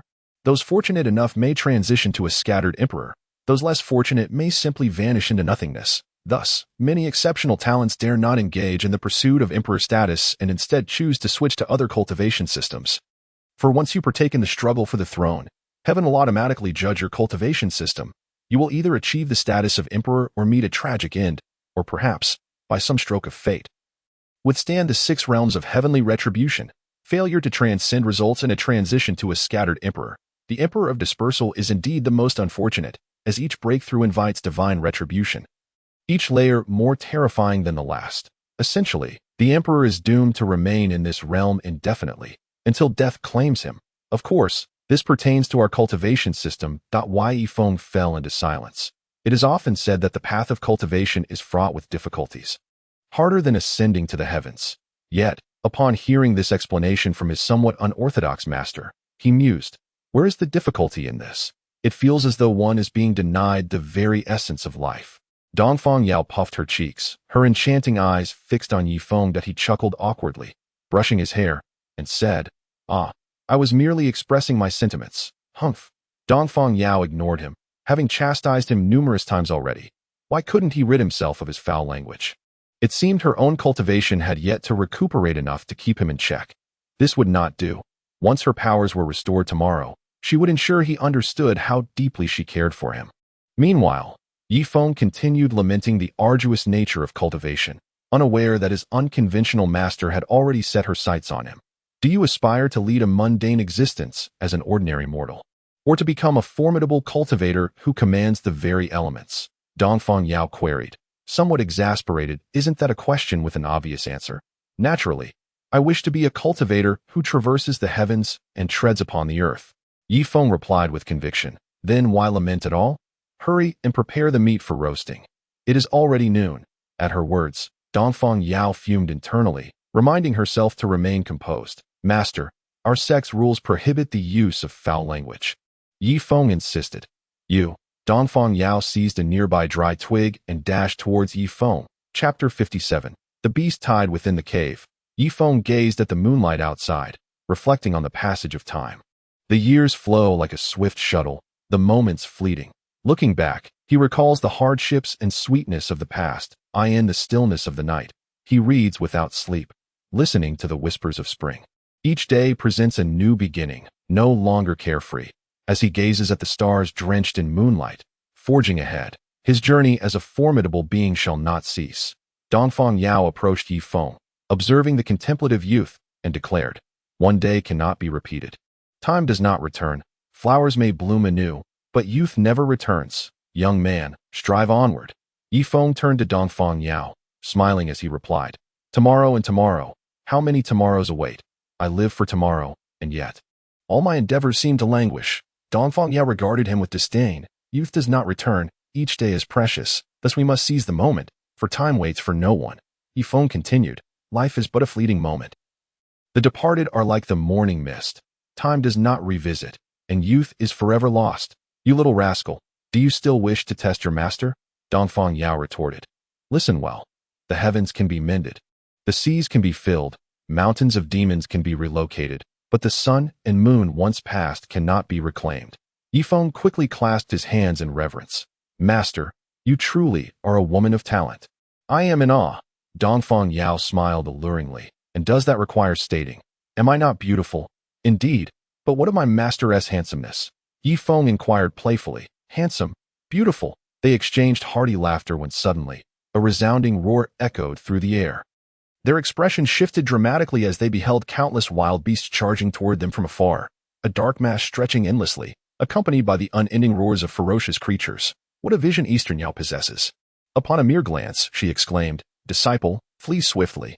A beast tide approaches." The sight of so many wild and demonic beasts sent a chill down their spines, should they charge towards the cave where they took refuge. Escape would become a futile endeavor. Is that truly the case? What could possibly incite such a beast tide? Night Feng, equally alarmed, gazed at the oncoming demonic creatures. Yet, he wasted no time, having already dashed out of the cave alongside Eastern Yao. Sprinting towards the horizon, "Master, can you still run?" Night Feng, glancing back at the rapidly approaching beasts, inquired anxiously. Eastern Yao, panting heavily, shot him a glare. "Is that not an obvious question? After running this far, where do you think I would find the strength?" Night Feng's eyes widened in horror as he witnessed the towering trees of the forest collapsing one by one under the onslaught of the beasts. Without hesitation, he scooped Eastern Yao into his arms and propelled himself forward with all the might of his essence. "Master," she gasped, feeling the impact on her rear and waist, and attempted to struggle free. However, upon seeing the resolute expression on the young man's face, her heart softened. "Master, quickly, direct me. We must exit forthwith. We shall never return to the Beast Mountain." Night Feng grimaced, bitterness lacing his words. Alas, if it weren't for her insistence on lingering here for a couple more days to recuperate her powers, we would not be in this predicament. A glance back revealed the grim reality. It seemed their lives were hanging by a thread. Eastern Yao, her eyes fixed on the encroaching beast tide, regretted her earlier decision. If this continued, they would undoubtedly perish beneath the claws of the demonic beasts. Night Feng, set me down and escape on your own. With just you, there remains a chance to evade the tide. If you carry me, you will only ensure my demise. Eastern Yao spoke softly, gazing into Night Feng's eyes. At such a critical moment, do you still utter foolish words? Quickly show me the way, he shouted, beads of sweat trickling down his forehead, splattering onto Eastern Yao's face as she observed the determined youth before her. A resolve formed in her heart. As long as she survived this day, she, Eastern Yao, would guarantee his safety for a lifetime. Run straight ahead until you see the cliff face, then veer to the right. Eastern Yao steadied her emotions, earnestly pointing out their escape route. Yet, deep down, she understood that at Night Feng's current speed, their fate was sealed. Night Feng was acutely aware as well, the roars of the beasts echoing ominously in his ears. A surge of gray energy enveloped his feet, and with a sudden thrust of his left leg, he launched himself skyward, darting swiftly between ancient trees. However, this pace merely matched that of the beast tide. If they continued at this rate, once his gray energy was depleted, death awaited them amidst the beasts. He possessed the power of thunder, but that force was difficult to control, with his untrained master in his arms. Recklessness would spell disaster. Ordinary mortals could not withstand the might of lightning. 2 hours later, Night Feng was drenched in sweat, resembling one who had just emerged from water. His neck glistened with perspiration. Soaking the garments of the maiden he cradled, her alluring form accentuated by the towering mountains around them. Yet, the youth did not dare spare a glance, pressing on with relentless determination. Eastern Yao, witnessing the sweat-drenched boy, felt her eyes welling with tears. After 5-time intervals, the youth clutched onto Dongfang Yao's hand, trembling uncontrollably. His vital energy was nearly depleted, yet he continued to run. Once more, the youth propelled himself, leveraging his strength to land upon a tree branch.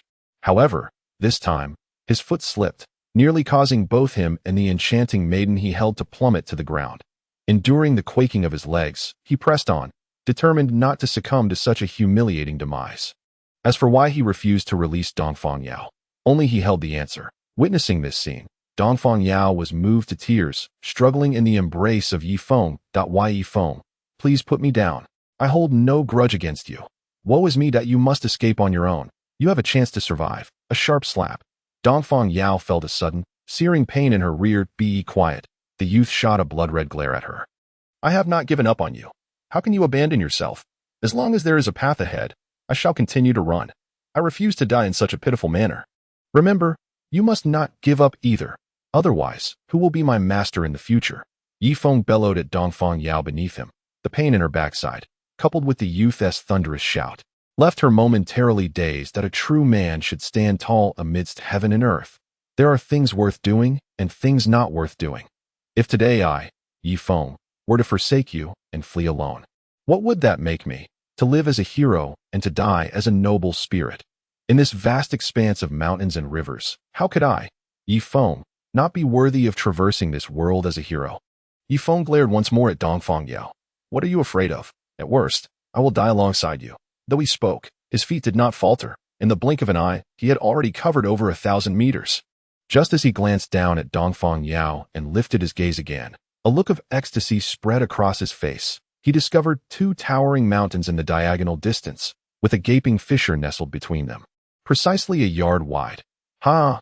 Heaven does not forsake the desperate. He cast a glance at his pitiful master, who wore a face of grievance, and exclaimed in delight, Master, we need not perish. We are saved. Look ahead.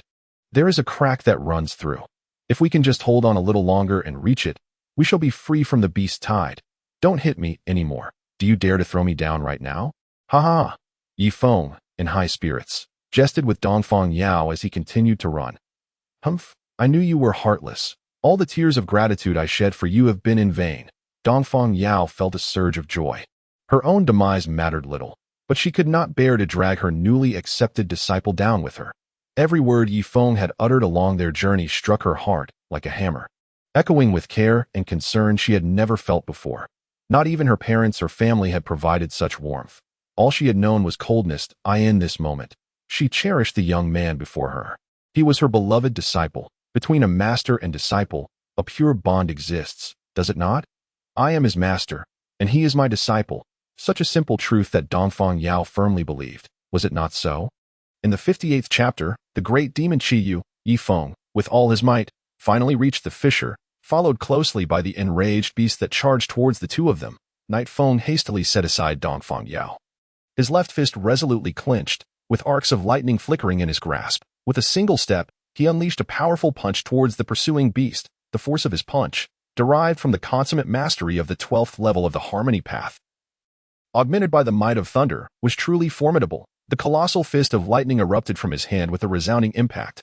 Upon collision, the line of beasts was torn asunder, their flesh scattered for several yards, leaving them utterly lifeless. Dongfang Yao, witnessing Night Feng's overwhelming combat prowess and the electrifying power he wielded, gazed at him in astonishment. She recalled their first encounter, when he had employed azure elemental energy, and during their recent flight, he had resorted to gray energy, yet now he commanded the power of lightning. How could he possibly possess 3 distinct elemental forces? Was he even human? She perceived Night Feng as akin to an inexhaustible mine, one that would never be depleted. Having secured a moment to breathe, Night Feng inhaled deeply, savoring the fresh air. Oh my goodness, I'm utterly exhausted. He leaned against the rocky wall, his voice weary. Are you even human? Dongfang Yao remarked, gazing at him with a sense of wonder. Thank heavens for this fissure. Otherwise, we would have surely perished amidst the onslaught of beasts. Night Feng disregarded her exclamation, continuing to speak to himself. Indeed. However, we must remain cautious with this fissure. Though only one beast can enter at a time, we cannot afford to be careless. What is there to fear, if I can't handle a swarm? Surely I can manage them one by one. Besides, this direction has long since diverged from the main tide of beasts, he reassured Dongfang Yao. She nodded, rising to support him. You should rest a moment. Just as Dongfang Yao finished speaking, a roar erupted from within the fissure, and a beast charged towards them, launching an attack. Night Feng, forcing a pained smile, shielded Dongfang Yao behind him and struck out once more. The onslaught of beasts had continued for an extended period, and Night Feng found himself struggling to maintain his strength, gasping for breath. It was not that he and Dongfang Yao lacked the desire to escape through the fissure. Rather, the relentless tide of beasts outside had yet to relent, swarming the area. Here, due to the advantageous terrain, they could endure a while longer. Stepping outside would surely invite a multitude of attacks, leaving them unaware of their impending demise. Night Feng gazed at the gradually brightening sky, lamenting how interminable this night felt. Simultaneously, he silently prayed for the tide of beasts to cease. Turning to glance at Dongfang Yao, he discovered she had succumbed to slumber upon the ground. With a sigh, he wore a wry smile, pondering, who is truly the master here? The disciple fights desperately, while the master sleeps soundly. Yet, this was not entirely the case. Dongfang Yao trusted Night Feng, believing that if he faltered, her life would be forfeit as well. Since worrying proved futile, she opted for sleep. reasoning that at least it would hasten the arrival of dawn. Remaining awake to witness night Feng slay the beasts, while feeling utterly powerless, was a torment unbearable. Before night Feng, the corpses of beasts had accumulated, effectively sealing the fisher's entrance with a thick wall of flesh. Observing this, he exhaled deeply, contemplating, surely, no more beast will charge through now. Yi Feng waited for a while and, finding that no demonic beast could breach their defenses, closed his eyes, yearning for a moment of rest. However, as soon as he shut his eyes, slumber overtook him. He was utterly exhausted, and the drowsiness swept over his senses like a tidal wave. As the two of them drifted into sleep, a colossal, singular-horned white tiger soared through the heavens. Its majestic wings unfurled, it hovered in the void before transforming into a handsome young man, who slowly descended from the rift above. Approaching Yi Feng, with tears glistening in his eyes, he spoke, "My master, a millennium ago you ventured forth from the southern wilderness, and since then, your whereabouts have remained unknown. Upon sensing your demise, I scoured the vast wilderness in search of your remains, but found none. To my astonishment, after 1,000 years, I discover that you still have direct descendants lingering on. Ha! In those days, you treated me like a brother, deeming me too weak to accompany you. So you left me in the Demon Mountain. Yet, by the time I grew formidable, you had already perished. I searched every corner of the wilderness and finally uncovered the identity of the one who harmed you. Though I am presently powerless against him, just days ago, I emerged from seclusion and felt your essence once more. I knew this was not you, and resolved to unearth the truth, thus unleashing the tide of beasts. Indeed, in this location, where blood surges to the heavens, I found him. Haha. My divine perception reveals that he is undoubtedly more extraordinary than you, my master. If he awakens his bloodline, the entire 9 wastelands shall tremble before him. I, Chi Yu, shall ensure his growth and personally avenge you." The young man wished not to disturb Yi Feng. He desired for him to undergo trials of fire and blood, for only through such tribulations could he become a true powerhouse and awaken the latent powers of his lineage. With that, he soared into the sky, departing. Yet, as he left, he casually conjured a golden barrier that enveloped the two of them, before the shield gradually vanished, concealing them below. In a daze, Yi Feng caught a whiff of a charred aroma, the unmistakable scent of burnt flesh. Slowly, he opened his eyes to find a pair of enchanting large eyes gazing at him, accompanied by a piece of scorched meat in hand. "Good disciple, you are awake," Dongfang Yao exclaimed joyfully as she looked at Yi Feng. "Oh, how long have I been asleep? Has the beast tide dissipated?" Yi Feng inquired. "The beast tide vanished a day ago," Dongfang Yao replied with a smile. "Then how many days have I slumbered?" 2 days. I could not bear to wake you." Dongfang Yao tilted her head, waving the charred meat in front of him. "Are you hungry?" "Hee, master, your gentleness is somewhat disconcerting." Yi Feng chuckled nervously. "Have I not been gentle with you before?" Dongfang Yao retorted, still shaking the burnt beast meat before him. By the way, master, 2 days have passed. Have you restored your cultivation?" Yi Feng asked cautiously. Recalling the intimate moments they had shared, including a rather audacious slap on her backside, thought if she were to seek revenge, his future days would surely be fraught with difficulty.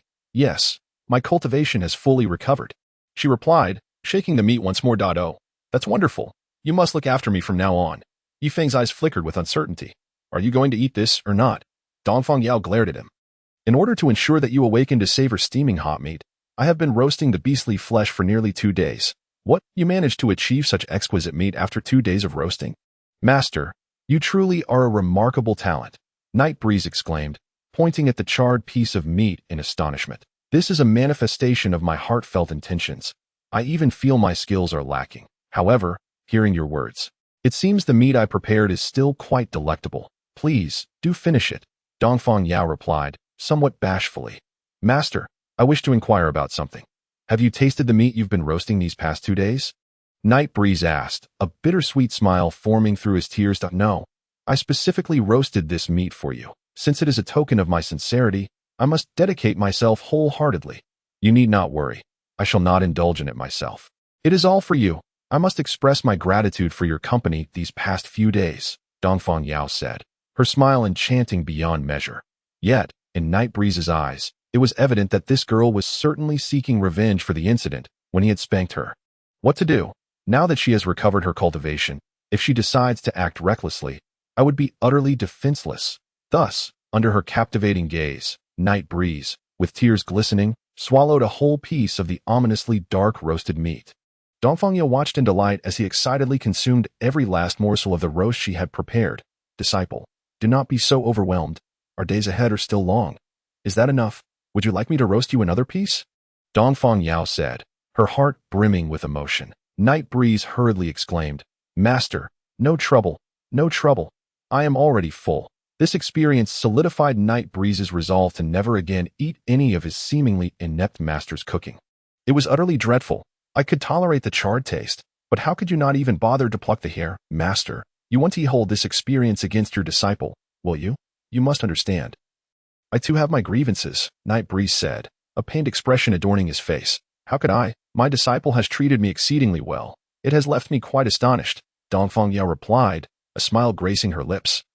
Though her heart secretly mused, the little rascal thinks I might blame him now. When you spanked me, you certainly put in quite a bit of effort. I still bear the 5 fingerprints on my backside. As a young lady, you certainly have worshipped the wrong deity. Chapter 59. Entering the sect, why the haste? Here I am, a beauty at your side, with the heavens, earth, and people all in alignment. Do you not wish to share something with me? Dongfang said, her smile radiant. Night Breeze paused, pondering what to say. What should I say? Reveal to me all your secrets. I am quite curious, as a harmonized realm practitioner. Why do you possess such a multitude of variations in your elemental power? Furthermore, I observe that you are unfamiliar with any martial arts, relying solely on your fists and feet, that a talent like you should not be so. Who exactly are you? Dongfang expressed her confusion. Surely, she could not remain oblivious to everything about her disciple. Well, it's difficult to articulate. I am somewhat special. Everyone has their secrets. Do you not have any, master? You only need to know that I am your disciple, and that I mean you no harm. Nor would I jeopardize the sect. Isn't that enough? Night Breeze replied earnestly, gazing at Dongfang. With a smile, Night Breeze rose, preparing to step through the fissure. What are you doing? Dongfang inquired. Night Feng hurriedly ran to Dongfang side and chuckled. Master, why didn't you just say so? Hand it over to me.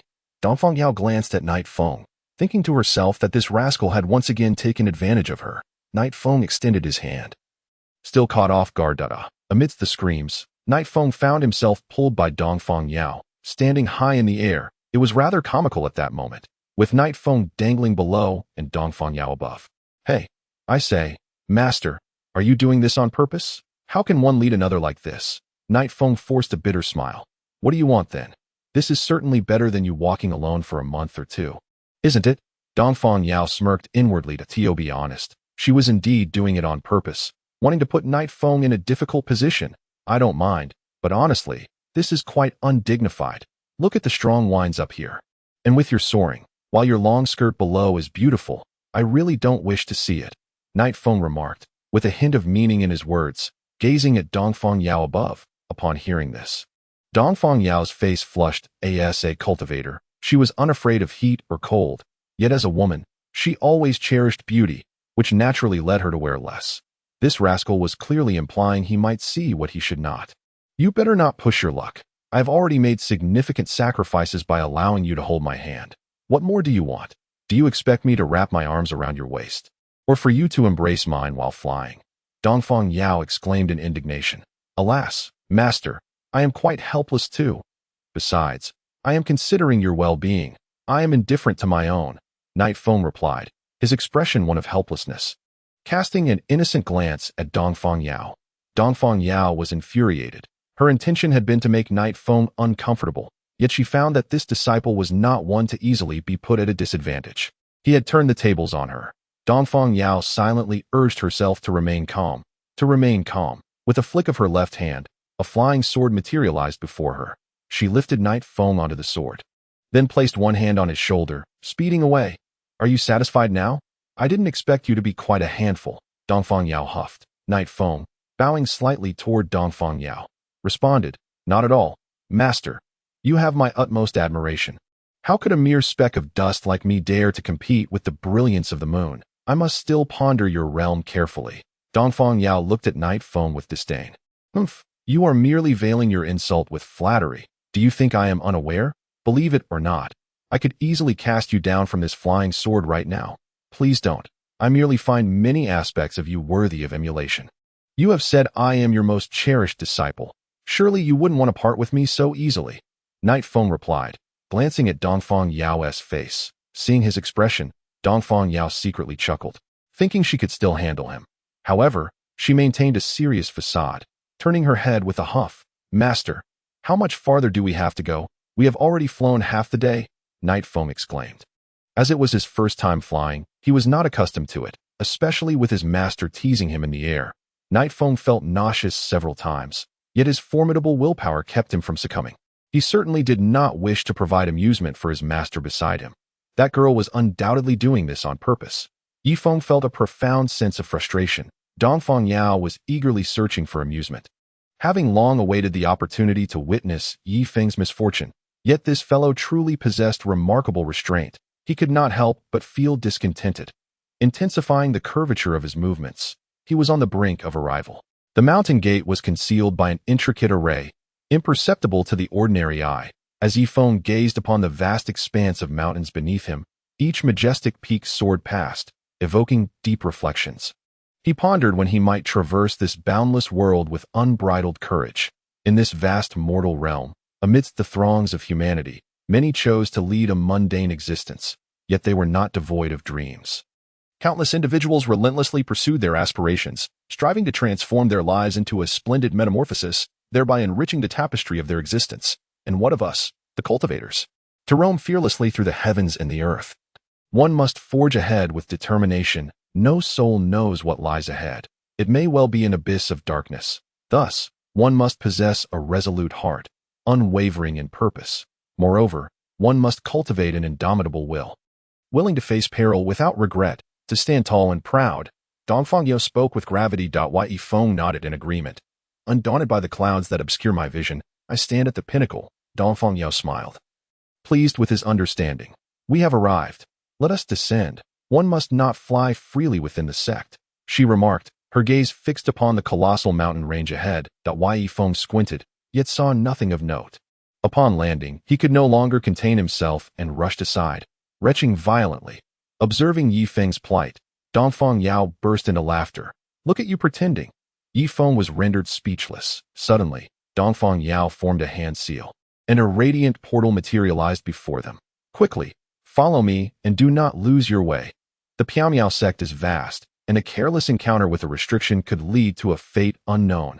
Dongfang Yao cautioned. There was no choice. The sect was shrouded in mystery for Yifeng, and it was prudent to remain cautious on his first visit. The two traversed a resplendent path, flanked by flowers of myriad forms, each vying for attention, their fragrances evoking a profound sense of tranquility. They followed the winding road for nearly half an hour, yet Yifeng felt no impatience.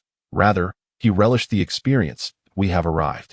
Dongfang Yao announced. Yifeng looked up to behold a 10-foot-high jade archway before him, adorned with the grand characters of Piao sect in a swirling, elegant script. The entire portal radiated with a brilliant glow, accompanied by ethereal melodies. Curiously, there was no door. Instead, a swirling blue vortex awaited. Come, step inside with me, Dongfang Yao urged, clasping Yifeng's hand. On your first entry into the sect, one must be accompanied by a sect member. Otherwise, the concealed killing formations within the portal may activate, mercilessly eliminating any trespasser. Yifeng tightened his grip on Dongfang Yao's delicate hand, unwilling to be mistaken for an intruder and face a tragic end.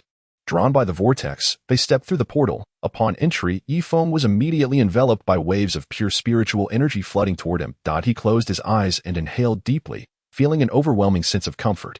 Master, why do you gaze at me so? Yifeng opened his eyes to find Dongfang Yao staring intently at him. My apologies, I momentarily forgot. Yifeng, with a forced smile, hastily released the delicate jade-like hand. Chapter 60. Have the medical expenses been prepared? Yifeng cast his gaze forward, where mist swirled, imparting an ethereal sensation.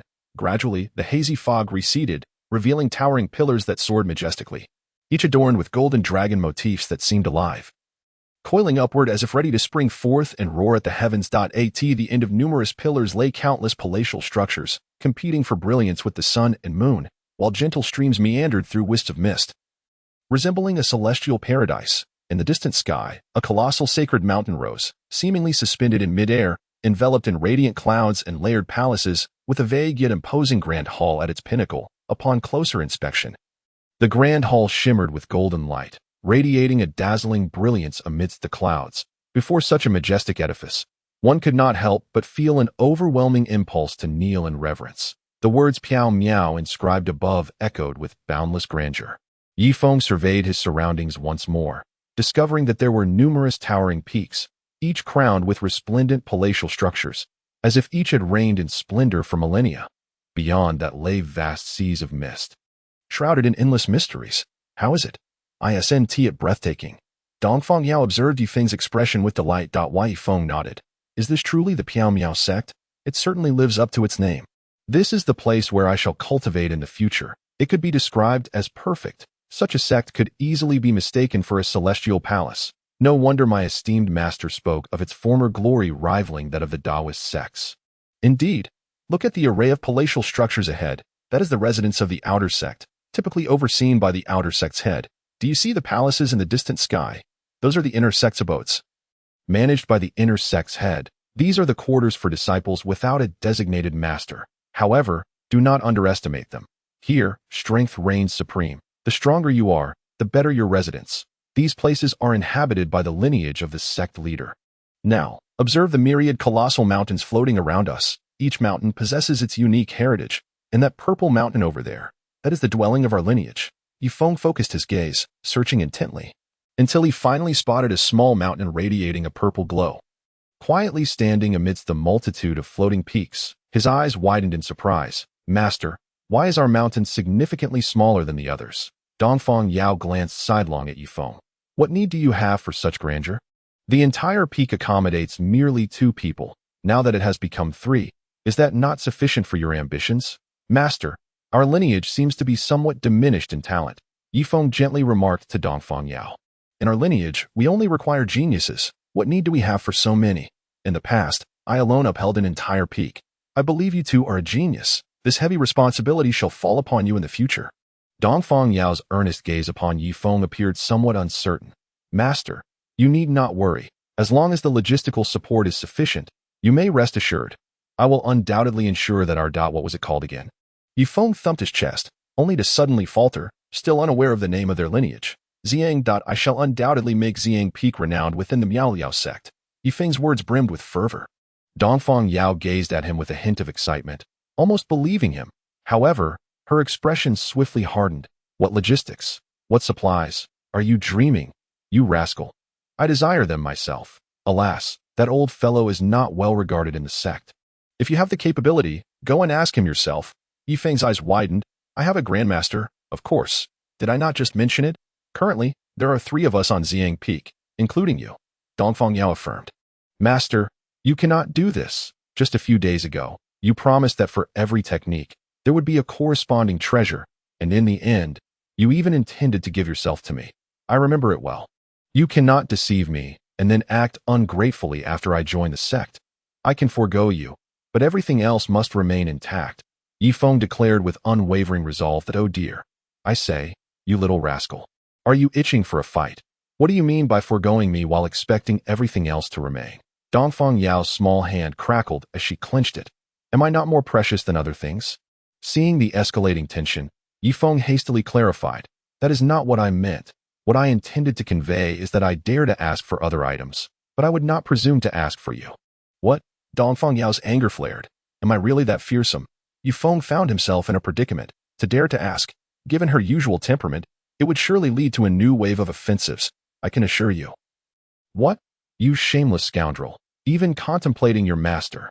Yifeng then heard Dongfang Yao say, rest assured, you shall not lack a single thing. At this moment, a smile broke across Yifeng's face. Follow me. We must register with the outer sect steward. Imprint your essence, so that you will not suffer the erase attacks when entering or leaving the sect. Yifeng promptly trailed behind. Along the way, the outer sect disciples pointed and whispered about Yifeng. Look, how could this lad, with what merit, be walking alongside my goddess? Get lost.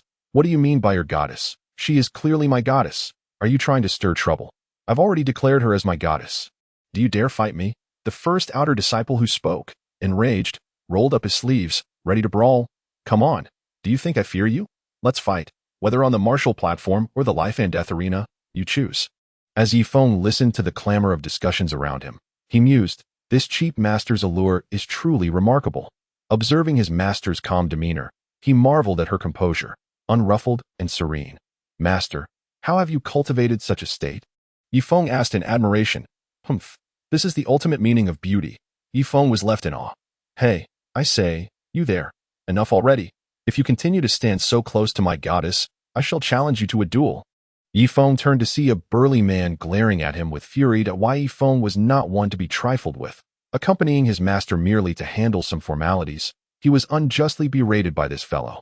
And he was immediately incensed. Are you out of your mind? Did you not rinse your mouth before stepping out today? Your goddess has said nothing, so why are you so agitated? After Yifeng finished speaking, he gestured with his middle finger. Disciple, refrain from using foul language. This is our sect. Do not tarnish the reputation of our lineage. Dongfang Yao conveyed through thought. Yifeng's eyes widened in surprise. So this is what telepathy is. Why hadn't his master ever mentioned this aspect to him? It seems she has withheld some knowledge from him, and he ought to rectify that in the future. Master, I am merely showcasing the might of our Ziyang lineage. He retorted, is there not a reason to respond when someone insults you directly? You just told me that the Ziyang peak you uphold is not supported by strength, but rather by charisma. Correct. Yifeng whispered. Is there truly a distinction? Whether it be strength or charisma, are they not both my own attributes? Dongfang Yao countered through thought once more. Yifeng was at a loss for words. Oh, very well. It seems your great disciple lacks your charm, and is only strong in capability. Dongfang Yao shot Yifeng a glance, acknowledging his strength, yet pointed out that his meager power was inconsequential in the Miao Miao sect. It would be prudent to remain modest, Yifeng mused, recalling how his wife had previously advised him to be humble, and now his rather indulgent master was echoing the same sentiment. Hey, did you hear what that brat just said? A nearby young man shouted angrily. Yifeng, disinterested, continued to follow Dongfang Yao. TCH, I thought you were a tough guy, but it turns out you're just a softy. The young man scoffed, picking his nose nonchalantly. Yifeng halted in his tracks. This person was clearly seeking trouble. How could Yifeng possibly tolerate this? If the individual had been stronger than him, it would have been one thing, but given that he was merely at the pinnacle of the harmonization realm, Yifeng believed he had every right to decisively overpower him. Have you prepared for your upcoming medical expenses? Yifeng remarked flatly. Upon hearing this, the surrounding outer disciples widened their eyes in astonishment. Is this kid being too arrogant? Who can argue otherwise? Unaware of the heavens and the earth. Beat him, pummel him, cripple him. Voices clamored, fueled by the fact that this brat was so close to their goddess. You might have strength, but if you lack it and still wish to flirt with the goddess, that is where your fault lies. The outer male disciples united in a rare solidarity, a camaraderie not witnessed in centuries. Dongfang Yao sensed trouble brewing. Having spent the past few days getting to know her disciple, she recognized that whenever such an expression appeared on his face, it could only lead to bloodshed. True, he had only killed one person in recent days, the rest being beasts, yet this did not hinder her understanding of Yifeng's temperament. Yifeng, haha, are you here to entertain us? Don't think that just because you're at the pinnacle of the harmonization realm, you wouldn't have to kneel and polish my shoes even if you stepped into the sect realm. The young man sneered, utterly dismissive. He was a prodigy, with aspirations to enter the inner sect. And among the outer disciples, he considered himself one of the strongest, though this little brat stood at the same pinnacle of the harmonization realm. In his eyes, it was of no consequence. Chapter 61. Reality is harsh. Yifeng was seething with indignation. However, he is not an impulsive individual. There are far more pressing matters at hand. Once the situation is resolved, Yifeng paid no heed to the clamoring voices around him. Keeping his head lowered as he followed Dongfang Yao into the Hall of Affairs where sect matters were dealt with. Yifeng had no regard for this group of fools. Haha. What brings Elder Dongfang to our Hall of Affairs today? An elderly man in a white robe approached, cupping his fist in salute to Dongfang Yao. Hehe, you are too kind. Steward Yin, I have come today with a small matter that requires your assistance. Dongfang Yao replied with a smile. Elder Dongfang, you need not be so modest. Whatever the issue may be, do not hesitate to speak. As long as this old man is capable, I will not furrow my brow. He patted his chest, signifying his unwavering commitment that I have just taken on a disciple and would like to request your help in recording his information. I thought it was something of great magnitude. This is absolutely no problem. The old man chuckled at Dongfang Yao, saying, for such a trivial matter, you need not speak of inconvenience. I shall handle anything within my authority with utmost diligence. Hehe, Steward Yin. I have yet to finish my words. Dongfang Yao continued. I wish for him not only to be my disciple, but also to become a part of the Xing lineage. What? The elderly man widened his eyes in disbelief. Him? He exclaimed, pointing a finger at Yifeng. Yifeng frowned at this, feeling the disdain from the old man. Although he was clueless as to why his esteemed master would suddenly assign him such a status, he could tell it was far superior to merely being a direct disciple. The steward was taken aback. This young man dares to glare at me? Just as he was about to speak, Dongfang Yao interjected. What is the matter? Does Steward Yin have any objections? This. Steward Yin felt slightly embarrassed. What is this? Did you not just say that you could handle anything for me? Moreover, this seems to fall well within your capabilities, Dongfang Yu said with a cheerful smile. Furthermore, I do not believe this young man is quite up to the task. The elderly man thought to himself. Having noted Yifeng's earlier glare, he was undoubtedly devoid of any favorable impression. Disciple, tell me, do you believe you can handle this? Dongfang Yao turned, asking Yifeng with a serious expression. Master, I do not care about the ranking.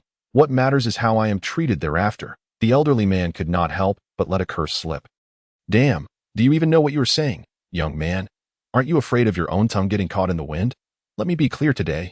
Do not even think about the ranking. With your unbridled nature, you are simply unworthy. Damn, old man, clarify what you mean by unbridled. Humph, unworthy? I wouldn't care less. Yifeng declared proudly. What is it after all? Just a mere ranking. Elder Dongfang, did you hear that? Your disciple is indifferent to it. It is not that I am unwilling to give you face, but I am not the one in charge. Steward Yin felt somewhat guilty, although he was not particularly fond of Yifeng. He had a deep connection with the Ziyang lineage and could not entirely refuse. Dongfang Yao remained silent, watching Steward Yin intently. Elder Dongfang, what do you think? The elderly man inquired with a smile. Very well then. Grant him the title of chief disciple. A smile of delight graced Dongfang Yao's lips while Yifeng observed all of this, realizing that his esteemed master was merely putting on an act. Come here, you rascal. Yifeng walked over. Name? Age? Yifeng, soon to be 18. As for the rest, I shan't inquire further. There is no need for any formalities. I trust Elder Dongfang, the elder surnamed Yin, willing to grant Elder Dongfang a favor. Deemed it a small compensation for the earlier incident. Utilize your will to delve into this formation plate and drip a drop of blood upon it. The elder surnamed Yin instructed, producing a formation plate. Yifeng complied and performed as directed. This is your waste token. Hold it tightly. Henceforth, you may use this token to receive cultivation resources at the Fenglu Hall at the beginning of each month. The elder surnamed Yin stated solemnly. Yifeng took it and observed a jade pendant shaped like a cloud, inscribed on one side with the words, Piao Miao Yifeng, and on the reverse, Chief Disciple. Thank you, old man. Yifeng chuckled. Humph, no respect for elders? The elder surnamed Yin scoffed. Thank you, Elder Yin. We shall take our leave now, Dongfang Yao decided, seeing that matters were settled. Haha, no need for such formality. Do visit often. Please send my regards to Uncle Master. The elder surnamed Yin bowed. The two departed. Master, what is his relation to you? It's nothing significant. He was saved by my master during his early years of training outside. Dongfang Yao replied with a smile. Do you think being the chief disciple is something one can just casually attain? He is here out of respect for your grandmaster. Dongfang Yao cast Yifeng a sidelong glance. I merely jested about wanting a rank. Otherwise, if your position as chief disciple required formalities, who knows how long it would take? Master, is it not the prerogative of each lineage to decide on their disciples? Why must we come here to complicate matters? If everyone behaved like you, what need would there be for a sect leader? Although our Piao sect comprises many lineages, we function as a singular entity. Only what the sect master decrees holds weight. So am I now part of the outer sect or the inner sect? Naturally, you belong to the outer sect. Dongfang Yao replied matter-of-factly. What? After all this effort? I only managed to enter the outer sect. Yifeng felt disheartened. What is with that expression? Is there any distinction between inner and outer sects under my tutelage? There are merely 3 individuals in the entire mountain range. Even if you possess the ability to become a patriarch, it matters not to me. Dongfang Yao looked at him with disdain. The rule of the Piao sect is that no matter how formidable you may be, you must begin from the outer sect. Even if you are a prodigy of unimaginable talent, you will receive only slightly better treatment, such as the title of chief disciple, yet remain in the outer sect. The resources for cultivation you receive will simply be a tad more generous. If you wish to enter the inner sect, you must participate in the sect's grand competition, held once every 10 years. Oh, I forgot to mention, the next competition is not far off. Young man, strive hard. Then what use is this title of chief disciple? If I pass the competition, won't I instantly become an inner sect disciple? I thought being a chief disciple was something remarkable. Yifeng sighed ruefully. What is useless about it? Upon entering the inner sect, you will become the chief disciple there. That title remains unchanged. In the outer sect, it signifies potential, while in the inner sect, it represents strength. Do you understand? Dongfang Yao patiently explained. The disciples of the sect advance through both the inner and outer gates, with ranks such as ordinary, personal inheritance, true inheritance, chief, sequence, throne, and lesser sect. Yifeng's eyes widened in astonishment. He had not anticipated the existence of so many formidable titles above him. Master, how does one ascend to this level? Yifeng inquired. Feeling a surge of excitement. It is quite simple. You may challenge disciples holding these titles in both the inner and outer gates. Should you succeed, you will directly take their place. However, the prerequisite is that you must not be foolish. Moreover, titles like sequence, throne, and lesser sect seldom appear in the outer gate. Therefore, if you wish to elevate your standing further, you must challenge the disciples of the inner gate. Yifeng was left speechless. Isn't that rather redundant? Just how powerful are those disciples in the inner gate? He asked, curiosity piqued. Some are practically on par with your master, Dongfang Yao asserted confidently. Master, aren't you an elder? Yifeng was taken aback. Those above the sequence rank are the very core of the sect. Due to certain circumstances, I, your master, could not enter this core and thus can only serve as an elder. I forgot to mention that being an elder does not necessarily mean one is stronger than these sect inheritors. Take the sequence for instance. The elders have no authority over them. As for the throne, they are essentially equivalent to the deputy heads of the halls, and even the sect master cannot directly intervene with the lesser sect. Only the Supreme Elder Council possesses the power to make decisive judgments, Dongfang Yao explained with exasperation. Very well. The reality is indeed harsh. Chapter 62. He is the chief young man. You have finally emerged. The foremost male disciple among the group pointed at Yifeng. Upon lifting his gaze, Yifeng recognized him as the very disciple who had just insulted him. He was still present. Yifeng turned to Dongfang Yao for clarification. Do as you wish. As long as no one dies, the sect will not interfere, Dongfang Yao said with a smile from the side. Upon hearing this, a smile graced Yifeng's face. May I inquire about your identity? Esteemed brother, he asked, regarding the self-important young disciple with disdain. What kind of gaze is that? I haven't seen you before. You must have just joined the sect, right? The young disciple inquired. Indeed. I, your grandfather, just had this beauty beside me assist in obtaining my sect admission credentials. Yifeng declared loudly, pointing at Dongfang Yao. The crowd turned to look at Dongfang Yao, who nodded in acknowledgement. Fairy Dongfang. I am Tianze. May I ask what your relationship is with this esteemed brother? The leading male disciple smiled as he addressed Dongfang Yao. Yifeng stood to the side, wearing a look of disdain. How shameless. Just moments ago, you referred to him as young man, and now you address a beauty as esteemed brother? Oh, I shall not involve myself in your matters. Feel free, Dongfang Yao remarked, throwing Yifeng under the bus as she sat back to enjoy the spectacle. Then I shall invite Fairy Dongfang to witness a splendid show. How dare this young man request Fairy Dongfang to guide him? I, Tianze, shall ensure justice for you. Fairy, Dongfang Yao appeared somewhat aggrieved. Indeed, yes, the male disciples looked on, feeling a mix of pity and amusement. Hey, Tianze, your reasoning is rather far-fetched, isn't it? Just admit you're jealous. No need to beat around the bush. It's truly embarrassing for us men. Yifeng mercilessly pointed out his flaws. Rascal, my name is Tianze. Not Tianyi. Tianze retorted furiously. Go. Tianyi. Yifeng replied with a smirk. You infuriate me. Today, I shall see whether your words are as tough as your bones. Tianxiang roared in fury. Break him. Ruin him. The crowd rallied behind Tianxiang, their animosity towards the young man palpable. In the distance, several female disciples cast sympathetic glances at Yifeng, their hearts undoubtedly aligned with him. With all the male disciples captivated by Dongfang Yao, they silently cheered for Yifeng in their hearts. It was merely jealousy at play. Senior sister, look how handsome that young man is. Are you infatuated? Haven't you seen how he's incited everyone's wrath? Remarked one of the leading female disciples. Such a person is truly handsome. I adore him. Weren't you just entwined with your little lover yesterday? Oh, stop it. I just want to experience something new, replied the leading girl. I say, do you all only know how to shout? What a bunch of weaklings. What Yifeng despised most was being trampled upon, and even more so when everyone joined in.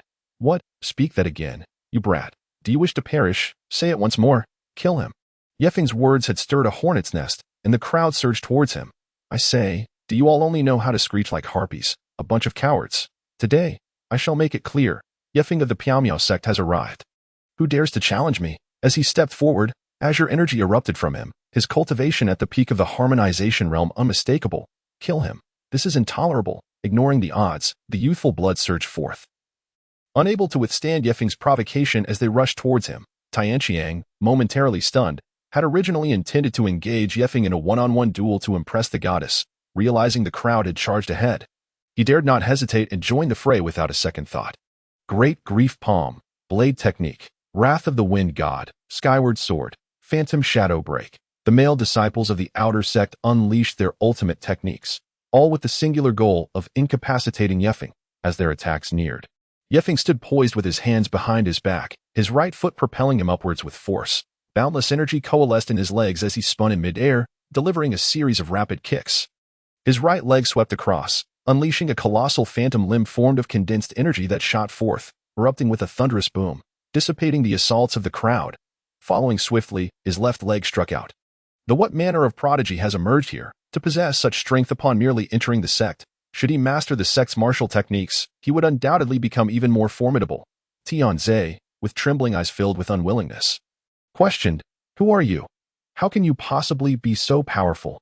Insanity. Utterly unrestrained, the female disciples observing from a distance widened their eyes in disbelief. Could it truly be that he has just joined the sect? Am I mistaken? The crowd of female disciples, upon hearing these words, Tianze's eyelids twitched, and he mumbled to himself, The chief disciple. How dare this group provoke the chief disciple? He then forced a bitter smile and turned to leave. As an ordinary outer sect disciple, he considered himself exceptional, yet the chief disciple was far beyond his reach. A thought too daunting to entertain. Such a person was not one he could afford to offend.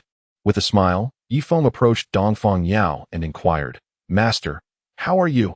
Master. The onlookers gasped in astonishment at Yifeng referring to Dongfang Yao as his master.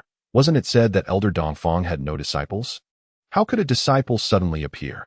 You ask me, but who should I ask? Nevertheless, this young man is truly fortunate. How enviable. The nearby disciples whispered amongst themselves. Dongfang Yao nodded, and then stepped forward, addressing the crowd with a smile. This is my disciple. From this day forth, he shall be a member of the Piao sect. You are to treat each other with kindness and affection. The crowd clasped their fists and bowed in respect.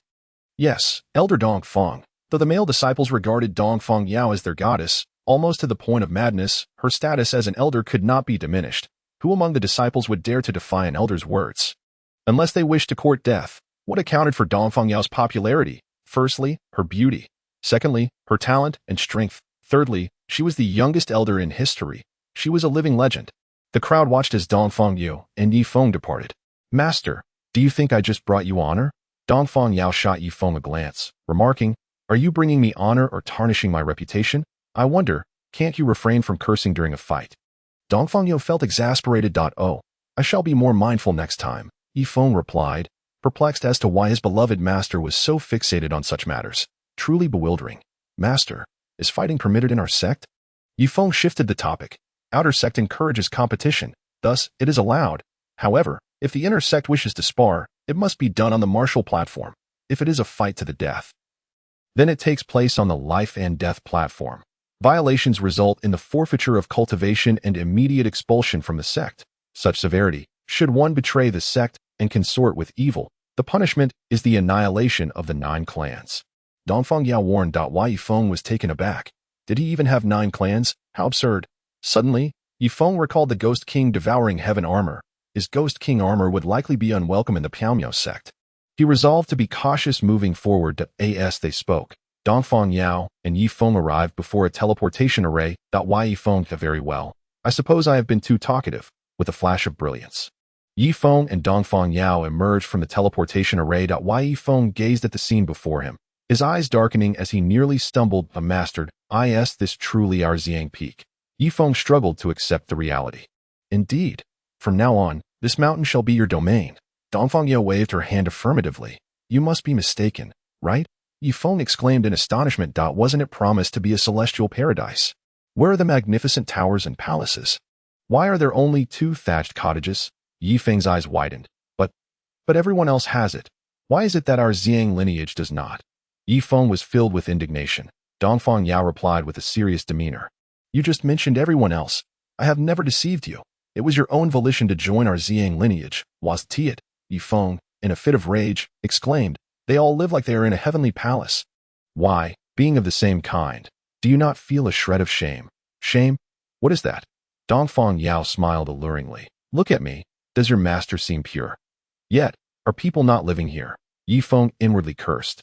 Pure? Please. Dongfang Yao's gaze turned fierce as she declared. Face is granted by others. Why should anyone give you face? Strength speaks volumes. Snatch what they possess. What you lack, you must seize even more. Suddenly, Yifeng felt as though he had stumbled into a den of bandits. Master, if we are impoverished, just say so. Why make it so intimidating? Yifeng was at a loss for words.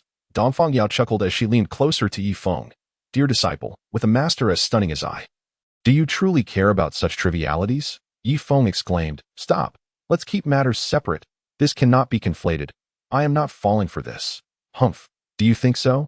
Are you expecting this weak woman to conjure a palace for you immediately? If I had that capability, would I still reside in this shabby thatched cottage? Dongfang Yao looked at Yifeng with tear-filled eyes. Upon seeing his master's demeanor, Yifeng was taken aback. Master, could you possibly exhibit some restraint? Is there a master who conducts themselves in such a manner? Yifeng said with a bitter smile. Alas, it is my first time too. I have no experience. After all we've endured together, if I cannot fulfill such a simple request, what face do I have to continue as your master? After saying this, Dongfang Yao turned away, her eyes glistening with tears, though a fleeting glimmer of cunning betrayed her. All right. I shall not leave. Yifeng conceded. He could not withstand the tears of a woman, especially those of his seemingly naive master, which sent shivers down his spine. It was evident to even a fool that she was putting on an act. Your eyes may glisten with tears, but why does your mouth still bear a smile? Yifeng lamented, contemplating his poor fortune, that he realized that since leaving the mountains, his luck had never been favorable. I knew it. Little Fofeng is loyal and righteous. Dongfang Yao wiped her face and smiled brightly. Yifeng sighed inwardly, realizing that his master was indeed inexperienced in taking on disciples. Cluck, cluck, cluck. What sound was that? Yifeng followed the noise at the side of the thatched cottage. He discovered the source of the sound. In a way. Is this for real? Yifeng wiped his face in disbelief. Heavens above, what kind of sect have I joined? Dongfang Yao turned her face away, feeling quite embarrassed, for she too found it shameful that Yifeng trembled as he pointed towards the source of the noise. Master, please tell me, how could there be so many chickens here? Yifeng exclaimed in outrage. He was filled with doubt, questioning whether he had strayed to the wrong place. Yet the gaze of his esteemed master perpetually affirmed the authenticity of his situation, urging him to accept it. Disciple, you must remain composed and be prepared. Dongfang Yao dared not meet Yifeng's eyes. Yifeng, overwhelmed by the events that had transpired at Xiang Peak that day, could hardly believe it was real. It felt like a dream. He gazed upon the chicken before him, convinced it was no wild fowl, but rather a domesticated hen raised by someone. His worldview seemed askew. How could a sect devoted to cultivation have individuals raising chickens? If raising them was permissible, the crux of the matter lay in whose lineage it belonged to. Who possessed such remarkable talent? Yifeng regarded Dongfang Yao with an expression that seemed to say, This is yours. Dongfang Yao hastily waved her hands, shaking her head. What a ridiculous notion. If my disciple were to learn of this, he would surely mock me. This is your ancestor's chicken. Haha. I merely assist in its care. Her words were veiled, for if this young man were to reveal it, how would the members of the sect perceive her? The thought was too dreadful to contemplate. This chicken was entrusted to her by her master. She claimed it was no ordinary hen, but a heavenly chicken. If raised well, consuming it would cause one's cultivation to soar without encountering any bottlenecks. An ancestor? What purpose did he have in raising a local hen? Disciple, do not judge by appearances. This chicken possesses great significance. It can be considered one of Xiang Peak's treasures. Dongfang Yao's gaze implored Yifeng to believe her. Yifeng rolled his eyes. It was merely a local hen. What could possibly be special about it? This is a heavenly chicken. The responsibility of its care now falls upon you. Do not let it starve, or else the old man will flay you alive. Dongfang Yao stated with conviction. Heavenly chicken. Yifeng was taken aback. Why had he never heard of such a creature? Was he truly so ignorant, so naive? Wait, master. Did you just say I am to raise chickens from now on? Me, a grown man, A cultivator, and you want me to tend to chickens? Yi Feng exclaimed, pointing incredulously at himself. Indeed. Are there any others here? You are the youngest and weakest in cultivation. If not you, then who? Dongfang Yao surveyed their surroundings before fixing her gaze on Yi Feng. What nonsense is this? Regardless of what type of chicken it is, I would rather die than take on the task of raising them. Sighing, Dongfang Yao lamented, some individuals incessantly pester me for benefits. I offer them an immense advantage, and they refuse it if they do not want it. So be it. She shot Yi Feng a sidelong glance. Gazing up at the heavens with a side I say, Master, if you have something to say, just say it plainly. Your disciple is not foolish. Yi Feng retorted, exasperated. Do you know how old I am this year? Dongfang Yao inquired. Who could possibly know? Yi Feng replied, perplexed. When have you ever shared that with me? You appear youthful. Perhaps you are an ancient creature, after all. Those with profound cultivation can easily maintain a youthful visage. Can't you tell? I'm so young. Dongfang Yao exclaimed, glaring at him. Master, how old are you? I can't discern. I would estimate around 100 years, give or take. Yi Feng pondered, considering that his seemingly frugal master was at the pinnacle of martial realms, which he deemed a youthful age. Get lost. Dongfang Yao fumed. Why, Yi Feng? Weren't you the one who asked me to guess? And now you are throwing a tantrum. Listen closely. I am only 42 this year. Dongfang Yao exclaimed in indignation, realizing how youthful her appearance was, yet this young man audaciously portrayed her as ancient, a transgression utterly unforgivable. Yi Feng, taken aback, widened his eyes and remarked, Are you truly that remarkable? Humph. Need I say more? Otherwise, how could I possibly be your master? Dongfang Yao carried herself with an air of haughty superiority, her disdain palpable. But master, what does this have to do with a mere country chicken? It is a heavenly chicken, not a country chicken. Dongfang Yao was exasperated, pondering why this fool could not be more sensible. Very well, a heavenly chicken. Yi Feng, equally bewildered, gazed upon what was evidently a common chicken raised by ordinary folk. This so-called heavenly chicken numbered precisely 99. The yin was 99, and to attain perfection, one needed an additional one. Should the individual who raised it consume this perfect chicken, they could transcend their mental barriers and enhance their cultivation. To put it simply, as long as one absorbed sufficient elemental energy, no bottleneck would impede their progress. However, much like medicinal pills, this too bore an immunity. Thus, it was most effective only when one found themselves unable to advance. Yi Feng's eyes sparkled with intrigue. Master, you cannot be deceiving me. He struggled to fathom such a fortuitous opportunity. It is well known that while it is relatively easier to enhance one's cultivation, the true challenge lies within the mental state. Otherwise, why would so many cultivators embark on trials? Strengthening one's cultivation is merely one aspect. The crux lies in honing one's character. Am I not the finest example of this? Dongfang Yao stretched out her hand and puffed out her chest.